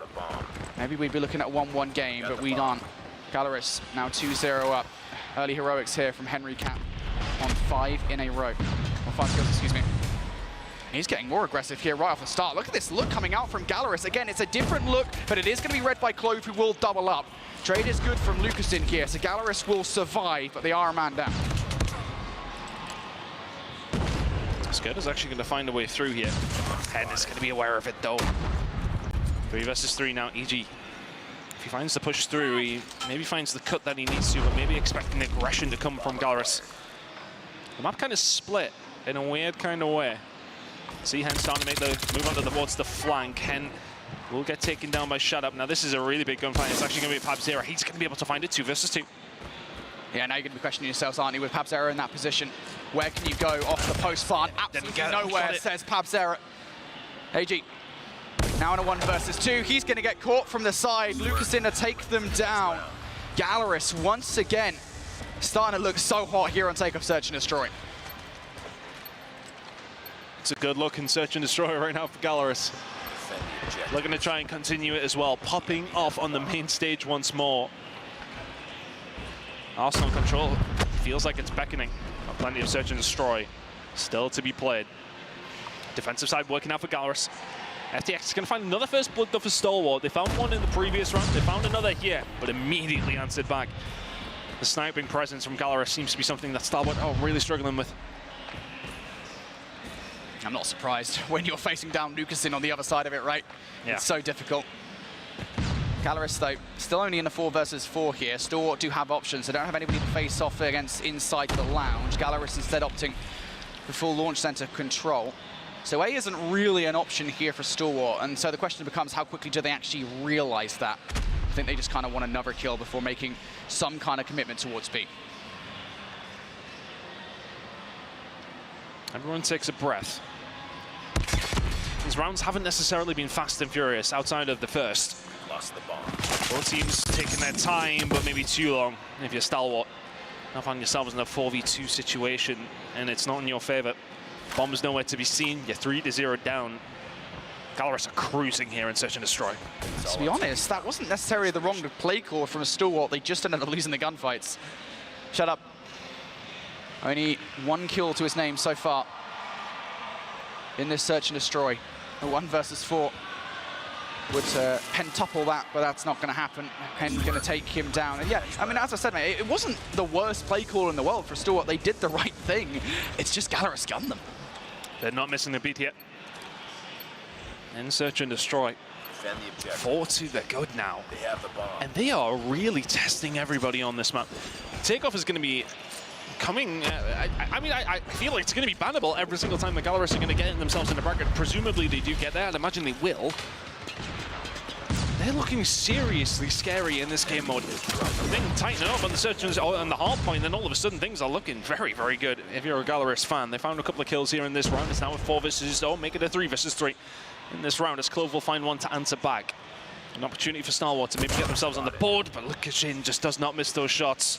Repositions Clove now in extreme danger, but now a 2 versus 2, doable for Stalwart. Oh, looks away at the wrong time. That's unfortunate there for Lucasin. He would have really wanted that gunfight. Help Fokke out a little bit. Of course, Fokke, the R9 player, is going to grab that sniper rifle off the ground. And now looking for the pre-fire. Clove runs right into his line of sight, and you don't quite expect Fokke with the Tundra. Galorys continue to be flawless in this Search and Destroy, and no matter what adaptations Stalwart make, it's not good enough. God damn. He has the bomb. Galorys are sweeping them here. Stalwart, I mean, Clove's got 6 kills to his name. They haven't got a round yet. They're asking, somebody give me a hand here. I'm already dead. Fokke will find it to open things up. Galorys looking for the perfect sweep, just feeling absolutely delusionally confident. Fokke pushing through, nearly finds another. Skird wants a back of one of his own, but he can. For what feels like every single round, Stalwart have got their backs against the wall. They find one at Lucasin, they will eliminate him, making things easier, but again, the numbers are just not on their side. That's the first time we've seen the Fokke that I promised you guys before we got in at the start of this game. That aggression on defense. What a time for it to show up. Skird now 1 versus 3. At the very least, he doesn't have to go on a bomb retrieval mission, but you will have to go headfirst into Mihawk. Oh my goodness me. Galorys wiping the floor with Stalwart here on Search and Destroy. I got a feeling, Ton, that take off Search and Destroy might be a hard veto against Galorys. Oh, it's gone. That is the problem. It's working out well for them, but I'll be damned if they're playing. If I'm the coaches on the other team, this is not seeing the light of day over the rest of the weekend. Not a chance. Mihawk now positioning himself as we heading towards the attacking side. Stalwart, though, are you a really good defensive team? You're going to have to be. Galorys 6 to the good. They need one single attacking round here. Out of the next 5, and they will have it. There's another first blood towards them. They just seem to be moving like water. So fluid on this one. No, Galorys and Stalwart do not have an answer. They just seem so stuck, right? They've lost a player already. What do? You don't actually know where this bomb is going at this point. Galorys are just throwing so many different looks at them. You have no idea how to handle this. And you just have no choice but to wait. No choice but to wait for some kind of error from Galorys. I don't know if it's going to come. You find one more frag. If you're a Galorys, you 7-0 Stalwart, but that's not going to happen. Good trades coming through from Shut Up and Clove. Numbers now in their favor. That bomb doesn't go down yet. Oh my goodness. Lucasen hits one. He'll likely hit the second, does he? Oh, he doesn't quite get it on the Clove. He will find that kill, and this is looking more like what Stalwart esports need to see. They get themselves on the board. Those defensive rounds have reigned supreme. They find themselves. They're not going to get 7-0, which is always a good thing. They're still really in a tough spot, though. Well, you need another 7 rounds in a row if you want to win it in that fashion, at least, anyway. This would be a phenomenal comeback if Stalwart were able to make it happen. Oh, what a jump shot off the rip! Lucasen eliminates FGX, and now Shut Up as well. See you later, buddy. Stalwart now 3 versus 5, and they are starting to feel the oppression of Lucasen. Pabzra finds one to add to the tally as well. Lucasen, doesn't matter what gun he's going to hold up, although no, apparently it does. Scared will find a hold of that one. Looked like the gunfight was going to go his way, but other pieces going to be picked up by Mihawk, absolutely. And 3 versus 1, Scared is left on his own. The S&D is done. Rubber stamp that one. Stalwart esports have just been bodied across takeoff. And Galorys, once again, Search and Destroy, reigning supreme for the Brazilian squad. How about that for a bounce back? After that hard point where Galorys didn't really look that competitive until the back half of the standoff hard point here in Search and Destroy, they completely shut Stalwart up. And it is just their defense. I mean, you mentioned it earlier on, right? You were like, was it the defense, was it the offense where Galorys were doing well? It is definitively their defense. And I think it's just the variety of different strategies, different looks that they throw at their opposition. There's so many strategies in the playbook. I know often we kind of have a laugh about, well, how deep is the Search and Destroy playbook in Call of Duty really? At this level, it appears for Galorys, it's basically a really thick book. I think it's like the size of every single Game of Thrones book put together. There's not that many of them because he won't write them, but that's not the point. I was going to let you explain yourself further, but it's all right, man. We don't need to go that deep. But yeah, irrelevant. Look, it seems as if the playbook is there for Galorys, and I think their problem is, I say it's a problem. Maybe there are maps they are better at, but Takeoff is making it through for them, and it is working wonderfully. But have you shown a hand too early in this competition? Maybe. That's the thing. You need to get through Swiss through any way possible, though. You cannot win the lottery if you do not have a ticket to the bracket. Yeah, the only thing I will say is, maybe it's one of those situations where, hey, you've got other maps that you can play, and you're just like, well, I mean, if we're just going to take off in addition to those other maps which we're good at in Search and Destroy, might as well get this one banned instead of the ones we actually want to play. I don't know if I'm kind of reading into like 5D stuff or whatever. Yeah. I don't know, maybe. Regardless, what we can read into is the stats at the end of that game, and we can read into a phenomenal performance from Lucasen as per usual. I want to give some love to Henrycat, though, because I was talking about Fokke before we got into the game and that kind of aggression. Henrycat just continually found themselves in a position to do some serious damage to Stalwart, a constant nuisance. And again, it's the variety of positions that he found himself in, right? He wasn't sitting in the same place every single defensive round. He was always doing something different. I mean, I think we spotted it straight away in map number 1 as far as the change in position. So many times we've seen Lucasen over towards that B side, kind of giving a little bit of a hand to that one player who is pushed up. But he's kind of changed it up as every single round went on. They have so many different ways they want to play that Search and Destroy, which is all very well. I don't know if they see much else of it this weekend, but let's see how things do transpire. They may well not make it out Swiss just yet. They want a piece between themselves and Stalwart Esports as we head into a control on Arsenal. This one is very, very even. It's a hard one to call, but typically for Galorys, Search and Destroy has been fantastic, but everything else hasn't quite looked as polished. Yeah, so this is the thing, right? For Galorys, I think they already kind of knew coming into this, like, control is their specialty, right? So there's not really much they need to do to improve their control. The only thing I would say is I think you want to kind of polish off your map pool a little bit, because what we saw from them earlier on Seaside was far from great. But Arsenal control, oh yeah, just about it, all right. I mean, cool, well, that's actually a conversation point, but maybe for a Phil segment if we have to. For Arsenal control, though, I think Galorys have looked solid on it. We saw them earlier today, not that long ago, as a matter of fact on it. And so we know what Galorys are capable of, not just on control, but on an Arsenal control as well. That said, this is Stalwart's best control map, and you've allowed that one through. It kind of puts us in a situation where how do you call this one? Because we've got one team that's phenomenal at control, one team that have got their most comfortable control map. I mean, that's the conversation around Seaside being so bad for them. I mean, we only got one example, maybe it's just Wolves looking sensational, but then when that becomes an auto veto, you then fall in the trap of having to play the other maps that other teams are good at. Like, that is the curse of having a map that you really don't want to play. You still have to play maps that other teams are really good at. Yep, that's the conversation point again. You cannot veto for yourselves at this stage of the tournament, full stop. These are the best Call of Duty mobile teams in the world, and you've got to be vetoing against their strengths.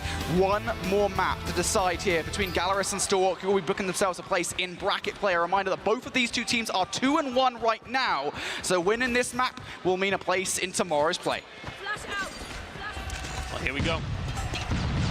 You want to make sure you get in as early as possible in a map number 3 win for either one of these two teams will, well, not quite as early as it could have been, but one loss is not a bad one to take into the bracket play. Opening salvo towards B does work up at the side of Galorys. They will try to find something over towards that side, but is it a red herring in the sense of that they may well just push over towards the side. Stalwart ready for it, but not quite ready enough. Lukas and Fuck it will find their way in. A control is there. Looking to try and lock this one down as early as possible.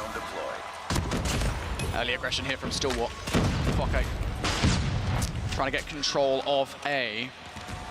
And I think Stalwart might have just chalked this one there. Last hope would be that flanking play from Clove. He has picked up Mihawk here, so this might give them an opportunity, a good look at capturing A, but they've got to get control of it now because that second tick already through. As you said, the numbers in favor, but it doesn't matter when you've got Focky on the other side, who will pick up a double. That late flank from Clove will ensure that A does not go by the wayside, but Galorys, they've got designs on B. Lukashin uses this Tundra in ways that others just can't. It was mainly the objective here from Galorys, but as soon as they lost that control, they haven't concentrated too many efforts over towards this side. Sent one player in towards it, and okay, he will eventually get taken down. The trade does come through. So for all that, Galorys have had some map presence across the board. They've now entirely lost the stop. They've done fantastically here on the defense. They can now push that defensive line as far up as it has been. And now becomes a little bit more difficult. Vision reads that, doesn't read that though. Clove in behind for the trade. Stalwart Esports in a good position, but behind on lives. Yep. Only 30 seconds left to go here in this round as well, so Galorys only got a couple of good looks, and that's a big fight, as you said. Skirt down for the count. But once again, Stalwart have backup plans. AG was in wait inside the window. He will double up. Lukesin with a close range gun battle with the Tundra will get it done, but AG was able to find that triple. You need these sub-close and personal snipes. FTX can't land one on towards Lukesin. Finally will get it done. That's the back half of a double. That brings this clock down at just 13 seconds. One lost hurrah for Galorys. 8v6. This is going to probably come down to lives, but for it come down to lives for the side of Galorys, you need to extend this time. Clove finds one, scared alongside of him. Pressure over towards this A side has to work out for them. The invest here. The United is out for Lukashin. He finds 2. 4 versus 3 in the favor of Galorys. Now the gunfight's still continuing. It's 0 seconds on the clock though. You need to continue to contest. It's so much investment from both two teams. But it will be Stalwart who find the round. Time just not on the side of Galorys there. Yep, and that round could have gone very differently. Remember that 3 versus 2 earlier on from Galorys, right? That late hit from Clove that made sure that A was not captured by Galorys. If that was the case, we would have been looking at a very different control round to kick this one off, but Stalwart strike first. Now, on the offense, can they fare better? It's good. Getting aggressive here. Mihawk trying to play sneaky. How much can he find? There's a nice double from Mihawk, and now wants to follow up with more. Surely not 80 as well. Gets enough shots so that Henry Cat's going to be able to finish off that gunfight. So Galorys looking solid at the start of this defensive control round, and I think solid enough. They're starting to push players in towards the defensive line. Oh, they're putting so much pressure down. It's actually going to be equalizers into the base, but falling down as they went for the spawn kill there. Didn't work out for them. but they have put that pressure on. They have so much map presence now. The real estate behind them is significant. Stalwart Esports do not have too much room to maneuver. FTX will find one, Foki on another, as they just try to pick apart the defenses here of Galorys because they are set up deep inside that halfway point, but they've done just a little bit better than that. There's 2 kills apiece for Skirt and one of the other players on the side of Stalwart, and all of a sudden you can get some control over towards A. You start to put the pressure onto B as well. A 2-point attack from Stalwart Esports. How will it play out? Yeah, Galorys is bitten on towards that one as well. They had to make sure they took the player off B before getting towards A, and now you're at a disadvantage here. You're going down the choke point, and it's a problem. Shut up and Skirt are there. They're winning those gunfights. By the time this flanking play comes through from Meekhawk, this point is going to be done. And so I think that kind of flanking play transforms in towards a spawn trap play, but now you need to get the kills for Meekhawk to be effective. Playing on his own. Here comes a Predator missile. Did they choose to possibly deal with something on the other side? They don't find much with it. Club will find Hen. So all this time that he sits back there, Meekhawk is completely useless until the rest of his team can start to find some kills. And this is sometimes where it becomes a little bit of a risky play. Lucian will, of course, find one of those kills. Clove will be sent to the Shadow Realm and also to the spawn trap. Meekhawk will find the first. He has a hold of the claw to do it. He will cause so much of a problem there. FDX on the other side of things, you can see so much pressure being put on both spawns from both teams. And it's about who just does it that little bit better. Claws are out on both sides of things. The lives, though, are not in Galorys' favor. They are lambs to the slaughter from Shadow. 15 versus 3, and they've just done it that little bit better. Shut Up goes crazy in the spawn, and that will be the game. Stalwart Esports going to find themselves 2-0 to the good there, and that's purely just executing that little bit better onto the spawn traps. There is some skill in it, and Stalwart Esports showed it. I've never seen a commitment like that to a spawn trap. I mean, you send one player with an operator, right? Sometimes you send an extra one. You don't send 3 players towards the spawn trap, and it's just such a problem for Galorys, right? It's almost unbreakable in a way, especially when probably the most proficient operator you could have for that spawn trap is in play for Stalwart. Shut up with the claw. Stalwart, just one control round away now from booking a place in bracket play. Can they get it done? They've got so much utility. The Predator missile coming out right from the rip as well. You don't just find a kill, but you get a wealth of information. Oh, and that's really the problem for Galorys. That has continued to show sometimes against these high-level teams in the control gameplay. When you do have that really, really bad round, you're then immediately at a disadvantage for the final one. Or what could be the final one anyway. Stalwart invest too much into this and don't win it. All of a sudden, Galorys, you're back into it yourselves, but you are stuck in your spawn. You are not in a good position. Stalwart Esports running away with this control right now. What's been a hell of a series, but they are putting Galorys to bed right now. Yep, 8 life differential and growing. Galorys need to find a way to break out of this prison that Stalwart have created for them. Good read that Shadup was going to be sat in that corner at least, so some promise here in Galorys' efforts to get out, but there's not a lot of time to make this one happen. 25 seconds on the clock here. Close with the equalizer. Wants to bring the pain to Galorys. Will pick up a couple of kills, and even that is damning at this point. This flank from Henry Cat needs to work. You cannot get caught. The read is good, but the kill is not. Shadup down for the count. Galorys lifing them yet. He got spotted on the flank, so he knows this player coming in behind it. Henry Cat is just trying to do this all on his own. He is truly all on his own. 7 seconds to go. Galorys cannot get anywhere near the point, and Stalwart Esports have really shown their pedigree here. They all advance to the bracket play and are dominating control up against Galorys. Big game between these two. Galorys are showing their mettle in the search and destroy.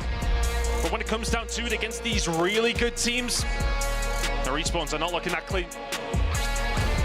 Man, I mean, Galorys is so good in search and destroy. If you were to just look at the search and destroy alone, you'd be like, what are Stalwart doing? But the rest of the series, man, oh man, these guys are respawn gods at the moment. And I think that control was just such a perfect example of it, right? Their map control was phenomenal. Their operator utilization was phenomenal. Just the way in which they're able to constantly be oppressive towards Galorys. I think I couldn't think of a better example of it than an ingenious play of, you've already got some kills. You're going to put a spawn trap together. You've already got a player with the claw in that spawn trap in that round number 2, right? You don't need anybody else there, but they do it anyway as an insurance policy, and that is the sole reason they're able to win the round in the way that they do. I can't believe what we just saw from Stalwart. I mean, they did definitely look like they figured out what they needed to heading into this event here today, at least for this Swiss stage of the bracket. I do want to say, though, that Galorys have at least really nailed down their S&D. Oh, yeah. I mean, it's great, but, like, I don't believe they won. They maybe won one hard point out of the now 4 games that they've played.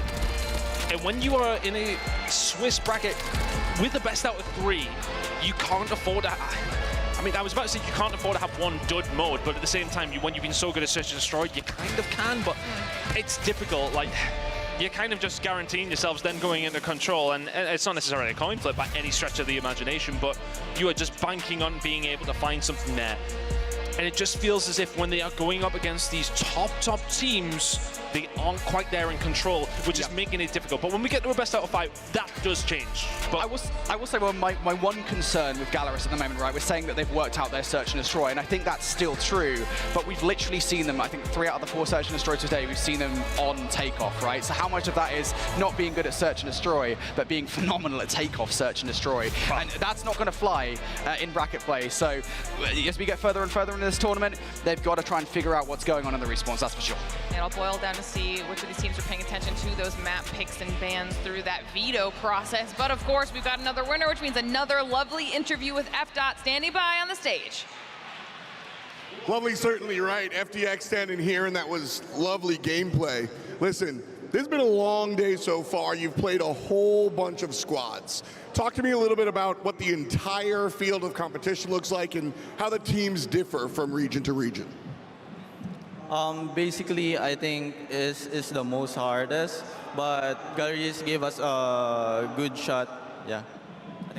We heard the analyst talk a lot about how strong your respawns were in particular.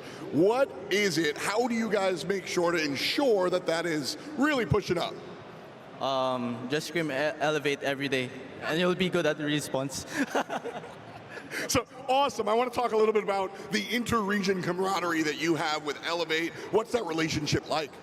It's just basically we support each other because we're only, we're basically Garena's team. So in this world stage, we're not enemies anymore. We're brothers. Yeah.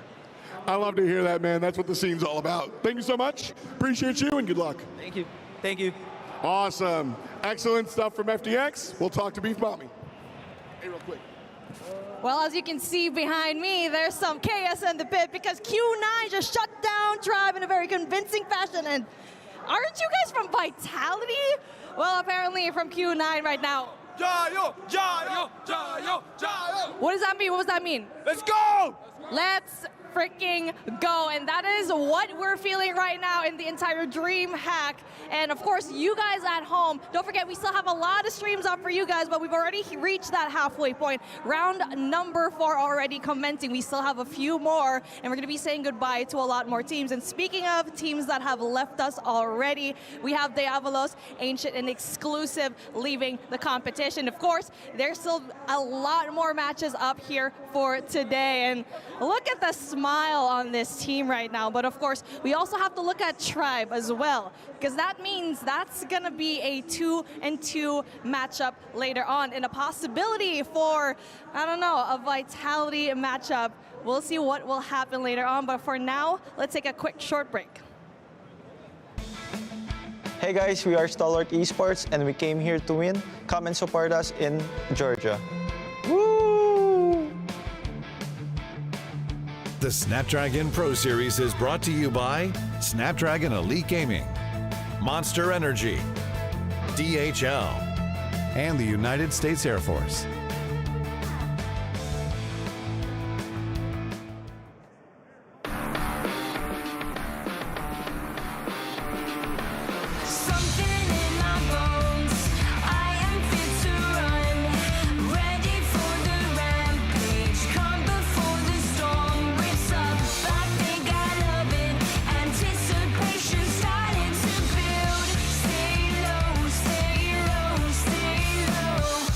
Ready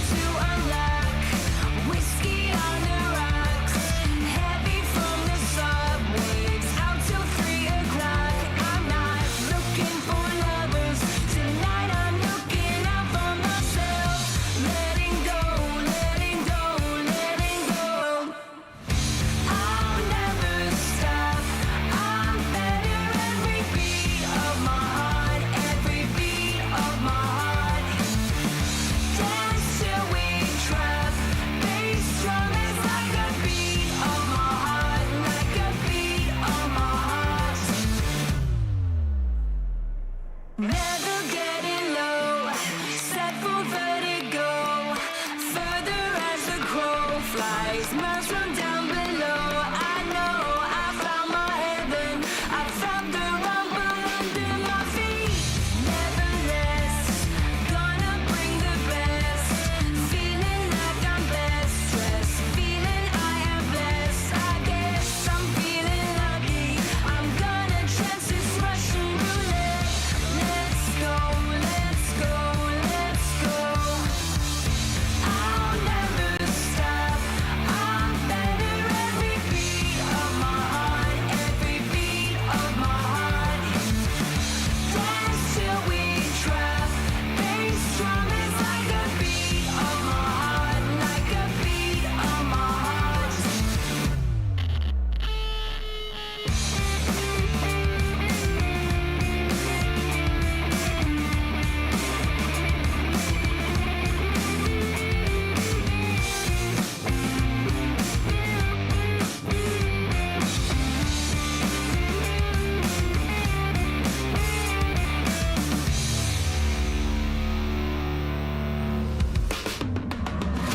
I'll never stop. I'm better every beat of my heart, every beat of my heart. Dance till we drop. Bass drum is like a beat of my heart, like a beat of my heart.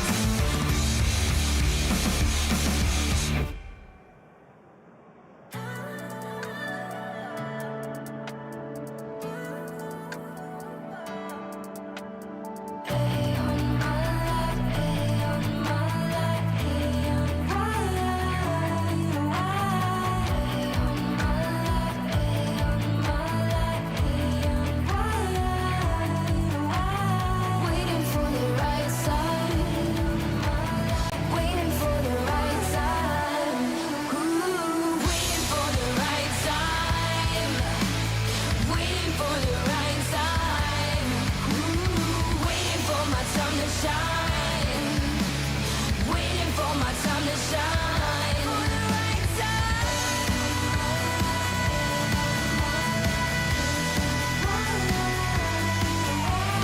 Fuel the fire inside.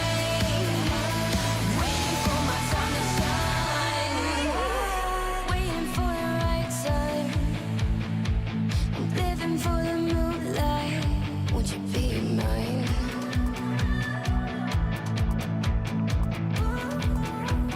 Won't you be mine?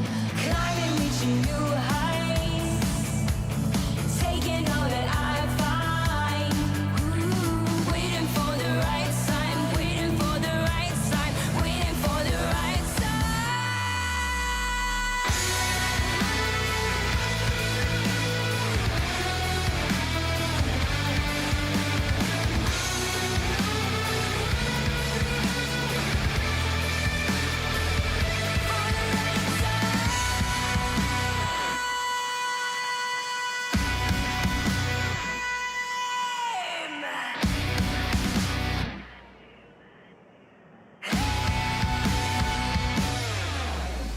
Waiting for my time to shine.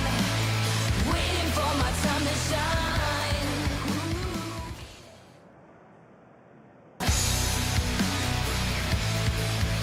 All right, everybody, welcome back to the Call of Duty Mobile World Championships. We're just a few matches away from closing out day one of our competition. 2 more matches away from knowing which teams will be in the next stage of our competition as more and more squads are eliminated. And a huge thank you there to DHL, one of our many partners here helping us put on this event all weekend long. Whoa. Especially with the I thought it was night bot time. and everything. It's not. It's not night yet. not. We still have 2 more matches before Oh, night. I haven't seen the sun in ages. I don't know. Right. Well, you won't when we leave either, because that's gonna be nighttime. That's how long this day has been. So hopefully our players who are about to be up on stage are able to rally. And this is something we do talk about a lot when it comes to our pros. These are long days. How do you maintain the same level of energy, of play ability throughout this type of a Swiss bracket? And now we've got 2 more teams to talk about in that specific respect, because we now have Supreme Team and 4Magic Vitrini up on stage, two teams we haven't gotten a chance to see at all today so far. So let's start things by talking about Supreme Team here, Shift. Yeah, this is a surprise squad. You know, they were another one of our hybrid teams that deal with a bit of Latin America, with a bit of North America. Going through stage 4, I felt like everyone was looking at the squad of like really? This is the team? But then I was like, wait, really? This is the team? Like, they were looking pretty darn solid. Beat Tribe in every single one of their matchups, which is, I think, really important to note in terms of being able to build good confidence early. Now, the question mark is, what can they do on the global stage? And so far, there hasn't been much to look back on today and say, this is where they're strongest. It's been a little bit of a mixed bag of results. So they're still trying to feel themselves out, know what their map picks and bans are going to look like, and there's not a lot of forgiveness because this is a 1-2 match. You lose this one, you go home. That's what happens at the end of the day. Every single match matters more and more, and as we get to these final matches up on the stage, it will be the last opportunity for one of these teams to make their way through. On the other side of this conversation, though, we do have 4Magic Vitrini going up against Supreme Team. Yeah, I mean, 4Magic Vitrini, they come into this with kind of like a dent in their armor, if you will. Not playing with their full roster kind of adds a little wrench in the system. You don't have your full game plan, but it was a very heartwarming experience being able to talk to these guys on media day and being able to hear their story. And for all of Latin America, I think it is safe to say you are kind of in the shadow. Everybody's looking at Galorys, but this team actually holds a very good light to it, especially for Crozin, a very electric player. They were able to reverse sweep Vitality on this fine day. A lot of question marks about what this team was going to look like on the international stage. Yes, they lost to xRock and Q9. Those are pretty darn good teams, but they gave them a good shaking along the way. I was about to say, like, outside of our top teams that have had to square up against one another, like I think Godlike has had a really tough Swiss stage at this point. This is the next hardest in terms of overall schedule. Starting versus a Vitality squad that we rate right in the middle, if not a little bit above the middle of the pack, and then your top 2 Chinese squads. Like, not an easy pathway. So you look at the results, they haven't won a hard point yet, but those are 3 great hard point teams. So if there were ever a time to get on the board early, it would be to start off this matchup right here. And you know that both of these teams are going to have just that little bit of extra fire kind of burning in them to close out the day with that win. Continue on for our $1 million prize pool, the trophy that we keep showing on stage, the title of the best in the world in Call of Duty Mobile. I mean, there is a lot riding on these last few matches here for the rest of the day. And if you're just joining us, we did come off the backs of a match between Galorys and Stalwart Esports. That went the way of Stalwart Esports. I can't even talk anymore. And that was with a Galorys that we've seen find success throughout the day as well. We've seen so many highs and lows out of all of the squads here so far. And so, like you guys had mentioned, some upsets out of the likes of teams like 4Magic Vitrini taking down Vitality to kick off the day.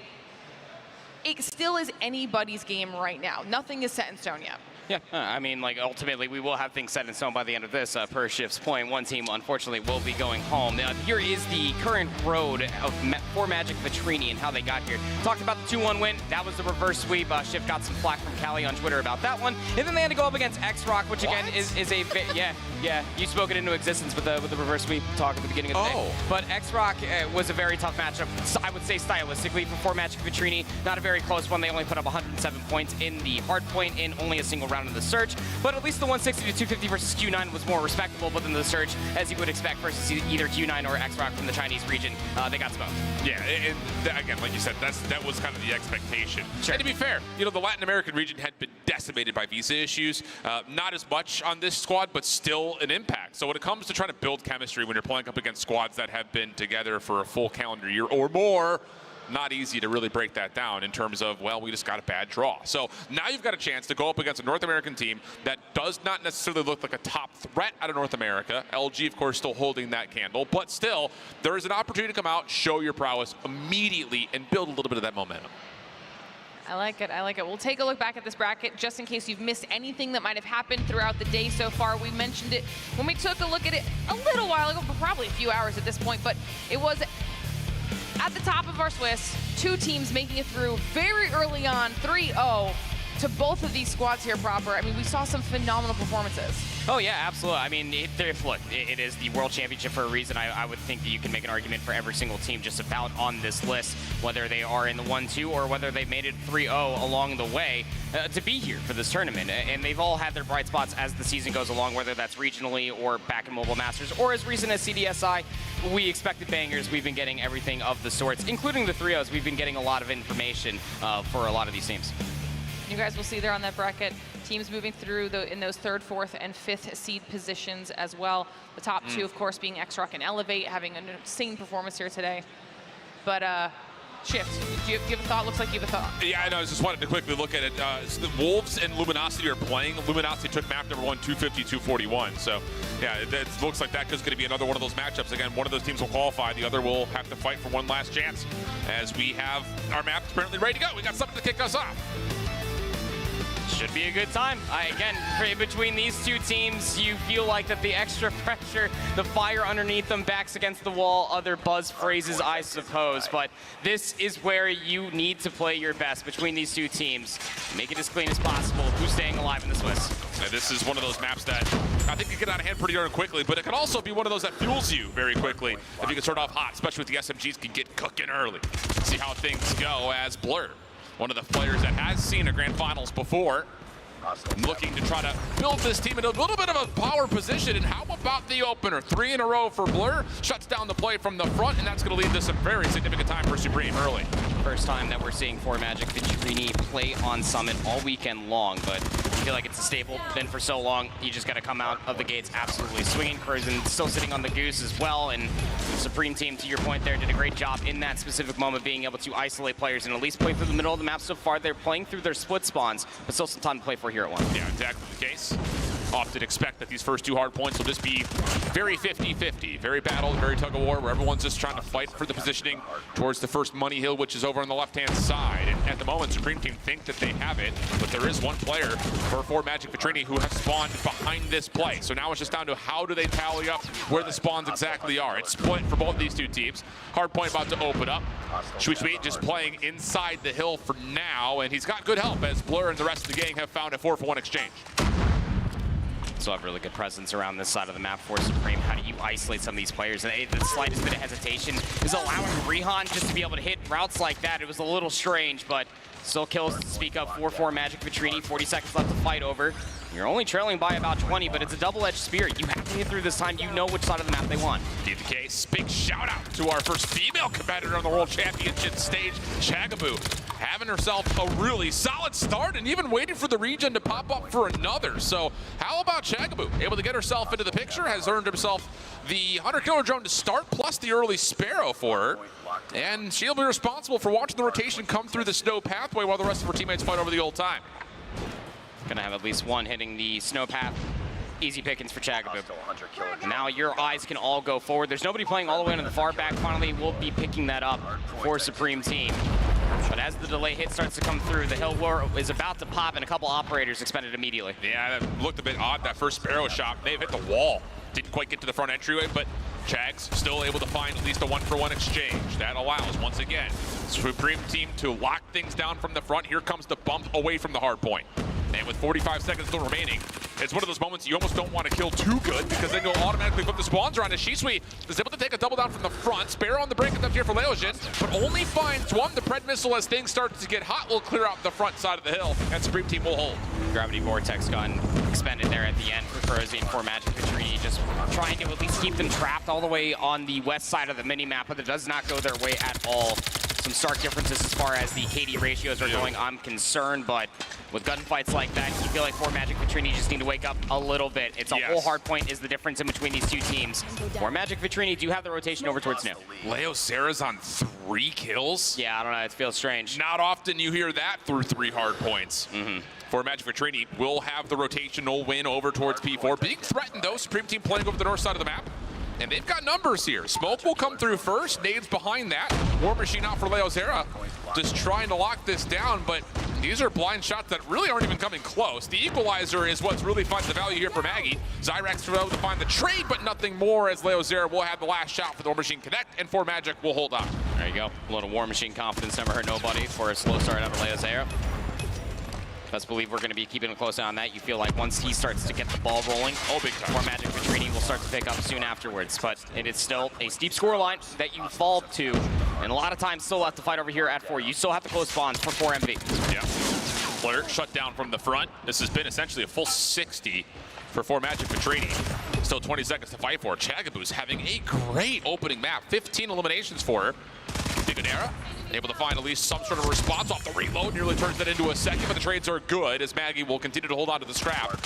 Last attempt here, trying to get a little bit of time for Supreme Team, and it's not going well. Yikes. Maggie just having a little bit of parkour action over on the platform. That's enough to bring this back to within about 30 points as we rotate back into the middle hill for P1. Much better look than what we saw at the end of P3. I think that goes without saying for 4MV, and now you can start to get the ball rolling just ever so slightly. Just bring yourself back into a level head matchup, and the square up through the middle of the map is going very well for 4MV, at least to start off the second set. A couple of kills traded back, but still, like you mentioned, 4MV in a good position, still soaking up time on the first hill. xRock, equalizer at the ready. He's getting to work with it. Off through the cage, able to find a second. A straight aid for Godlike. Gets the shutdown, but it's not before the hard point will flip. Supreme Team now back in control. Just trying to get themselves maintaining high ground. A little bit of a late turnaround coming through for Leo Zera before he was able to at least realize who was behind him, but Supreme Team all playing from the center of the map. They know fully where 4MV are spawning over by. 15 seconds left to play for, and Supreme Team had to really think consciously about how they want to try to break out from P1 and try to get some more high ground control. Oh, this works. G-Suite able to find a couple. Limits the approach here for 4MV on their rebreak of 1, let alone their potential setup for the second hill. xRock, Fennec in hand, already has the 100 killer looking for the bread, but shut down. Trade is decent. Back and forth we go. 4MV still a chance to fight over the top of P2 just as it opens. War Machine invested. Didn't find much of anything whatsoever. It's a pretty blue looking kill feed if you ask me. Just a couple more players lingering around over by the hill, but all be good trades for 4MV. They haven't really gained much map positioning because of it. Yeah, I'll say, again, the economy of the operators starts to tilt back over to the favor of 4MV, who have brought this back to within about 30 points. Fire out. Godlike, how about that for a nice double? Cleans out the hard point. One more player to find, and he's lost him. And xRock from the high ground getting 2. Rayon trying to force the Annihilator into the mix. Difficult setup, but still finds a way to break it through. 3 for Rehan, and maybe more in front of him. He can lock down the players coming off the high ground, let alone the players through the smoke. In and out, Rehan finds another. Excuse me? Supreme Team now up to 152. 4MV trying to play for rotation. Yeah, they sure are. They already have players hanging around on the bottom side of the map trying to influence a rotation over towards C-Lift. We'll actually send one player from Supreme Team to spawn all the way out. So Maggie's going to pull out the equalizer. They're playing so far in the backside of the map, they're almost off of the screen, and it works out. They dealt with Maggie. You still have a War Machine invested here for Leo Zera. That could not have been better time for Supreme Team. The lock on the hard point comes through, so the spawns will not be on the far right-hand side of the map. They got blessed with a couple eliminations and that long route, and now they're taking full advantage of it. Maggie shut down. That is a full wipe in favor of Supreme Team, who can now look at this back 40 seconds, the chance to break past the 200-point mark. And you feel like you do have to contest this time if you are Supreme Team. The biggest problem is that now xRock currently has the equalizer out, so you're trying to walk through all of this, and xRock is just doing the dance in your back line, just conveying all of this coming through from the team that's just maintaining presence inside of the hill. Maggie might find 2, but it's about a full 45 plus coming through for Supreme Team as their lead has grown. Oh, awkward timing. The equalizers get pulled into the pockets just as soon as the weapon swap comes out, and that's enough for 4MV to stop the push forward. So there will not be any further flipping of the spawns. A chance for 4MV to recover right here. And this map is not over yet. No operators, though, in favor of 4MV at the moment, as Blur has the War Machine ready to go, and now motion quickly across the map. 4MV in a little bit of trouble here, dealing with it, though, as they go 3 for 1. So have these back spawns.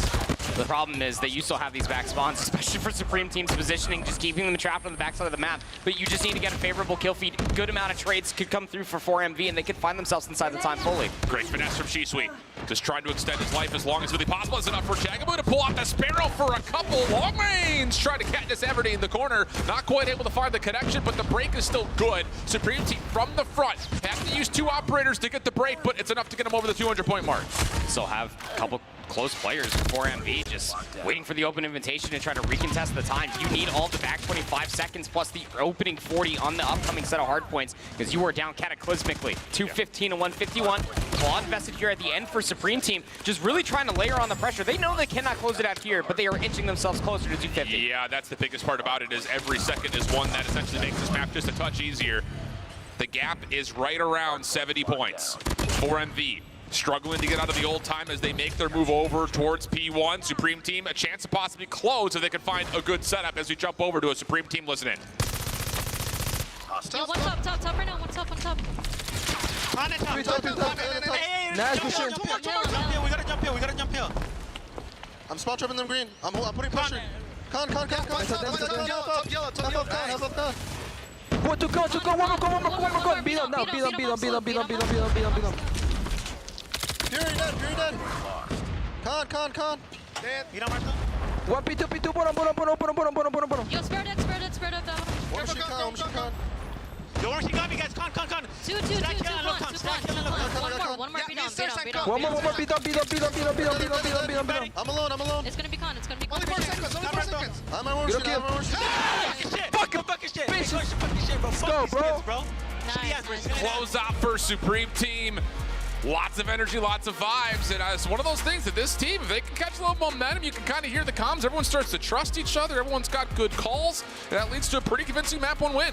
I'm feeling gassed and ready to load into map number 2 myself. Those comms were so good. Every single bit of micro was called out, right down to even killing the hunter-killer drone. Any sort of influence that could have changed the fight, it was thought about in those final few moments. And like you said, it was a comfortable win. No less coming through for Team Supreme, but that was just wonderfully executed. Oh, yeah. And for MV, credit to where it is due, did bring it back to a very respectable scoreline given the first opening 3 hills and how it started. But, I mean, this Supreme Team just really came to play. They know what's at stake, especially with only 1 more map to stay alive in the tournament. Yeah, trends and patterns favored Supreme Team pretty much from start to finish. I mean, even in the hard points that they had to find ways to break, at least they were getting some decent contest time, if not time of their own. I think especially right here on the feed at P4. It's just really good individual finesse coming out. A couple of moments where you really saw the trustworthiness come through, and then right at the end, like we heard, comms were clean, gives them essentially a 100-point win. So really good stuff. Top of the leaderboard, 41 and 29 for xRock. Rian also, again, a lot of solid plays, especially highlighted by the Annihilator, 37 and 29 for him. So everyone goes positive. Good news here for Supreme Team. You just look at every stat across the board. Everybody had a different hand in the pie. I mean, just about everybody had a minute plus of OBJ time. You look at the assists as well. Only 1 player that's not in double digits, and that's Chagaboo, but we also got to see the influence that she does bring to this team at the same point in time. The Sparrow shots clean, spacing provided for the rest of the team just to be an absolute nuisance. This team is deadly. We've seen that the entire year. Yep. Surprisingly so to a certain way. Again, this is an elimination matchup, so the energy that's going to be expended over the course of the next hour and a half or so between these matches and the ones that are at the 2-2 squads is going to be high as we jump over to a takeoff, search, and destroy. I think we've only seen 3 search maps this week so far. We have gotten a lot of firing range, gotten a lot of takeoff, and then off stream a couple of times we've had some Tunisia. I don't think we've There was a Kurahana.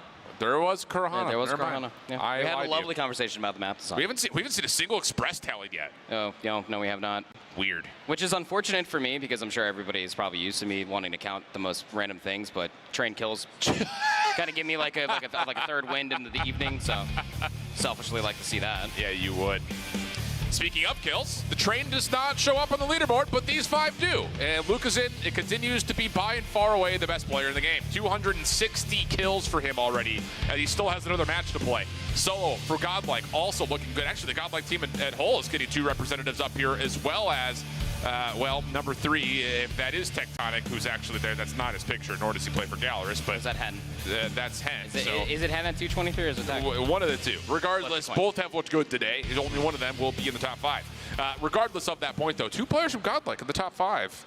Still showing that these guys are hanging, man. Yeah, I mean, if there's one thing we know for certain, especially when you and I were backstage and we were watching that series versus Galorys, is that this team still got it. The Godlike roster, obviously, former top 2 after last Worlds. We know that they can absolutely still hang. They've been battle-tested a multitude of times. It's just the small things that they have to iron out to really find their stride. They are playing Animus on the D stream, if I'm not mistaken. other results, just kind of looking at it, Luminosity, like we mentioned, was 1-0 up against Wolves. That's on the B stream right now. And then Q9 defeated Tribe 2-0. So Tribe's in some hot water here, as they will go to another 2-2 matchup. They actually may play Luminosity. That would be spicy. Haven't played yet, so that's very, very likely. I like that. There's a lot of potential spicy 2-2 matchups, especially given how the outcome between Wolves and Luminosity will go. Yeah. Especially with Stalwart sending Galorys down to the 2-2 pool as well. Dude, Stalwart looks good. Yeah, I think that entire region definitely deserves its respect. Their prep, their adjustments live in a very, very long day of Call of Duty is no easy feat. But we've seen that out of both of them and Elevata as well. Yeah. Search and Destroy could use a little bit of work for those boys, but hey, yeah. you go back, you study up, especially on the takeoff, figure some things out, get a game plan together, be ready to go for tomorrow, regardless of who you play, because they're going to come in as a top 4 seed. Yeah. It's pretty big.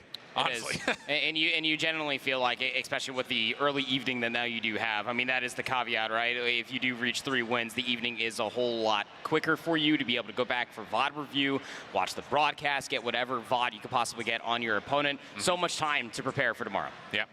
So what, our top 4 seeds, just to kind of hit this one more time before we jump into the takeoff here. We've got, of course, the 2 first teams that qualified through. That's the biggest part. You know, xRock, clean, dominated Wolves. Other side, Elevate, dominant over there. So Supreme Team is hanging out, chilling, and well, I actually had a chance to sit down and talk to them a little bit before the matches had start, and we'll take a look to see what they had to say before the tournament. Michael Shift here, DreamHack Atlanta for, of course, COD Mobile World Championships. And with me today, I've got Supreme Team. Rehan, Blur, Shisui, Zyrax, Chagbu. Friends, welcome to Atlanta. How are we feeling? How's this team looking? I mean, you guys are one of the squads that I think was looked at with a little bit of, we don't know what we're going to get. You qualify with some significance. Tell me about this team. How'd you guys come together? You know, this is how we started. There was a lot of mess in NA where a bunch of roster changes, a lot of things going on. But there was a point where I didn't have a team. It was hard for me to get a team. Everybody already made a team. We did have a player, hey, man, let's make a team. You know, now that NA is part of Mexico now, and we all got together, we met Shisui, Zyrax, and Puedes, and they gave us a chance, and we made this team. We made it happen. It feels great to be teamed up with not only the best players from Mexico, but also the most accused players from Mexico. Many people think they hack, but in reality, they just can't keep up with the work ethic, their gun skill. Like, they're ready for this. Chagbu. First female representation at Worlds. Girl, tell me about how this year has been. It's been like a lot of ups and downs, I'd say. It was definitely unexpected. So incredibly grateful here to share this space with a lot of talented players in general, you know, also including my teammates. But yeah, it just kind of came out of nowhere. Blair approached me with the opportunity, and it's kind of like one of those things you can't really pass up. So apart from being the first, I've always really enjoyed playing competitive in like any game really. I've always been a competitive person in general, so I really do enjoy like playing against these players from so many different places, and you know, finally getting to meet them too. It's been like a crazy experience. Okay, other side of the coin, who do you guys think is the most overrated team here? I think I would get hate from the Indians, but I think Godlike. I think they're overrated. I think they're not going to do this good this year. Interesting. Anyone have a feeling that Luminosity is overrated if you guys took them to 5, nearly beat them at stage 4? No, I don't think they're overrated. Okay, so there's respect there. They're on the game for like 16 hours a day, you know, so I mean, I know they're putting in the work. Fair enough. I love it. I love it. Well, guys, thank you so much. This has been a lot of fun. Best of luck. And hey, I'm always here for a good underdog story. So thanks so much, guys. Appreciate it. Appreciate it. Really is kind of a fun story, you know, with this team going through lots of ups and downs, like they kind of talked about in the interview. Yeah, this team wasn't meant to happen initially, but they found themselves in a good position. They surprised people in stage 4, and hey, they still have a fight to battle here, but still looking decent, at least to open things up in that opening summit. And I think what's even more rejuvenating, especially after the long day, when we went to that listen-in, And after hearing that story, just how passionate they still are, because they know that they have the potential to be able to make it to that single elimination bracket that starts tomorrow. So, yeah, great story. Just fantastic year overall for a team that wasn't meant to happen, but damn, I'm glad it did. I think we all are in certain ways. So that's the side of the story on just the North American counterparts, but the other side here for Magic Vitrini, kind of slept on. I mean, I feel like the Latin American region in the last championship as well as this one came in with everyone's focused on the Lukashin team. Correct. But there's just as many experienced players on the other side here. I mean, Bigodera, Crozian in particular, Leo Zera, all three of which have been playing for the last 3 years, at least when it comes to representing themselves at the major stage. And they have been just as successful in terms of at least historic results when it comes to Worlds. I mean, Leo Zera is just a name altogether that you and I have been seeing around the COD Mobile sphere for quite some time. I mean, you go back to what he was able to do on Skate, got top 6, and Inco back in 23. Yeah, top 16, whatever, wasn't as great. But still, the competition is still there. And albeit, like I said when we were talking about the team initially, it might be a certain shadow to whatever team Lukasin is on. I mean, I'm probably not alone on this hill. Probably he is the best player in the game. A lot of focus is on whatever team he's on. Yeah. But they're still competing against each other and scrimming every single day. So, I mean, you'd have to imagine that the competition has to be just as fierce. Yeah, without question. Just comes down to what does that practice look like compared to the teams, especially that are, getting major tournaments out east. Speaking of, we're ready to go. No one to talk about it too much more as we have Takeoff, Search, and Destroy. The one big issue that teams have had so far is showing us anything on offense. It just has not looked good in terms of cracking the code to get out of the stadium, in towards middle map, or up towards red. It's just been choke point, shutdown after choke point, shutdown. What do these two teams have to offer, especially from the attacking perspective? Easiest way to eye-hole shift and Proper's heart is using utility to get further along from the map and getting that rock planted on Takeoff, Search, Destroy. It is no easy feat, but if there's one thing you do have walking into this, especially for Magic Vitrini, this was the map mode combination that kicked off the reverse sweep versus Team Vitality earlier today. That's a good point. Supreme Team looking to stack things up over towards A. Smokes will linger on the B side of the map, but the full focus of all 5 members is right here towards the B site. And I already like what I'm seeing. Do we have nades to try to open things up? Doesn't make a difference. It's Chagabo for the first. Rehand gets slipped into mid-map. He can actually watch the cross here. This has looked really good for Supreme Team. Only a single shutdown for Bigodera, who's on the backside of the play. Crozian following up behind this, but this is taking time, and they don't have a lot of clearance, so more eliminations means more time for Supreme Team. Sweep. Able to dodge between a couple bullets and stay alive. Now leaves a lone warrior of Crozian with the sniper. 15 seconds to find 3 eliminations. If you could tell by this point in time, it is seemingly unwinnable, but that was nasty. Able to find the second. Would need the kill right now and to hop the bomb just for the defuse, but it was a Herculean effort no less. But you do not sleep on Crozian, who will die at the end of the round regardless. But I do love to see the aggression coming through immediately. And it has to be that confidence when it comes down to Takeoff. Because sometimes with all the different corners and all the different nuances that you have outside of that bomb site, any player could be hiding in any single corner. But I do love that blind confidence coming out from them. No, me too. And I love the fact that we're full stacking, we're throwing nades, and we're then slipping players in towards mid by hitting through the same direction first. We're not letting this dynamic defense just pick us apart before we can actually execute. So already a good start in terms of how Supreme Team have offered an opening attack. And we're jumping back in. Just a moment pause, as I think there may have been some sort of a phone thing going on, but regardless, everyone seems to be pretty comfortable and ready to go. Opening snipe shot from Blur, just a bit wide. Second chance, also not going to land, but again, quick tempo here from Supreme Team, playing over towards the B side of the map this time. Close corners being held, trying to take all of the lounge, getting in towards the back of the B bomb site. Nade's going to go right over the top, I believe actually hit Bigodera, but the space is now being taken. This is a lot of space from Supreme Team. They've got full top red control. Crozian for the first, Leosin gets the second though, so we have an early 5v3. And I think if you're Supreme Team, you have to push through this. I just don't think you can wait. You got to push through P2. See if you can open up the backside of this site and hopefully isolate a couple of kills, because right now, for Magic Vitrini, have everything covered. Yeah, some of the best B hits are never actually intended to be B hits, but I do love the casual push all the way through the lounge and trying to flip the map. Typically works out in the offense's favor, but hesitates too long. Corners get held, scopes being held, angles and crosses galore. Still have the bomb in play, just under 1 minute to go, but it's an uphill battle from here, 2v5. Yeah, it's one of those things that you kind of have to force something in these odd man situations. That time it's just hoping for some blessed COD timing. Doesn't work out. Blur still with the connect to eliminate this down to a 3v4.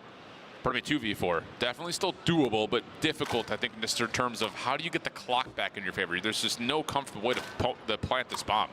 Your only win condition is just try to stick it, maybe have the cover coming through from Blur, but that play goes out the window. He's now isolated. She's sweet. 1v4, 20 seconds remain. It's just not a very winnable situation with the 5-9's aim. No, it's not. And time will expire on this play. Give the good old heave-ho college try. And he's been seen. Good shots. Keeps the hand warm, but there's no way to get that bomb planted. So decent response there for 4MV, just not allowing the Supreme Team to play aggressive on the opposite side of the map this time. And a really good response actually coming through from Supreme Team. You know, typically you'll put like an R9 shotgun or maybe a Fennec inside of the control building, the northmost building on the mini-map. But without that, they had to concede a lot of space and just play from the scopes, and all the crosses over by the A-bomb site was wonderfully played out, clearly rehearsed out of 4MV. I'll say. Supreme Team right back over towards at least this leaning stack at A. Maggie's already taken a handful of shots with the MG. Still plenty of ammunition, of course. It's a bullet hose. Crossfire set up at the middle of the map. It's a little bit different than the last time around, but doesn't make a difference. It's Rehan who's able to find Crozian. So that sniper v sniper battle continues to tilt in favor of Supreme Team in the opening moments. Sure does. But what space could you possibly get taken away from that? With such a big scope taken away, and well, Blur just tries to lay prone, maybe try to get a little cheeky of an angle. Blazer was holding that yesterday. I just don't know why we don't stun that first. Got ourselves a 5v4. Now it's down to a 4v4. Rehan trying to hopefully connect on the wall bang. Just a bit wide. And now we're down to 60 seconds. More noise from Rehan. Can he pull this defense, or at least keep it focused on towards this B site before this eventual hit will likely, you figure, explode onto the A site? Snipers are waiting for the picks. Defense just don't have to give you any of the angles. You already took away one of the snipers anyway. Oh no. You almost expect for one of them to possibly pick them up, but all this time is just being so wasted away, and they're now going to slowly encroach the way towards the B-bomb site. Bigodera has been waiting here since yesterday. I was about to say, this is the ace up the sleeve, but Rehan able to connect. Follow-up is good, and Leozen turns that into a double somehow. Shisui stuck at mid, trying to get into the scaffolding, but has lost all of his friends. Wow. I mean, initially, you think Bigodera is just going to shut down the play completely. He gets taken down, and Leozen is just very luckily there to follow up for a double of his own, and at that point, the defense never really breaks. Yeah, it just again, back-to-back rounds where 4MV have really good reactions to what Supreme Team are throwing at them. They got first blood, and 4MG's hold the line and just play off of the trust of the information they have as a team. So what do you do to adapt here for Supreme Team? They're going back towards that A hit we saw in the first round. Yep. Early nades tossed at the doorways to make sure no one defensively has played aggressively, and now they're just going to send it. Top of the rotation back for Maggie. Just spamming through the smoke. Blessed enough to connect for the kill onto Zyrax. The bomb has made its way forward. Blur also finds a cross shot over towards the backside of Medbay. So here's an opportunity to possibly just get a little bit deeper for a post-plant setup, but does this come at a bit of a cost because Maggie, although drops, Rehan will also fall, leaving to now a 3v3. Bigodera gonna pick up Chagaboop. 3v2. The thing about it is you're in a post-plant situation. Blur still has the boomstick in play. Yeah. He's the win condition. And he's playing all the way by med. You got to get one, though, if you're Shisui. Not going to happen. Smoke down for the retake. Blur has to move forward to see if the bomb is being defused, and as he does, he gets cut down. So really good defensive retake on a 4MV, in particular, utilizing the smoke to separate that post plant. Yeah. Again, just recognizing who's still alive by process of elimination. You assume Blur's been sniping the entire time because it's Blur, and probably playing all the way back in med bay, given everything that they have already cleared. But late utility does pay dividends per usual in the game of Search and Destroy, especially on takeoff. 3-1 now. Well, Blur's going to find first blood. Once again, it's a quick connection leading to a quick hit. Smoke out. Oh, and Leo's in this time. No heroics as Zyrax finds the kill. Long flank on the way from the defense, but they're running out of time to stop this plant. Or at least you would think. Supreme Team haven't actually committed for a plant yet. They're still playing for kills. And this is actually a window still a bit open for 4MV.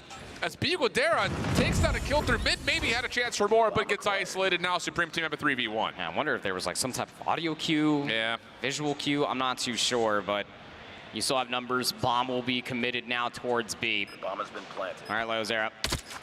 anything fantastic to give us. Well, can't even finish the first kill. That's all the information you need. Yep, look at the split. Chags will still drop. Leozera still stuck, though. Not sure where exactly these post-plant defenders have gone off to. And he has cleared the wrong side of the map, at least for now. This is so tough, man. You have to clear P2 Lounge. And you got to clear the high ground. That's the biggest issue. And as he does, Blur's on the other side of the map, just in Narnia with the scope.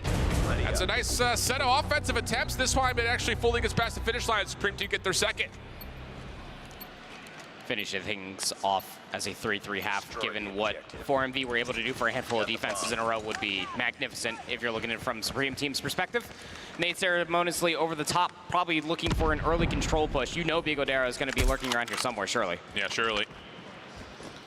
Blur trying to take a shot through the smoke. Mid-focus here, heavy from Supreme Team, but they're stuck. That's one of those things that's like, you got to peel back the layers of the onion here. First layer is right in the middle. What happens next? There really wasn't anything next, and that's enough for the defense to capitalize for a 1-for-2 trade. It's a hollow onion. Very hollow. That's upsetting. Just kind of trapped. Big pick there from xRock. At least even things up here, 3v3, but still trapped nonetheless. Yeah, you have to recover the bomb over by scaffolding, most importantly. Absolutely. That's the issue with this B hit, is that you just get stuck behind the play. And Crozian will find two. The second was impressive. Headshot, quick scope. Leo's there, just making sure his homie stays alive. All down to Blur. 1v3 situation. He's been seen, and the hunt is on. What can Blur do with 53 seconds and no bomb? The answer, likely not much. But it would be impressive. It would be. The Tundra. And the Mar9. I mean, this is just a highlight reel waiting to happen. Yeah. Sniper shot. Oh, being launched. Never mind. Just kidding. So 4-2 half coming through from 4MV, and a lot of really good adaptations along the way. I think that that's what's most impressive, is that they just did not give up space, albeit being first blooded a handful of times, just trusting their play. Yeah, we'll take that. I think if you're if you're Supreme Team, 4MV, I'm sure also not upset with the 4-2 half, as they also get first blood here deep over towards the top side of P2. Smokes down at mid. That's going to lead to a quick cross into the B site. Defensive nades now making their way over, and they're landing. No trophy system, at least on top of the site, but the bomb's still being planted, and that's going to be enough to get this down. That was Maggie, who was down to about 1 HP, who gets the plant off, and now they've got a 5v4 post plant. Any late util would be magnificent for Supreme Team, but you feel like that they don't have any left. Gonna have to do this the old-fashioned way. The post plant starting to look like the defense that we got out of 4MV not too long ago. Getting a scaffolding retake play here from Supreme Team. I like the idea, especially with xRock already getting out of the bomb. He can't find it for the defuse, though, so he now needs to make a play forward, and ooh, that was the moment to stick it. I'm not gonna lie, especially with this late smoke coming through. Chagabu's done well to find a couple, but now it's just down to Blur, who does not have any time to finish the 1v2, let alone defuse. So, an impressive effort, but I'll be honest, that was one of those moments that you're looking at that from the perspective of xRock. Brother, you gotta hop that. For the next round. Sorry, you gotta be skeptical every single time you think about it, though, right? I mean, like, if you hop it, you also have to have the trust of your teammates are gonna watch you. If you hop it, you also have to trust that the timing can honestly be there. But more often than not, when you don't get any information like that, your best play is to actually hop it. And it would have been big. Could have been a momentum shift, because now 4MV just 2 rounds away from tying things up. Still, though, the offensive side has been difficult you're seeing. Why? xRock! Nice double over the middle of the map. Now taking a step forward towards P4. Don't need to do it, but feels like he's got the space to work with. He'd be right. Blur just getting to work, trying to snipe over towards visitors. Not going to find anything there through the wallbang. And this 2v4 will be very laborious for 4MV, who have no bomb to play with at the moment. It's a pretty big step in the laundry list to win a round, as far as I know. But completely surrounded, trying to really hope for maybe an easy pick if you are Crozian, but he was starting to take a little bit more space, getting closer towards the A-bomb site. But Blur's watching it. 1v4 now for Crozian. It's so tough when you're in this situation for 4MV. Both scopes are still alive. They can play the back corners of the map and just watch that mid-cross. Yeah, super difficult. xRock, ooh, bit off more than he could chew. But Shisui surely finishes us off and will. Okay, so 5-3 the count. Supreme Team much better on the defense this time around. First blood and, of course, the map control. Yeah, again, takeoff is just defensively a very good time. Very, very good time. Especially like you were talking about when the snipers are alive. You know, Blur is going to play all the way to the backside of the map. Very annoying and difficult to try to deal with a player like that. But aggression coming out defensively this time around. It's a double scaffolding play here for Supreme Team. They're looking to stay aggressive around the top side at A. I like this. Yeah, xRock will just watch the jump window. Blur playing the backside of the site will take the ladder up. He's going to have a lot of angles to work with here. And the wall bangs once again, just trying to connect. So this is the monkey wrench. xRock's in a very cheeky spot. And you can see Blur on the other side is the one who's going to give him the contact call. Yeah, you have 2 alarm bells just on scaffolding and over by the lounge as well, and everybody's just ready to react at a moment's notice. This is so wonderfully set up. But can you execute it at a moment's notice for Supreme Team? This round is huge. Now you give Leos there for the first blood. xRock has to try to do something on his own. He does not have a lot of help here with his teammate falling. But all that told, he's also in a very difficult spot for 4MV to isolate. But they've done it. And Blur on the backside, I don't know if he just didn't have the right angle selected. He did jump off top med bay. And that leads to a couple of eliminations through mid-map for 4MV. Just trying to chase for the trade. Does not work out at all. And a very crucial round. Made a little bit further behind Rion, but you still see the sprites on the mini-map. Yeah. They know exactly where he's going to be located at. Crozine will take him down. Up to Blur, 1v4. I believe he's been seen. Well, now he's definitely been seen. Crozine will drop. Bomb on the plant will successfully come through. So now, time and issue for Blur for what would be a 1v4. Still 3 to deal with, plus the defuse required. And I just don't know how you get this done. Leo's in on a bit of a stair glitch. Takes the scope down at the wrong moment. That's a freebie for Blur. But still, so much he has to deal with. Maggie's seen the cross, at least I thought. Maybe not, but it's not going to make a difference. Blur just doesn't have time again. He's just not using the clock. It's just not a good weapon for this exact situation. I mean, look at the weaponry in between Maggie and Bigodera. Like, they're playing close range. They're hiding away from any sort of angles that Blur could possibly find them at. Just playing ring around the Rosie there at the fountain. Just so annoying with the sniper rifle in hand. And albeit a highlight reel weapon does not always mean that the team you're playing will give you those highlight reel moments. Map point now for 4MV. 1 round away from setting it to a raid control. That'd be saucy. It would be. Looking pretty likely as well, if I'm being honest. Although, here we go. Battle over the top of the A site. It's actually not even over the top. It is deep. 2 for 1. Opening exchange. Good for 4MV. Blur still alive and healthy as he swapped off the scope for a rifle, and, well, he gets punished. Rion last alive on the other side of the map. 1v2 scope in hand. And again, with the Bigodera alive, you know, every single corner does need to be checked. So walking around with the 50 GS as the secondary. Warning shots comes through the first. The reach out comes through for Leozin. 1v1. And Bigodera wants to play for the kill.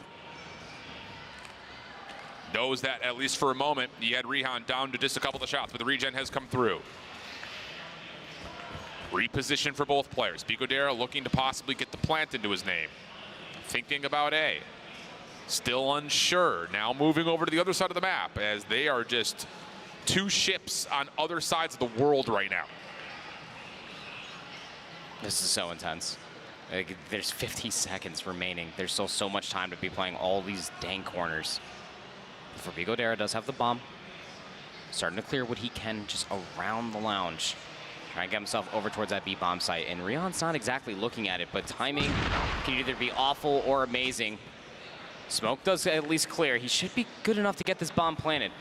Rihan, does he find it on the exit? No, has not seen it. The smoke will dissipate. Surely Rihan is thinking, though, that he's crossed from left to right.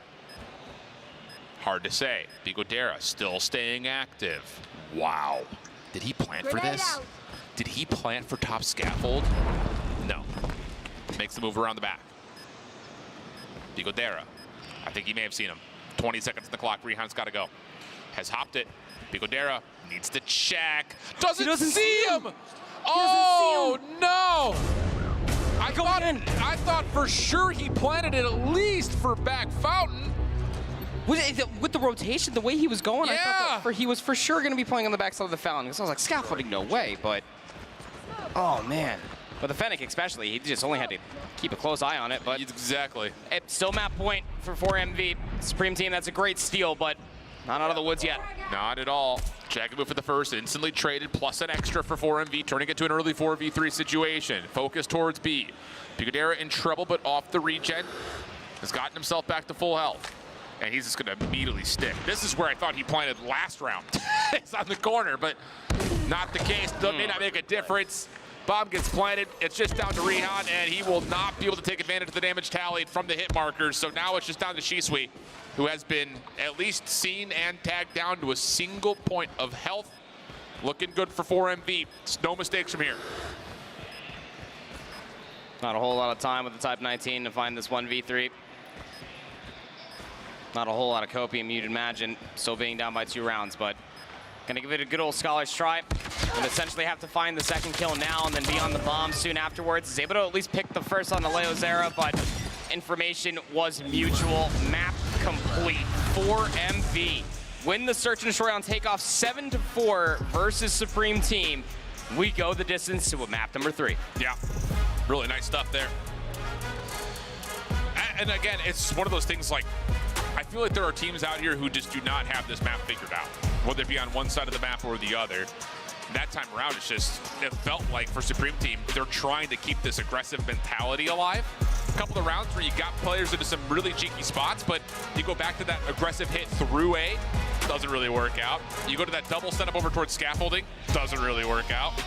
So, I mean, initially, we're coming off the first half saying, hey, that's not a bad effort from the side of Supreme Team, getting 2 rounds offensively with a couple of decent executes. It's not quite going their way, but end all be all, not really the defensive setups they needed to really flex on the stronger side of the map. Yeah, and again, their setups were fine, but it's the execution. Like, the plans were great, but the execution and the reaction on what the setup was supposed to do just felt like that it was either misfired or the timing was bad. I'm not too sure. It was definitely strange. I'm going to need a second take and look at the entirety of this search and destroy, but it was a very fun one to watch, especially the way that we saw the adaptations coming through from 4MV, as these stats will be apparent. Frozen, that sniper rifle, 17-7 is ridiculous. Yep, big bounce back from Leozin as well, getting in there for 10. Yeah. Leozera, 8-9. He was also just kind of in the mix a bit, if you want to call it that, from the opening hard point. I'll call it that. I like that. So now we got ourselves a raid control between both these two teams. And again, the results have been a little all over the place for both these teams, at least on the day. But Supreme Team kind of historically in the region, in North America in particular, not bad at control considering the the roster being a bit of a hodgepodge initially. Yeah, I think that's a very good shout. But ultimately speaking, I think you just have to look at the history because both these teams have only been to map 3 a single time today. So again, control is not exactly a robust amount of data for us to talk about. But control and just the practice between the 2 regions, it's kind of difficult to say because Galorys down in LATAM is some of the best and most fundamental control teams that we might have here on this weekend. They're also a very good slaying team. That said, all of North America can be the same exact way. Sure. It just comes down to the preparation. Look, raid control, it is a staple of a map number 3. Whether you love it or hate it, you just got to have it. Absolutely. I mean, when this team was status quo, they went 5-2 inside North America on the control, 2-0 in the raid. It's pretty good. Not bad, but that was also like 2 months ago, 2.5 months ago. A 3-0 versus Tribe and a 3-2 versus Luminosity at that time is still impressive. Very impressive. So we got to trust that, hope that the game plan continues to be strong as we head into, again, this is the final life for both these 2 squads. At least the final lease on life. You're going to get one more chance if you win. You still have to win another matchup since both these 2 teams come in 1-2 in the Swiss bracket. So you got a tough battle to actually qualify afterwards, which, just to kind of speak to it, Godlike and Vitality took care of business. So both the Indian squads will be in round 5 of the Swiss. Where on the other side, Tribe Gaming will be fighting for their lives. And then we also have Galorys who are fighting for their lives. The other component of this is Wolves and Luminosity are in map 3 right now. So that one of those 2 teams will also be waiting for you. Depending on what matchup you get in round 5. Not an easy task. So there are a massive amount of piranhas in the bottom side of that pool going into that 2-2 matchup to conclude this entire evening on a Friday. It's a World Championship for crying out loud. How are you not entertained? I'm pretty entertained. I'm glad that you're entertained. Having a good time. Yeah, me too. How awesome would it be, though, not to speak bias into it, but if we had an NA versus NA or a LATAM versus LATAM in round 5 of the Swiss to qualify? Try to get revenge. 4MV has yet to beat Galorys at the same rate. I would look at it more as just unfortunate because I mean, like, it's a team kill. It's your own. It's your region. Yeah, but it's also like big bragging rights to be one of the only squads to get out of your group. That's true. That was actually my narrative when we were casting Wolves and xRock. So yeah, I like it. There's also the world where like all 3 Chinese teams could make it through. Yep. Both of the Garena teams made it through. Yeah, but I think that is probably the biggest talking point out of everything is how like both the Garena teams this entire year has in between those two have just been so good, so fun to watch. Yep. Been fun, man. It's just, you know, I think this was, you know, hearing people talk about it. You know, there was a really good episode of The Spawn last night. Where they were really kind of going through, giving their power rankings, giving their thoughts on like what teams need to really show up. Yeah. You know, who might be overrated or underrated. The conversation was a good one, where it's like, you know, we don't have the definitive answers like we felt like we had going into last year. And of course, a lot of those expectations were blown out of the water. I think we all expected China to do very well after their first year at Worlds, but no one expected India to play as well as they had. I think everyone was a little surprised to see Garena not play as well as we expected them to last year, but we continue to see these shifts towards the eastern side of the world for COD Mobile. So these two teams trying to represent the West a little while longer. And of course, the battle of North America and Latin America rages on as we head on into raid control. Bragging rights for sure. 1 raid control in between going on to a 2-2 matchup in the last set of series that we have on this Friday evening, or you are done for the weekend, and you will be but a humble and very kind spectator.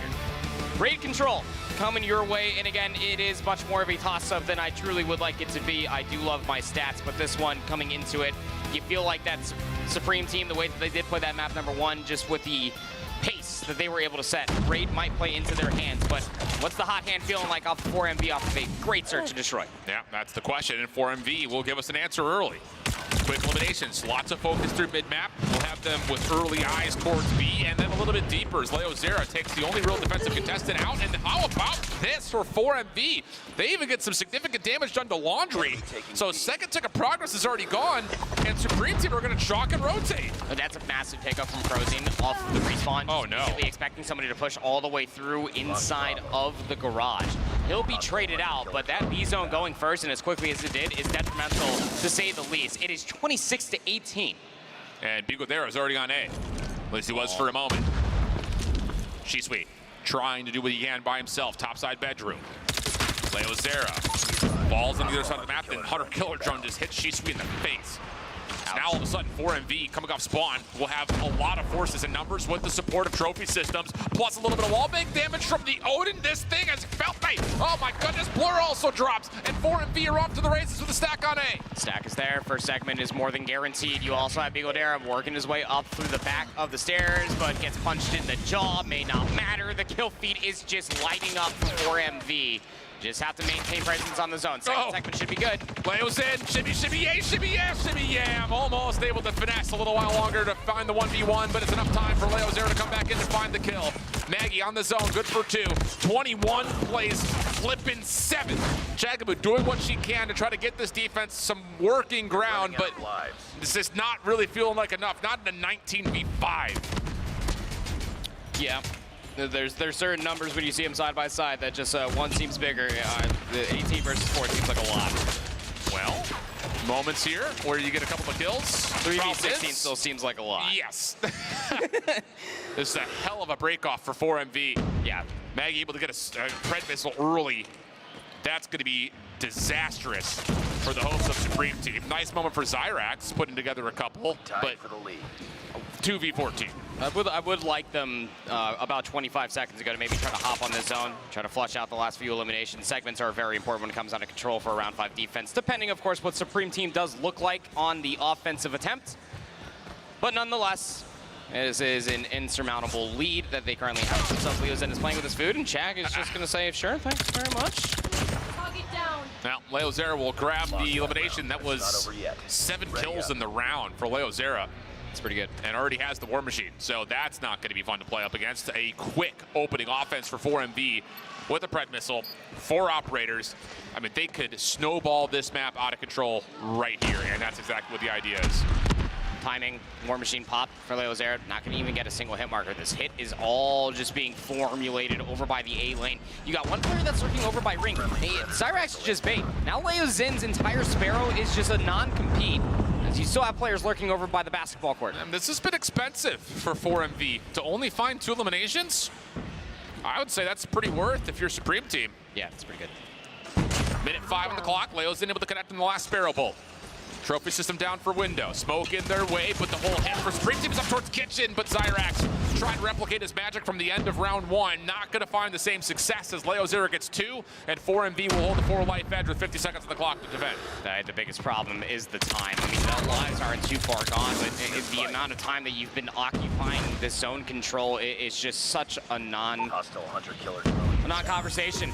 You need to try to work your way out from your spawn because Desperation might be suing. As She-Sweet gonna pull into the claw, not gonna find the value at all. Yeah, Crozin also Annihilator out will make sure there's no more action towards the top of the ring. And now you're down to 27 seconds. Good shots coming through.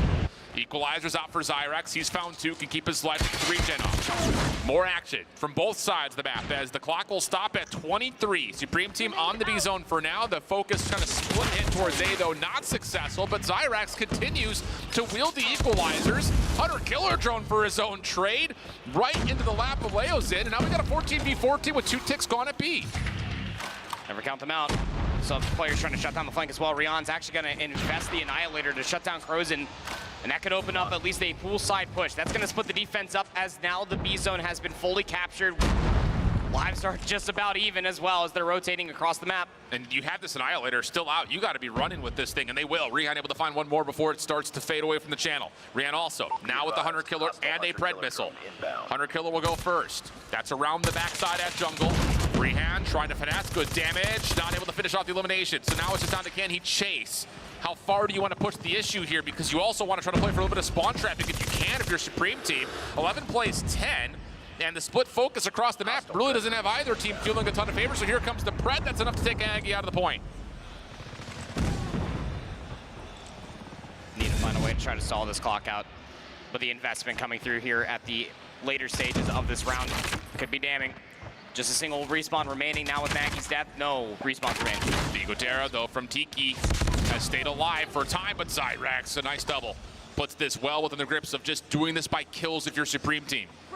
7v3. The biggest ally for 4MV is the fact the clock is down to 24 seconds. But it's just down to Maggie in the backside corner at basketball. Not going to happen. It's back-to-back offensive wins. But very different looks for offensive wins. I mean, if you're Supreme Team, like, you just got away with a heist on this Friday evening. There was no reason whatsoever that you should have been allowed to even have a sniff at winning that round and tying things up into round number 3. We will go, but still a segment lead for 4MV. If this does go 5, you have to keep an eye on that as we're opening things up ceremoniously with War Machines on both sides. Chagaboo, unfortunately, takes her own life, but Zyrax and the rest of the Supreme Team have found straight eliminations. 28.27. Blur immediately into the Pred. Feeling some pressure. He's going to hold it for a little while, not going to connect with anything. Last couple of War Machine shots also go a bit awry, and that's enough for 4MV to take back the life lead and possibly do some work on the A zone. There's no defense here whatsoever, but just as Bigodera tries to take a look at the kitchen, he gets punished, and here comes Supreme Team on the regain. Already have presence over by the Tiki Bar. And I love this call. Just waiting for the respawns to come all the way through. Look at the position for Leos, and so just waiting for maybe Simon trying to push around the back of the staircase, but a lot of this hit is all the way coming from the bedroom side. We got players inside a kitchen, but the trades in isolation are that much better. The clock stalled once again. Yeah, Stack should be on here. We got a player in basketball, 2 players on the zone. Maggie just spraying and hoping there's some damage tallied towards that top window position, and there it is. 4MV will get the A zone. Long flank around the back for Supreme Team. They could set up the Zim trap, and they're trying for it. It's currently Jim spawns. Leo's in just trying to stay alive. Doesn't know which way to look, though. And the player over towards top base. See what? She-Sweet just got put on Reddit. Oh, my goodness. What a turn from Leo's in, who's now looking to try to fight the second one off the regen, but Zyrax will at least keep Supreme Team in a position to try to get this spawn trap underway. Ooh, tough glitch for Maggie on the first and is able to convert that into a second on a Rehan. What are we talking about? But Chag invests the Sparrow. Able to connect on the 2. One more player currently trying to pinch over by the AC unit. Is that She-Sweet? Should have had it. Yeah, it was strange, but 12v15. Both teams very much so still in this round, so long as you can keep it scrappy. xRock equalizers out, has Leo's in his sights. Good for the first. Does he expect the second? Maybe not initially, but still finds the kill. Crozin trying to follow up with the Annihilator, and the shutdown is good. Trades, though, are out. 10 plays 10. Minute 5 on the clock, and status will start to stabilize a touch. Although, She-Sweet through mid-zig, doing some damage, doing some work, keeping the focus for 4MV towards their spawn just a little bit more. Live's just about even once again. Look at the operators that are available for 4MV. You want to hold on to these by every stretch of the margin, unless it becomes so unwinnable that you need them. The surround over by Ring, one player just lurking over by inside a kitchen. Watch out for the noise that Leozin's making over by the rocks. Yep, Blur just holding this outside angle on Ring. They know a player can be hitting through pillar side, but this is the big focus. What is happening from the front? 5v6, Blur in a little bit of trouble. Not a lot of help nearby. Nades are trying to get them, but the Purifiers not. Bigonero is going to turn that into 2. Now, can he get into Laundry? That's the big question, as Rihan is just trying to hold for as long as it will be possible. There's the mantle. Bigonero gets shut down. Now it is down to the 1v4. Clock has stopped at 30 seconds. Spam from Maggie through the smoke. Not going to connect, but She-Sweet is found at Zig, and 4MV will keep this an all-offensive affair. Ready up. I'm sitting here like throwing hands on head trying to figure out when She-Sweet was going to start moving. We were so low on respawns, the timing was so delayed that by the time you get over towards the fight throwing that stun, you're last alive. 4MV just finding the better timing, able to win the gunfights included, and now up on series point to stay alive here at Champs. And Worlds would be so happy, I'm sure, to be able to see more LATAM representation. The early operators coming through immediately for 4MV. Not finding all the value in the world as the segment's already gone by B. Yeah, but the equalizers for Maggie turn the tides maybe just a touch more. Second to progress has been stalled out, and as Crozin falls, now all of a sudden, Supreme Team, even though they kind of lose out in the initial engagements to the operators, they're going to get away with an extra early 60 seconds with the B capture. Put another minute on the clock, 2:20 to work with for A, and keep in mind, Supreme Team will eventually have more operators to work with. It's just all about the transition. You got one player you still got to be worried about here over by your spawn if you are Supreme Team, but since has vacated the area was Godlike. You currently have players all across the map, almost attempting to do the 4-corner challenge here. Our Supreme Team just trying to find a little bit of an opening to maybe get over towards the Z zone. Now before MV have enough space to get Leozera up into pool. Starts to shoot at ghosts for a moment. Leo's in mid-map. Important positions being held by 4MV. This is, look at this, is forcing Supreme Team to go all the way around the world here. This is not what you want. Claws out for She-Sweet. That's part of this rotation around through pillars. And uh-oh, that's not the angle. You want the claw. So She-Sweet trying to make something happen out of nothing. It's even exchange for now. Crozin, machine pistol out. Not going to get the better of this hit. The Supreme Team will get kitchen control. Kitchen control is massive. Wait for the regen. Try to isolate these picks together. Everybody should be in a tradable position. You're down by 4 lives. It's been a whole minute since that B zone has been captured, and no progress has been made over by A. But this is your best look so far. The Laundry play around the back. Blur also does have a War Machine at the ready. Hit from Maggie at the window. Nearly gets 2, but Blur has committed to the War Machine. He's only going to get 1. He actually takes himself out of the picture. Not efficient. 16v9. Last hope here for Supreme Team. Deal with a couple eliminations through mid-map. Bigodera in trouble, but stays alive. Crozin, Annihilator, out through the water stairs. Takes the first, no problem. No secondary challenge as of yet. Crozin feeling antsy. Wants to try to make use of this Annihilator. Supreme Team trying to still wait it out a little while longer. And they actually bait 4MV into a pretty solid position to work with offensively, but Leozin and Crozin will still hold on. 27 seconds on the clock. Still have some space, still have some time. This flank around the back needs to be so timely. The 1v1 needs to be won. War Machine out though for Leozera. Making sure nobody can help out on this reinforcement. Rehan, next one in the line. He'll be tallied up and taken out of the picture. Sparrow also out for Leozin. 2v10, last 7 seconds. The Purifier may have put this out of reach, and so it will be. Supreme Team, your number 2 team from North America, eliminated by 4MV. LATAM continues on to live in the tournament. A massive win for them. Backs against the wall, fire underneath their chairs. They rise to the occasion and will continue on for one more best of 3 on the day to see if they will continue on in the tournament and the weekend in the single elimination bracket. Obviously, commiserations to Supreme Team. They put up one hell of a fight on the entirety of the weekend. Very, very happy with how that team was able to perform throughout the entirety of this tournament.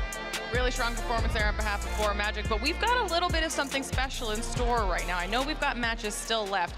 However, DreamHack is about more than esports. You know, we're sure you've been enjoying everything we've got going on here at the SPS stage, but it's about gaming in all of its various forms. It's about community if you're at our Creator Hub, and it is about creativity over at our Artist Alley. And finally, it's about special and unique experiences at our main stage here in Atlanta. If you're wondering what I'm talking about, we have a concert coming up in just a minute here with Shabuzi, okay? If you don't know who that is, 30 million monthly listeners on Spotify, the #1 song for the last 12 weeks on the charts. If you've heard a bar song, I'm sure you have in some form or another. It's very, very catchy, and we are so excited to have him performing here tonight over on the main stage, and he's ready to go. We'll be back with our matches after the concert, so stay tuned. For now, enjoy.